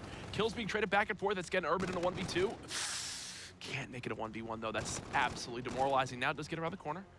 Cleans him on up. Does he know where this final player is? It does appear. So Urban, though, can't land the shots. Cyclone wins their 2nd round as a Moscova will win that for his team. Splyce is going 6-2 currently as well. Playing very, very well for his team. And closing out that round there from Moscova. And yeah, this is interesting. Orbit not... I mean, every single round is come down to the wire, really, hasn't it? It's not been close. No. Sorry, it's not been one-sided, I should say. No, not It's at all. been close. Urban not far off his payload now. Peeking over middle, and on this map, if you don't see anybody in those first 15 seconds, you rotate. And that's exactly what you're seeing right here from Orbit, because they send people to look middle, but because there is that route where you can go all the way through the back of the spawn and get towards B, they have to worry about it. And no trophies here. So we've seen so many trophies earlier today. Now no trophies for either of these teams, and it's forcing them off the bomb, making them play either overly aggressive or very passive. You need to have trophy systems on that bomb. You need to. The first, when your lead guy is getting dropped 1 shot instantly, look at how confident that makes the rest of Urban and crew to just charge on up and challenge gunfights. They know they have someone that's 1 bullet in front of them. And what I liked actually from Orbit there, they just sent all 4 members around the corner as soon as they knew that there was only a couple of guys there. They're hitting it out as a team. They're hitting it out as a team. It's a smart play from them. As now we'll see how Orbit changes it up. And it looks like this will be the round where they decide, let's go in towards A. Orbit are just flying at them. They're just soaring and hoping they get kills. I think they're just trusting in their ability rather than their actual game smarts at this moment in time. And look, they just all got spotted going towards the B site, but look at the mind games being played. You immediately saw them go back towards their spawn, and now they have 2 players just around the corner. Cycling, don't check their bed. Oh, this was just a beautiful play call right now from the side of Orbit. Love this. The thing is, when they plant the spawn, Cyclone are going to have absolutely no idea how it's actually happened. On board with Splyce, though, what can you do from this position? Could be in West ones. Joe does take down Stan though, and Splyce and Seiko have got a lot of work to do here. Thinking about the defuse. Both of them there, and they've taken that bomb site. Seiko is going to push through, get the kill on the 0. He's going to go down those Splyce. Last alive, he's currently 7-3. Oh my. He's going to do anything. Shots being fired in. Not going to happen. Does go down.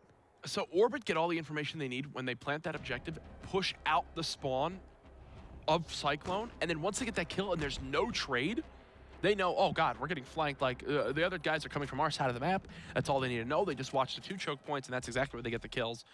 Makes sense. 3-2 now. Orbit win 2 rounds in a row. I actually got a really bad cramp in my leg at the beginning of that game. If you were wondering what I was doing, I was wondering why you stood up frantically. Yeah. I thought I missed something. Right in my thigh. I mean, of all the times for it to happen. It's okay, buddy. You're good now. I'm good. And I you need to still drink more cast like a water. champion. See, people say casting's easy. No, You don't get it is very not. easily injured. As we just saw right there from Ton. 2 payloads ready for Orbit. 0 for Cyclone. Do they use them early in this game and try to earn a second? That's the question. Look, trophy down. Plant will come through. Oh, the shot's going to come through also from Orbit, though. Kill's going to come in. The rewind's there. Rewinding himself, actually. And Stan is currently left all alone. It's going to be hard for him to pull off this one. Surely somebody's already on the defuse. Evan's going to clean up. That's going to be 4-2. Beautifully played. It makes sense. They spot him on their side of the map. Let's go ahead and hop this bomb right away. We will go ahead and go into round number 7 with Orbit running away with this game now. Here's a look again from Urban's perspective. Gets weakened by the grenade, plays the off angle, and cleans up Stan. If you're Cyclone, started this game, you had a couple crazy rounds that wound up going in your favor. Little 1v1 scenarios. Outside of that, though, it's now continued to go more and more into Orbit's favor. They had 3 players negative at the start of this game, Orbit. They were getting outkilled by about 3 kills. And now 3 positive. They've started to play a little bit better as a team. Again, it's crazy to see how hyper-aggressive they are. If I'm a top EU team and I'm watching how they're playing these games, I'm wondering, A, is this a strategy they're going to try to use against us? And B, all we need to know is that they like to rush if they do. We just have to sit back and let them run right into our reticles, which they're trying to do if you're on the side of Cyclone, but it's easier said than done. 1 minute remaining. They will plant this objective. Joe and 0, and oh God.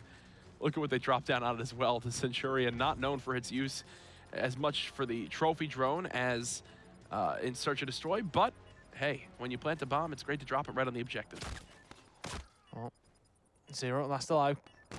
Needs to do something special here. No. Does get taken down by Seiko, so there you go. The round should go towards Cyclone now. And they're playing all right here. Splyce is 10-6.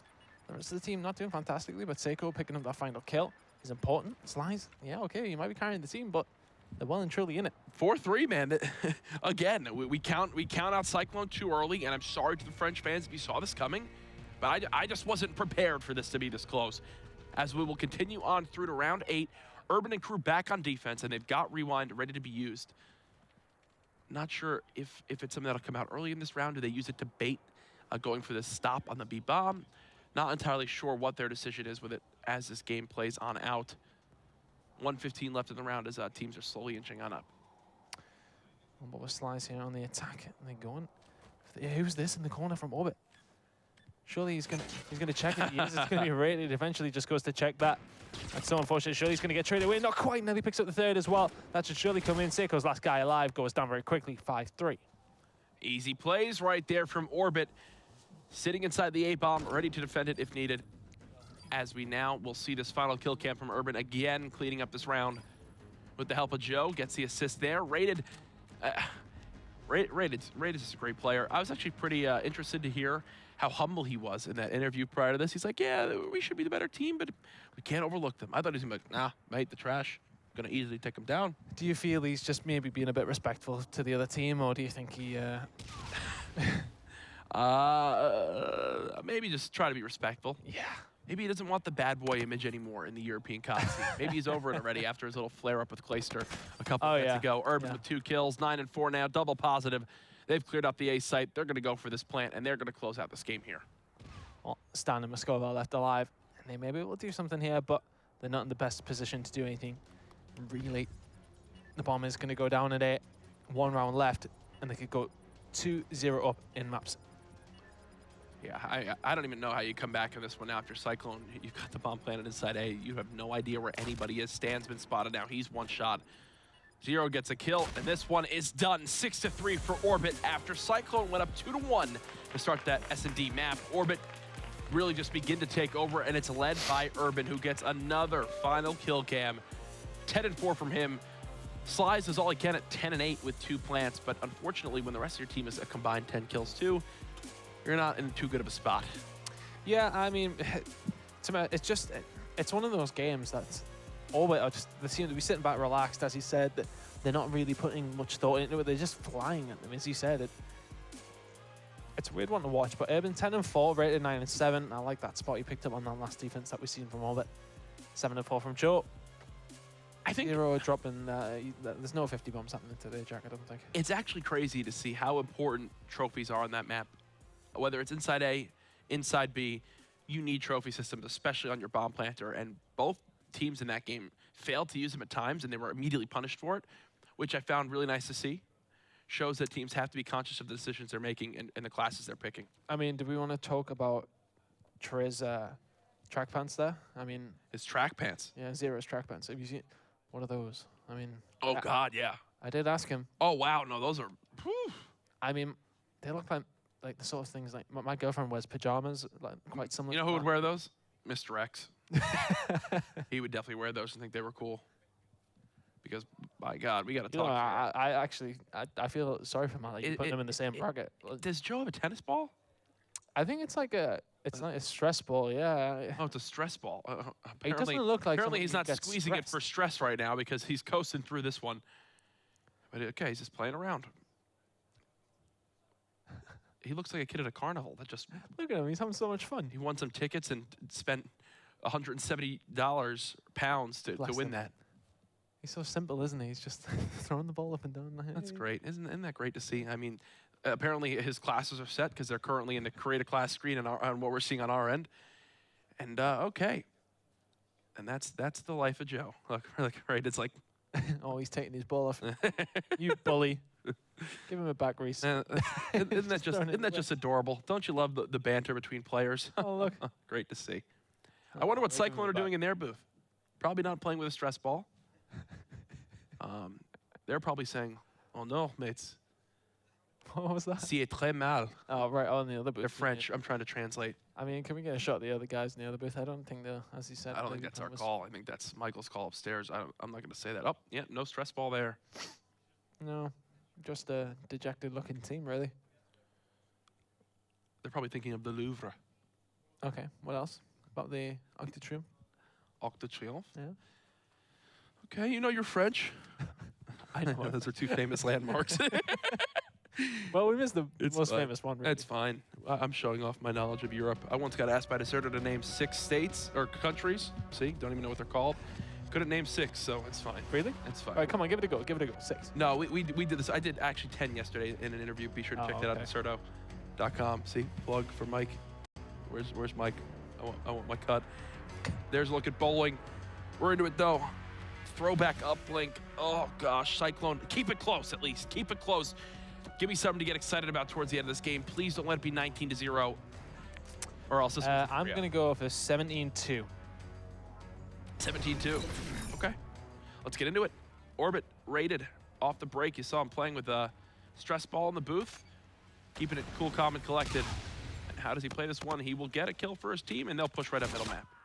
Yeah, the kill's going to come in all over the place. Yeah, we're dead. Zero going to make another one there, and yeah, we got. I think this is going to be the theme for the rest of the game. We can see Cyclone trying to push from this other side here, but it's not going to be quick enough. That's surely going to be 2 points over to Orbit. And 26 seconds for that first score. That was fairly quick. And it shows how easy it is on throwback. I mentioned why it's a higher scoring game. If you can get those couple kills in your middle, you can so easily take control of your opponent's base and rally the drone right on through. Sly, though, cleans out his area of his spawn, and that'll give him the opportunity to push out up towards bike path. I think the bigger thing here, though, is somehow Urban stuck behind the entire enemy team. And yeah, he's just going to collapse right onto the setup, and that's going to force Cyclone to turn back around. There goes all the pressure they had. Urban gets 3 now. Sega trying to push forward and nearly gets around the corner. That'll remain scoreless for Cyclone at the first minute. Well, they've done better than they did in the first 30 seconds or so. They have managed to gain some sort of control. What Splyce here needs to win this gunfight. Jeez, Joe. Oh, with Stan here as well. Nobody picking up the drone yet. I think he could probably go and just try and keep that away from Orbit at this moment in time, but does go down, Splyce once again after the respawn. I'm going to have to go on board really with Orbit here because they're just pushing them in here. 2-0 now is the score. So Orbit, no, they moved the drone forward up for yards because they're already thinking of the next step here. Right now they're playing for a wave of kills. There's 2, there's 3, and now watch. Drone picked up. Lead blockers getting into position. They're going to just try to stay alive, buy time for as long as possible. Tries to sneak past one, misses the throw actually. So a botched play there on the side of Orbit. And again, we saw Splyce miss earlier. We saw, what, 3 or 4 misses on this map between a couple different teams. So hey, Orbit have a missed 1-point throw as well. Yeah, I think it's always been something related to the EU scene, isn't it? Uplink. Our 1 point is we've gotten better with it. Would you guys say it's because you have less of a presence in basketball, this sport? Potentially. See? Yeah, we don't really. I'm trying to think. Have you ever played netball? No. No, it's a woman's sport anyway, really. But I mean that's a bit more prominent than basketball. I would try it. I'm up for anything. So, have you got any idea what it is? I mean, it's basically basketball, but you how does it relate to Uplink? Because it's basically like basketball, but you can't move. You can't move? No, you can. Well, you can throw the ball, and you can only move when you don't have the ball in your hand. Oh, I've played that before. We call it speedball in the U.S. Different name, better name actually in the U.S. than the one you have out here. There's the pass over the building. That's going to be another dunk now for Joe. 6-0, 2 minutes left in this first side. And again, where do you see the dunks being to come in? It's when the streaks start, rated on 4, 0 on 4. It's because the kills they're getting are not in their spawn, it's in the other team's base. Again, the drone's going over ticket. The now picked up by Joe. He's the only player alive. There's a dunk on in. 4 possession lead now for Orbit, and there's still 7 minutes left in this game. Yeah, that manual pass has been something we've seen utilized quite a bit this weekend, especially by the for good reason. Yeah, it works out very, very nice. You just have somebody like Joe, or your Vances, or your Joshes sitting in and around the spawn, and if the ball can be put over that building. And if you're wondering from earlier Uplink that you saw maybe at the very launch of Infinite Warfare now, why it looks different, why you can throw over certain buildings, it was because Infinity Ward tweaked the distance you could throw the drone. It used to be basically like your guy had no arm, so you just like throw it 5 feet in front of you. No arm. Now that's changed. You have a little bit more distance. It lets people play towards those certain plays of throwing it over certain spots on the map. The most popular one though is how Orbit have gotten all these dunks. You grab it, you jump towards their side of the window near ticket, and you throw it right over that green building you see right there on your screen. Then you just have someone waiting outside bowling, and they can dunk it really all by themselves because you can do it so quickly while the other team's coming off spawn. 50 seconds or so left in this half now. Zero having a good game here. Joe is actually on a 3 streak, so I'll stay with him. There's overdrive available. It does go down momentarily as well, though, but 0, 13, and 7 currently. Having a good half here, Zero. And I'm really interested to see how Orbit are going to do against one of the top teams. I mean, we expect Splyce to do well. We know that they're going to be probably the team to beat, but are Orbit going to be those second guys? Elevate just had a really good game against Epsilon. That was a nice kill once again by Zero. They had a nice game against Epsilon, but is that the sort of performance they expected out of them? We probably expected something a bit more convincing, but yeah, right. I think Orbit are the ones we're waiting on. We want to see them go up against one of the top teams. I think all eyes are on the Fnatic Infused match tonight. How much of the real deal are Fnatic? Infused obviously had an electric day one. Can they keep that momentum going in their favor? At the end of the half, though, it's 9-0 Orbit in the lead as expected. When it comes to the respawn game modes, they are one of the best in this region. Things that point out and really stick out to you in the scoreboard right now, Todd. Muskova 6 and 15, unfortunately for him. I mean, other than that, kills aren't too different. But, I mean, you can't always count on kills, but, I mean, 6 and 15, his team was 8-0. It's not just his fault. Same thing we always say. If you're going to beat a team like Orbit or Splyce or Infused, you need all 4 players on top of their game. And a guy going 6 and 15 is not on top of their game. No, absolutely not. We've seen Muskova with a couple of nice plays throughout the series, but not able to bring it so far on this third map. Already, wait, what? Look, Orbit just grabbed the drone. Joe just grabbed the drone.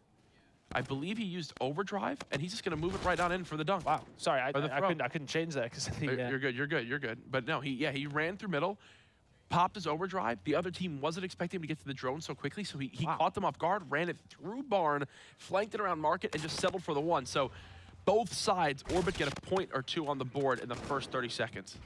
Yeah, and I think that's one of those things where you, as a team, Cyclone, have to be probably a little bit more aware of what's going on. I mean, fair play, it was a good play by Joe, but... Yeah, and now I wonder, is that a setup play that they have? You know, hey, Joe, if you go into the half and you got overdrive, play around just we'll try to bait the other team to look at us towards bottom bike path. You just grab the drone, run it through their underpass, and go for a 1-point play. Because if it is, smart stuff like that is what separates the good versus the best teams. Yeah, because I mean, I suppose that overdrive, he would have popped it instantly, would he, to get to that point? Oh yeah. I mean, because it does last quite a long time as well, the overdrive. Here comes another point coming in. That's going to be Zero putting that one down. And they've got total control here, and they're just forcing the issue. Joe has 9 points by himself in this game in scores right now. Just 3.5 minutes left. I said I didn't want to see a 19-0 game. I might have jinxed it. We're well on our way to 19-0 and possibly even more if Orbit can keep this pressure up. On the side of Cyclone, I don't really know many positives that come from this outside. Hey, we kept the hard point close. Outside of that, though, it's been a one-sided series. Absolutely. On board with Urban here in mid-map. Is he going to go for the drone? Moskova's going to have something to say about that. Does go down to Joe's gun though, using the K-bar. Pushing towards Lemons, though. This is where we see them trying to get control. Not going to happen in this instance, though, with a lot of members of Cyclone pushing towards them. Yeah. Raid's got a few members of them pushing towards him. He does go down. And if you're wondering at times why Raided is just soaring like that towards that side and challenging those gunfights, you're going to see the top teams always push a player through back bowling to be able to get towards that bus side, because that's what stops your team from spawning all the way out. Once you get bowling, you're going to see those blue arrows spawn either in the back of their own base or right by them in that bus area. So Raided always challenges towards that side. Right now, he actually thinks he has this lane locked down, but he got a poor timing on Stan, who's now flanking him. Yeah, go. Stan does finally turn around and get the kill. 2.5 minutes now remaining, still scoreless for Cyclone after 8 minutes almost of gameplay. Zero push through mid-map, picks up a nice kill onto Splyce, going to push forward, trying to get a hold of Lemon. And you can see that it always seems as if Cyclone are just trying to keep that for themselves. It's such a high contested area, especially when one team is pushing this side. On what with Stan, though, they are getting the kills here. Is that going to be a third? Not quite. Urban does take down 2. Zero takes down 1. Currently, Splyce is left all alone. And he's on the wrong end of the map. Not going to make the kills either. Doesn't make 1. Goes down eventually, but Stan not in a bad position to defend here. And I think Orbit are off the gas a little bit here. They know this game is pretty much over at this point, but Cyclone, unfortunately for them, they had a hard pool, and this is always going to be their hardest game as well. Yeah, I don't know. I think Cyclone, just move on from this. You lost to Orbit. Not feeling too bad there. Orbit steamroll right on through. They're going to keep riding this momentum. Who would Orbit then play next? 3G? I think they do have to play 3G. Yeah. So that's actually a series I'm looking forward to watching, because 3G have some formidable names in Quicker, Nile, Zerg, and Weeman. So you can't count them out. I think that's one where if Orbit play a little bit slow in that first hard point, they can absolutely sneak that if you're on the side of 3G. But Cyclone, at this point, you got Millennium in this group as well. Not sure exactly when that match is underway, if it hasn't already happened. But either way, these teams looking quite outclassed by these top-seeded squads. It's something that's been a real factor whenever we've been talking on the desk. There is quite a gulf in between the top teams and the AM teams, so to speak. I mean, maybe not so much in the previous years, but I think since teams have been able to go pro, it's made such a difference. The top teams were already ahead, and then now having the time and the investment to be able to put time into the game full time, it just adds another thing onto it. Oh, is this going to be a point? There you go. There you go. There we said that I said they would get 2. I was wrong on that. We need active more. camo got it in for him. Yeah. There's a score from Cyclone. The crowd liked to see it, but in the end, it is going to be Orbit steamrolling another series, winning it 3-0.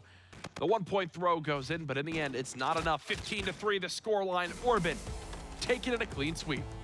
Very convincing in the end. I mean, the hard point wasn't as convincing as we probably thought, but realistically, I think Orbit were cruising through that game. Yeah. Commiserations to Cyclone. I think they were always outclassed, and I think they give it their all there, especially in the hard point. They showed up. Yeah, they did. The SnD, they got a few rounds in there as well. I think they did as well as they could have done. Well, another series in the books. 7 of 12 now ended. But before we can get started with our 8th match of the day, got to hear from our analyst desk. All right, thank you very much. Well, it was a clean sweep, and we thought it would be. Not an awful lot to kind of elaborate on that, but kind of impressions on that game. Well, first off, the first map, it was surprising because the French did turn up for once, and they almost got to 200-point mark, which is a record for the French so far in the tournament. But going into the rest of the game, you know, Orbit was probably not playing as seriously as they would have on the first map, and going into SnD Uplink, there was the real difference. Sure, 200 points is a French record. Yeah, it's the best score all year long. Which, if you're new, Hardpoint, it's 250 to win, so just kind of. We're getting French there. have never We're won. getting there. What's happened here is that we've ribbed Jonas about the French teams in Call of Duty for so long. Well, he just become set the worst himself up for it. Yeah. I mean, 200 points is a record in Hardpoint, great. I mean, it was close. It didn't really look like Orbit was just putting together a really strong effort, and then the rest of the series, they did. Yeah, I mean, it was kind of one-sided. And we knew it would be. We knew that, you know, you're going up against Orbit, a team that's in contention to win this event, and a lot of people have got eyes on them as well. Cyclone GG, you know, they came and they gave it their best, but their best on a good day is probably still not as good as Orbit on a bad day. It's just a lot of these teams, I feel like we talk about it a lot, but they just need to get better teamwork-wise. Like, I mean, you can see, like, it break down. Like, they put together, like, a good 2 minutes of gameplay, a minute and a half, and then, like, one thing goes crazy and the pace of play starts to pick up, and then they just... It's like all hell breaks loose. It's like players everywhere. There's players over here, over there. There's nobody rotating. They're just running over there. It seems like they have just no teamwork coordination. It's in-game strategy, communications, map awareness, practice. I mean, there is a lot of things that they need to work on. It's not the actual aiming and killing. No, it's not. It's the map awareness. It's just everything else. It's the communication, it's the map awareness, it's the strategy, it's everything else. Yeah. All right. Well, before we go into this game anymore, let's throw it down to the floor. It's Lottie with 0. Thank you, Bryce. So I'm with 0 here.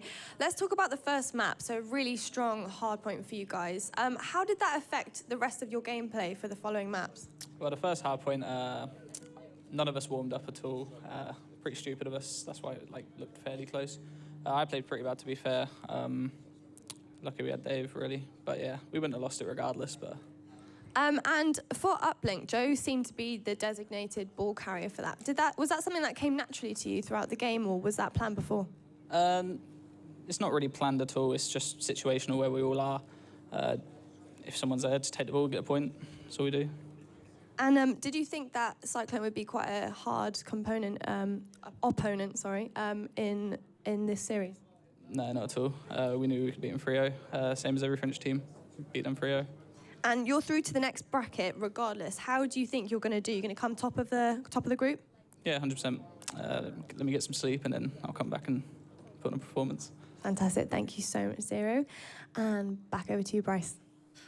All right, very confident. Didn't expect anything but the 3-0, and I think he's joined by all the casters, analysts, fans, and anybody who's ever watched competitive COD.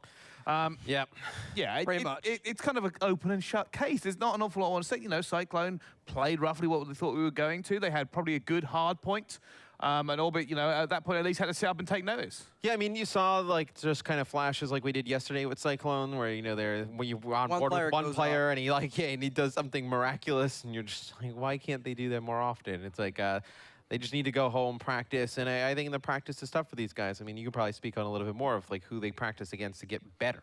Like the real problem for these teams is really the language barrier, where they don't speak with the British team and understand really what they're doing right. We had the case in the past with players like Gataga and Broken, which were closer to the UK community, and they could learn from them. Right now, pretty much all the French teams are cut off from the rest of the teams in UK, and they're not really learning from it, and it shows. Yeah, I think that's been a case for the French teams for a long time now, and we've spoken about it for years, Jones. We're saying these, you know, if you take the North Americans and the European scene, the UK teams have always been kind of chasing NA, and they've been desperate to. They've been flying over, trying to get better and trying to learn from obviously a superior kind of scene, you know. And but the French, they don't really come over that often. They don't try and play with the UK teams, even though it's actually a lot shorter distance. They like to be secluded in their own. I mean, it's rare they come to a lot of opens in the UK, and hopefully with the way the CWO is now, they're going to go to more of them and get better. Yeah, I mean, they're going to have to if they want a chance to qualify for the Global League. They're going to have to Shameful supremacy, shame for supremacy, right? They could have played for a pool play spot at MLG Atlanta, and unfortunately things went south, and you know they're not going to go. But that would have been a good opportunity for them. It certainly would have. All right, well, I think that kind of nicely ties that game up. But coming up just after this one, another great game.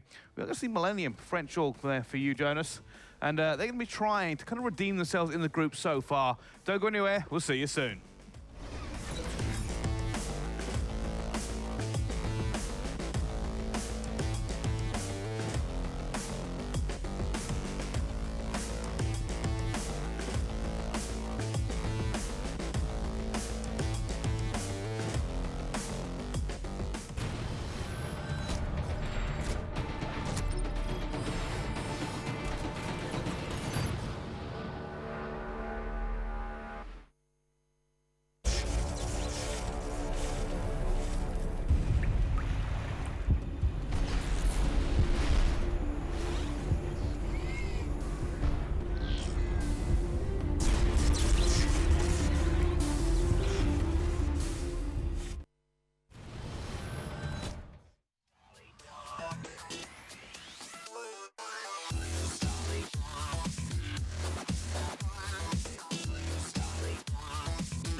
Ladies and gentlemen, welcome back to CWL London. It's time for our next game, Team 3G versus Millennium. My name is Bryce. I'll be bringing you the breakdown before this game, but joining me on the desk, two wonderful individuals, Momo and everyone's least favorite American caster, Matt Mr. X. Hey, it's difficult. I mean, you know, when Jack is getting all the optic votes, Maven is just following Jack. It's difficult. Start out here. I'm pretty impressed with my introduction. Usually I'm just called the ginger one or something like that from Bryce, so I'll take that one. he got tired of cycling through the same 3 jokes. So what happens before we go live is Brycey has like a joke wheel inside of him somewhere, so I just pull a string, and then whichever joke it lands on is the one he spits out first. I'm surprised you even know what jokes are. Like, normally I just fall asleep. Yeah, I mean, I just... you've got Maven and Jack to be funny for you, so obviously you don't need to, which kind of makes sense, I watch really. Jack's stream, he's dabbing, he's doing all different types of stuff. I just pick up the knowledge from him. Oh, yeah, everybody picks up the knowledge from Jack. Anyway, before we get too deep into this little spat, let's talk about the actual game, shall we? Team 3G versus Millennium. 3G looked pretty good yesterday. Yeah, 3G had moments of brilliance. However, you know, they're not that top tier of European talent. Millennium, on the flip side, you know, they're representing such a prestigious organization and have been so good in Europe for so long. They've got a completely new squad, and I'd say coming into this, maybe the underdog still. I've not seen anything from this Millennium squad that's jumped out at me. I think they're definitely the underdog in this matchup. I think 3G, definitely the stronger team. Quicker on that roster. Usually when you look at a matchup like this and it's just 2 kind of unknown teams, you look for the one player you remember out of all the lineups, and you're like, okay, they're going to win. And Quicker, we've seen him have some good tournaments with other teams in the past. So you expect him to lead this team in this matchup. Yeah, I think Quicker's come on leaps and bounds. You got to remember this guy kind of started getting in the comp. He used to be a YouTuber. Yeah. That's the way, you go way back, he used to be a YouTuber, and he got into it by accident. And he had a team, and he started playing with other YouTubers, and then he was the one that everyone kind of looked at and went, actually, he's pretty good, and he's kind of gone up from there. It's kind of crazy. Like we usually see like competitors turn YouTubers. It's like we hardly ever see like YouTubers turn competitors. It's like the one kind of transition that doesn't happen. And he really stood away from the YouTube side of things, which is completely bizarre and something unheard of. But he was so kind of passionate about the competitive side. He loved it when he played it. Yep. He was the one that stood out on his team, and he's just gone up the ladder kind of thing. And he finds himself now on a new roster, of course, former Hyper Games. And basically that Hyper Games team was all split up into different teams. You could argue he's not found the best of the four, if you like. But I've been speaking to Shay quicker outside, and I've not seen a person as confident as him going into this. Like, he's just talking mad trash talk. And I'm like, okay. Yeah. All right, well, let's talk about this matchup quickly and get the predictions down. So, Millennium, Team 3G. Let's talk about this. Matchup-wise, who's coming out top? I think 3G wins this one. I think they end up getting second in this group. I think they're just, you look at some of these teams, we talk about it quite often, it's like they're just not coordinated or whatnot. I think 3G is a little bit of a dark horse. I think where we weren't sure where Fnatic kind of falls, I think 3G was probably the other team that we looked at kind of in the same boat. We don't know how to grade them. And I think at least thus far, they've proven to be a pretty good team. Yeah, I agree. 3G looking good so far. And I think this game is probably one of the easy ones for them. I want to say don't underestimate Millennium, but I just think 3G are going to come out on top here. Yeah, I think realistically, 3G, it does seem like a team that's really flown under the radar. Like, the names for, at least for me, are known. Quicker Than You, Nile, Zerg, and Weeman. Like, these are all names I know. Weeman probably not as prominent as the other three. Yeah. But simply because the other three have got CWL heritage. Yeah. So that's the thing. I feel like they're almost a little bit of like the leftovers from last year. Like, the Hyper Games team breaks up. You have some of the other players from some other teams in the CWL that just kind of didn't find homes. They come together on this 3G team, and you kind of expect them to take this one. Yeah, I think so as well. And obviously, Millennium, you're kind of hoping it's a Millennium team, but it's not Millennium of last year. Like, it's a downgrade. It is kind of a serious downgrade. Yeah, you hear the name, and it's definitely not Swanee, Mad Cat, and Jerd. Yeah, it is different. They've gone back to kind of their original strategy. That is that French side. Maxi, of course, has been here, longer than 99% of the people. And this team, I think, a lot of new people on this squad, maybe some younger people, but at the minute it's not working. Hopefully, the French, we know the fans are insane. Hopefully they can kind of rise above and pick something up at least, I think for Millennium, it's a rebuilding kind of year. They're trying to find a new roster. They're trying to find, they hit gold when they had that Millennium team, Season 1 and Season 2 champions. And now they're like, oh, we've lost these players. Who do we kind of get next? And they've gone back to their French roots. Yeah, it's kind of unfortunate that Millennium roster kind of fell apart as well, because I thought they were starting to gain some momentum in terms of like establishing a great fan base and whatnot for this Millennium squad. All right, well, let's get into the predictions for this one then. X, I'm going to start with you. Oh, I was going to let Phil start, but I'll say 3-0 3G. We're both going to say the same, so it doesn't matter who starts. 3-0 3G. Yeah. All right, well, let's find out if that is how it goes down. 3G versus Millennium. Please take it away. Thank you, Brycey. And yes, here we go. Another pool play game coming up. Retaliation Hardpoint 3G up against Millennium. Well, the analysts have made their thoughts very clear on this, Tunny. And they're expecting 3-0s. Are we saying the same thing? I think we are. To be honest with you, how can you think otherwise? I think 3G played fantastically well yesterday, and I'm expecting the same sort of thing. All right, well, we'll have to see how it all fares out. Millennium know that they've got a tough challenge on their hands, and I would love to hear what's going on for Maxi. I think Team 3G is actually a really good team. Two of the members actually played CWL Season 1 and 2 last year, so they're a good team, but I think we can still beat them.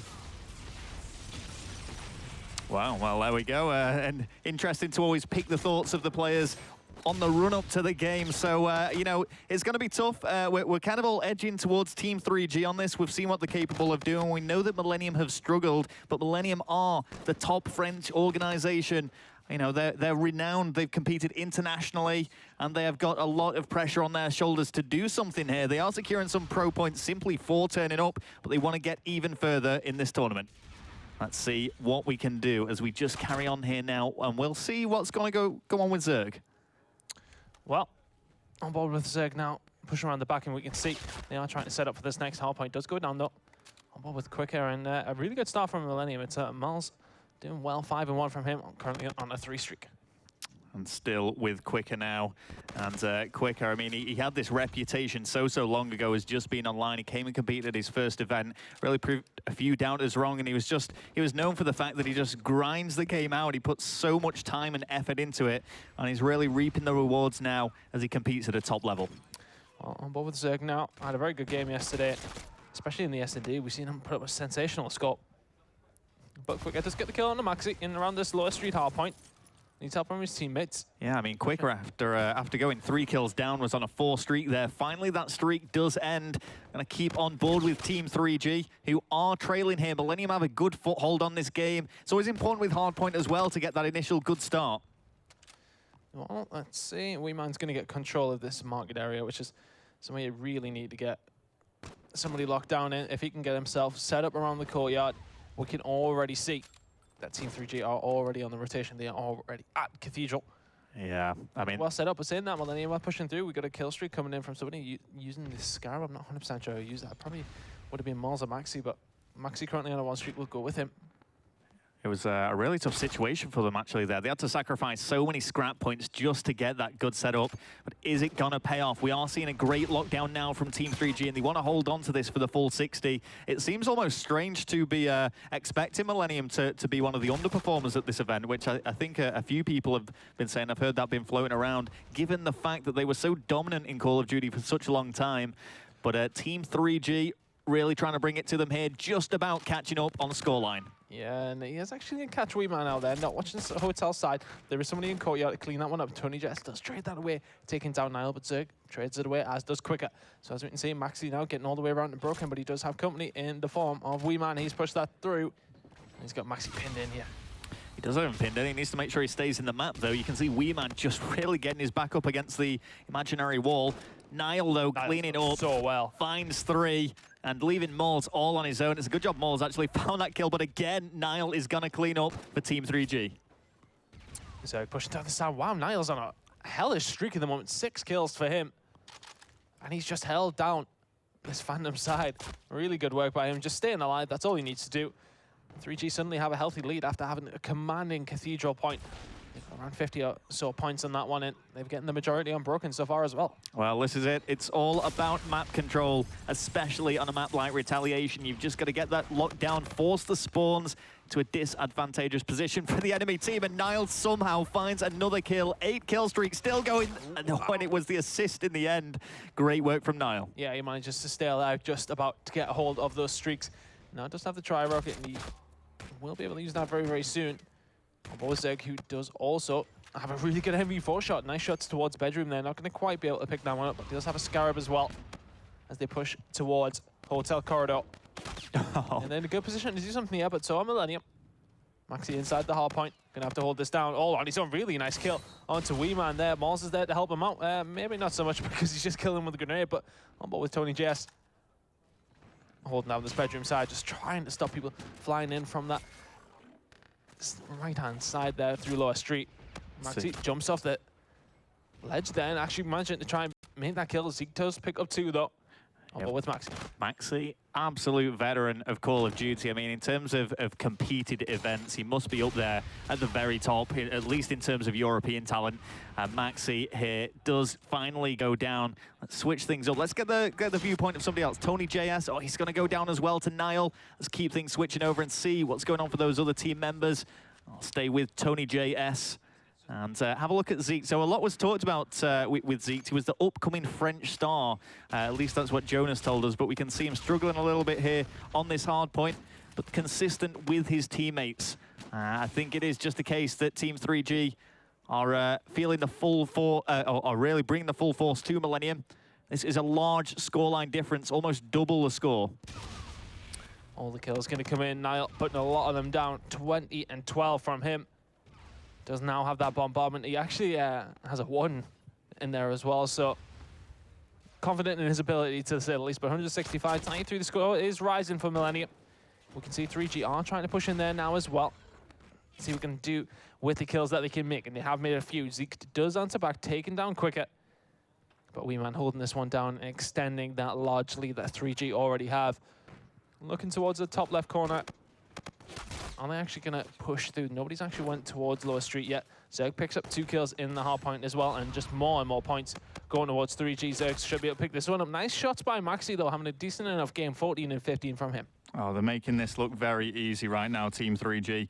Millennium, though, falling behind quite substantially. They need to make some ground here. We can see that they do have this hard point secured, and you can just see Team 3G were ready for the pinch. They now all flood in. They're going to surely take control here as kill after kill is being made. Quicker is there on the flanks, as is Wee Man, and we are seeing the rigs, the payloads now become unlocked. We've got score streaks in their arsenal as well. This is getting worse and worse for Millennium. But with Niall, he's putting a lot of fire down, playing very, very well for 3G. And it could be close to the end for Millennium here. 3G really turned it on. We've seen a good start by Millennium, but 3G just seems to be ever so dominant in the rest of the game. Zerg putting on a show here. 15 and 12 from him. His teammate Niall's the one doing the most damage, but we know Zerg is a very good player. Those K-bar shots were good, not quite good enough, as we've seen. Niall has already rotated. I think the whole team have actually rotated towards Cathedral now with only 5 seconds left. Could they close it out here, Rel? Well, maybe. It's certainly possible. 60 points here up for grabs. Cathedral is straight away locked down by Team 3G. And you can just see Millennium there flooding in. They're surely going to take control. And we are going to see them making some moves now. So Millennium not going down without a fight. And of course, the beauty of Hardpoint now is it is pretty much purely dependent on who hits that 250 first. Active camo is popped. He gets the first kill, gets the second as well. Really good work by Niall, all on his own. Quicker is going to cover his back as well. If he can make this third kill, it's going to be massive. I think it's Miles, actually, with that active camo kill of his own. And Zerg pushes in. He's going to try and get those few scrap points. They might as well. I'd say that. It's 20 points. It's just going to make things a lot harder for Millennium to try to get back into this game. Yeah, and this is going to all be going in favor of Team 3G. It's not going to be decided on this hard point, and it is still doable for Millennium here. They need to get a good lockdown, though, but Zerg is just denying them any opportunity of doing that. He knows exactly where that player as well. The shots go down. He does just about survive it, though. Staying alive, but quicker than you. In and around Hotel, causing all sorts of problems. We do see Niall inside that hard point. Quicker goes down, but if Niall can stay alive for 10 more seconds, the 3G are going to go 1-0 up in this series. Here's the big push from Millennium now, throwing themselves in. They've just got to go and challenge it. Wee Man, though, just has them all lined up. And this is great play from Niall to close things out, and that is not going to be it. Millennium find their way in. They found their way in, but is it going to be enough? 250 nearly for 3G to 150 for Millennium. It's a tall order. We've seen some good comebacks today already, Raul, but I think this will be a little bit special if they manage to pull this one off. The kills do come in. 249 ticks over 250 to 156 is the score. 3G with a convincing map number 1. Absolutely, and very, very dominant there. I mean, aside from maybe the first minute and a half of that game, that was very one-sided. Millennium had a great start, got the early hard points, and we talked about how important that can be. You know, it really does apply pressure to the opposing team, but great composure shown by Team 3G as they just simply outclassed Millennium there and were consistent for the remainder of that game. Indeed, well, we can see quicker than you on your screen now.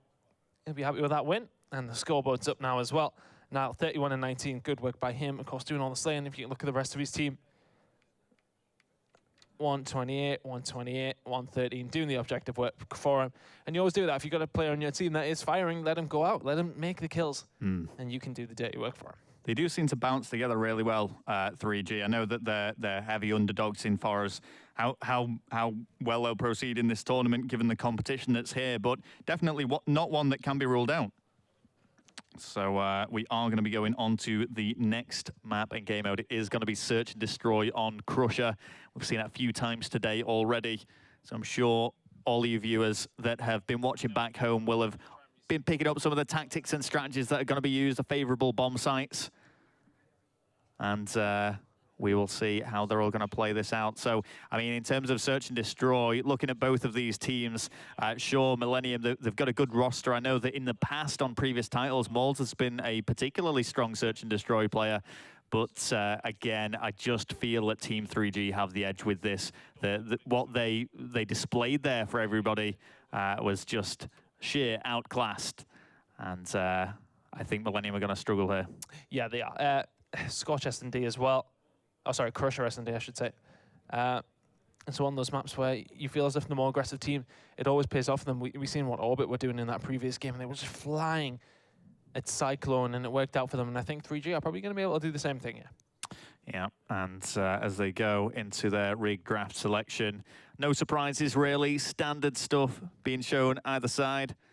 But we will, of course, have a nice little review of that going on. You can just see, though, the stage and the players all set up in their booths, ready to go. Millennium are not going to let their heads drop. They know this is a very, very important game for them to proceed further in this tournament. We've got Maxi there on their team as well, a veteran of the French scene. He's been around for so long. He has. And I mean, I even remember playing against him. Well, talking 6 or 7 years ago now, so around for a long time. Yeah. I actually beat him. He was on a team with Jonas, our fellow codecaster, and I like to remind Jonas that I give him a bit of this story many times. A bit of a slap around at a reflex once. I'm sure that's true. That was actually in a team with Joel, Elevate's coach. Yeah, well, so I mean, it just shows how terrible Jonas was. Wow. All still around, and there we go. We can see the maps now. Crusher Search and Destroy is going to be up next, followed by Throwback Uplink. Throwback probably the most practiced map, the only one that appears across all the game modes. Breakout, Hardpoint to follow, and Scorch, Search and Destroy to finish if it does go all that way. I mean, we've seen some, that Search and Destroy's comeback on Scorch by Epsilon was incredible. I said before, I don't actually remember the last time I saw a 0-5 comeback on Search and Destroy. It was a bit special, wasn't it? Yeah, it's a long time since I saw it. I think I used up about half of my casting energy for the 4 days in that one map, which just shows you about my supplies of energy. Well, they're fairly low, but Crusher SnD is what's coming up now. We need a performance out of Millennium here because 3G are looking pretty good, and I don't see Millennium taking the uplink, so they need this SnD. Site B tends to be the favorable bomb site, most commonly pushed. And of course, Site A offers the alternative route, more the element of surprise if players do choose that option. But it can pay off. Risk versus reward is what they've got to weigh up when it comes to Search and Destroy. We do have a sniper, so I'm going to go with Maxi. All right. We're going to be seeing him early on. You can just kind of see that whilst there are such great, vast open spaces on this map, there are some very close quarter engagements possible. And there we go. There's the rig draft. As we said, very standard stuff, mirror matchup. No surprises there, really, Ton. Yeah, and as we get into this one, Maxi pushing through the mid-map here. Can look for a pick if you can. Oh, don't show yourself. Has to go for that second bite of the cherry. Not going to quite get that, but that's going to free up 3G to know that Maxi isn't towards that bomb site. Yeah. As the kills do actually come in. It's now 2 versus 4. That was a ridiculous shot by Maxi. Niall does clean up in the round, will go towards 3G, but nice work by Max. That was a really nice shot. It certainly was. And hopefully we'll be seeing a little bit more of that as this game goes on. And hopefully Millennium can put up a little bit more of a fight on this Search and Destroy, because as we said, 250 to 156, it's a pretty big crush towards them. A pretty big crush. Tying it in with the map. That's what I'm doing. But yeah, big loss for them. And, you know, as I say, hopefully they can produce a little bit more in this game. That's what Niall can do. Has started off his game with 1 kill, as has the rest of his team. And they are pushing towards B. Sniper down that right side. I presume that's going to be Maxi. The rest of the team are going to converge on this. So what are the team of 3G going to do? Are they going to push this? Are they going to think about planting? Maxi does get the kill on the Zerg. It's quite a close range. Sniper kill that as well. So he needs help from the rest of his team here, Niall. As they push back towards Phantom here. Sorry, back towards maintenance. He is going to get taken down. Well, Niall just lurking around there, does have the bomb in hand, but he is now all left alone. He's got a lot of work to do, and it is going to be Millennium putting a point on the board. See there, Marl's closest to us, getting pretty happy about that. And they just need to kind of boost the morale a bit in that booth. We said after that first game they can't let the heads dip, but you could see they've gone quiet. 1-1 now. Have managed to get around to the board as several, and yeah, I agree. I think they need to just forget about that first map in this moment. Try and push on. Maxi has put that sniper away. MB4 is now out. K-bar in hand for Mars, who's sitting at the top. 0 and 1 actually at this moment in time, choosing to go underneath towards A here. So this looks like an A play coming out on Millennium. Let's see how they manage to pull it off if they can. All right, well, still here with Moz and straight away going for that plant, no messing about, and they will be able to lock that down very easily. 3G are going for the big flank here. It is only Nile that's going to be going for the other way. Yeah, I'm going to stay with Nile. He's going to be the first one in there by the looks of things. Does push through ready room. We get a look for this first pick and then just try and trade away. Tony Jess is going to make the first one. Zerg's going to trade that one away onto Maxi. The trades do come in, 2 apiece for both teams. That'll suit Millennium. They're the ones that don't necessarily need to be speedy on this. Zerg is currently last alive. Does take down Zeke, but he's got Mars to deal with only 15 seconds left to go. And I think Mars has played this one very, very well. Going to get the kill. That's going to be the round 2-1 now to Millennium. There we go, and Millennium's starting to heat things up. 2 rounds on the bounce. And they really just need to keep this rolling, as we said. Such a big defeat on that hard point. Need to get a round under the belt because I do not see them taking the uplink. I agree. They really do need this map.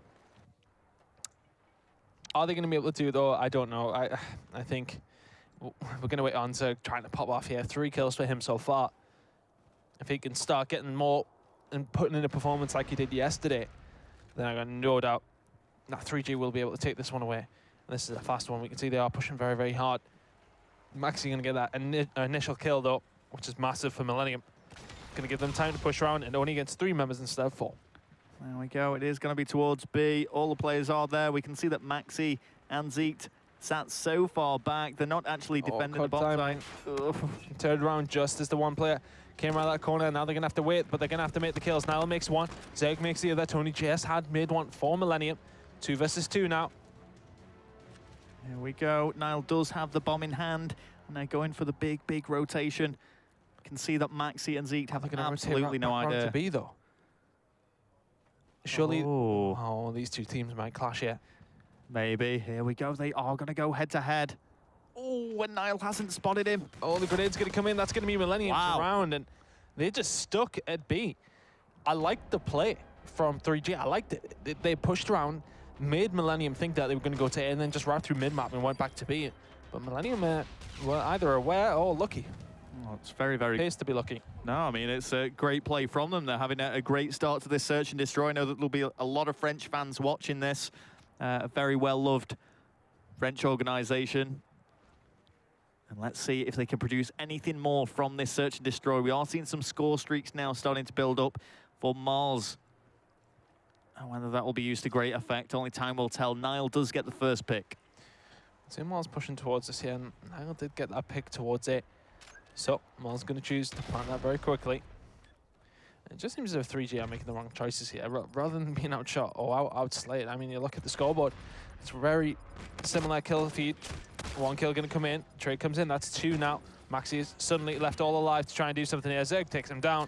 That's going to be an easy round for 3G. You would have thought Millennium might have been able to hold that a little bit better there, but look, we do actually have Zerg on a 2 streak currently.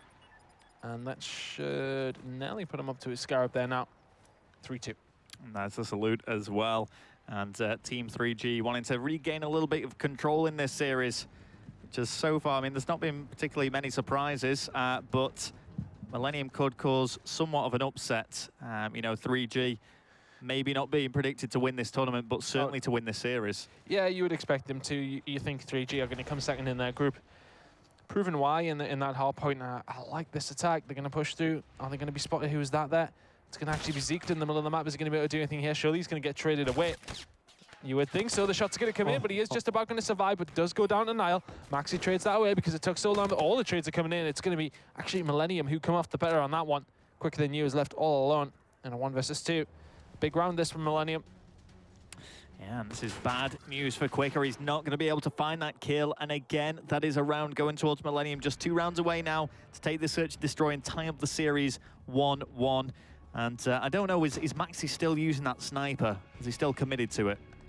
No, I don't think he is. I think we can see him using it on the defense. I'll see. We'll have a look. We'll have a look. Let's see. All right. Well, this is the attack. So he is using his MV4 here. It does have overdrive. Tony just does have rewind as well. Zerg rocking. That's going to be his overdrive also. So I'd imagine Zerg will save that. I'm surprised Maxi didn't use this on the attack. They could have went for a quick push, but this moment in time, just choosing to save it. They are 4-2 to the good though. Maybe they don't need to change anything here. But a tentative push towards that B site. The trophy's going to have to come down because I imagine the grenades are going to come flying in, but they're not going to need them because Tony JS has taken down Zerg. Niall taking down Mars. Tony JS goes down to Weeman as well, maybe getting a little bit greedy there. Zeke is pushing around behind. He's going to make one kill. Is he going to make the second as well? Sensational. The drop shot around the corner, really good work, and Quicker Than You is left all alone. And Maxi is nowhere to be seen. He really needed to try and pinch up there. As soon as Zeke knew it was around behind there, and then this could just really go down to luck between these two.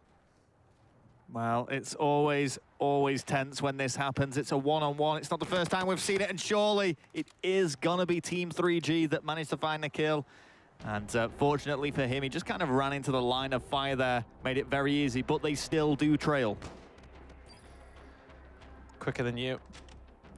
Picking up that kill, fully stacked out K-Bot. Always gonna be a nice gunfight for him to win. Let's have a look now. I'm curious to see if Maxi's going to snipe on the defense again. Yes, he is. Yes. That overdrive is available. He can really push up with that. But I think they will be aware. Zerg not using his either. It's difficult, I guess, to pick the right time to use it, whether you want to save it or take a chance. Yeah, they don't want to play with Maxi anymore. Weeman does get the first opening kill. So we're going to have to see Maxi rotate around. I'm going to stay with him. As it does look, actually, as if 3G have claimed that bomb site. Didn't you think about planting this? Niall's getting aggressive here. As soon as I come off Maxi, of course, he picks up the sniper kill. Zeke is going to pick up one on Zerg. So Niall is going to take down Maxi as well. One-on-one. Did pop the active camo. And did manage to escape. Maybe unnecessary, but hey, he had no idea where the opponent was. Oh, it is Niall seeing him. They're going to come together here. Maxi does have the pistol out, though. That's going to be 5-3. And Millennium are one round away from taking the map off 3G here.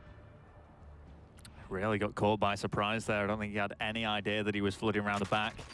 And Maxi, with some great scouting work, just about picked him out. Managed to play it very smart. And they are now on game point. They could be tying this series up 1-1. 3G need 3 rounds on the bounce. If they want to be able to do anything about that, they cannot slip up. I'm really surprised Maxi isn't thinking about using that. You can see Zerg has used his, though. Oh, and it's going to pay off. Surely it's going to pay off if he can miss this first entry kill. That's going to cause all sorts of problems for Millennium. He's got help with him as well. Tony does go down, and they've really pinned Millennium in there. But they're going to back off. I agree with that play because you don't want to risk anymore. You've got the kill. Go back and just defend. Yeah, I mean, the problem is now that they've got to play the numbers game. They've got to go for the trade-offs, and you can tell with any mistake costing them here, they're playing nervously and very cautiously, maybe too cautiously. Niall has to get out of there. The grenade comes in. Weeman gets the kill on the Zeke. It's now 2v4. Maxi gets another one, but the kills are going to come in. That's going to be 3G taken around here as well. I think this is going to come down to payloads. It may very well do. Just 2 more rounds on the bounce if they want to continue and storm through this series, but Millennium still in a great position here. And we can see K-Bar does seem to be the gun of choice on this. We do have the one sniper rifle that's been thrown about a bit there by Maxi. On and off, he is opting to go for sniper again. He's keeping hold of it as well. He's not going to use it. Quicker does have his rewind also. He's going to challenge mid-map here. He has to be careful because Zeke's hands went that spot every time. They're modeling away. He's getting aggressive. Quicker Than You. Playing aggressively here. He does have that rewind if he does want to pop it.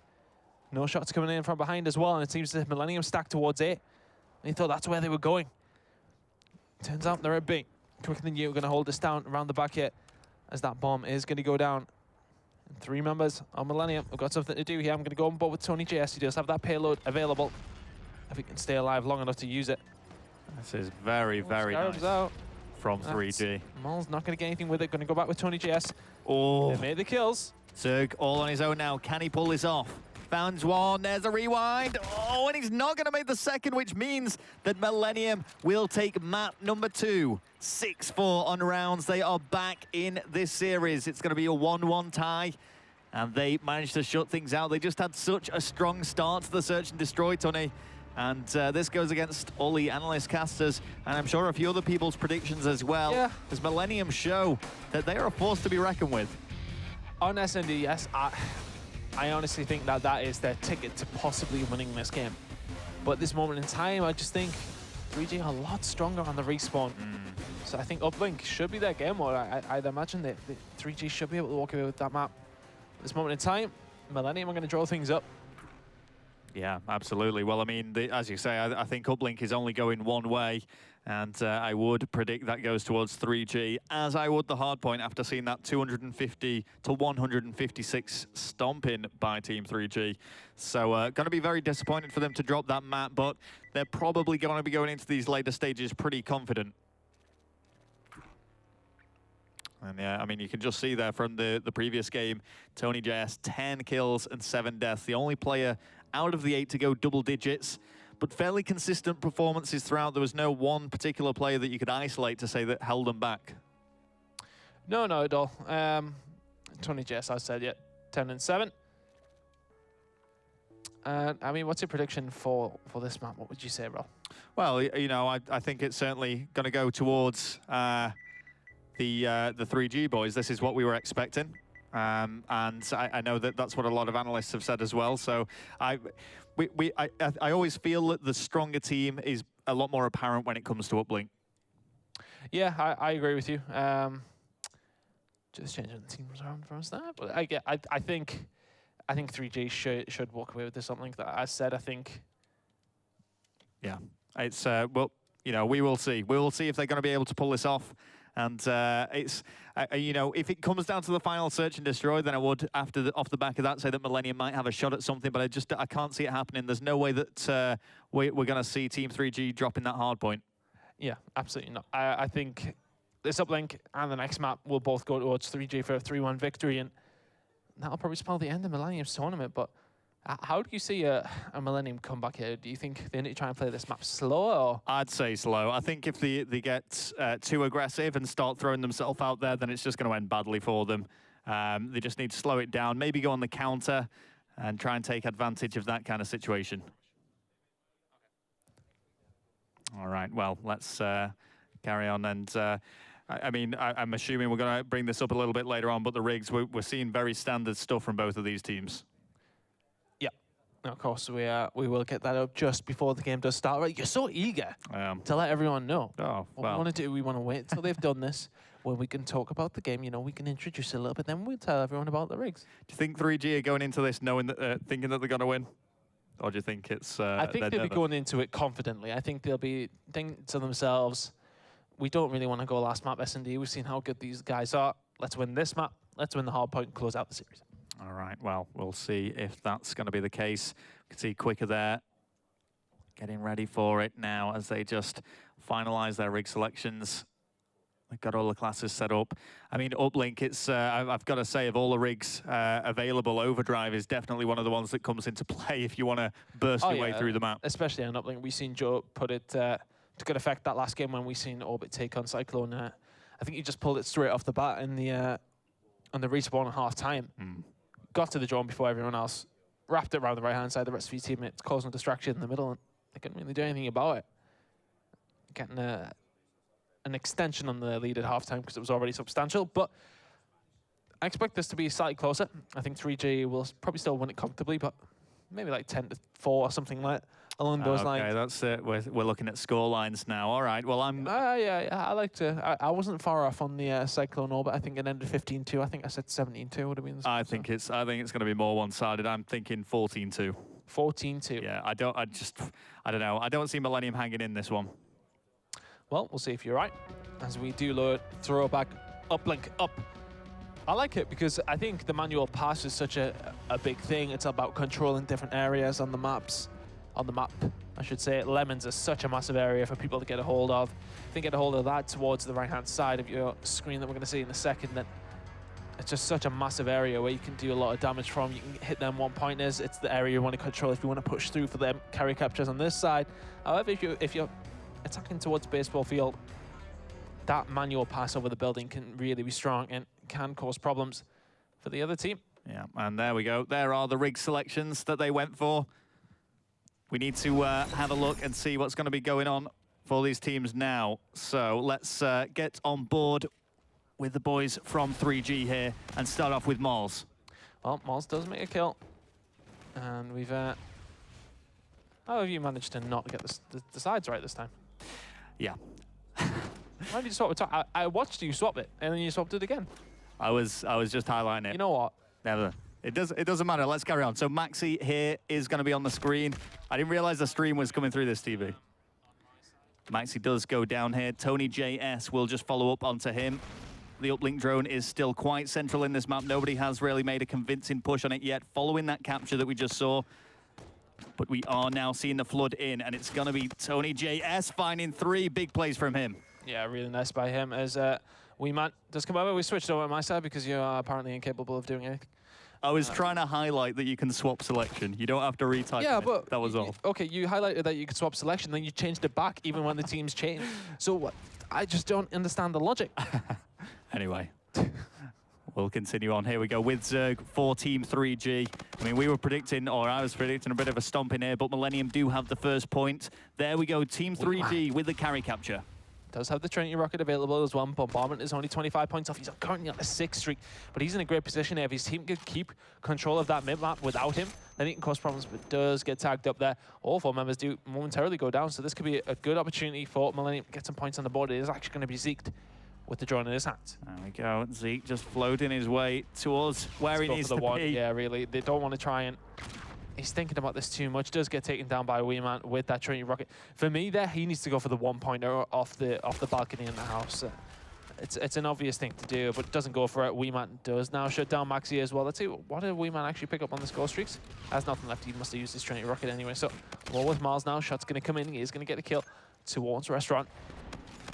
Big plays from Well, Miles. yeah, they're getting a lot of control here. So the push down through here. Miles is going to try and get some kills off the spawn. Picks one. Needs to just make his presence known here. The guy with the drone needs to wrap around. We can see Maxi is thinking about that 1 point as we follow the drone through. 2-2 between these 2 teams now. It's going to go all the way. We've not seen an uplink game tie up. I don't think I've really seen any online from watching streams. They always seem to definitely be decisively going one way. So be interested to see if this does go neck and neck right down towards the end moments of the uplink. Still here with Tony JS. Yeah, he's chasing this kill around. I think he probably would have been better just staying in the spawn and just causing problems, pushing 3G back. Great shots towards the Restaurant, though. Going to take down WeMan and taking his head off with that NV4 as he does go down. A couple of members of 3G down, though, and it's a better showing from this Millennium side. Yes, it is. Here we go now with Zeke. Does still have the uplink drone. Had to release it, though, under so much pressure. And are we going to see 4? No, we're not. Tony JS just staying alive long enough to offer some defensive support for his team. Does that get those kills, and that is going to slow them down just a little bit. On board with Maxi, as that drone is in nobody's hands yet. It seems as if 3G want the kills before they even think about it.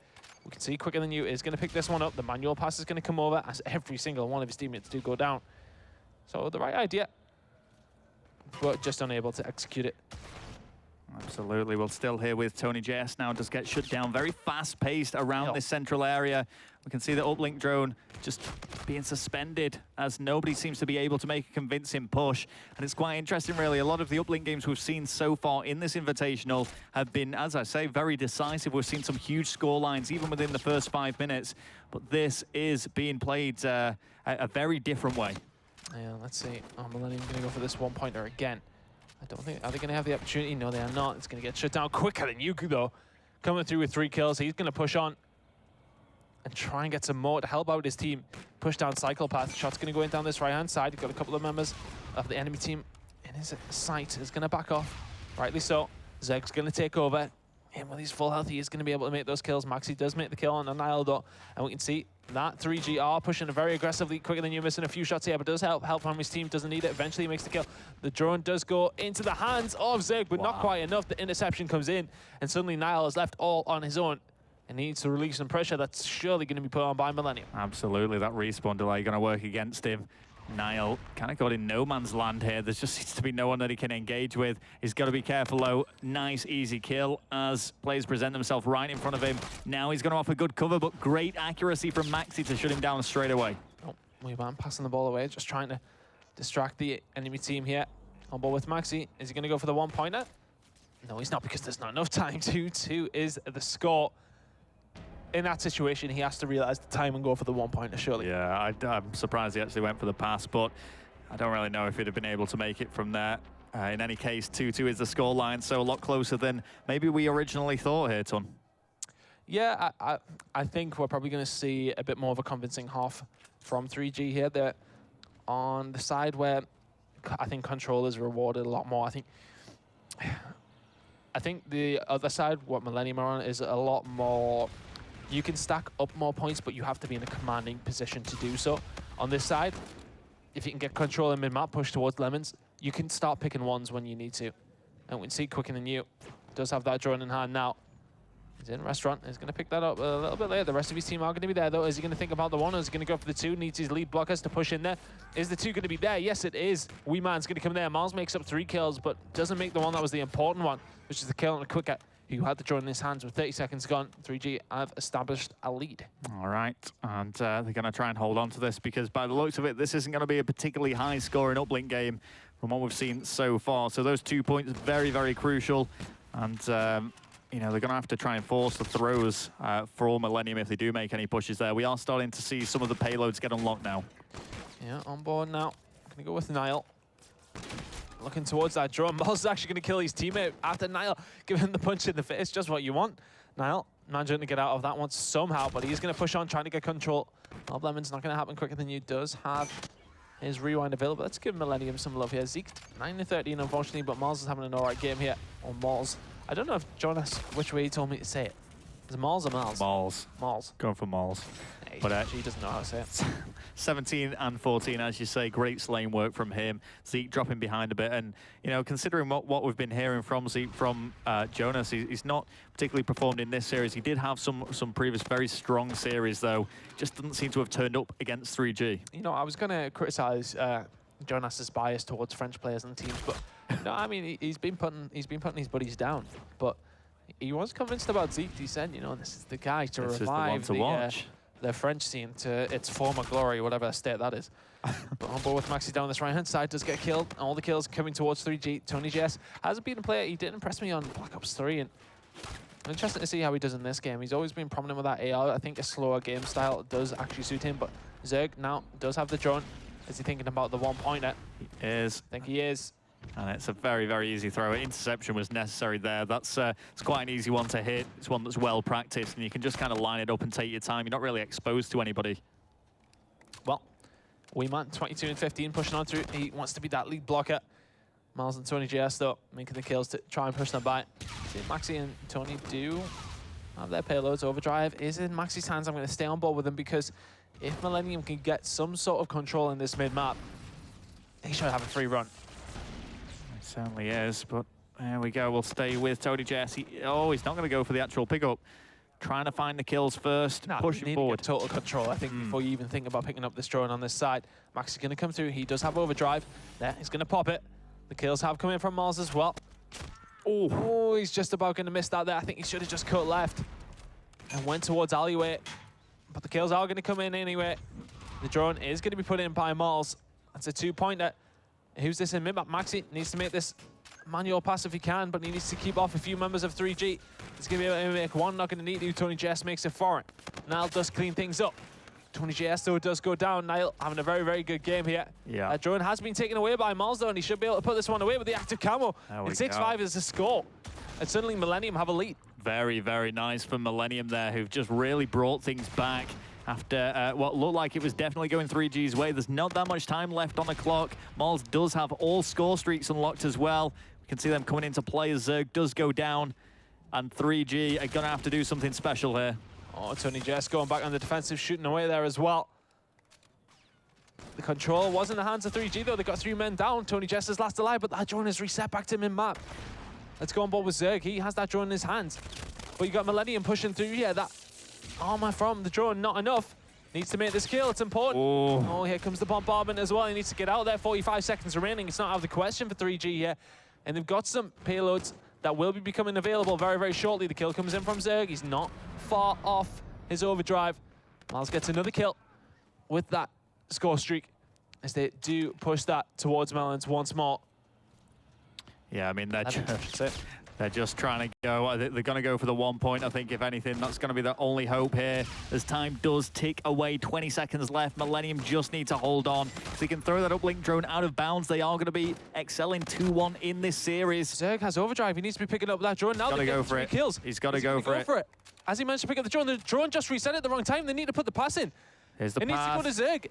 Where's the He's throw? doing that now. He needs to jump in mid-air. Oh, he gets it! Oh! Wow!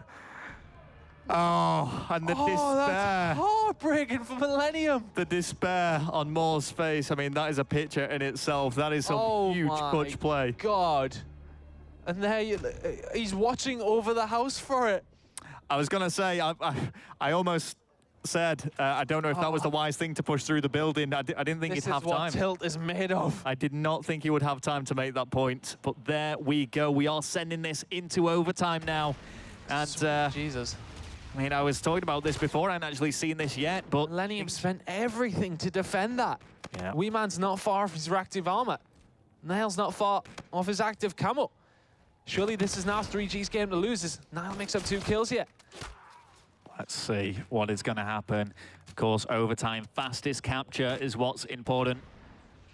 Niall here just waiting around for the right moment to strike. Shot to the face. Grenades exploding all around him there. Kills are exchanged. Very, very cautious approach now. One Millennium do open things up. They are in control. Uplink drone is finding its way to the Uplink center. 3G have to be careful. They've made a couple of kills though, Rel. They're going to be able to keep them off. I can't get over how fast they got towards that point. It was just so typical. He went to pick up the drone down the left-hand side, and it might have been a guaranteed point. They got 3 down, and the drone reset as he stepped towards it. And it looked like Millennium were going to take a 2-1 lead, but wow. Just about pull away with that, and now they've got a chance here. Niall and Wee Man do both have their payloads available. They certainly do, but it's whether they hold on to them for now, whether they want to introduce them in the next round. 3 went down, only Moore's alive for Millennium. Great opportunity for 3G to make a push. Now, Niall does have a hold of this. He does have the active camo. If his lead blockers can get a couple of kills, Millennium are holding fast. He's waiting for his team to get some kills on the board. Tony Jess is going to answer, though. He's going to say it to Zerg. Not quite yet. Yeah, he's just wanting to hold control there, and surely, no, he is going to go down, actually. Oh, Zerg's got some defensive work of his own to do here. He's going to pick this drone up in the middle. Nobody, Zerg defends that very, very well from restaurants. Push it out here, just having a look. Getting very aggressive. Sure, he's going to get shut down from his side. Yes, he does. Niall and Wee Man down bike path, though. Shot's going to go in. Niall gets taken down. The kills just traded backwards and forwards. Nobody seems to be getting control. And I think, you know what, Rel, these teams are a lot more evenly matched.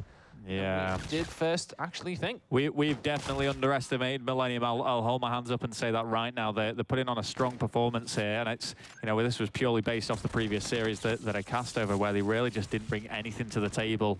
But this is very, very intense. One apiece in terms of the best of 5 scoreline. We are in overtime now of map number 3. Niall does get that kill onto Maxi now. Can they get anything from this? 3 kills. They do go down now. Zeke is currently last alive. That manual pass does come over the top. Is this going to be the time now for 3G to put this one in? Is Maxi going to be able to do anything? No, he is not, and that is going to be carry capture at 2:45. 2:45 is the time to beat. That's a lot of time to play about with. Quite often in overtime, we do see one team just go for some crazy push to begin with and get some capture in the space of maybe 30 seconds. But not this time. They really did have to play out half a round pretty much to actually secure that. And Millennium. And it was a carry capture as well, so they're going to have to answer that in kind. They certainly are, as Millennium are now on the back foot. They are gonna struggle a little bit here. They cannot just satisfy themselves with one single throw point. They're gonna have to go for the 2. Oh, and you can see 3G. Are they going to actually be able to do this one? Straight away on the rewind, It is going to be 3G's time. They're going to push through. Quicker than you gets the kill. I think they just manual passed it towards their spawn. Quicker comes through Barn. Catches one player unawares who's going towards it. Oh my goodness, you would be so annoyed if you were Millennium. I'm sorry, but you would be absolutely the way fuming. that it drew things up as well. But you don't fair play to 3G. They really clutched up when they needed to. Yeah, and Miles, you got to feel for him. Dropped nearly 40 kills there. It's like I say, I mean, I was watching it, I was thinking to myself, there is absolutely no way he's going to be able to make this when he runs through the house. He'd have to go for the jump and throw, but managed to pull it off. He came right up against about 3 of them, but still somehow managed to slip it through the eye of a needle and get that point. Well, as we move into this next map, which way do you see this going? Surely this hard point has got to go towards towards 3G. Surely you would think. Well, I've said it from the start. I've said that they're the stronger team, but Millennium have really surprised me here. I'm gonna stick to my predictions that 3G will still take the hardpoint game. We saw the first map 250 to 156, an absolute thrashing against Millennium, and I can only anticipate that it's going to be a similar story here as we go onto hardpoint on breakout. We will have to see, of course. Just panning across the Millennium players now.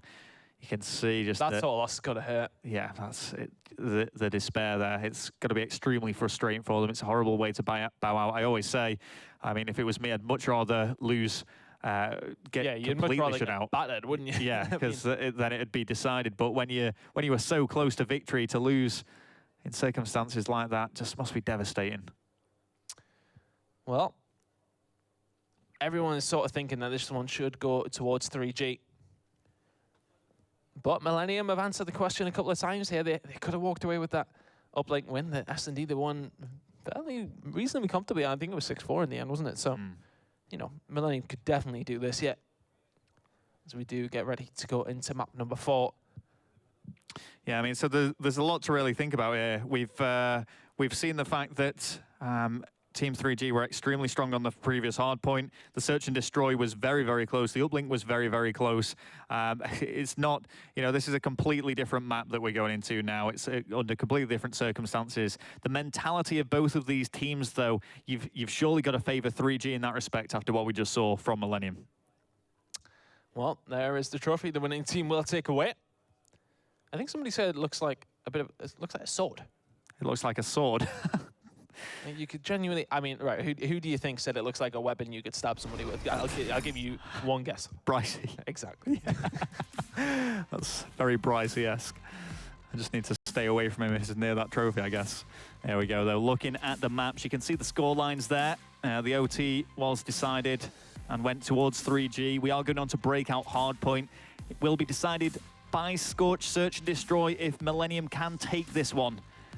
It's a tough ask, but they would have to win 2 rounds back-to-back.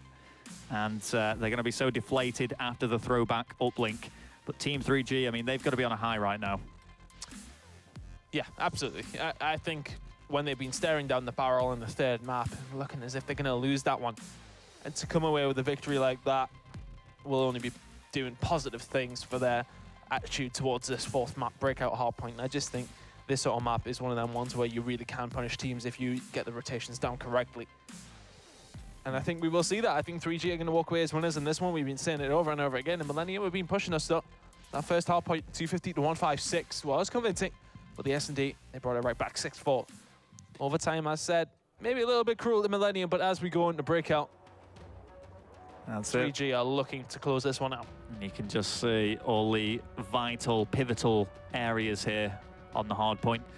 And as we just float around, you can really see the angles that they've got to push. I love the first hard point on this as well. So open and exposed, can be approached by so many different angles, but straight away off the bounce on the first rotation of the set of 2, you just see such a crazy skirmish in the mid-map area.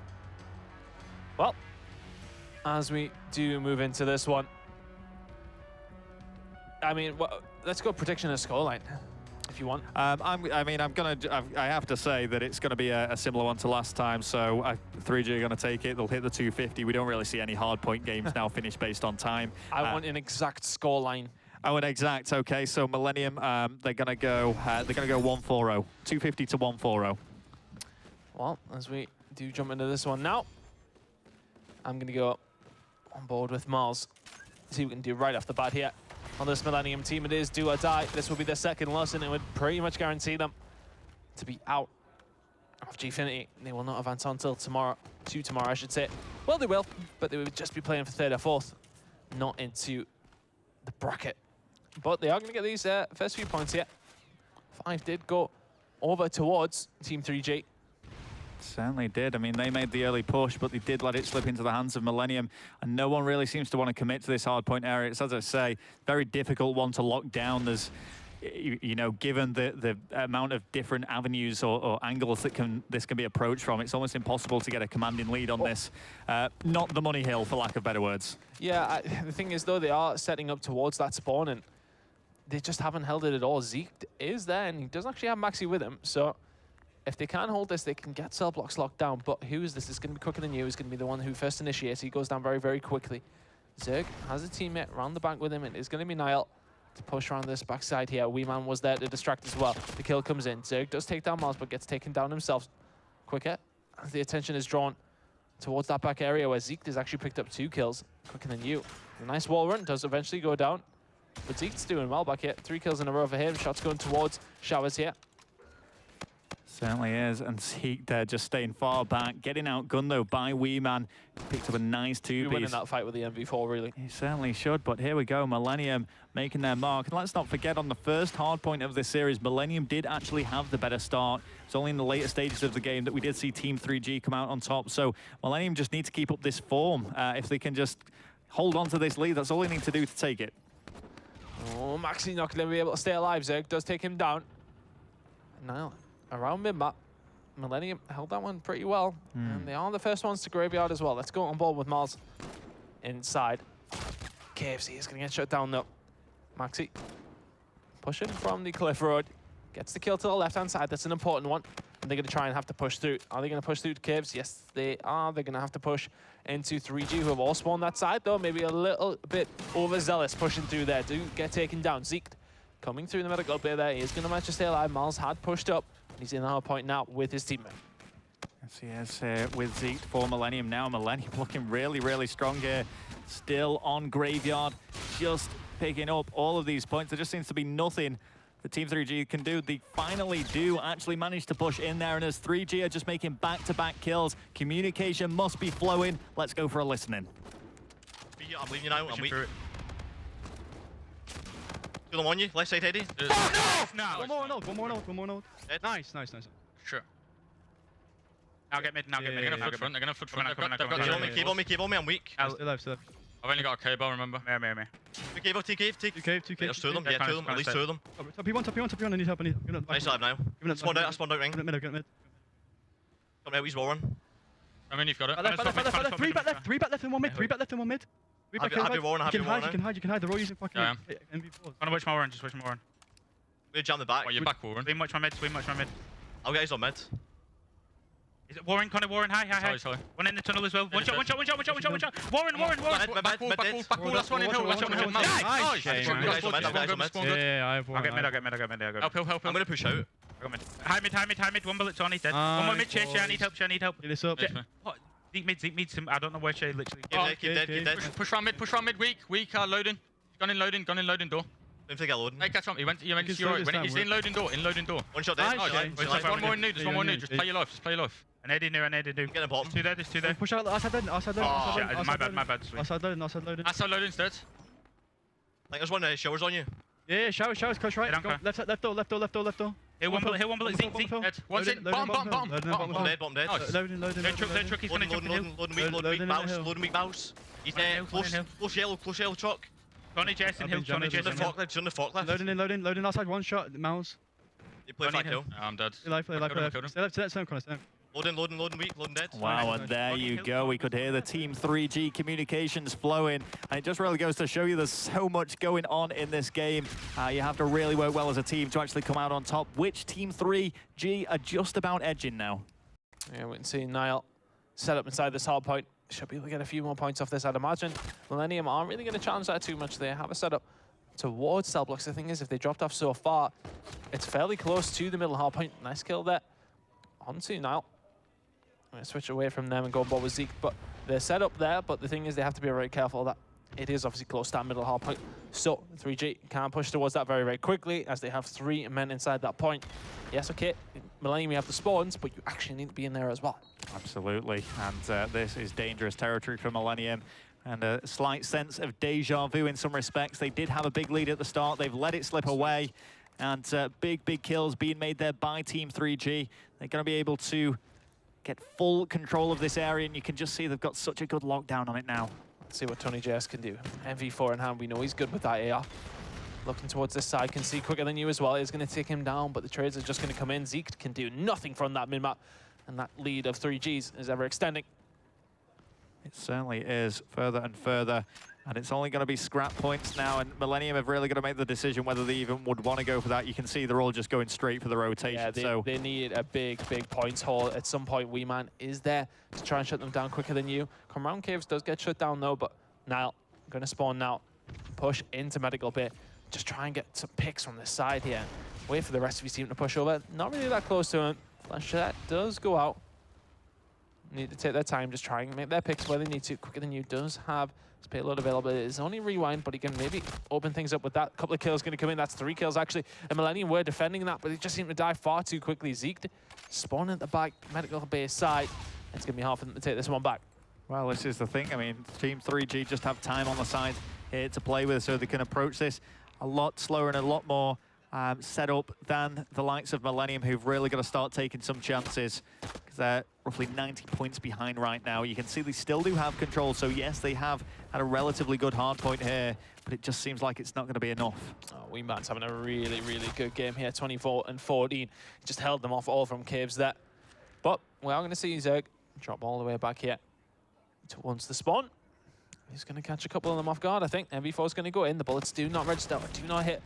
New hardpoint is taking round there now, and Quicker Than You is there to help his teammates out. Quicker is just holding fast, does get shut down. You can see them though just holding on to this hardpoint once more. It is going to be Nile that is in control. And Millennium just don't seem to even be going for the challenge on this one. The thing is, they're trying to get the spawn. They need to do something so they can get a big hold on it. I think if they go in one by one, they're not going to be able to do anything because they're so far behind. They need a big 30 or 40 point chunks every single time. They can't afford to just go in for the small, scrappy time. Now, they do need to push in together. They do need to be fast. They've just got to go for it now. Zerg, 3 kills. Oh, and Zerg. All 4 do get shut down by Zerg. He wasn't having a fantastic game, but that's all he needed. 4 times multi-kill does come up on the screen there. Well achieved. And 250 to 123 is the score. 3G will walk on. Not the easiest series we would have expected from them. I mean, you know, they play that fairly well in the round, and the kill cam is Zerg with all 4 of those kills. We'll see the back end 3s picks up the last one, the last bullet in the clip. That MV4 so deadly in the hands of a player like Zerg, who played that one well. Yeah, it always just seemed like it was going to be going 3G's way. I mean, fair play to the boys on Millennium, taking that search and destroy and also providing some incredible entertainment on Uplink. Props to those. Thoroughly enjoyed that game. I'd love to hear what the analysts thought. Over to you, Bryce. Thank you very much. Wow, a little bit of a shock there. Millennium actually turning up and giving us a game. Yeah, I was shocked. You know, they played really strong in the SnD, obviously, and then the Uplink, things just fell apart for them there, man. If they win the Uplink, I think this is probably game 5. Oh, obviously, it would be a game 5, but I think they probably play better on that hardpoint to be. Yeah, I completely agree. I think as well that Uplink, we were kind of sat watching it together, and you know, the dying seconds, everyone's going to be talking about. Let's be honest. Bit of a misplay, I think. Bit of a misuse of the payloads, but in the end came through. Yeah. That overdrive was super close. We'll break it down, of course, for you. But Millennium actually gave a game, which I know Jonas was happy about. Oh yeah. Yeah. However, at the end, he wasn't very happy. He's gone back to being super French.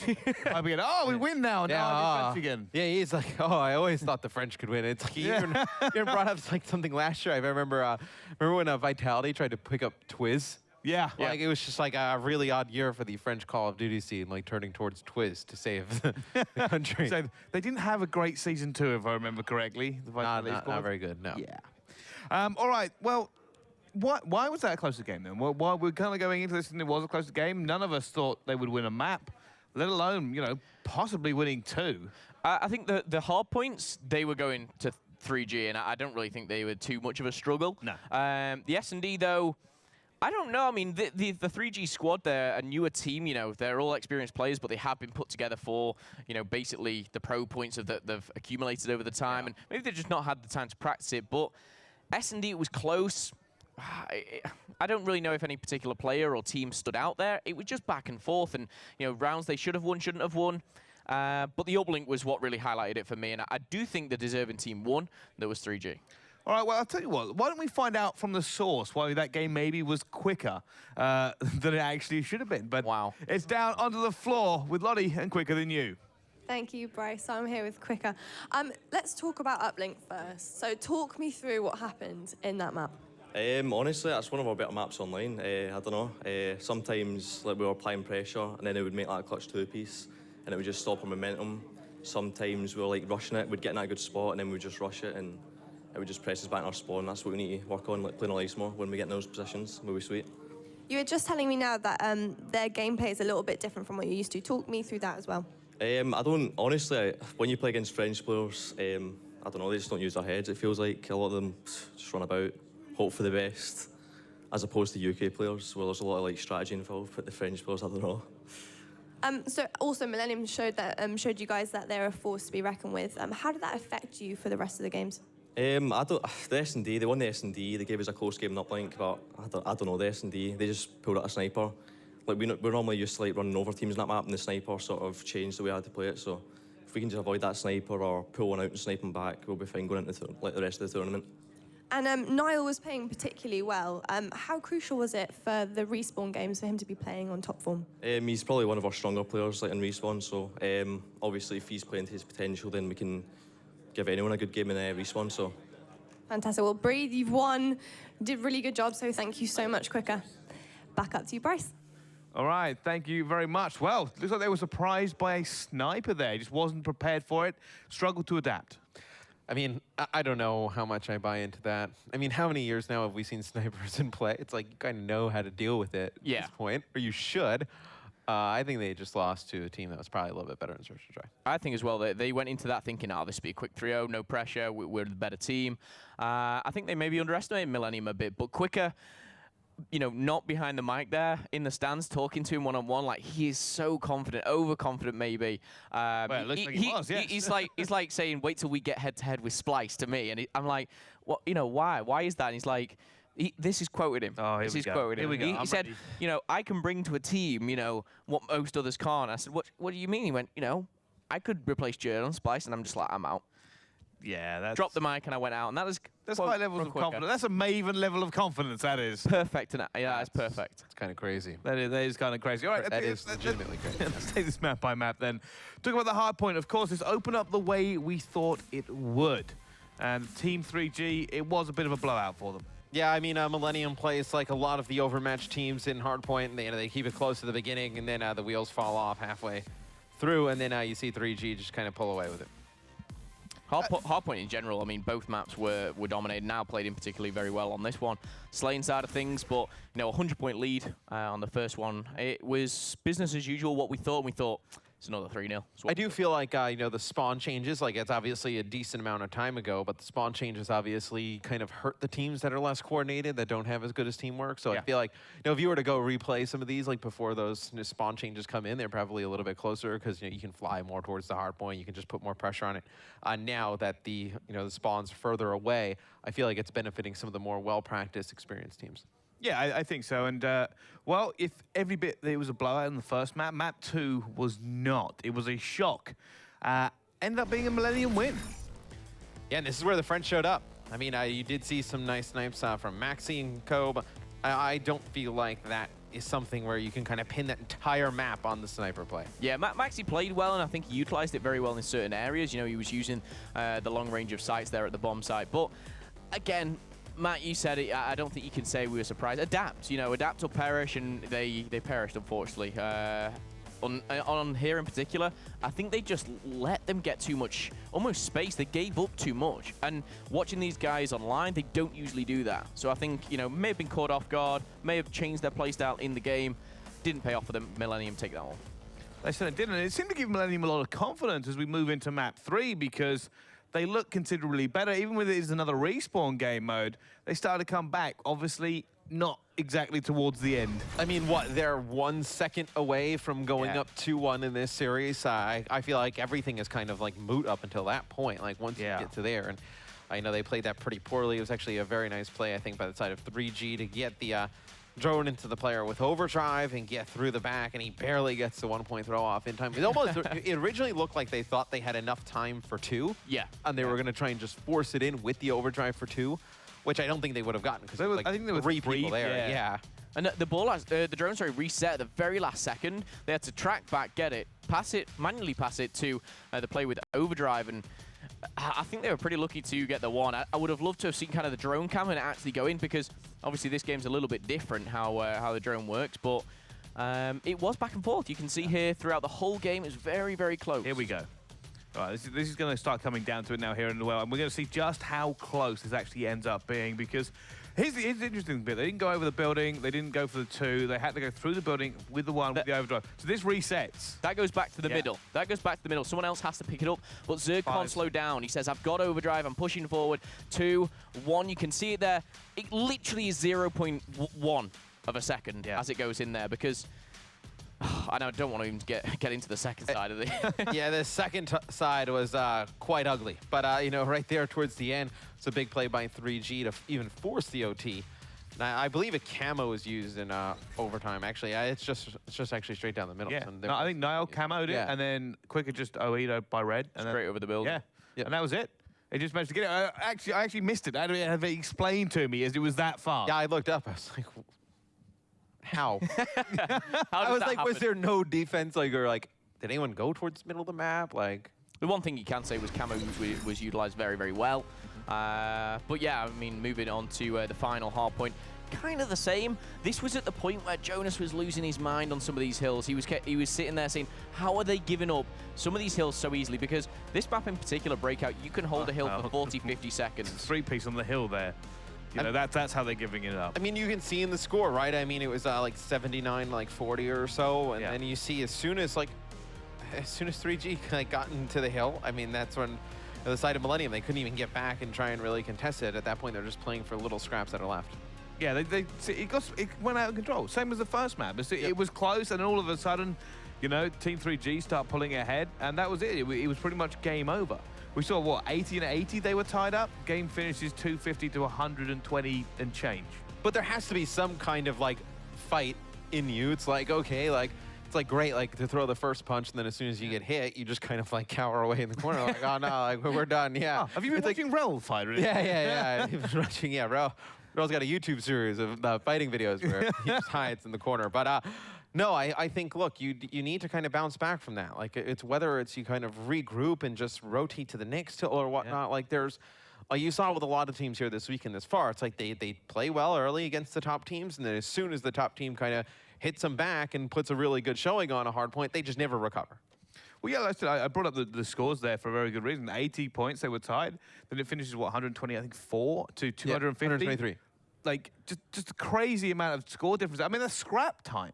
You must be getting, like, 43 points. Yeah, it's pretty to 107. Like, that's just scrap time you get. There's nothing else. It's pretty much the other team getting 50 seconds on each hill and you just taking the last 10 seconds or so. It was kind of a domino effect. And one thing that Matt touched on there, you lose a hill and you see maybe 20 seconds going their way, but, you know, hard reset. All 4 of you, rotate, get control of that next hill, and start, you know, getting back into it. Maybe get 40 for your own, but it wasn't. They did that once, and they lost it straight away, and that's where Jonas like had in his hands. Yeah, and you can tell they're just getting frantic. I mean, obviously we don't do listening and here there comes, but you can kind of tell like when things start to spiral out of control, because you see one person goes to challenge the hill, the other person goes to rotate, the next person may go challenge, and you have people rotating, people are spawning all over the place. You're never going to kind of get map control back if you play that kind of style.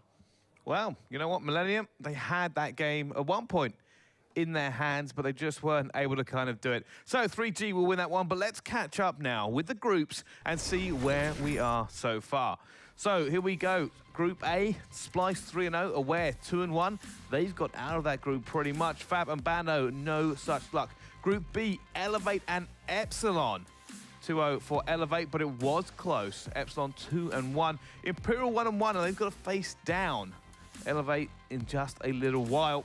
Then Group C, we've got Orbit and Team 3G, Millennium and Cyclone. And we're going to see more of those games as well. Orbit and Team 3G. Then we've got Infused and Fnatic. It's a big game coming up later on. We haven't done a lot of Group D yet so far, so not a lot of results into that one, but we are looking forward to it.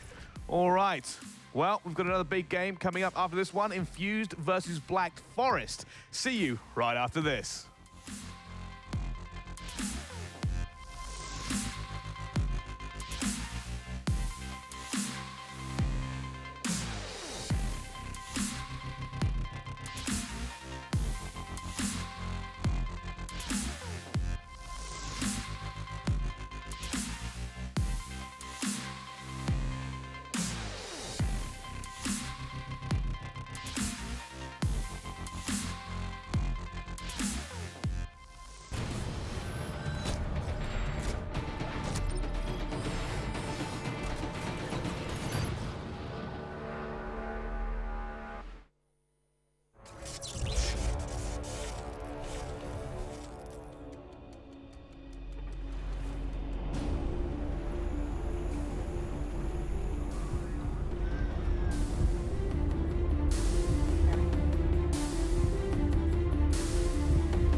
Ladies and gentlemen, welcome back to CWL London here live in the Gfinity Arena. My name is Bryce and we've got another big game coming up for you now. It may be one-sided again, but we are going to find out. It's Infused versus Black Forest Gaming. Now, I'm not alone on this desk to bring you the action, and I'm sure these guys can help break it down a little better. Of course, it's Phil and Jonas. Phil, how are you? Very, very good. I've been here for 2 days now. We've seen some good European Call of Duty. We've seen some one-sided. We've been treated to some very, very nice games recently.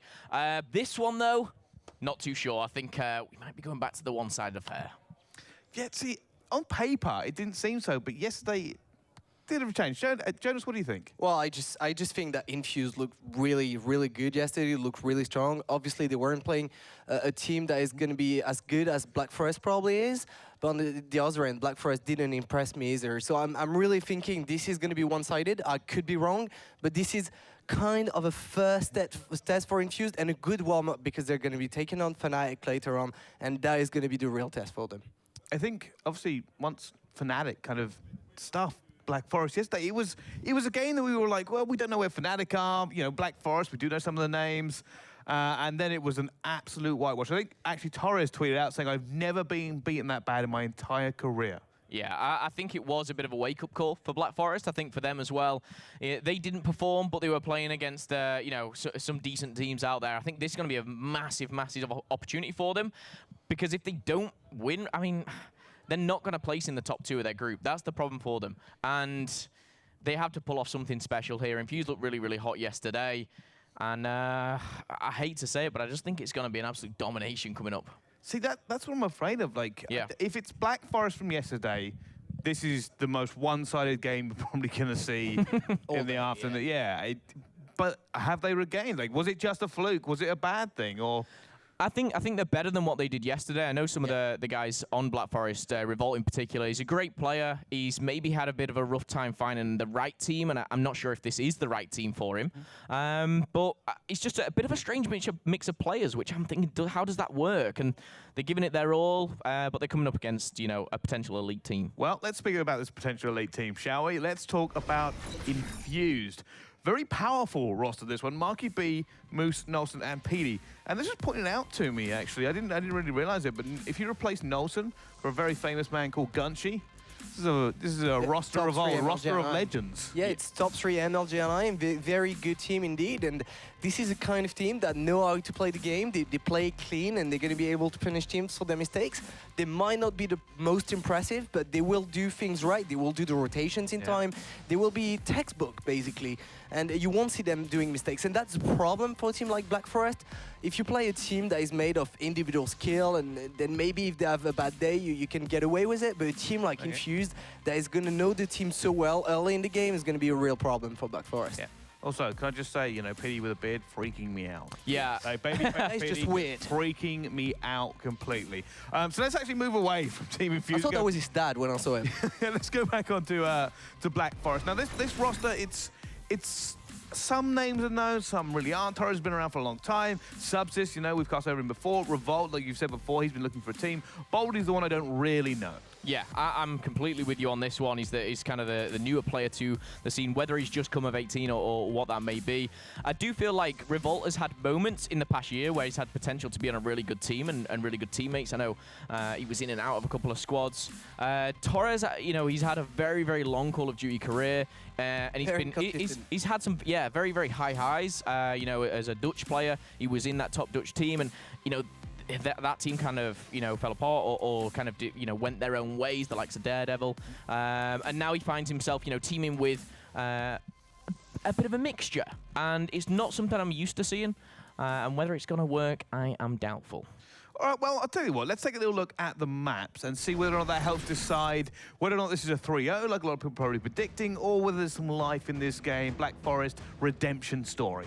I just can't see Infused dropping a map or dropping the game against these teams, and it's a story where they gotta hope for miracle again. We can talk about a sleep up map on Crusher SnD. But is it I don't really think going to happen? It's infused after all. You know, the talent in this team, they've got to be so disciplined. They're a really good SnD team as well. You put Moose on a squad with Marky, you know, who really bounce off each other, which is fantastic. And then you got kind of the, I mean, you talk about PT and SnD. I'm hoping every single year I say it. I hope he plays as a team. He slows down. I hope he goes faster. I hope he rushes at them like a lunatic with a beard. It's not possible. It is not possible to go faster. He's got a beard now. That's gonna. I mean, you know, I'm sure he'll be rocking overdrive and running at him some rounds, but he has the individual talent to take a couple of kills for the first blood. So, Infuse for me, 3 out. Okay, I think it's hard to get away from that Infuse. Yeah. With how Black Forest played yesterday, and you know the skill level disparity that we're kind of talking about now, it's just something I can't get away from. I don't know. Black Forest said it was an off game for them. How much do we kind of buy into that? I agree. I think it may have been. I mean, I've not seen enough of the actual squad as a full team. But if an off game looks like that, then, I mean... But is it an off game? They just look really poor. Is it an off game because Fnatic shut them down? That's the real question. I just think that it was an off game because Fnatic played too well, and that's my worry. So we're going to be able to compare. All right, well, let's throw it over to our 2 American casters, only one of which I actually like. It's Courage and Mr. X. Great to hear, Brycey. Always a pleasure having that close relationship, but please don't say that in front of Matt. He gets very self-conscious. I'm not sure he's exactly talking about you, Jack. Oh, well, we can both agree to disagree here. Let's get into the game, though, with some thoughts from PD of Team Infuse prior to this matchup on their ability to win. Black Forest Gaming, they've got a few well-known players, but I'm pretty sure we're better than them, and I think we're going to 3-0 them. Good luck to them, though. Great stuff from PD there. No surprise that he's confident in his team. But we'll go ahead and get into the action with Infuse currently up 13-0 in this game. Yeah, and see, it's going to be Moose trying to fly into the hard point, go over the top. He's not able to do so, and we will actually see PD spawn up. He'll go back over towards that cathedral area because that is the next hill that Infuse is going to want to lock down, and you are already seeing Black Forest games be better than they were yesterday. Yes. Yesterday was, as the desk was saying, a very awful performance from them. Well, let's quickly touch on Infuse so far this weekend because they wind up getting themselves a great first series of this weekend, and now they've had a lot of downtime. They're playing their second match later tonight against Fnatic. I'm taking this more of a warm-up, like, hey, we haven't played in 24 hours. Let's get a quick game in versus Black Forest, see how we do. And then we'll have our real test, which will be later tonight up against Fnatic. Yeah, and that Fnatic match is going to be extremely important, obviously, probably for a number 1 or 2 seed in the group. And then I think Fnatic personally obviously looked the strongest out of the teams we saw yesterday. For sure. I'm going to say like Splyce and Fnatic look the 2 best. Well, we'll see if it works for them here, as they're currently down by about 12 seconds at the moment. Still nothing too much going for him. We're on board with Nelson, who's at 6-2 currently, just playing from this top patio area, NV4 in hand. Infuse have what they want. They do have hardpoint control. They want to begin to rotate towards this back cathedral side, and they have the spawns already for the new hardpoint. So this is where you can see this team really kick it into gear, really take this game over, and go for the full 60 on one of the money hills on this hardpoint. Let's see how it all develops now as players begin to push towards curb, and Nelson knows that as he throws out that pre-grenade. Yeah, this is going to be a huge hill. If Black Forest is able to break this, they should be able to get inside of the hardpoint, and you do see it's going to be Black Forest getting control of that cathedral hardpoint as Moose starts to fly in, and he's going to have some teammate assistance in the form of Nulson, and it's Infuse able to take it right back. Yeah, and Moose is just, he's got, what, 1 kill so far this game? Quiet stuff from him. Not as bad as Baldy on the other team, who's currently 0-8. We'll see what's going wrong. It's a battle for these two. Typically, we watch the team that's holding, but let's wait and see how the team that's trying to break goes for this objective. He's trying to go for the high wall run right now. Nothing from Baldy as of yet. Cars blowing up in front of him. Does finally get his first kill, but he's immediately traded on out as the entire kill feed so far for this hardpoint has been red for Infused. PD on a 6 streak. Moose now with a kill of his own in this life. The rotation over towards this new broken hardpoint, though, as Infused has doubled the score. Yeah, and Black Forest games, they elect to rotate over towards that broken hardpoint, so they get set up for this one. Infused going to take the rest of the time over by Cathedral. Now you'll see Infused jump up 100 to 45, but now it's going to be Black Forest games trying to rack up the score, but PD picks up a few big kills, earns himself full streaks. We'll see how they use those coming up. Well, Baldy inside the hard point with the NV4, probably not the weapon of choice that you really want in this scenario. At 2-9, Infused still holding on to about a 40-second lead, but they've actually snuck 3 players in towards this bottom tunnel, and now Baldy's got to watch his back as pressure's coming in from everybody from Infused, but they've already gotten behind him, they've already gotten the spawns, and just like that, it's a quick collapse and break. No streaks needed from PD to make that happen. 14-5, he's picking up the weight that that Moose isn't carrying right now for the team. Yeah, and Infuse gives up the first about 30 seconds of that hill, and as long as they take the remainder of this time, it's going to be a break-even hill for them, which is an ideal scenario. PD picks up another 2 as they line up. Currently on a 4 streak, 16-5. You know, Black Forest Games was holding on strong there at the beginning, but I feel like this may be where things start to spiral out of control. I feel like the Europeans, and Matt, you got to talk to me a little bit about this. I feel like more of them elect to use the Scarab than in North America. I feel like in North America and Hardpoint, I mean, for the most part, I feel like I've seen a Scarab basically just eliminated because of how few kills you actually get with it. Yeah, I feel like last year, obviously, with the HCXD being so powerful in respawn game modes, I think it just kind of has carried over into you know, Infinite Warfare. But I feel like in North America, that Scarab has just been thrown out the window. Definitely. I mean, it's just not used in respawn game modes. It's not even really used in Search and Destroy quite frequently. No, and it's just because it's not as good of a scouting tool. You get way less kills with it. You can see it's actually a 2-2 split on this team for who has it on and who doesn't. It doesn't matter what they're using right now for streaks. So as they're up 163-66, a perfect hold in the whole hallway so far, as Torres and crew just haven't been able to get anything going. Baldy's now 3-14, an abysmal start for him, just getting overwhelmed in these engagements as we will finish out the first rotation of Hills with Infused up 100 seconds. It's difficult because I know when a player is struggling or just not putting up, you know, as per the usual numbers, you just don't want them to come back and hurt you. Like, that's really what you're worried about. Like, and we talked about Moose a little bit earlier. He wasn't getting off to the best of start, but look, 9-6, not putting up a ton of kills, but he's not hurting the team. Like, he's not just going out there and just dying consistently. Baldy, on the other hand, he's struggling a little bit. 4-17, you know, really having a tough one here. And we talked about this with Orbit and Splyce earlier, where with these teams of 4, you can rely on any team, any player on that team to really pick up the weight if another player is slacking behind. It's kind of what Optic Gaming was built around, where instead of it was always being kind of 3 players carrying 1 or someone really struggling at times in a map, they just built this team that, hey, everyone is going to be able to go off to the point where at times in Advanced Warfare, I felt like there wasn't enough kills on the map. Well, I mean, yeah, it's just the nature of a good team in any kind of, you know, whether it's e-sport or actual sport. I mean, you know, Kobe having a bad night shooting, they got other guys there to back him up there. That's a good team. But right here, you're seeing that Infused. They have all the pieces to make a fantastic team. As Moose obviously not playing, you know, as good as usual, but PD right there to step up, take that spot at 25-9. What I love too is immediately Moose recognizes that. Since then, he's just been sitting in the hard point in almost every single hill. 1 minute and 30 seconds to his name. One thing I do want to point out, Infused now outslaying by 30 kills nearly, Matt. It's just 2 different teams on a different level. Simple as that. The analysts mentioned that they thought this was going to be a one-sided series, and it looks like it's going to go that way for how the break is on this hard point. Search and Destroy up next. Obviously, could be a little bit closer. Crusher has had some maps that have gone the distance, but for the most part, you expect Infused to really just cruise to this one. Yeah, I mean, in 3 hills, really, you've seen Black Forest get about 40 or so seconds, a little less, actually. That's not good, yeah, man. like 36. So, yeah, not ideal for Black Forest. It's about, what, 11 seconds a hill for the last 3 hills. Not ideal, as you've seen Infused really pull away.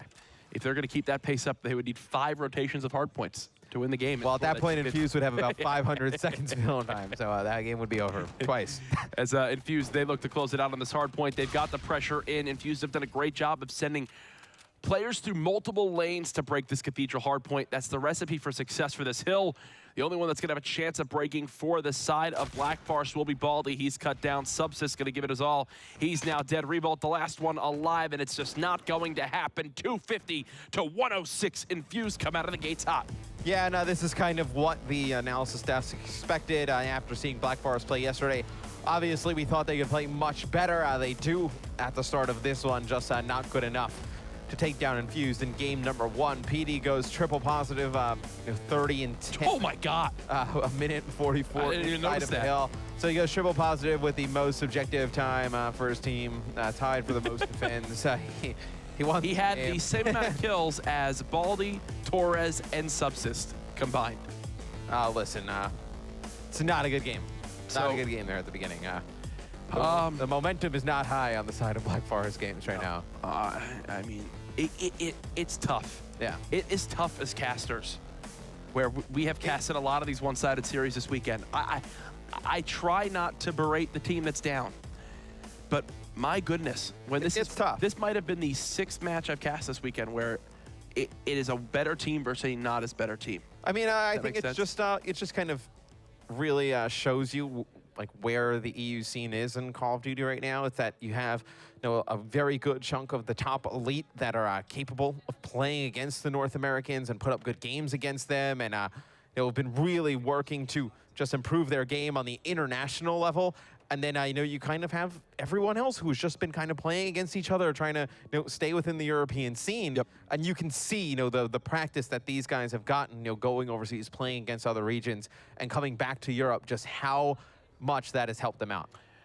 Well, the skill gap is there between these squads. And North American teams, they're watching. They're taking notes.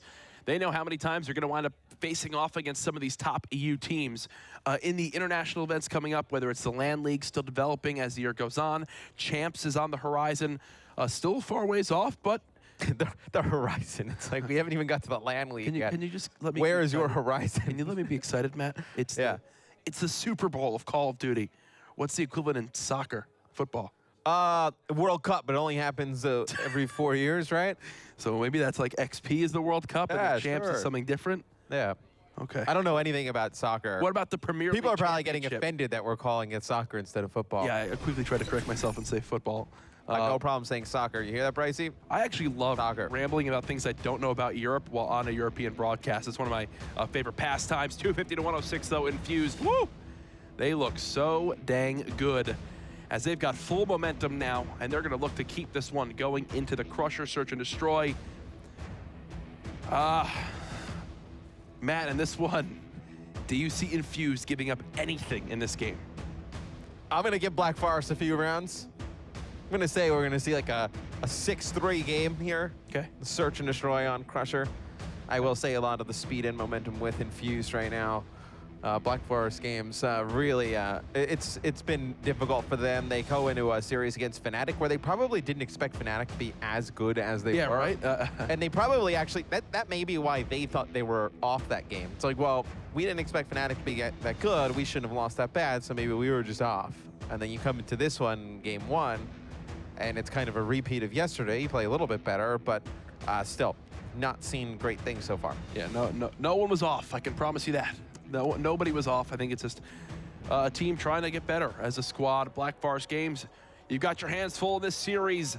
It's game number 2 about to begin. The players are through the rig draft, through their creative class, and now we will head over to Crusher, Search, and Destroy.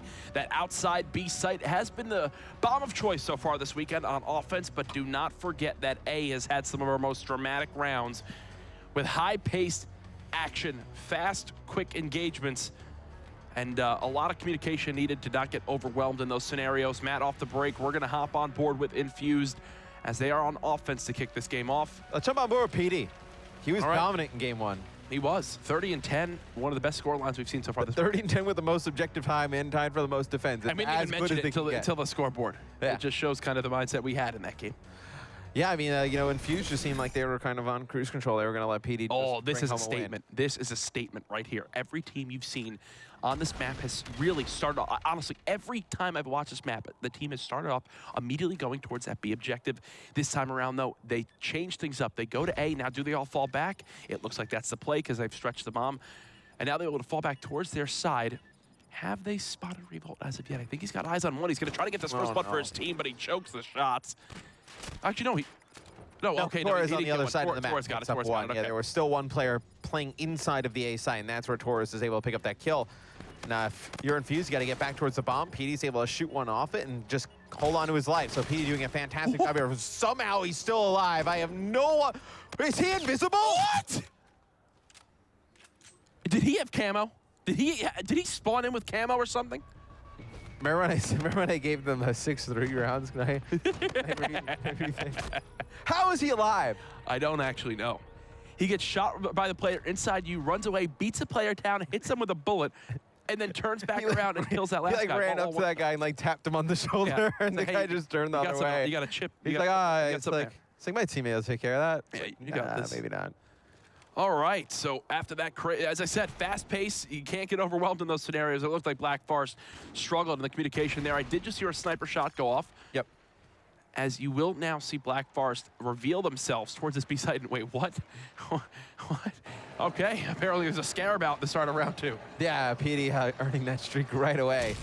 Now, he's going to gain some information, obviously not pick up a kill with it. We talked a little bit about how Scarab not as good as last year's HXT. No trophies, so Moose is going to be able to pick up one on the bomb. And that, I mean, you gotta have a trophy. Well, that player did. He just used it earlier on when pushing up the street. Winds up using it when it wasn't really needed yet. 2v2 now as the player peeks on out, which is going to be Torres. 1v1, PD up against Torres. Torres 4-1, PD 4-0. Who's going to be the better at the stat line? Looks like it's going to be PD. The power of the beard is summoned and is put into play here in your final kill. Beards are powerful, man. Can change an entire life. You know, I actually had one for an event, but I was so good with it that to give you guys a chance, I calmed it down. I don't even remember that. It was an event I had food poisoning, and you always make fun of me for that. Oh, I didn't even realize you were there. Okay, thank you, Matt. Shows how good our friendship is.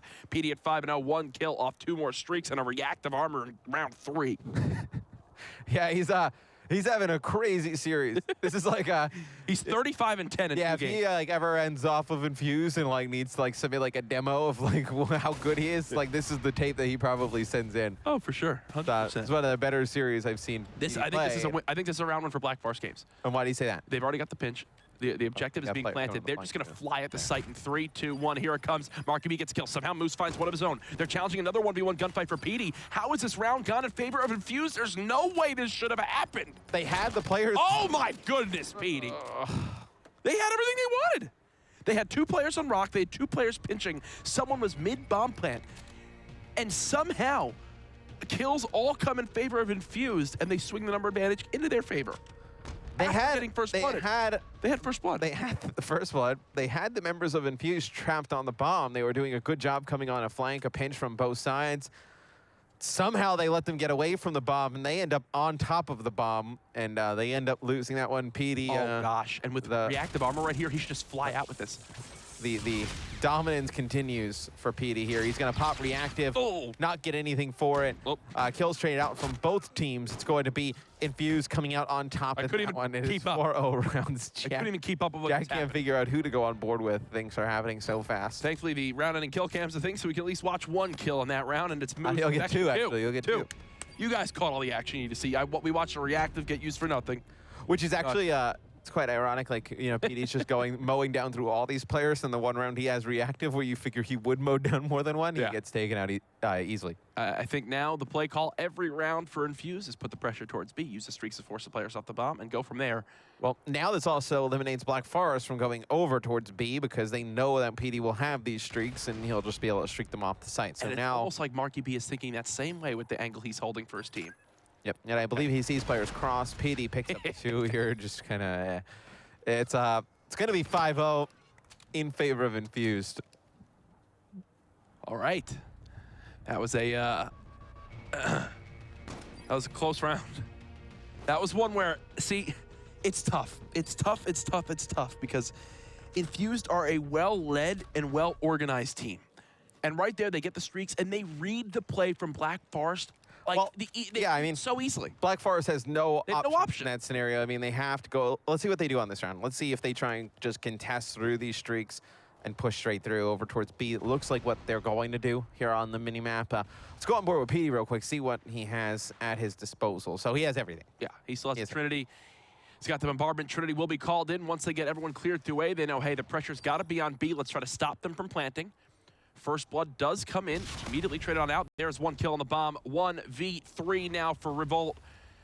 As he's, gets a hit marker with the propulsion. Now the play will rewind back, and that's the game. 6-0, Infused. Smoke Black Forest games in map 2. Yeah, I thought Black Forest was going to put up a better fight, win 3 rounds, I believe I said.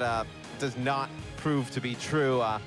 PD goes triple positive in game 1, 9-1 in game 2. He is playing absolutely unreal here. PD 3.0 KD map 1, a 9.0 map 2. Is that when it doubles to 18? It's a record. Uplink? Is he going to go like 36-2 in Uplink? That's the pace he's at right now. Woo, okay. Let's go ahead and take a look at our scoreboard again.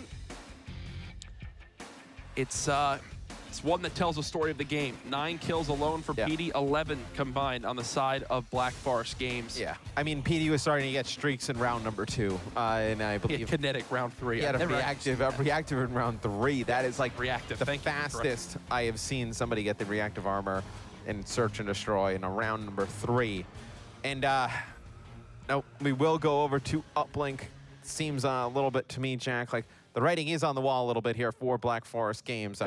They need to win 3 straight maps to take the series. With the way things have gone in their first series versus Fnatic, and now versus Infused, it looks highly unlikely.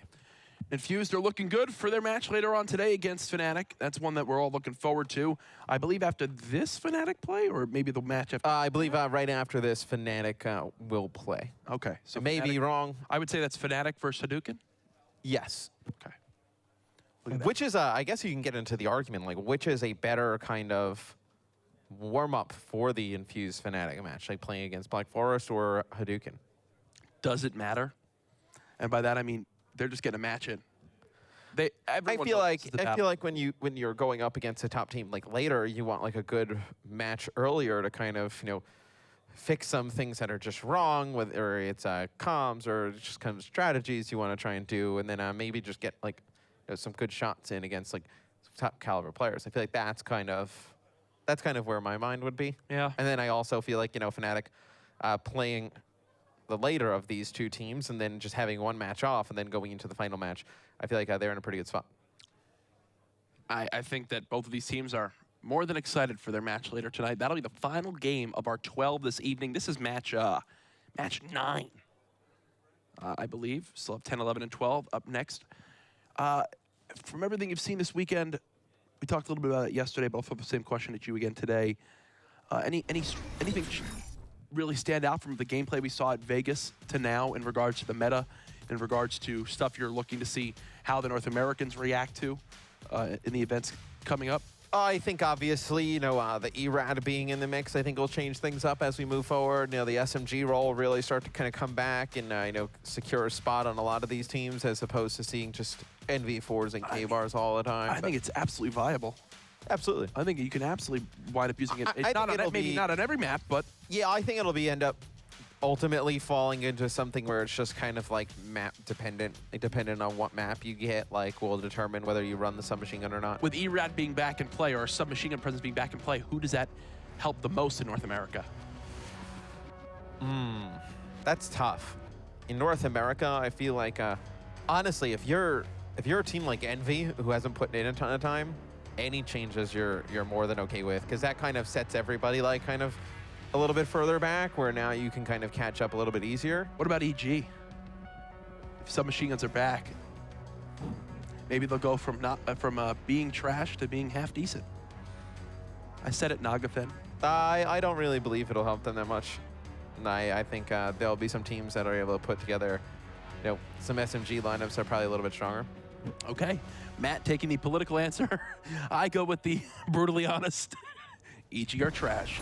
No, I want to see EG do well, but we'll leave it at that. Marky B and crew up 2-0, looking for what was this? Would be another sweep for them? Yes. So they would be at the perfect map count as well to try to match that of Splyce.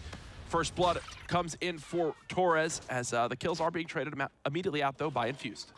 Now we'll see who can get control of the drone first. If you're Black Forest Games, you need to put some points on the board early, put the pressure on Infused. You cannot let Infused get in your base and get control. If you are Black Forest Games, you do everything you can to just rotate back. Do not let them get control of your base, or else they will put this game away. I do like the pressure we've seen from Subsista as well as Baldy towards this bike path side of the map. The drone now being pushed up by Torres as well. There might actually be a score opportunity here. I thought he was going to slide it out and go for the score, but no, he's just getting shot through the wall. Subsist is still alive. He gets cut down. Baldy's the last chance. He'll slide on through and gets beat down by Moose. And that nice was hold by crazy. Black Forest Games, they get basically 2 wipes of Infused at the beginning, and they don't get any points on the board. Also to point out, though, they could have gone for the throw over the Granny's house, but instead they try to force it through. And I think in your position, if you're a Black Forest, just take the points. Yeah. Like, just take the points, force Infuse to get a little bit more aggressive. Then you can slow the pace of the game down. Maybe post up a little bit with some more AR play more of a defensive keep away game. You need to put the points on the board there early. Well, Infused are realizing how much pressure is being put on this bowling side that they're actually just going to go underpass with the drone, settle for a potential 1-point play. It is missed this time around. PD's still here to potentially save this one. Doesn't look like it's going to happen. Nice job by Black Forest Games to get the drone out and remain scoreless in this game 3. Yeah, the drone going to go back towards that mid-map, and this is where, though, Infuse is already set up. You see how far back Black Forest Games is after defending their base. Infuse picks up a few kills here. This is going to be a score. And Matt, we talk about it. Can they match the slang for all 10 minutes? Right now, it's dead even, and that is why the score is dead even. But as time goes on, will they begin to fall off when Infuse get one time where they force the spawns out? That's where I think you will see this scoreboard get racked up very, very quickly. Already, they're beginning to put that pressure on Moose, the lead blocker. He's getting tagged up. He's got help from a player behind him.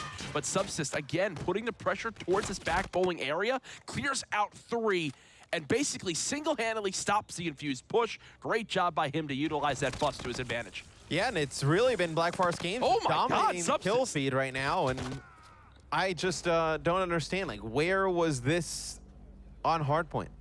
Like, where was it in the search and destroy? Right now, they're doing a fantastic job in the slaying department. Now we're going to go with a 1-point throw over the top. Petey was there for the interception. He had a teammate as well. That looked a little bit short, did it? I feel like that would have It might have been a little bit short. But hey, either way, they reset the drone, and Infuse now keep this 1-0-0. But still, just for the confidence of Black Forest, I mean, you're doing a great job just slaying, picking up the kills, and you're just not converting them into points. Like, you have to be just kind of taking your confidence and just keep knocking it down over and over. I mean, think of what we've seen so far in the 3 offensive pushes between the 2 teams. One was a little bit overly greedy Black Forest Games push where they tried to go for a dunk and they got killed inside the back Granny's area. Then the next push, they wind up botching a throw on the side of Infused. Then that third push right there, intercepted. So both teams having some interesting play calls, both teams making stuff happen in their base to keep it a low-scoring game. There, Infused get blocked out by Black Forest Games after they chain together a few kills. There's been little to no good offense from either side. And you can actually make the argument that the better opportunities have come from the side of Black Forest Games here in the first half. Fun fact, I'm going to stay on with Torres in his next life. He got the first kill of the game at 4 minutes and 50 seconds on the clock. Now at 1:10, he hasn't actually found a second yet. So there you go. As I say it, he gets a second kill. But 4 do go down for the price of it. They've already got the lead blocker, and this is a sign of a team that's confident in themselves to slay out. PD was already pushed up through underpass. Now, I want to see them kind of wait for a second with the drone because they haven't actually recognized that everyone has overextended. Yeah, but Black Forest doesn't extend through the middle of the map. Okay, well, Baldy picks up 1, but still. There you go. That's a dunk. This should be another score for Infuse. So because they don't go down the mid rails, try and get back towards mid-map, they give up two dunks there worth 4 points. Yeah, and that's what I said. Once they get one time where they force the spawns out towards field, that's where I think it begins to get ugly. Nolson, 14-7. He's had a quiet series so far. We haven't talked too much about him, really been focusing a lot on his teammates, but hey, when he needs to, he's stepping up for his squad. Double positive right now 15-7 on a 3 streak, 16-7. Subsist, the one doing really everything he can on the side of Black Forest Games at 19-11. Nearly has himself a 4 streak to end this side.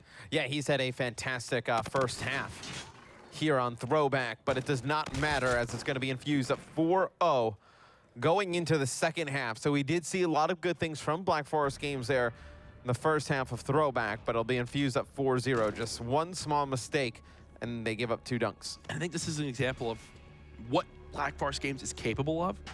Keeping it close and things along those lines, but missing some key opportunities. This could very well be a 1-possession game, Matt, if they were able to capitalize on some of the pushes they had earlier.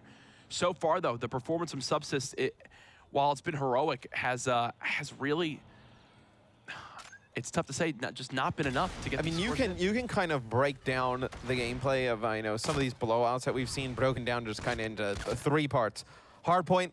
In Hardpoint, they're just not able to sustain for an entire game. They start off good, and then they just kind of fall apart. Once the game gets chaotic, they just can't kind of get into a rhythm.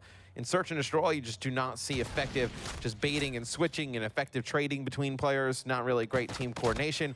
And then in Uplink, I feel like it's just one or two decisions that end up just letting the other team have their base and just run crazy on it. Oh, here we go. The drone now being moved up, and this should most certainly be a score now for Baldy. He's going to settle for the 1 and get Black Forest on the board. So there you go, 4-1 now.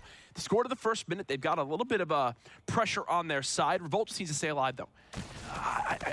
Does actually get 1 kill through the jammer, which is nicely done by him. I just don't like how he's sprinting right there.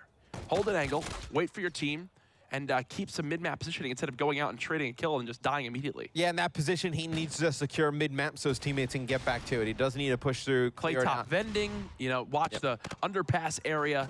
Said he's sprinting right through middle. He's the only one available at that time to watch that area of the map. It's the most important area, obviously, over the drone spawn. Needs the security. He just plays in that top vending area, picks up 1 kill, kind of changes that entire play scenario for Black Forest. 4-1 still the score, though, for Infuse. They've still got a 2-possession lead. Torres heating up a little bit more inside, too, now at 8 and 15. You need to make his presence felt. It goes back to what we've said this entire weekend. If you're going to beat Infuse, if you're going to beat Splyce, if you're going to beat Orbit, you need all 4 players going off.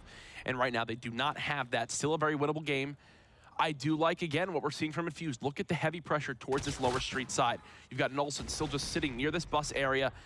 You had PD and Marky B pushed up towards the train side. Now Nolson will just hold this angle, wait to see if he can get himself a free kill to try to relieve some of this pressure towards his base. And I will say Black Forest does look much better than they did yesterday. Still, it's just not enough right now. You're going to see Torres just try and throw the drone forward. I believe it looked like he was trying to pass this in. 4-3. Will be a dunk. So now Black Forest only down 1. They do have control of the Infused base. Yeah, and you see that kill right there. It's going to help give Baldy a chance to potentially move with this drone. Instead, no, he'll play for positioning, which I do agree with here. Unfortunately, gets spotted before he can get comfortable. So Moose and crew, what are you going to do to stop this bleeding? You've been up 3 straight points inside 2. You really haven't had a single chance to go offensive because all the kills that you're getting are actually in your own spawn. Slaying inside 2 is absolutely in favor of Black Forest games. You got Revolt +3, Baldy at +3, Subsys at +6. For the most part, they're out slaying Infuse at the moment. Yeah, now Revolt was doing a nice job. He was up in the opposing team's window, then on their side of the map, just picking up kills, stalling them from getting back to that mid-map control. And now with 2 minutes left, this is where Black Forest can take over this game. They can get drone control and throw over for some yards and then spawn out Infused in the field, but that is not looking like what's going to happen. You see the drone in the hands of Marky B. Going to pass it to a teammate. They're going to try and push out, get a 1-point throw. This is reminding me so much of the phase optic game on Uplink on this map, where it was like scoreline like this until the final minute. The team just said, let's just go towards field and make something happen. Camo used at the perfect time. He does get body blocked, which is a smart play. Remember, we used to see that back in the CWL Season 1 in Black Ops 3. There, a similar tactic brought out. Basically, you just try to stall him until his camo runs out to then be able to see him and get the kill. Unfortunately, does stay around for just long enough to get that score, so Infuse bring it back to a 2-possession game. And we mentioned, what are they going to do to stop the bleeding? Well, it came down to just getting kills in the middle map. And that just shows you, I mean, what type of game-changing ability something like Active Camo can be. I mean, when you get that type of ability, whether it's Active Camo or Reactive Armor, you can use that to just make an individual play that separates you from the opponent. Do you remember when pro players didn't really know how to use it at the first invitational for the CWL last year, and we were just bashing anyone who used the Active Camo? We were like, there's no way. Yeah, this is gonna be a good thing. Against last year. Yeah, and then as the year went on, it was like, oh my, Camo's the best thing. I swear by the argument that Active Camo was more powerful. I know Overdrive got banned out a lot in Uplink. That Active Camo was more powerful in Uplink than Overdrive. Active Camo most of the time led to points, as where Overdrive, you could either get it mid-map and just hit Overdrive and just die instantly or whatnot. I just felt like Active Camo was a little bit more consistent in terms of getting points out of it. As now you're seeing this game basically done, folks, as Infuse should take us 6-3. If you remember, Optic Gaming were actually a team that shared that same sentiment, where Overdrive would be left in and they would still just pick Camo. They wouldn't actually even use it and still make plays happen off of that. GG's though, folks. Infused, they get the 3-0 as expected. They remain with the perfect map count, and they continue to look like that elite team that many think that they should be on the same level on. Yeah, and I feel like this is a team, Infused, that's kind of been under the radar a little bit. We've been talking a lot about the likes of Splyce, Fnatic even, Elevate as well as Orbit. I feel like Infused, they've just kind of been forgot about in Europe's elite, making a statement with their first 2 wins. CWL London. Infused take the victory. As with that 2-0, I mean, they basically, secured themselves a spot? Or they're, if they haven't, yeah, that's, I mean, yeah, I believe so. I don't see how they wouldn't have. So, congratulations to Infused on a big game there. That'll now put them at 2-0 in their pool as they will continue to move on. Matt, looking forward to the night. Fnatic, do they need to, what do they need to do to beat this Infused team if they're going to later on in their matchup? Like, I think you're going to need big games out of Tommy and Scraps for that Fnatic squad if they're going to take down Infused. Definitely. Well, Bryce, apparently someone's on strike now on the analyst test. They've just decided, I no longer want to be near Momo. Take it away, boys. All right, welcome back to the analyst desk. And I know what you're thinking. Jonas really is that small, and he turned up late. He was having a little cry in the corner about French Call of Duty. It was over. It went too fast. We were trying to persuade him to get back. He said, no, Millennium are out. I am out. I'm done with this. I was still crying from the French losing earlier. He was having. They almost you were having a group call. He was like, "Guitar got broken. You need to I come can't back. do this anymore. You know, I'm still living in Black Ops 1 days. It hasn't been good since then. They need to I come miss back. you. I'm miserable. I'm miserable. I mean, it's been a terrible weekend for the French, and I'm having a hard time recovering. Hey, in fairness, you should be used to it by now. Yeah, I'm getting used to it. I mean, I'm getting used to it. I'm getting used to it. It's been 5 years, Jonas. I know. I'm still hoping. I'm in despair. All right, well, enough about the French and their problems. Let's get into this game and talk about Black Forest and their problems. Yeah. Not a great showing from them again. No, Infused looking strong as ever. Black Forest, we thought that they may have had an off game against Fnatic. It looks like they had another off game against Infused. You keep having off games, eventually that actually just becomes the norm. I know it's two really strong teams that they've played. I know they're in a very, very tough group. I do sympathize a little bit with that. Yeah. But that only goes so much. And individually, they weren't strong enough to get out the group. And they deserve the spot that they've got. Yeah, I think that's the only way to go for. Before we go any further into this game, though, I am going to throw it back down to the floor with Lottie and Marky B. Thank you very much, Bryce. I'm with Marky B right now. So let's talk through the first map. It was a great first map. In particular, PT, he did really, really well, just slaying for you guys. Was that intended for him to rack up so many hard points and defend so well? It wasn't intended. We all just play out the game how we were set out to play it. If someone ends up going off, obviously that's great, but he just seemed to be getting crazy kills that we weren't really expecting to be making, but it literally is not set up to be that way, it just happens. And the second map, so you guys stormed through the SnD 6-0. Talk me through that and what you guys decided to do when you realised you'd be winning so easily. The SnD was a weird one. I think the first couple of rounds were massive because we sort of dictated the game. They knew we had streaks, so it was kind of obvious what they were going to do. They were going to have to rush the inside bomb sites, so we just stacked it, played exactly into our hands. They knew exactly I knew exactly what they were going to do. So. And no matter what happens now, you guys are through. Do you reckon you can get to the top of your group now? Yeah, I think that's the plan. I think we've set out beforehand to win the group. I think, obviously, the more important thing is the bracket itself, but top of the group would obviously set us up well for the next couple of days. And who would be your biggest challenge in the winning bracket? I think there's a lot of good teams. I think there's the likes of Elevate, Splyce, Orbit, etc. I mean, all the top UK teams. I feel like everyone has a chance of doing well at this event. So no one in particular. I guess Splyce, but yeah. Awesome. Thank you so much, Marky B. Straight back to you, Bryce. Thank you very much. A lot of interesting things Marky said there, but I couldn't stop looking at his hat. What is going on with that? Petey with the beard, Marky with that hat. Is it some sort of midlife crisis on Infused? They're going innovative. I think they're just, switching things up. And I hope he gets the prize money so he can buy a different hat. I mean, Moose was nicknamed the Granddad. Maybe they're just trying to fit in and, Actually, that does. Moose looks great. He does. He actually does. Moose looks fantastic. Yeah, he does. And yeah, Pete's beard. It's criminal. Disturbing. Criminal. Something to be reckoned with. Yeah. All right. Well, let's kind of cover this game quickly then, because there's an awful lot to kind of go into.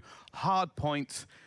More or less, it's the same story. Get up to about 80 points, both teams, and then one team goes, all right, that's over now. And then they can't keep up. It's just warm-up time, I guess. It's just the teams, getting used to it, going through that first rotation, and then again, panicking once, the great teams locked on one Hardpoint, then they just panic, forget to go for the scrap that matters, they forget to go for the rotations, or they go too late, just very basic mistakes that they keep on making. It's extremely frustrating to watch. All right, let's move straight on to the search and destroy. Jonas, what did you see? Well, you know, there was some opportunities to get some rounds, and it was a little chaotic, but every time Infuse would find ways to clutch up. There was a round that should have gone Black Forest way, but PT comes in with the 3-piece very nicely. And to me, that's the kind of things that it shouldn't happen. There was like 4 players, you know, 3 gunfights at the row for PT, and they're not able to kill him. It just comes down to team communication, to awareness, positioning. Positioning is a big thing in SnD, and it just looked like drafts, you know, like draft strategy and finished. You know, we've talked about what we're going to do, but we've never applied it before. I call that tactic split up and look for clues. Exactly. All right, let's move straight on to the Uplink game now and kind of cover that, because that for me was just, it pretty much summed up the disparity between these two teams, is that Infuse just looked pretty strong. They kept pushing forward. You saw a little bit come back from Black Forest that we know they can do, but then Infuse, yeah, we're just going to end this game out. It's not going to be a blowout, but it's not going to be comfortable for you guys either. Yeah, consistency was the key for Infuse here. All 4 players having, you know, a pretty average game. No one really excelling. On the flip side, though, Black Forest, they didn't have all 4 players firing on all cylinders. They had a few lacking back, and for them to even stand a chance in this game, they don't have to have all 4. They need to, you know, have a couple going off as well. And it just got from bad worth. They were at 0-0 for quite a while, to be fair to them. But as soon as Infuse broke that deadlock, as soon as Infuse got those abilities, those payloads, it was game over. And coming to back to what I said at the start of the game, Infuse play textbook, very clean, they know the game. So even if no one is going off, and the other team is playing great, but not like amazing, and they don't have the individual skill required to beat those teams, like on a consistent level over 10 minutes, Infuse is naturally going to win, not by a great margin. I thought that was going to be a more convincing win than it was in the end, because it was quite close at some point. But in the end, you know, just that clean way that Infuse play just pays off every time. Well, it has paid off. It's paid off once again. Let's take a little look at the groups now so we can catch up where we are in this tournament so far. Well, here we go. Group A, Splyce topping that group, followed by Aware Gaming, Fab Games, and Bando, 0 and 2 apiece. They will actually play later on. Group B, Elevate and Epsilon. What a game that was. Certainly set the Twitter sphere alight with it. And then you've got Imperial and Intuition. Intuition obviously out of this tournament, 0 and 3. Group C, Orbit 2-0, Team 3G, also 2-0, but it was not comfortable for Team 3G against Millennium. That game could have gone the other way, but didn't, unfortunately. And then Cyclone sitting right at the bottom after a bit of a beasting by Team Orbit. Then we move on. Team Infuse, which we just saw, took another win against Black Forest Games, who are now sitting bottom of the group. Then we've got Fnatic and Haduken. They're obviously going to play soon as well. A French team can still qualify. Haduken, I trust you. You can do this. Not. Yeah. Yeah, it's not going to happen. No, it's not going to happen. let me have hope. That's all I've got left. Well, let's just move on. Let's get you out of this dark place. Let's look at the schedule as we go into this final 3 games of today. All right, as you can see, coming up, Fnatic, Haduken. Jonas knocking on wood there. It's not going to help. I'll start praying. Match 11, Orbit versus Team 3G. Now, that's going to be interesting, mainly because Team 3G didn't look as strong earlier as maybe Orbit did. And then one of our matches of the day, Infused versus Fnatic. So, a lot of stuff coming down. Well, we're ready to go for a break. When we come back, though, another big game. Don't go anywhere. We'll see you soon.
Ladies and gentlemen, welcome back to CWL London. We are live once again in the Gfinity Arena, and we have another game coming on for you. Already had 9 games today. We're moving on to game 10. We've been rocking through them, but I'm not alone to bring you this one. Joining me on the desk, of course, two wonderful gentlemen, Courage and Tan. Courage, how are you? I really do look short against you two. It's not right that I'm being put in this scenario. Just like lean on you. Yeah, I'm actually an armrest. This is the lowest point of my life. This is the most useful you've ever been in COD Esports. Oh, wow. Moving on. How are you, Tan? I'm good, mate. I'm happy to be here with a handsome gentleman and yourself. Why am I starting on you? I don't know. I thought we teamed up. We started on Jack. I'm just after everyone. That brought me back into things. I'm good now. I'm going to have the price rose. All right, well, let's kind of get on with this game then. Fnatic versus Haduken. It could be... Stop. What? Oh, it could be, yeah. It could be one-sided is what I was going to say. Oh, okay, perfect. What do you think I was going to say? It could be a fair game. Yeah, it could. I like telling the truth and not being on the fence. That's Phil you're thinking of. Oh, sorry, yeah. Phil likes to both pretend the VP brothers. Yeah. Both the VP brothers. VP brothers just will not commit one way or the other. Me, I'm definitely not that person. I asked Rel, what's the best AR in the game? He goes, what's not the best AR? That's Rel in a nutshell. I lost it. Oh, God. All right. Let's actually get into this game then. We've got 2 teams to discuss, Haduken and Fnatic. Fnatic looked fabulous yesterday against Black Forest Gaming. But we just saw him feud pretty much do the same thing. If that was Wuskin's first ever time at a LAN, or at least on the main stage, he looked quite solid. Yep. Didn't look like he was lagging behind at all or getting carried or anything along those lines. So that made me a little bit excited. Again, another warm-up match for what's going to be the biggest match of his career later tonight against Infuse, most likely. Maybe not the biggest match of his career, but it was good. Up to this point, how long's his career been? 2 games? I think it's hard to judge him so far. I mean, obviously, a lot of people, this question's going to be asked of him as the lineup does come up on your screen. He's obviously going to be the factor in the team where everyone's going to say, right, is he going to be able to keep up with them? This game is not the teller to find out if that is the case. I think that's the game against Infuse later on. Yeah. It's good that he's going to get a warm-up game into this one, though. Realistically, Fnatic should be comfortable. It's almost like Wuskin and Scraps are brothers. It looks so similar. I mean, it's almost like they're twins. Yeah. That's weird. Almost. But why didn't production put them next to each other in the lineup? I don't see why they just didn't use 2 pictures of Scraps and see if anyone... just take 2 different pictures of the same guy, see if anyone recognized it. Yeah, you could have.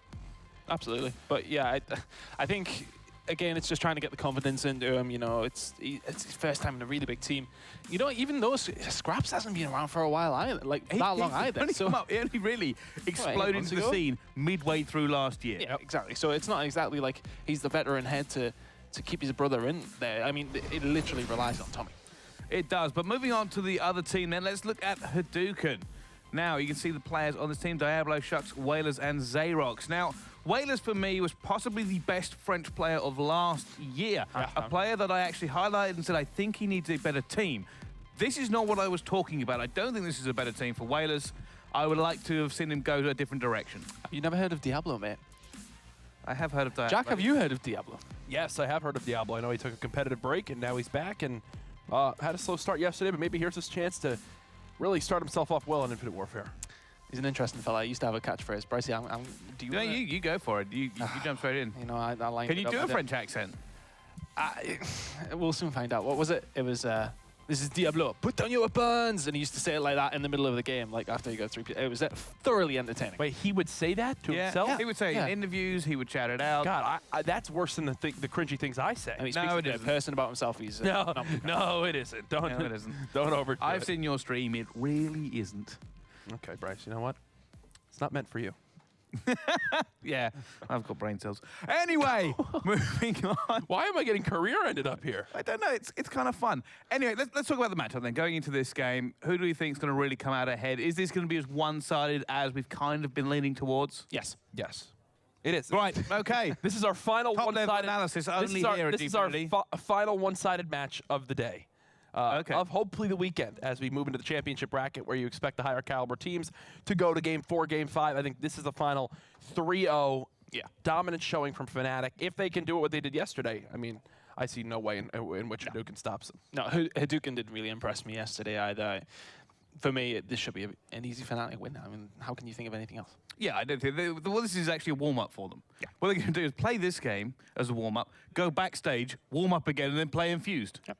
That's pretty much working exactly what it's difficult to say anything else. I would like to see Whalers catch his stride. I think it's a worse team than he had last year. Yeah. You know, Diablo's come back, didn't perform great yesterday. Xerox, you know, he's been around for a while, but nothing yesterday screamed to me, oh, this is going to be a great game. I think Whalers needed a UK team, if I'm honest with you. That's what I think that's probably what Bryce meant by I mean, he can speak English fairly well. I mean, you know him more than me. I was impressed by him last year. I was a big Whalers fan, massive Whalers fan. Genuinely, every single game, he was the standout player in that Vitality team last year. Still represented by Vitality, maybe has had some sort of contractual issues that's maybe held him back. It's hard to say, but realistically, I think he needs a UK team with 3 good players. How do you go about that in the European scene? If you ask 3 European players if you can team with them. I mean, it's happened before. UK players. I mean, how do you do that? It's like it's happened before. Some of the best teams have been alloys. Like when Tommy went across to play with the French, that team become one of the top 3 in Europe very quickly. When Diablo was around, Gataga was in a team with Tommy Riddles. I can't remember the last guy, but I think it might have been Black. But like Gataga we're walking back through history, by the way. God, yeah, this is like Stone Age times. But you know, it has happened before, and it's not out of the question. Okay. Yeah, it can. I want to see it again. Happen again. I'm ready for it to happen again. Yeah, I'll be happy. I mean, even take Gataga. Gataga was on with Millennium, and they did fantastically well. It seems like that alloy does actually seem to work if you get the right players. That's what we were kind of hoping for. Now, whether or not he can make this team work, that kind of remains to be seen. Yes. But for me, you know, Whalers should probably be pushing for at least top 8, and I don't think they're going to make it. No. And the pro point difference there, from what we've seen from 14th to 16th, and then obviously the spots above that in regards to the pools, 200 points there, but you really start getting into a difference when you get to that top 8, top 4, which, as we've mentioned a lot, yes, the prize money is great. Yes, they come here to, this is their job, right? They want to make a living off of this, but the pro points are really the big focus for everybody this weekend. It's been touched on a lot. It's like winning 2.5 2Ks basically, and it's unmatched right now for these teams trying to qualify for the pools. From what we've seen so far, I mean, who do you think are the pool play spot teams are at Atlanta from what we've seen? I think you got to put Splyce in there, Elevate. I mean, even maybe Epsilon. If they're doing really well, and that was such a close game, I'm still on to go, well, can they get enough pro points to get up there? They have to have a really deep run. Infused Fnatic are looking like they could be. We're going to see, you know, their relative strength later on. Orbit, of course. I haven't mentioned them yet. Yeah, I mean, realistically, everyone's sort of looking towards Splyce to win the event. It's probably on everyone's mind. But after that, I'm really not 100% sure where I put everyone else. No. I mean, well, I'm going to throw this in here. Do you know who's impressed me this tournament more than I thought they would do? Who? Go on. Imperial. I'm more impressed by Shane. They had a closer game than I thought they would do. Yeah. And that was the detriment that, unfortunately for them, they're in a hard group where I don't think they're going to be able to get out of. If they'd been... No, that group is crazy. Yeah, I think if they'd been in another group and had a better draw, they definitely would have advanced out. I think if they... I mean, I know the aware comparison is being made. If they'd been in that group, I think they definitely could have advanced out. I think they move out of groups A and C. I think groups B and D, if they were, obviously B they're in, but if they were in D with both Fnatic as well as Infused, I think that's where another group where they're probably on the outside edge of that. But I want Imperial to do well. I love Shane. And I heard Shane online at times was really struggling from talking to He's always struggled his entire career. Yeah, but now looking at it this weekend, so far on LAN, this weekend he's played very, very well. So I'd put them sort of around the same level as like 3G. that sort of team. Yeah, I think so. If anything, I maybe saw a stronger performance from them. I would like to see Imperial and 3G play. I'd love to see that kind of matchup and see how that goes down. But no, I think you were saying you're impressed by Shane. I think this has been something that's haunted Shane's entire career. And it's all started back when he was teaming like with Jerd, Swanee, Magcat. In that scenario, you could never slay. There were just not enough kills on the map. Yeah. Kind of like in the situation Karma's in. You know, you've got these massive monsters around you. It's difficult to pick up kills. So he didn't have to, and that kind of hurt him, and he got that reputation. And since then, I think he's been in some worse teams, and he's actually learned to play better and learned to actually he has to slay and carry. And we keep seeing it again and again. Everyone seems to be surprised every time. I mean, it's almost like a meme. Like you just, oh, Shane, he's going to go negative. From everything I've known since I've joined Call of Duty, that's been the thing for me. And yes, I mean, I've watched a little bit before, but not enough to actually have the understanding that I really do now. The scenes, that's all I know of Shane. It is those scenarios where it's like, come on, Shane, go 19 and 18 in a map. He always performs his best against big teams. I think that's the biggest thing about Shane. Like he'll have a really off game against a middle of the pack team, and then against the top teams, he's just like, it's lean forward time. We're gonna see if we can do this. Actually put in some effort. Yeah. And I don't think it's like, I'm not going to try. It's just more like he just wants to go so hard against a lot of his former teammates. Yeah. I mean, there's a very big reason for the fact that he's been in and around those top teams for so long because, okay, right, the KD thing, you know, the kills that he puts up doesn't necessarily always bring that. This weekend, we've seen he has. But when he's in those top teams, he offers other things. You know, his objective gameplay, although maybe not so much anymore because of the way that the game's advanced on. Everyone has to be an objective. But leadership, though. Yeah, the leadership. Humor. I think humor is a massive thing. I mean, you know, Dave's another good example of that. You know, keep everyone laughing in the booth. I can't imagine at 5-0 down, they were overly impressed against Elevate, but somehow they got back. So, I mean, you could maybe contribute that to good team morale, you know, a good spirit in the booth, that sort of thing is very, very important. Yeah, I mean, Shane's done it more than once. Like, he's been in worse teams and somehow managed to bring something up with him.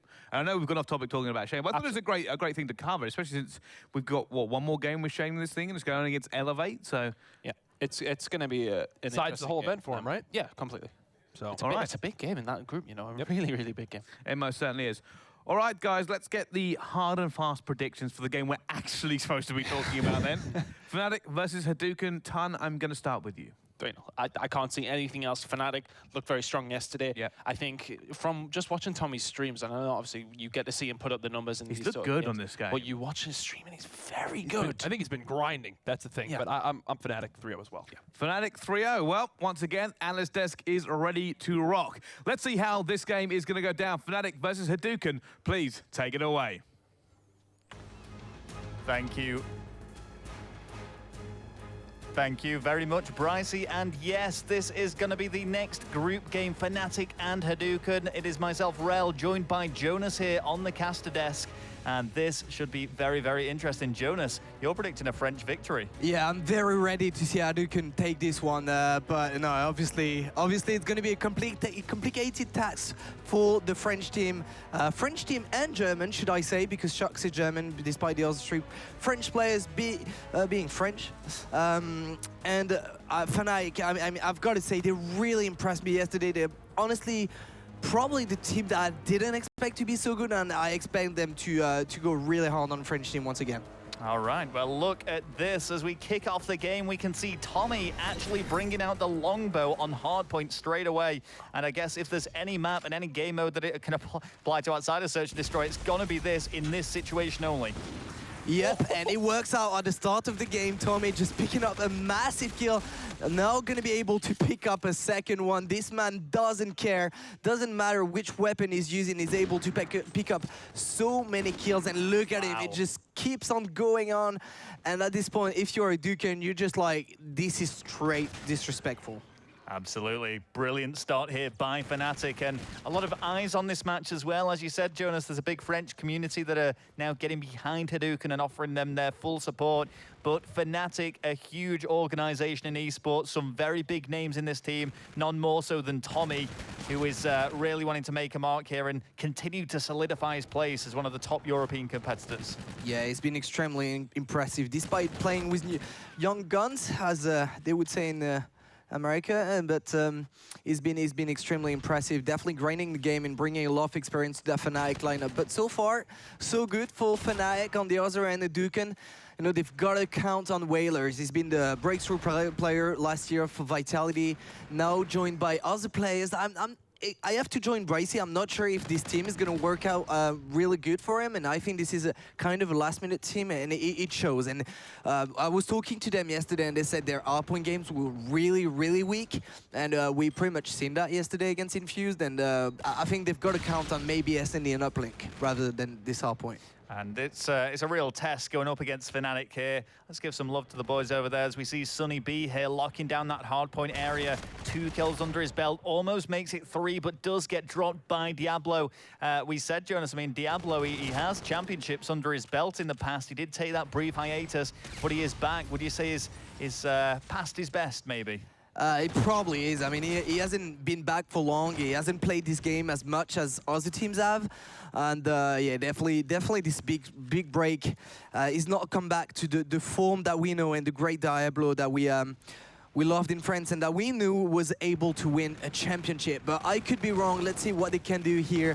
Actually, not that far off. They had the early control and the early rotation of that Cathedral Hardpoint, and they are currently in control. So not all bad, and if they can get a 460 here, they could be taking the lead against Fnatic.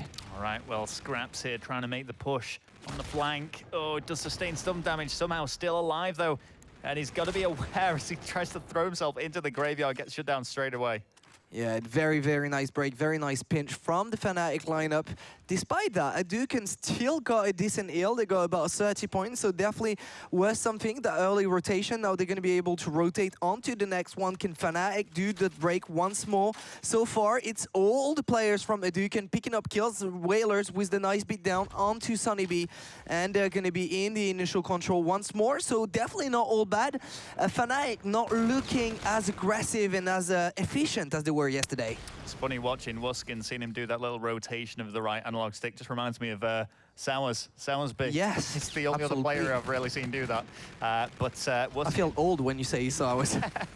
As we say, Wuskin and Scraps brothers coming into this, seeing what they can do together. Tommy and SnD taking them under the wing, and they do seem to really gel together. I mean, considering that in the grand scale of things, they've not teamed together that long, in the short space that they have done, they've put in a lot of practice. And so impressed by that one Hardpoint from Haduken. They were able to get the early rotation, able to apply so much pressure mid-map, and that allowed them to now be in the lead. That's definitely not something we expected. I'm looking at Whalers going 13 and 7. We talked about him being one of the key players in this Haduken lineup, definitely showing his worth, and we expect great things from this man in the future. But now Fnatic is back in the lead. They're gonna have the rotation, and is it gonna be one of these other games where it's close during the first rotation, and then, you know, the better team obviously wins the game easily? Let's find out. Well, we'll see as it goes through, because, I mean, one thing I will say, Jonas, he said that Hardpoint was probably the weak game by far of Haduken, and they're not really that far behind. Sure, Fnatic do have the lead, but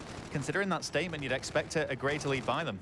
Yeah, yesterday when I was talking to Diablo, he said we're losing games like 250 to 30 against the likes of Millennium, so we're definitely not expecting to take an Hardpoint during this tournament, but they could well be against Fnatic. Still within range, in control of that hotel hallway Hardpoint. They're going to be within 20 points margin from Fnatic. Well, slightly calming down. Exchange in the middle. Now the rotation's gonna come in for that new Hardpoint. SnD in a very good position. He could do a lot of damage from with this era. Gonna pick up the first one, and Shux is gonna be very cautious. Yeah, nice play from Scraps here. Great movement around the map. 2 kill streak, and you can see he's very cautious. Finally finds that kill. And here he goes, sat holding tight on the Hardpoint area, trying to extend that lead. I'm assuming Tommy does not have a sniper rifle now. That was just for the initial break at the start of the game. Yeah, he just got it for that first life where he can get the long-range kills, and then moving on to a normal K-bar.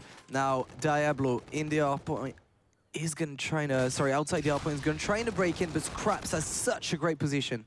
Well, let's go on board with Shux. I mean, Jonas, you were saying we've got 3 French players. Shux, the German player for the team. I think the communication is going to be affected at all here. Well, breakout player from last year from Germany. He did really impress a lot of people, especially in SnD games with Team Killerfish, even beating Rise Nation at ESWC in SnD last year. Communication could be an issue indeed, as I know Xerox speaks terrible English. So I'm kind of wondering how this goes down. So far, it seems to...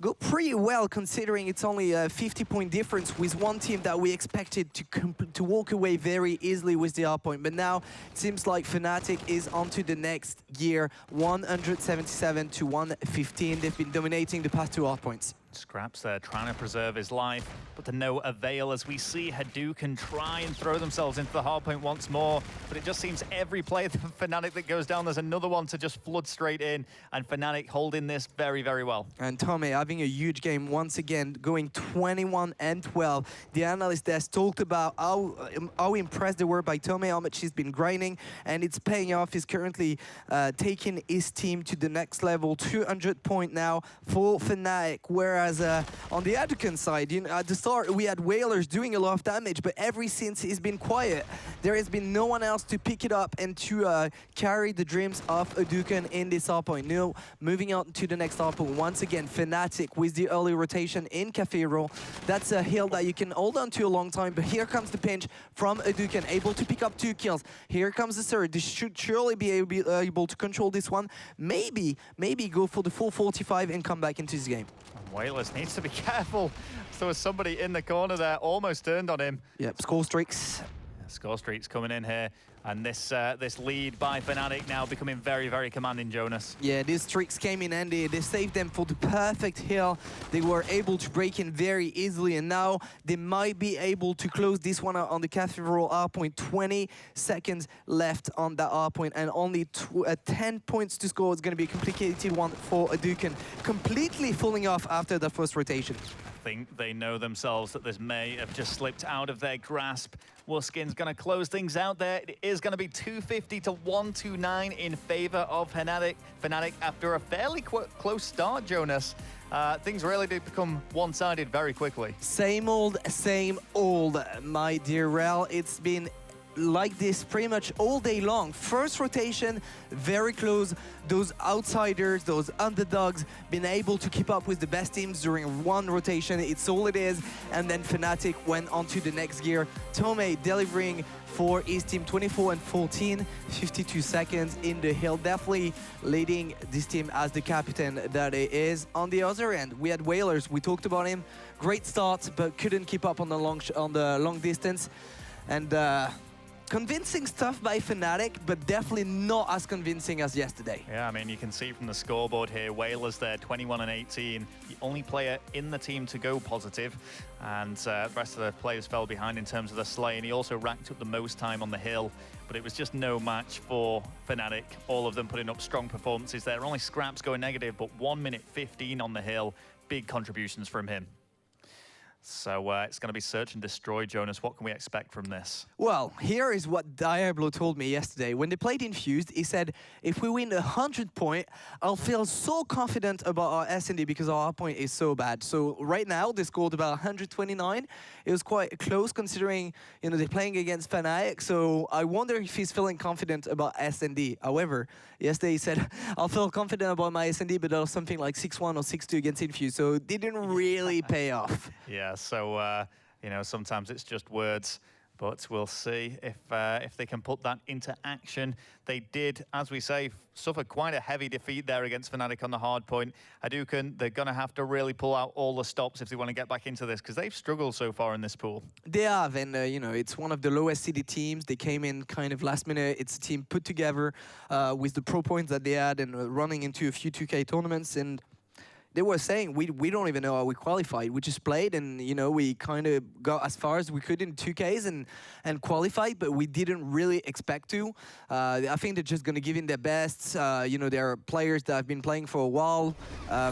Obviously in France, everyone knows them and knows that they're great players. So they're not trying to prove a point, just trying to put up the best fight that they can, and they're going to try and do so on Crusher, Search and Destroy. I'm going to be looking at 2 key players in the Haduken lineup if they want to make a difference. It's got to be Whalers, and it's got to be Shux. Shux last year, time and time again, was so impressive for the Killerfish lineups and the German teams with his sniper rifle. I wonder if Tomei on the other end is going to be able to take that sniper and maybe match Shux performances. Well, I mean, Tomei is certainly going to be the sniper of the team, and no doubt we're going to see that put into play on this search and destroy. So you think Chuks is going to be doing the same? You think there's going to be a sniper duel? I'm not sure how confident he feels with a sniper on this game. If he's the same as Black Ops 3, he's definitely going to be up there as one of the best snipers in SnD. But Crusher, not necessarily the best map for snipers. It can kind of work. We saw Maxi using it with success during the previous game between Millennium and Team 3G. But it's a difficult one. Crusher, SnD, we've seen teams usually go for that B side because it's so easy to defend once the bomb is planted from the right side of the map. However, it's a good thing to switch up sides and trying to go for A. Yeah, we'll see how they go, but Fnatic definitely favorite in my opinion here. All right, well, we'll see how they fare up on Search and Destroy. We've said Fnatic have looked strong in the pool, Haduken have struggled, and Nat has really shown in that hardpoint game. Search and Destroy, whole different ball game though. We will start off with the attacking side. Is there anyone on Haduken you feel we should be watching here, Jonas? Let's go for Xerox because he has the bomb. Want to see what if they're going to go for that aggressive strats. I want to see them go for it, and it looks like Fnatic is going for a little gamble. We've seen that from a lot of teams, trying to just stay as a unit, just pick one bomb site as defensive team. Quite often. Yeah, and it's really not paid off. Wuskin, I've got to really briefly switch to him because, my goodness, if you got killed by Wuskin there, you would be furious. Look at where he is. And Diablo actually picked up the sniper. He's going to kill Tommy in the back. Wuskin is in such a great position. Surely he's going to be able to pick up one. Can he pick up both? And no!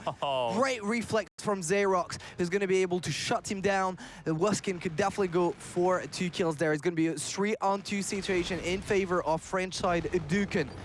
Not the greatest start for Fnatic onto that map. No, on 1-on-3 situation. SnD is going to be finding one. Can he find more for a split second? I thought it would, but it's going to be first round to Haduken. Man, Wuskins, they would be furious if he'd have picked up that 2-piece. I mean, hey, it's all fair game. They're playing for the win. Hey, yeah, check the corners. Yep, they're doing what they need to do. But as you said, Jonas, really interesting strategy with this map. B, bomb push, they could have pretty much just gone straight for the plant there.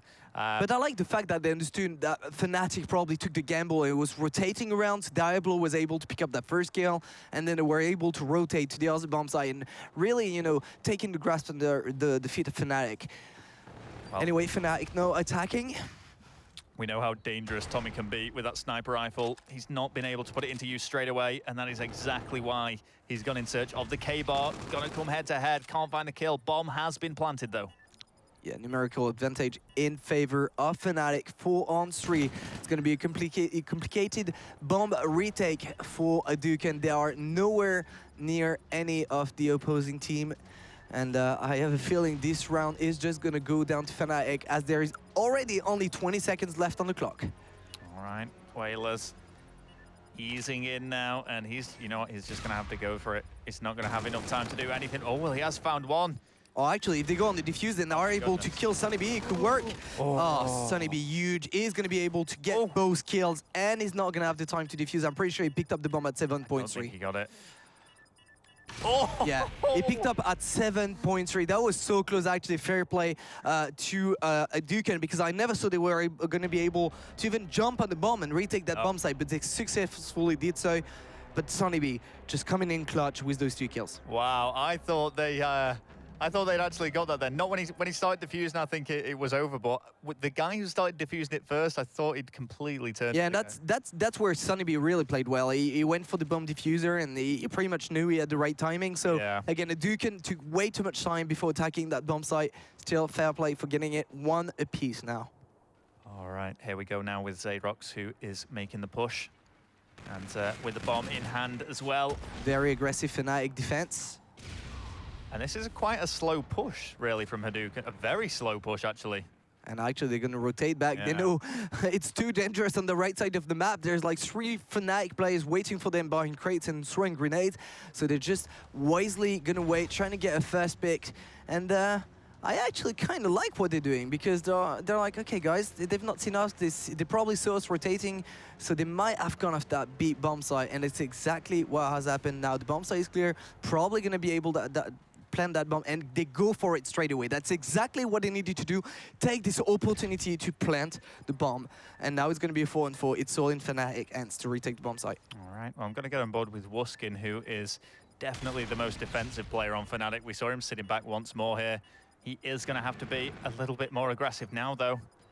Diablo still with the sniper as well. Wow. Threw himself over. Oh, and they're finding the way in, Whoa. and Fnatic are going to take it. Just like that, just all four going at the same time, and Haduken didn't even know where to look, getting killed one by one, and I can't help but feel like Diablo using the sniper in that exact situation was a really bad thing, because I can understand that it's very practical at the start of the round or until you planted bomb to trying to get a first pick. But once you planted a bomb and they're coming at you, a sniper is the last weapon that you want to have. And in this case, Diablo couldn't do anything. However, he's going to keep it for this next round. Now 2-1 to Fnatic. Can Haduken tie it up straight away? Well, let's just see if Diablo's going to do anything here. I thought all four of them were running in front of them. Got a bit carried away. It's just X-ray. It's just X-ray, well. But not going to be able to produce anything straight away. Bomb carrier is Sunny B. Does have the E-Rad. 3-on-2 situation in favor of Fnatic, pushing that B bomb site 1-on-2 now for Whalers. Is going to be able to do much more. That was a bit reckless, my dear Whalers. I know we talked about you and talking about your skill, but you know, he wins the first gunfight, then tries to go for the other two, and he knows they are together. Probably not the best decision how you want to tackle it. It's going to be another round for Fnatic now, 3-1 in the lead. Yeah, that's the kind of mistakes you don't want to be doing. Like, you can't go in a 1-on-2 just like that. It is a shame because Haduken here have had a couple of opportunities to actually maybe take the lead. Tommy with the early pick. He said he's deadly with that sniper rifle. That's exactly why. This is a really nice push from Whalers, though. Did manage to find two. Yeah, Whalers just going in reckless. And Haduken is actually going to take that round. Really, really nice push, very aggressive, despite Tommy picking up the first kill. Huge work from Whalers, able to go through that doorway, and with the perfect slide to pick up 2 kills and let his team go with the round. Very nice stuff from Whalers once again. Absolutely, so still keeping the foot in this game. We are starting to see some of the payloads now unlocking, ready for use. And Whalers could be bringing that into action, as could Wuskins in this round. Yeah, Wuskin has been very quiet, despite 5 kills. I don't even feel like he's been doing 5 kills. It just seems like he's that very consistent player that picks, you know, is going to pick a kill every round. He's not going to get like a 3 or 4 piece in SnD, but just does his job. And sometimes that is what's required from a team. Now Fnatic, once again, going to be able to plant that bomb very quickly. Wuskin's going to pick up the first kill. Very sneaky positions for Wuskin. Oh yeah, he must be a very irritating person to play against on Search and Destroy, that is for sure. Bomb is down, time's taken away, and scraps. He's going to use that scarab to scout the bombs. Really well played. Yeah, and that's a really good use of it. Sunny B is going to clean up a kill. Xerox all on his own, and surely this is going to be yet another round going towards Fnatic. Yeah, once again, Haduken, unfortunately, really taking way too long before going to retake the bomb. They've just waited a bit too much, and now they find themselves out of time to, especially Xerox, in that 1-on-3 situation. Yeah, I mean, Xerox knew he wasn't going to be able to defuse the bomb there, so he actually played that quite smart. He just tried to find the kills and stay alive. Play for streaks. Yeah, and deny the opposing team building up their streak. So best he could do in that situation. Absolutely, 4-2 to Fnatic now. 2 snipers on the side of Haduken. It's quite unconventional. Now Shux is going to have a go at it. I wonder if he's going to be able to do anything. Wuskin, very aggressive once more. Not going to be able to find anyone, but a lot of tactical grenades being thrown at Haduken now. 4-on-3 situation, 4-on-2 with Tommy's double kill. And Tommy and Wuskins combining so well, and that is going to be a very quick round going towards Fnatic. 5-2 now. Things are looking pretty good for them to close this out, Jonas. Absolutely, great round. A lot of aggression. And in this round, it literally looked as if Haduken wasn't firing back from Fnatic's screen. It was just so fast. And every time they would go behind the crates correctly to just make sure they had the cover. Very nice execution on that left side rush. Drive has been implemented. This is going to be very, very quick from Wuskin, something we're probably not used to. And look at that, Xerox had absolutely no idea he'd be there at that point. Yeah, so much aggression from both the defensive and attacking side on the behalf of Fnatic. Really good stuff to see. Shows their confidence in their game and in their teammates. And it was 2-2 and now it's 5-2. Bomb down, 4-on-2. Surely this is going to go to Fnatic now. Oh, surely. Look at that, very, very easy. And that is going to be it as Fnatic take the search and destroy 6-2. They now move up 2-0 in the series against Haduken. And Haduken, they're just really having a rough time of it here at the CWL London Invitational. Yeah, it looked great for Haduken for about 3 rounds, and then that was it. And it's again the same story as the first map. You know, they start off great, and it looks like they're going to be able to put up a fight and be resilient. But at the end, nothing that they could do against this Fnatic lineup. You see the players still talking to each other. No pressure on this Haduken lineup, and you can tell Fnatic on the other end just getting business done. They just want to warm up because they know they have a very big game coming on later. It's going to be against Infuse, that game that we've been talking about all day long. It's going to be one hell of a game. Absolutely. Let's have a look and see what the scoreboard shows here. Diablo on your screen. Very familiar face to the European community, or at least the ones that were watching a few years ago. He's got a few championships under his belt, such as Battle of Amsterdam with Diablo, Daredevil, with Broken Daredevil and Carnage.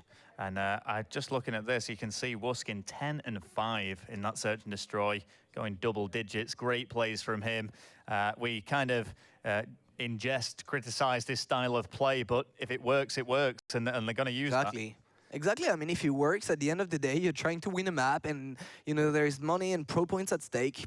You know, do what you got to do, and especially in SnD, he was watching the flank. There's nothing wrong about what he did, and it's a little irritating for sure, but it is what it is. On the other end, looking at Whalers. Whalers actually been playing really nicely in both games, and we're talking about the fact that he probably needs to play with UK players. I think that's something that I agree with.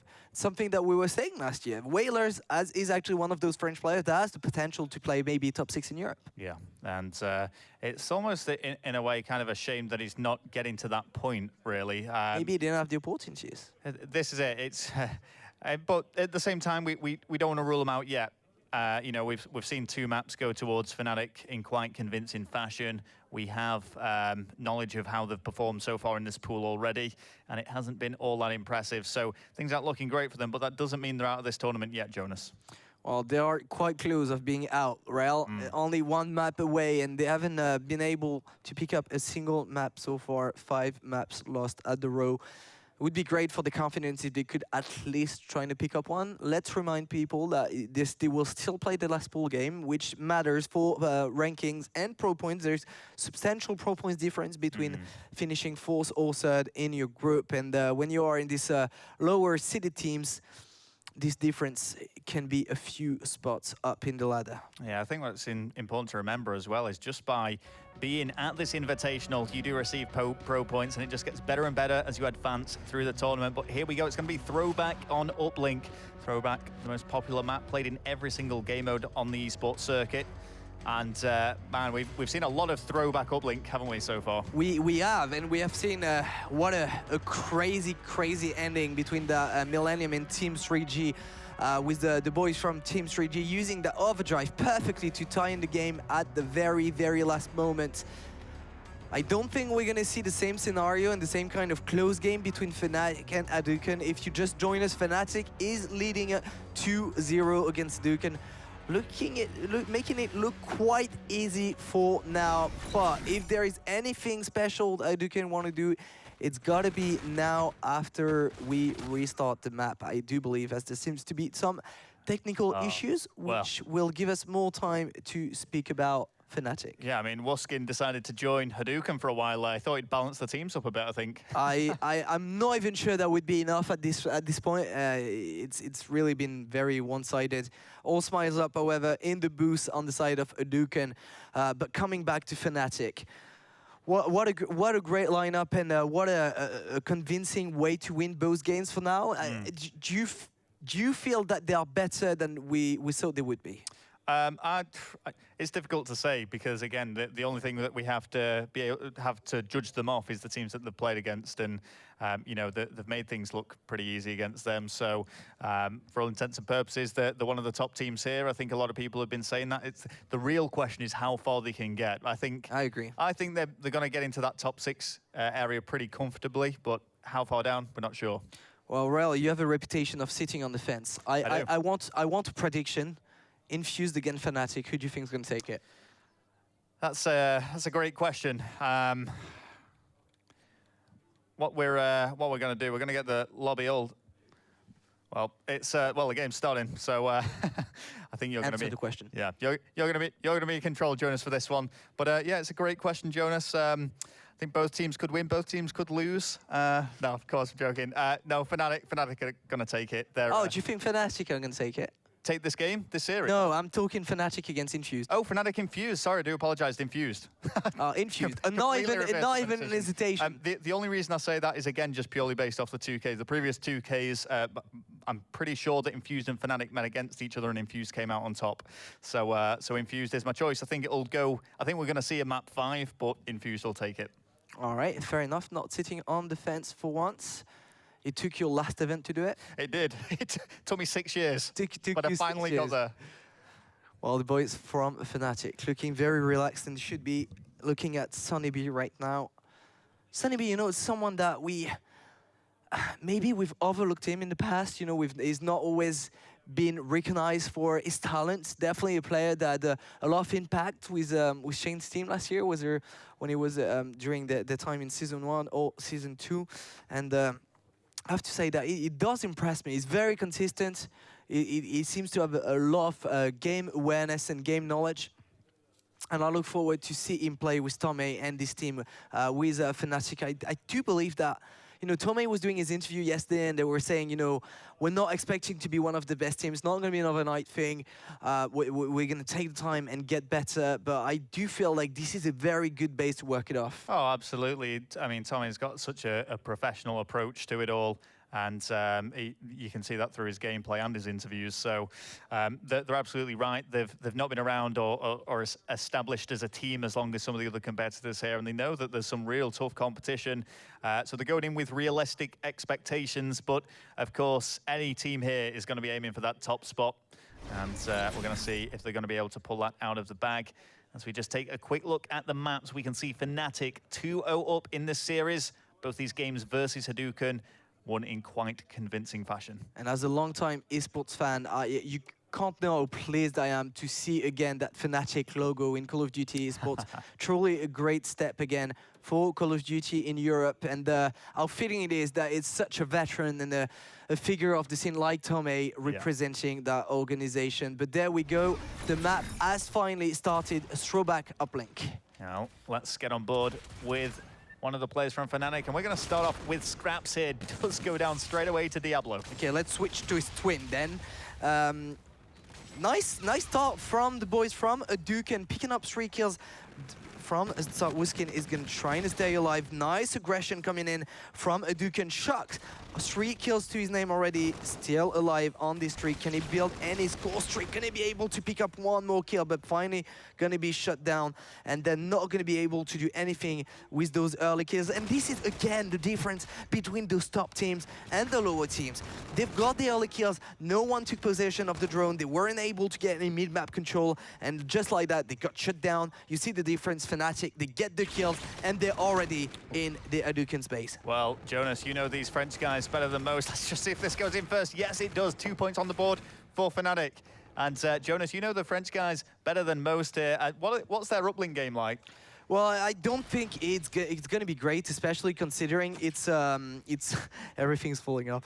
Especially considering it's a team that has been put together a little last minute, and that someone like Diablo hasn't been playing for the past few years, so definitely doesn't have all the experience in the world in uplink, and it kind of shows for now when you see the the situation of the map, a lot of pressure being applied by Fnatic. You look at Tomei, is going to be able to get the control of that statue, look at the spawns, and it should be able to set up for a relay. Scraps coming in with the 2-pointer on a 3 streak, and so is SnD. Now, the reset comes in, good kill by Whalers. If Whalers didn't get that kill, that was a relay. Yeah, and this is all that Haduken seem to be able to do at the moment, is defend, defend, defend. They are trying to pull something out of the bag here, though, as Diablo makes this push. Xerox currently 0-6 after 2 minutes of gameplay, yet to find a kill. Yeah, that is worrying, and Xerox could be joining the agency in Uplink really soon.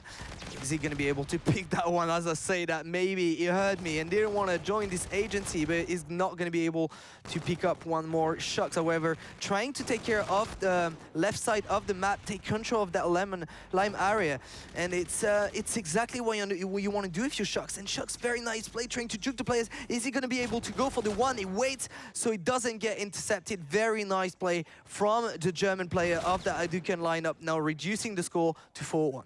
Yeah, despite the fact they are down 4 points, he was actually quite wise just to secure the 1-point throw. That might be the best way to approach this game, just kind of nibble at the heels of Fnatic as much as they can. Oh, is he going to be able to go for one more kill? This is absolutely huge from Scraps. I did not make that kill. It would have been a completely different story. Haduken would have had the drone and could have pushed on the left side, and it could probably have set up for a 1-pointer. But instead, they're going to fight full drone control and mid-map control on board with Tomei. And Tomei's so accurate there, just popped Shucks. And so good at this game. Very concealed area. Does get shut down by Whalers, though, now. Very back and two stuff, but, you know, Fnatic do have that edge. Diablo still alive and trying to run around, but it's not going to be enough. Waskin is going to find him.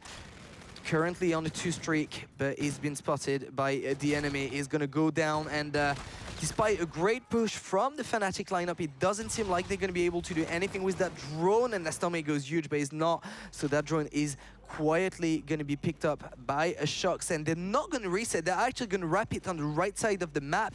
I'm not sure if I agree with that decision. It's definitely a wide and open area.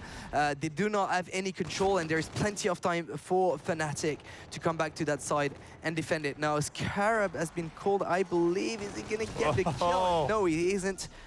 The recent nerf not helping in that situation. Yeah, and he did just about evade it there. Oh, Shucks was doing a great job just holding on to that position. Does fall down. Okay, all alone, Xerox. It's going to reset. What can you do? Okay, all alone.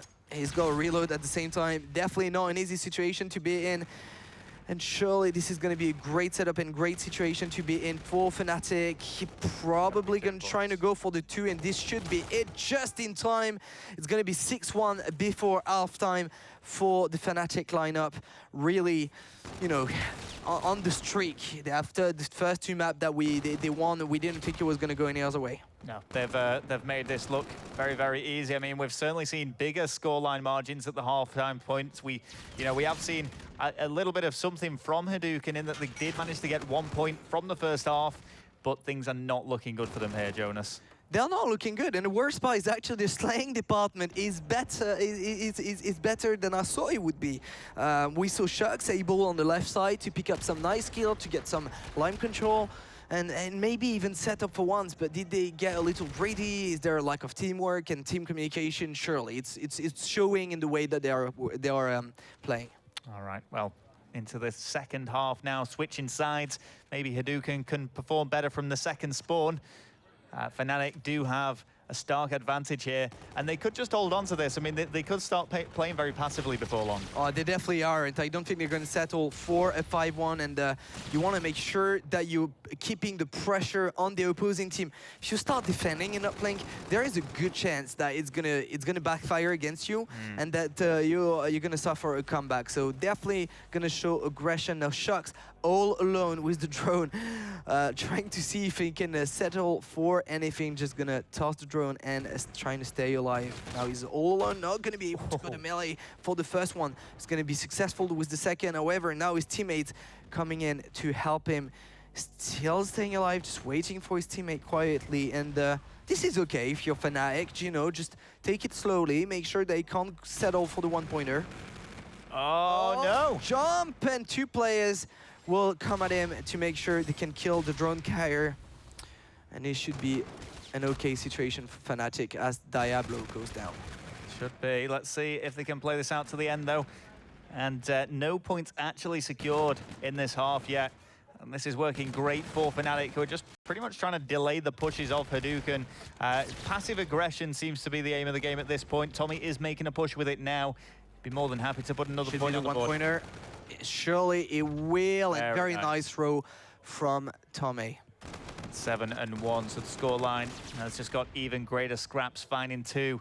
They're losing on points. They are getting outslayed as well. Haduken just don't seem to be able to get their heads in this game. No, and I don't even think it's about getting their heads into this game. It's just there is a difference between those two teams, and it's definitely showing. And that's going to especially in Uplink. 8-1 now. So again, the scoreline just increasing further and further. Not too bad at all. Yeah, 8-1. I highly doubt that Haduken are going to be able to come back into this game. It's still possible, but it would take someone to seriously go off. Someone like Whalers, maybe, going currently 16-16. Just picked up his first kill, not going to be able to take the second. Very nice trading overall for Fnatic. I just feel like they're every time playing as a pair. They're never staying alone on any side of the map, and Waskin just destroying Xerox and Shucks there, picking up that double kill, while Haduken actually picked up a one-pointer, making it a 3-possession game. Yeah, it just seems to be melting straight through them here. 8-2 now the scoreline, and it's just going to play out like this, I think, for the remainder of the game here, Jonas. We're just not seeing any big pushes from Haduken that look convincing at all. Waskin being the most defensive player. This is like the Lowen of old. This is such defensive passive play from him. Yeah, he's actually just holding mid-map, making sure he waits for his teammates that they spawn so they can play for mid-map control before they touch the drone. So just taking it patiently. There is no need to rush. They're in a comfortable position. But if you're Haduken, you just need to show a lot of aggression. And I was just looking at the scoreboard. Well, asking me if Diablo was past his prime, and currently going 12 and 23. I'm not sure if we're going to see much more of him, so I'm just going to switch on board with him, as this is going to be probably the end of Haduken in this series. And, you know, Diablo, my old friend, despite this poor performance, it's been very good to see you again, I guess. Well, they've put up a valiant effort, not giving up just yet, but they do just surrender a further 2 points, 8-point difference now. And things just getting worse and worse for Haduken. Still with Diablo here, 13-24. He's just about going to find that kill. Before putting down his weapon? Before putting down the weapon. Exactly. Before dropping it, maybe. Yeah, 1 minute left into this game, 10-2 for Fnatic. Very expected results overall in this series. It was a little closer than we expected to at the start of the hardpoint, but MD SnD looked okay for the start for Haduken, but Fnatic just going on to the next gear, and just a very superior team overall. I will say, though, that they looked extremely impressive yesterday. They looked maybe a little less today. Is it because it's the second game and they probably knew they were going to take it? Or is it because Haduken is slightly better than the team they played yesterday? I'm not sure which one it is, but it just looked a little less aggressive and impressive. I mean, there's a few different ways of reading it, but nothing can go above the fact that they have just taken this series 3-0 against what is, in all, you know, comparison to other French teams, a fairly strong French outfit. As the game does close out 10-4, Fnatic will advance with another win. Looking strong in the group, the organization, I'm sure, will be proud right now. That's 2 games back-to-back. Great winning start for Fnatic. Yeah, and making sure they will be qualified for the bracket play. Now, this is out of the way. They've got one more thing to worry about. It's going to be the game against Infuse a little later on, but I'm sure the boys on the desk will talk about it better than I will. Bryce, take it away. All right, thank you very much. Well, it kind of went how we thought it was going to go. That should be the last one of these 3-0 sweeps, though. Yes, please. Please let the 3G matchup next be a little bit closer. Orbit absolutely can, I think, secure that one 3-0, but 3G, I'm confident in them to at least put up a little bit more of a fight. This one, though, goes exactly as you expect. Fnatic look like the better team. They work on that, and they continue to prove it. And now we've got ourselves a scenario of how Pool D will be decided. Will come later tonight with Fnatic going up against Infuse. We certainly will. You know, Fnatic, they come out of the gates. Kind of, like I said, it's one of these ones where we predicted it to happen. It did happen. There's no real shocks coming into this one. Yeah, and I mean, the first hard point, what, 250 to, I believe, 129 the score line. So I mean, Tommy was using a sniper straight off the bat, actually, for the bridge, which, you know, in theory is a pretty good idea, considering the long range, and he actually got a couple of kills with it as well. Reedy did it in Black Ops 3 at one point. PO6, Elo site, uplink, breach. I talked about that a little bit earlier on this weekend. Something with the Europeans and the start of respawns, man. Try things out. I feel like there was a Saki comment coming there that you just kind of backed off of. No, why not? Well, I have no issue with it. It's cool to see. I hope it happens more often. Okay. Okay, I'll let it slide. I'll let it slide. What did I say? I can't win. I can't win on this desk. No, you can't. You're right. Yes. All right, let's throw it down to the floor. It's Lottie, and it's going to be, who is it? Sunny B. A little bit too early. Thank you, Bryce. I'm with Sunny B right now. So, you know, great from you guys. You guys show that you're a really strong team. Let's talk about Hardpoint first. So, a really strong contribution from all of you in that map. Talk me through your gameplay there. Retaliation, it's one of our best hardpoints, so we was very, very confident going into it. We knew we'd win pretty convincingly. Awesome. And so Whalers and Shucks from the opposition, they're quite strong players for them. Was that a little bit intimidating for you guys? Not in the respawns, really. Shucks is known for his sniper, so if there was going to be any problems, it was going to be in the SnD, but we won that pretty convincingly as well. I mean, and Whalers, he's like one of the best French players, but I mean, he can't really win a game on his own, can he? So it's a team game at the end of the day. And with the SnD, moving on to that one, you guys lost the first round of that. The second was very close. Thank God the bomb went off. Yeah. But after that, you guys picked it up so strongly. Talk me through what went through your heads after that. I mean, you lose rounds now and again because SnD on this game is pretty random. We were fine. We knew if we lost the first round, we'd still win. So, yeah, we were confident.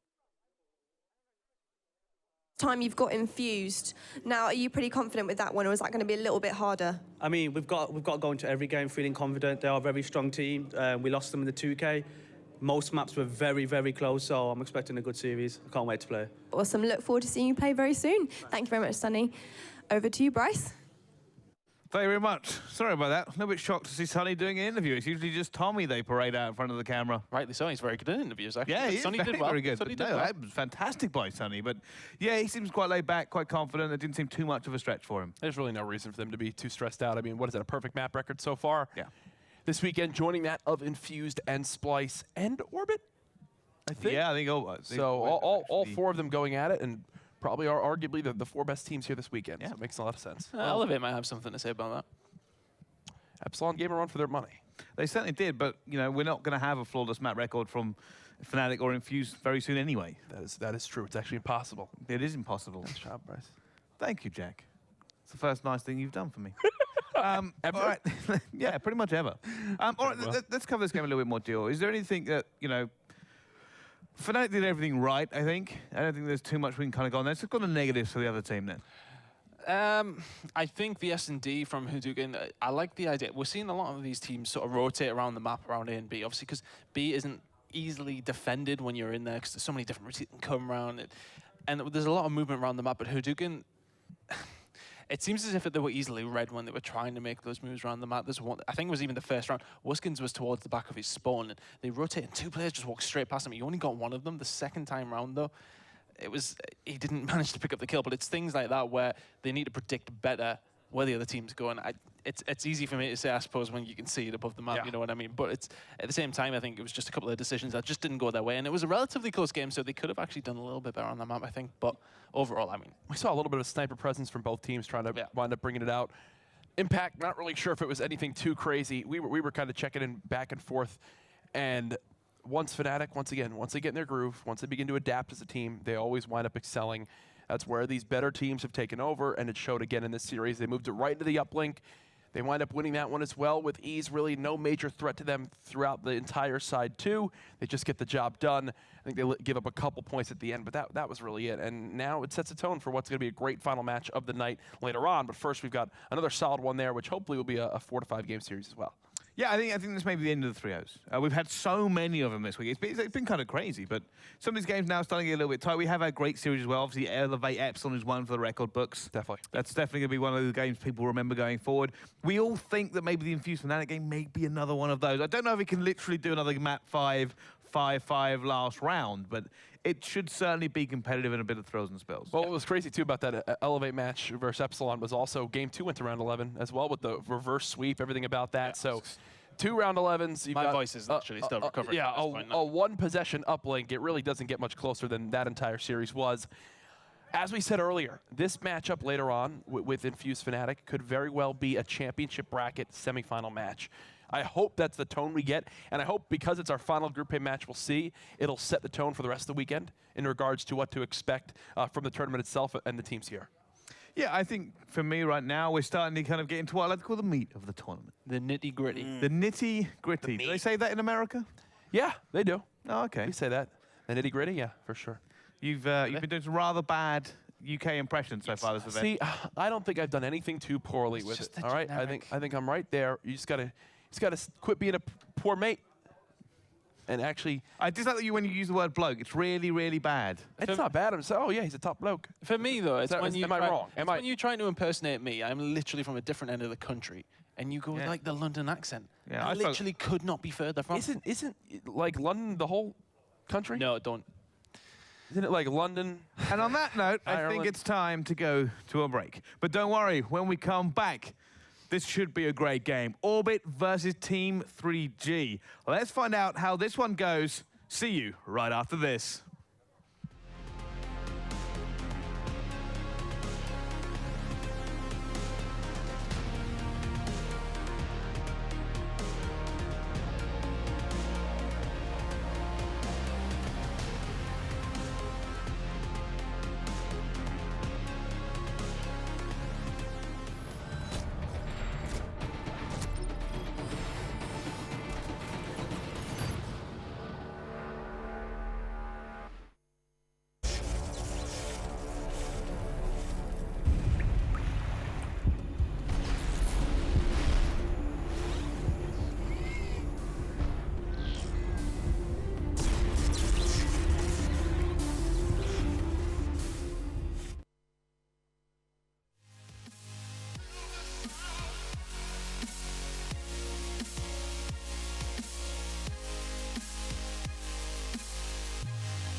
Ladies and gentlemen, welcome back to the CWL London Invitational presented by the PS4. I'm Bryce Tacular, and I'm here on the analyst desk as always. Joined, no, I'm not alone. I'm here with my least favorite American, Courage and Rel. I'm not Bane. Hello I'm not trying to take down the Dark Knight. I was wondering what would break first. That's a little bit different. There you go. Here, have your card back. I thought I'd give you a go at host because you are really bad at knowing things about COD. So I figured you might need a better analyst, so I'd step in. How does this always come back to me? Well, it's just because you're a terrible person. You're taking all the flack for me recently, Jack. Hey, Brilliant.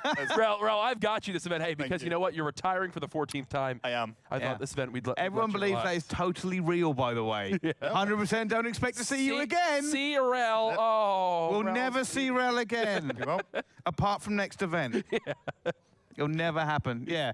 All we got to do is put a few more pound notes into that envelope, and Rel will be right back here. No. Rel actually retired in Black Ops 2. Yeah. I just want to point this out. It's been 4 years. It's been 4 years. Well, and 17 retirements, Rel. I've had a long run up to my retirement. This is what I planned. This was the point it was going to end. So yeah, last event. Honestly, they could put 2 more pennies in your paycheck and you'd be right back on this desk. In fact, they could put 2 pennies as your paycheck and you'd be right back on this desk. So, Rel's retiring until next event, as usual. There's the flag. There's the flag. He started. All right, well, this game coming up. I said it wouldn't be a 3-0, but actually changed my mind in the next one. But before we go into this game, let's actually go and look at the groups to find out where we actually are in this tournament. All right, as you can see, I tell you what, I'm gonna let Rel take me through it. Oh. I'm going to change it up. If Courage gets a go, so does Rel. Wow, you threw me there, Bryce. Okay, so Group A, we can see Splyce just cruising their way through. We thought that would be the case 3-0. Aware Gaming going to be following them into the bracket. We are now looking at Group B. Elevate with 2-0. Epsilon have solidified their place pretty much into the bracket. Elevate are going to be going through as well. Infused Fnatic to come up later on to determine who's going to get the top seed in that group. The game that's coming up next, though, Bryce, Orbit and 3G, both with 2 wins under their belt. And so both undefeated so far at this tournament. Our next 2 matches decide who exactly will finish atop both Group C and Group D, which I like to see. Some of these decider games, we already know Millennium Cyclone, Black Forest Games, and Haduken are all bowing out. But who of these teams will get those first seeds when moving into the championship bracket? Wow, Rel, your accent changed halfway through that one. But yeah, all right, that's been a pretty good series so far. You 2 acting as a duo now. I think together you make one half-decent person on camera. I'll stop this eventually. Yeah, it's fine. I'm just letting you go. It's fine. And it wasn't even a height joke about, being half people. I will stop. Let's get into this next game, and let's talk about it. It's going to be Orbit versus Team 3G. Now, I said I don't think this will be a 3-0. I'm now kind of, in the break, I actually changed my mind a little bit. I am leaning towards it maybe being... What changed? What happened? I thought about it. Okay. You put some thought into it. So now you're just with Orbit. All right, well, just quickly convince, go for it. Okay. Break it down.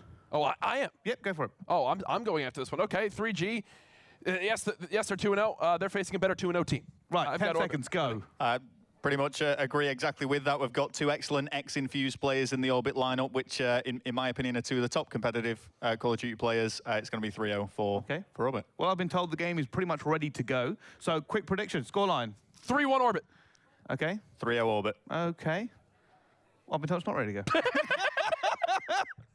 just how it is. I've just been getting trolled all day. I didn't want to get it wrong that time. At this time, I was like... Well, now I've rushed you through that bit. Now we can kind of actually go into it and figure out why. Why have you made those predictions? I mean, Orbit, for me this weekend, coming into it, from a North American standpoint, from everything I've seen, the guys that have performed well in the 2Ks, obviously the last couple didn't go their way, but they're still up there. On the other side of things, though, with 3G, I think this is a team that needs to grow a lot more as a squad.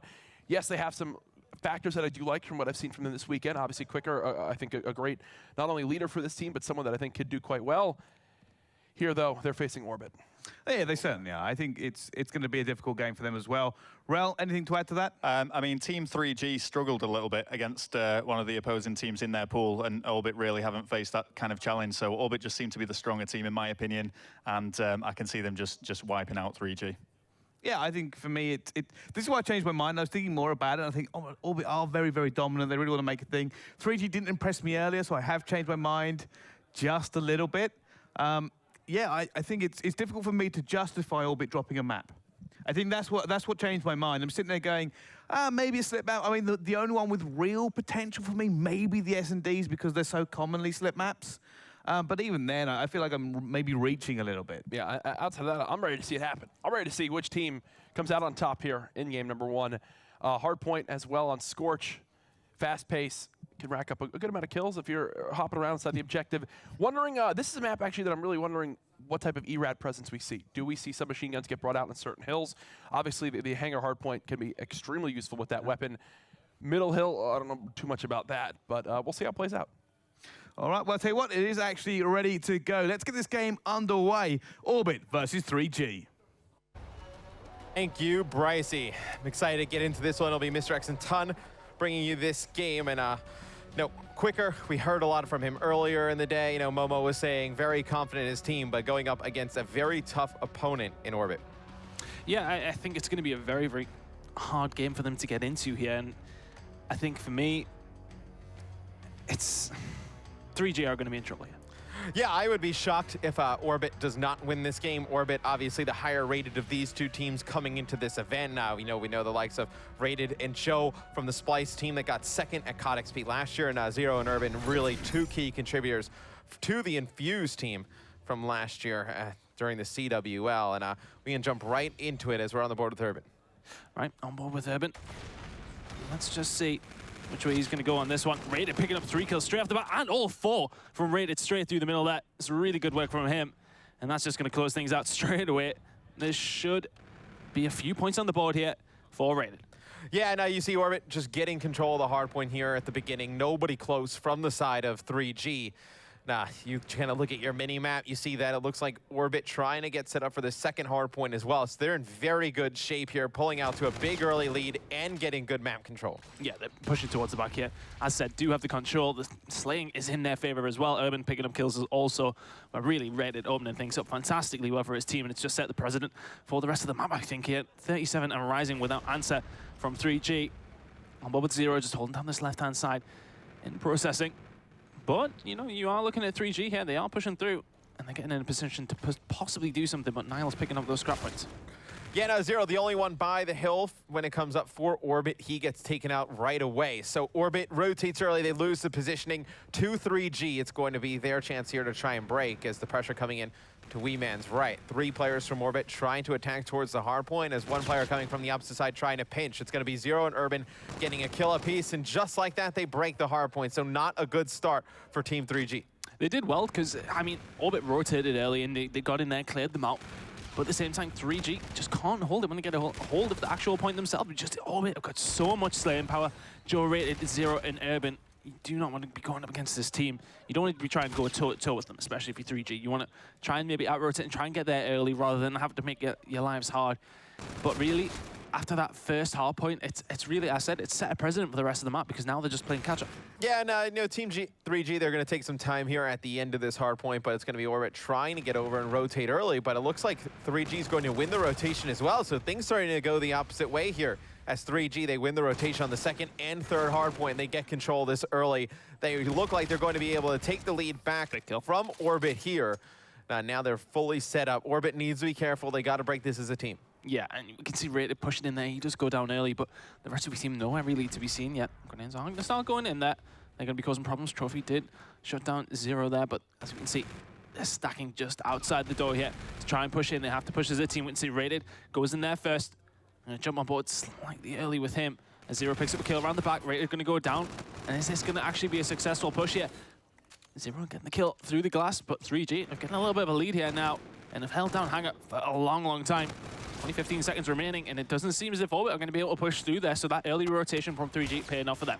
Yeah, it's going to be 3G taking the entirety of the Hangar hard point. We're going to go over to the drill next, where you see 2 players set up for Orbit, but is 3G almost doubling the score of Orbit? A little bit of a shock here. Our first map, but Orbit definitely not out of it yet. They have the firepower to come back, but it's going to be the hot start from 3G continuing as they break the hill instantly. Orbit looks like they're in a lot of trouble. Wee Man is very, very close to getting that Warden, and that will be massive. Somebody really needs to kill this guy very shortly. Let's stay on board with him just to see if he can actually get a hold of that. The rest of his team are picking up the kills though, and he should be able to pick up this one here as well. His teammate, once again, coming in to help him.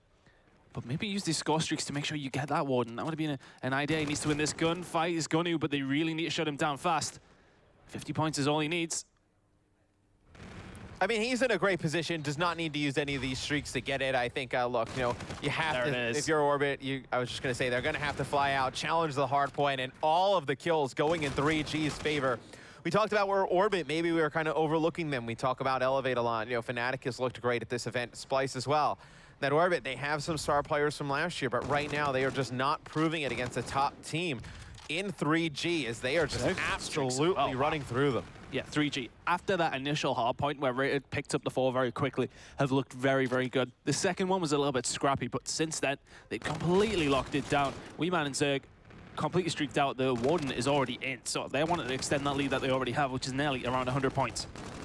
Yeah, and it has just been all 3G. Wow. I thought this was going to be one of the matches where we saw some close games, but unfortunately not. It's going to be 3G up by more than 100 here against Orbit. You have heard that correct. So Orbit definitely the favorite coming into this one. They have not looked like that at all. As you see the streak starting to come down here, would be a pretty monumental collapse for 3G if they were to lose this. Yeah, with those streaks available as well. I mean, it's just going to give them so much firepower. Even if they, you know, the only place really you can see Orbit getting a good chunk of time is if they get in the hangar early. There's not really many score streaks that cause so many problems because it's inside. Let's see what they can do here, though. On board with Weeman. Looking to move towards that second hard point now. It does seem as if there's actually going to be Orbit inside the point. Yeah, I hear you. Oh, sorry, it is actually. Yeah, it's going to be Orbit in control of the hill, and you do have Weeman getting set up here, trying to wait for his teammates to get close. They try and make a pinch. It's going to be Zerg using the streak, taking out 2 players. 0 with 1, though. If Orbit can hold on to this, it would be huge. They do not. It's going to be a break coming in from 3G, but Orbit does get a ton of time. I think you'd make one more attempt at this turbine hardpoint, then set up for the hangar. Yeah, they need massive 60 from hangar here at this point. The streaks, I said, won't be as influential around there, so maybe they can do something with it, but the kills coming in. Orbit just slightly trading away and making the most of this here, but the score for 3G is climbing. They've got 17 seconds left on this hardpoint, and as we can see, actually, they're the first ones to hangar as well. There's a big kill coming in the middle here. Is actually Urban who's going to pick that one up, and he has teammates in hand as well. Zerg's going to get the kill onto him. Joe coming in underneath. Zero's going to pick up 2, though. That's 2 massive kills by Zero, and that might lead Orbit to come back into this game. They could definitely hold this for 60. We've just seen 3G do it themselves. Go on board with Weeman, see what he can do from here. Yeah, I mean, even if they get a full 60 here, I mean, they're still going to need more than 30 seconds to come back and take a lead. So if you are Team 3G, you're still in a very good spot. Don't force anything here. Give Orbit streaks. That would be your worst-case scenario. Oh, they're getting the kills, though, and they're actually going to break through. So they've been able to do what Orbit could not. 3G breaking through those 4 Orbit players. And this is not the Orbit team I thought would be showing up here. Rated 8 and 18, started off with those 4 kills as well. So after that first hardpoint, he's only picked up 4 kills across the map. Yeah, he has not played good at all in this one. I mean, 8 and 18, that is a pretty poor performance. And from a star-studded player, you expect to see, you know, put up big numbers in Rated. It is just not good enough here in a very important match for 1 or 2 in the group. I mean, this is not the way anyone really expected this to go. I mean, the analyst desk sort of agreed that this could be a 3-0 for Orbit. At this moment in time, 3G are showing up, and you know, I think it was fair to say that Orbit were looking like they could go on for the 3-0 because of how 3G played against Millennium. Millennium not really looking strong at all this weekend, and 3G struggled a couple of times against them, but it's not out of the question yet. Still got 20 points to get, and Orbit are a very, very good team. I said they are star-studded. Let's see what they can do. Can they get back into this game? Yeah, but the way 3G was kind of talking coming into the event is that, you know, a lot of people kind of overlooked them and whatnot. They're a little bit of a leftover team from a lot of the players from the CWL last year, and that you expected them to turn up in a match against the top competition. They are doing just that. Up by more than 100 here against Orbit in our map number 1. See Zerg just wrapping up the kills here as nobody close from Orbit to the hard point. It's going to be game number 1 going in favor of 3G, 250 to 134. Well, that's not what we expected, Matt. 250 to 134, I said, and wow. 3G really come firing out. You know, actually, even the first point, we seen Orbit come out, and they were sensational through that, and after that, it was just not good. Not what you couldn't expect to get from that Orbit team, and props to 3G. They got those streaks available as well, which really helped them push their case on, but a couple of good rotations, holding down the 60 in hangar, and it's game. And I mean, look, you get any other type of performance from Rated, and maybe this one's closer. I mean, he goes 9 and 21. does do a nice job in the objectives. I mean, he's got a minute and 11 seconds in objective time, but still, 9 kills to his name. Need more production from that.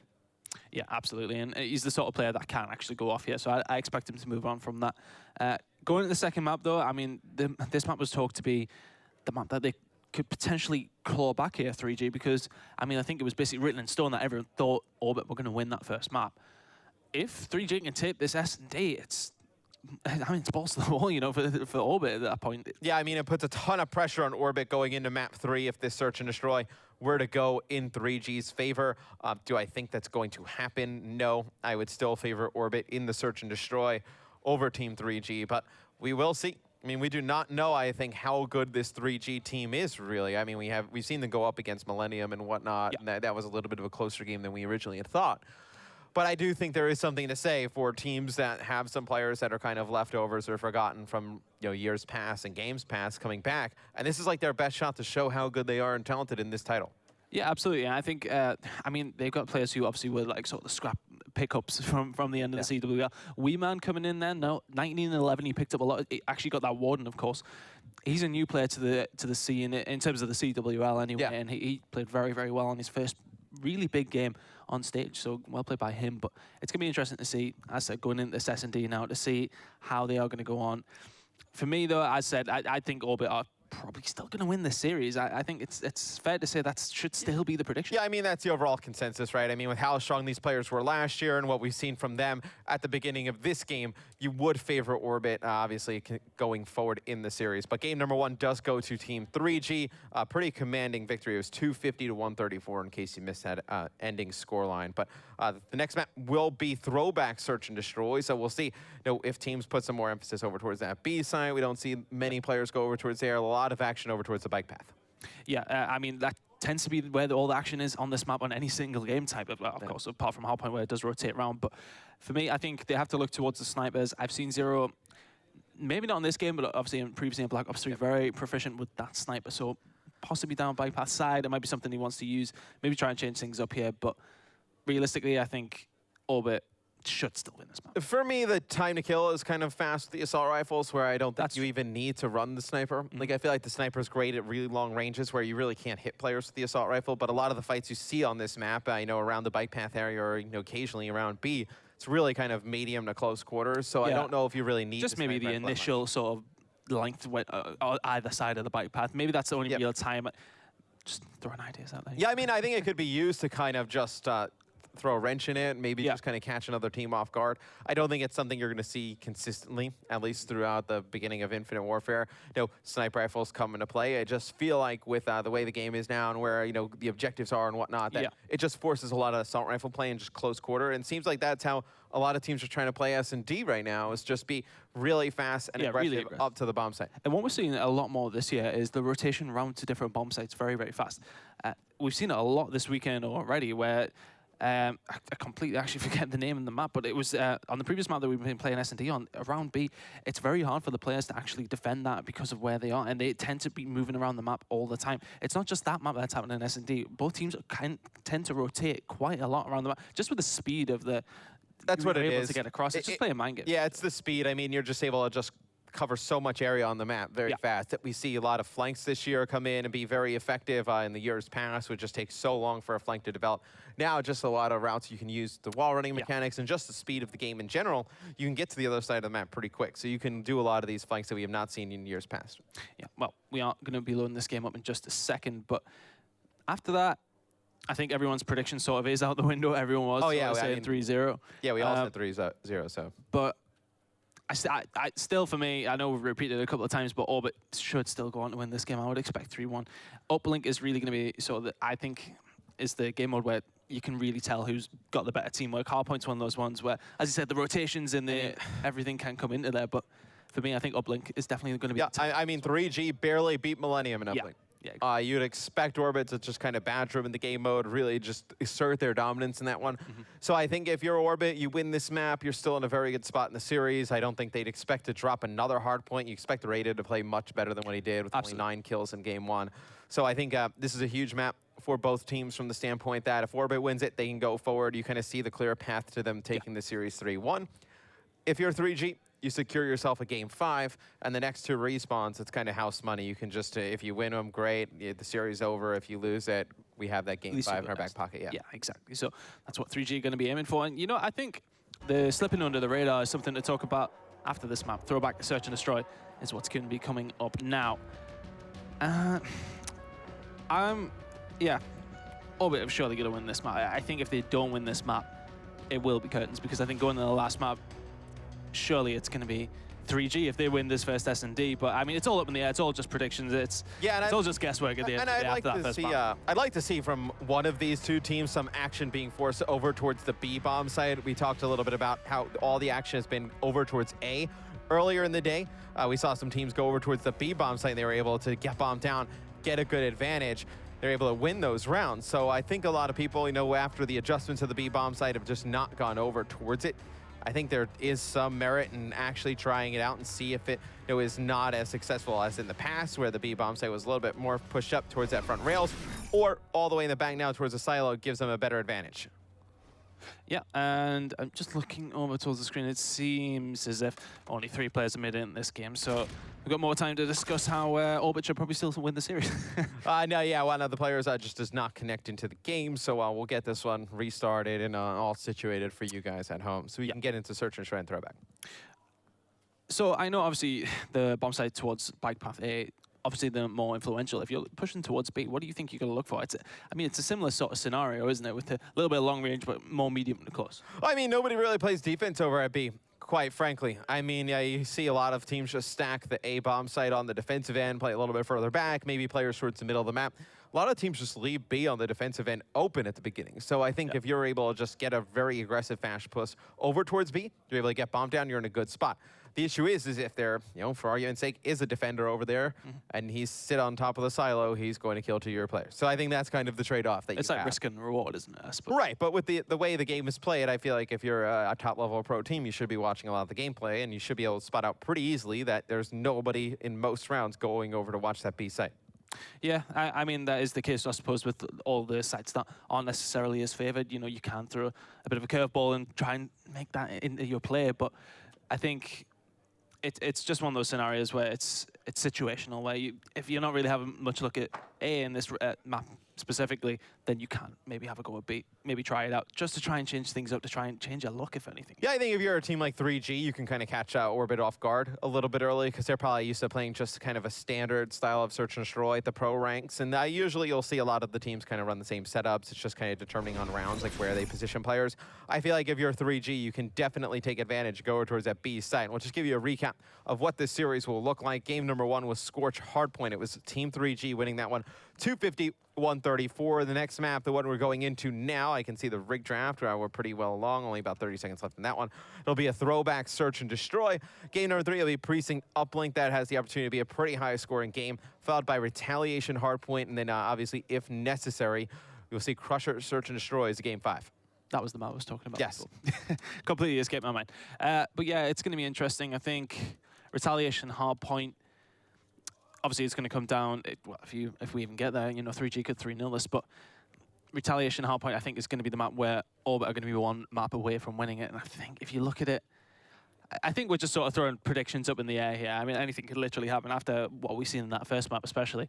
Yeah, obviously, you do have the side of 3G kind of playing up to their opponent, and potentially Orbit just kind of not playing. Sometimes in group play, you get kind of lulled into this false sense of security where you do feel like, you have a lot of games left, whatnot, you can kind of coast through. Now, maybe Orbit is still in that mindset. They have to get out of it quick, though, because going into map number 2, this is where 3G can take control of this series. Absolutely, and as we do loot into this game now, I'm going to go on Joe just from the beginning here, Matt. Now, yeah, and we will jump right into this game. You see the countdown coming, but before we get started, we actually spoke to Quicker and heard about his thoughts on his team coming into this event. So for me, Orbit are one of the more outstanding teams in Europe. You've got Reese and Joe, probably the best duo in Europe. They showed that last year. But I think that we stand a really good chance of beating them. A lot of teams aren't too familiar with what we've been doing recently, so hopefully we can put that into effect and get the win. Now, just like that, coming right out of that little nice interview, you do have Urban, the only one alive here, against Zerg and Quicker. And Quicker, very confident guy. I know Momo said it when I was on the analysis desk with him, and I see in all the interviews that he's done, very confident in his team that they can take out the best in Europe. Yeah, I mean, you have to be, don't you? I think when we heard Madcat say, if you're not here to turn up to win, then what's the point in turning up? So you've got to be confident going into this, and we showed that they were confident in that first game. They're going to take a 1-0 series lead, but now to 1 versus 1 Zerg versus Urban, and we've seen Zerg had a fantastic game of SnD yesterday. I think he dropped, what, 15 kills in the end? It was 13 at one point, so let's see if we can have a similar sort of game. Currently 0-0, but this is the first round. Urban already has 2 kills to his name. Yeah, and it would be a 1v2 for Urban. A pretty easy kill there towards the end, so it'll be Orbit getting on the board. I feel like that was a huge round, just in terms of the team getting their a little bit of a confidence boost back. So I feel like if 3G were to win that one, that's when they can really start to kind of get things rolling. Urban, 3 kills in that first round. It'll be Orbit up 1-0. Now, we did see Urban go towards that B side on the defense, so it'll be interesting if they send... Sorry, no, he was on the attack, so he must have either pushed through mid or did actually push down that B side and maybe try and flank around. Let's see on the minimap to see if anyone's going to go that side. It does not seem that way. But with them, though, pushing through, does get taken down from Tickets. Niall's going to get taken down in mid-map as well. So both these teams are a bit of a stalemate. Now the kills have been made. Raider getting on the board as well, which is going to be important for his confidence after that first map 0. Picking up a kill with a sniper. Yeah, and it looks like he's just going to play all the way in the back towards this A bomb site with the sniper rifle. He's going to try and get some vantage here towards the middle of the map using the wall running. Now Orbit in a very good spot to win their second round. 3v1 scenario as Raider takes out Quicker. They know where Zerg is. It'll be a 1v2. We'll see how the side of Orbit decides to play this. They just hunt him down. Able to take him out. It'll be Orbit up 2-0. Yeah, Raider managed to pick up 2 kills in that round as well. Evan playing very well in the last round. Did go down in this one, but as we can see, going to be cleaned up by Joe. Nice and easy. Had him pretty pinned in there. E-Ride, something we have seen a little bit in and out. I suppose it's all situational dependency, isn't it? It's well, yeah, it's good to have, but obviously it's probably not as proficient as the K-Bar, etc. Oh, absolutely. I mean, I still think obviously the K-Bar and NV4 kind of reign supreme in terms of guns, but the E-Rad we definitely have seen, obviously, since the last adjustment, use more in competitive play. It's good to see some more gun variation in terms of ARs, SMGs, sniper rifles, and whatnot. But it'll be Rated getting the bomb down over at the A site, and it's going to be a 4v4 with bomb down. He's going to back all the way up and play from the backside of this bike path, but it's going to be Zerg drawing first blood, Niall with another, and just like that, the players on Orbit are falling. Yeah, Zero is here. Maybe it'll do something with this, so he's only going to pick up 1. Last guy alive is going to be Urban, just trying to stay alive, not even able to pick 1. Actually does take down Weeman, but all a little bit too late, and a really nice retake by 3G there. Just pushed on through. Good work. Managing to capture that bomb site once again. Gonna make it 2-1, and they're gonna get on the board. Yeah, I love the way they play that. Instead of fighting it from the bottom of the bike path and trying to fight from straight on top of bomb, they push straight through the middle of the map. They don't want to give Orbit that height advantage where they can look down from the top of the boss or the top of the staircase and pick up some easy kills on top of bomb. All right, let's see. Now we're going to have 3G on the attack, and as we can see, nobody really going towards B. Is only going to be Joe from... Oh, but he's going to push there and try and defend that. Probably going to back off as soon as he realizes that the attack is going to come in a very aggressive push here from 3G. They're just going to take that bomb site and try and get that one down. Yeah, no, they're going to try and push all the way through in case Zero does have that sniper rifle. They're going to try and just put a lot of pressure on him. Obviously, no overkill. He's going to have a pistol in his back pocket, but unfortunately, Zero does not have the sniper rifle in his hands, has an NV4. Oh, wow. It's going to be Rated jumping down from the top of bike path, able to pick up 2. Quicker, the only one alive. There'll be a 1v4. No longer doable for Quicker. The bomb's going to get defused. Be Orbit up 3-1. Yeah, that was a nice retake by Orbit this time round. Of course, we did see 3G do a similar sort of thing. Rated pushing in there, and I think he just came for a pie and caught them off guard. Quicker already weak at that point. Urban taking him down with the 1 bullet. 3 had already went in from 0, so 3-1 is now the score. And Orbit looking good in this map. I mean, saying that, they had a good start in the last one, but there's plenty of time for 3G to catch up. I think if you're Orbit, the Hardpoint was a little bit of a wake-up call. I mean, you lose that one pretty bad. I know you kind of summed that one up with Rated just not playing well, and I think you kind of move past that. Rated starts to play well here in the SnD. We've seen him come up with some big plays. Now looks like Orbit's going to get bombed down. You do have Urban on your screen. He does have Rewind available, so we'll see when he decides to use that. Now, Niall working through the middle of the map. This is the same way that we did see 3G break this last time, but it's going to be Joe giving Orbit the man count, taking out Zerg. Yeah, it's going to be really hard for them to do this. Weeman is in and around the bomb. Might be able to pinch. They're going to be able to take down 0. but surely not. They're not going to be able to take Joe and Urban as well. Joe is going to manage to stay alive. It's going to be Urban doing the work, though. Takes down one. Doesn't want to use his rewind now. It's a 1v2 situation. It's always going to be hard for Weeman to do anything here. Surely he's not going to get away with this. Absolutely not. 4-1 is the score. Yeah, in that type of situation, I mean, you only have to have one player check bomb if you are Orbit. You see it's going to be Urban just dropping down, picking up the kill. They do not use the rewind during that round, so you save that for one of these next pushes. Maybe you can use the rewind and just bait one of the players out in the defensive end. So, Orbit, this is how we expected them to kind of roll through this series. They do not win game number 1. Game number 2, though, going completely different, as you do see Orbit up 4-1 with a chance to make it 5-1 here from the defensive end. Something different on the defense for Orbit. They've sent 2 people B, but it looks as if they're going to go for a flank straight away. So there's actually going to be Joe and Urban pushing around there. And the fact that 3G have not really rushed and they're taking their time here is going to detriment them, I think. Shots are surely going to come in. I'm going to have to go on board with Urban or Joe to see if they're going to catch anybody out yet. As the bomb does go towards it. And the fact that they haven't actually ran into anyone yet is a miracle, to be honest with you. But Joe's going to pick up one. He's going to pick up the second as well. Rated does pick up a kill himself, but 2 versus 2 now. They do answer back 0. Taking down Zerg. Last guy alive is going to be Weeman in a 1 versus 2. Yeah, he's so far away from the rest of his teammates, so the bomb down in an awful position over by the A site. If you are Orbit, you just need a buddy up here with Rated and 0, and you're going to win this round. Weeman really has no other options but to ramp all the way back towards the bomb. Terrible position to do so, and not with a fantastic amount of time, 30 seconds or so. Have to check every corner as well. They'll know where the bomb is. Surely it's going to take a miracle for Weeman to pull this one off. Could have grabbed the bomb. Did they see him? I mean, you have to imagine somebody has eyes on bomb, and you do see the arrows from Orbit. They go and check it real quick, and knowing that there's not that much time, they just hightail it over towards this B site. Weeman going to try and get bomb down. One player comes flying around the corner, takes him out with ease.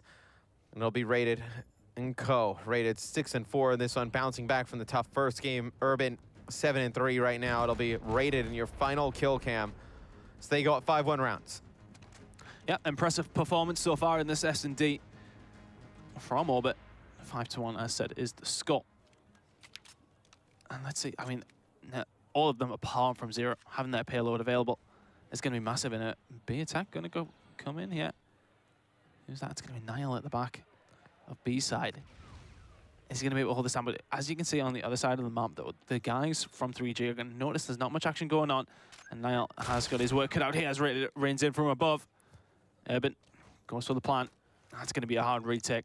Very smart play. I mean, we talked a little bit about it in the pregame where if you kind of go over towards B, nobody's watching it. If best one guy, Rated, goes high off the wall run, they're able to get first blood on Nihil.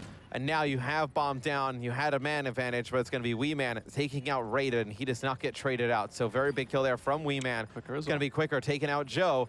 So you do see 3G fighting back. Yeah, and Joe, as said, did go down.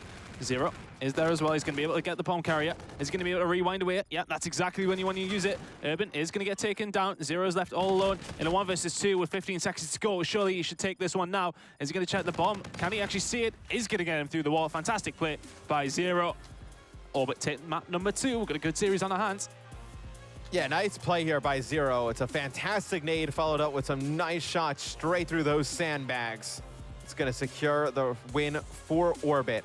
So now they tie the series up. That is the type of performance we expected from Orbit in game 1. They didn't bring it game 2. They definitely showed up in a big way. They take it 6-1. Well, that's going to be a confidence booster for me. I think, you know, going at this uplink, if you're 3G, you've got to take that first map is something to build on. That SnD, of course, completely different style to play to the Hardpoint. They beat them on a quick run and gun game mode in the first map, so hopefully they can go on and try and do that again. But pretty impressive scores all around. Nobody really standing out. I mean, Urban 8-4 is really the only one. I mean, used that rewind at the end to, well, very effectively, if anything. So managed to clutch that round up. 6-1 was the final score. Other side of things, Niall, 3-7. Zerg performing okay by his standards on SnD, but I'd probably expect a little bit more from him. Yeah, for me, if you're an Orbit fan, I feel like the biggest kind of confidence booster you have in this series going forward is the fact that you did see Rated bounce back in that one. He can be a guy who can get pretty emotional. We've seen him on Twitter a bunch of times. Even just at events in general, he could be just a very emotional player. When he gets down on himself, can definitely kind of spiral out of control. It's good to see him bounce back with a good game too. Yep, on board now. I think you can see the Orbit, the 3G lineup on your screens. I hope they're not going to be too disheartened by the SnD loss, especially after the way that they won that first map. They've got to go into this with the confidence that they had into that first map, albeit they didn't have a fantastic start. The rotations were very good. They broke through hills very well.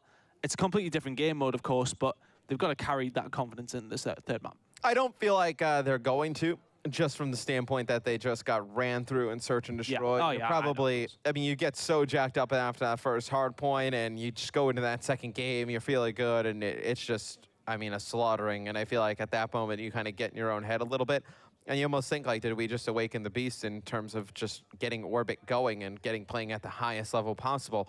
I feel like the beginning of this uplink is going to tell us a lot of how it's going to go. If Orbit comes out, gets map control, starts to put some scores on, I feel like we could be in for another ugly one. Absolutely, as we do load this game up very quickly. There's the trophy they're playing for. Did you hear before that Brycey said it looks like a sword? No, because I don't listen to anything Brycey says. I mean, even Smart when we man. do the desk together, I don't listen to anything he says. So no, I did not hear Brycey mention that. I mean, it's no surprise that anyone would notice anything violent about a trophy.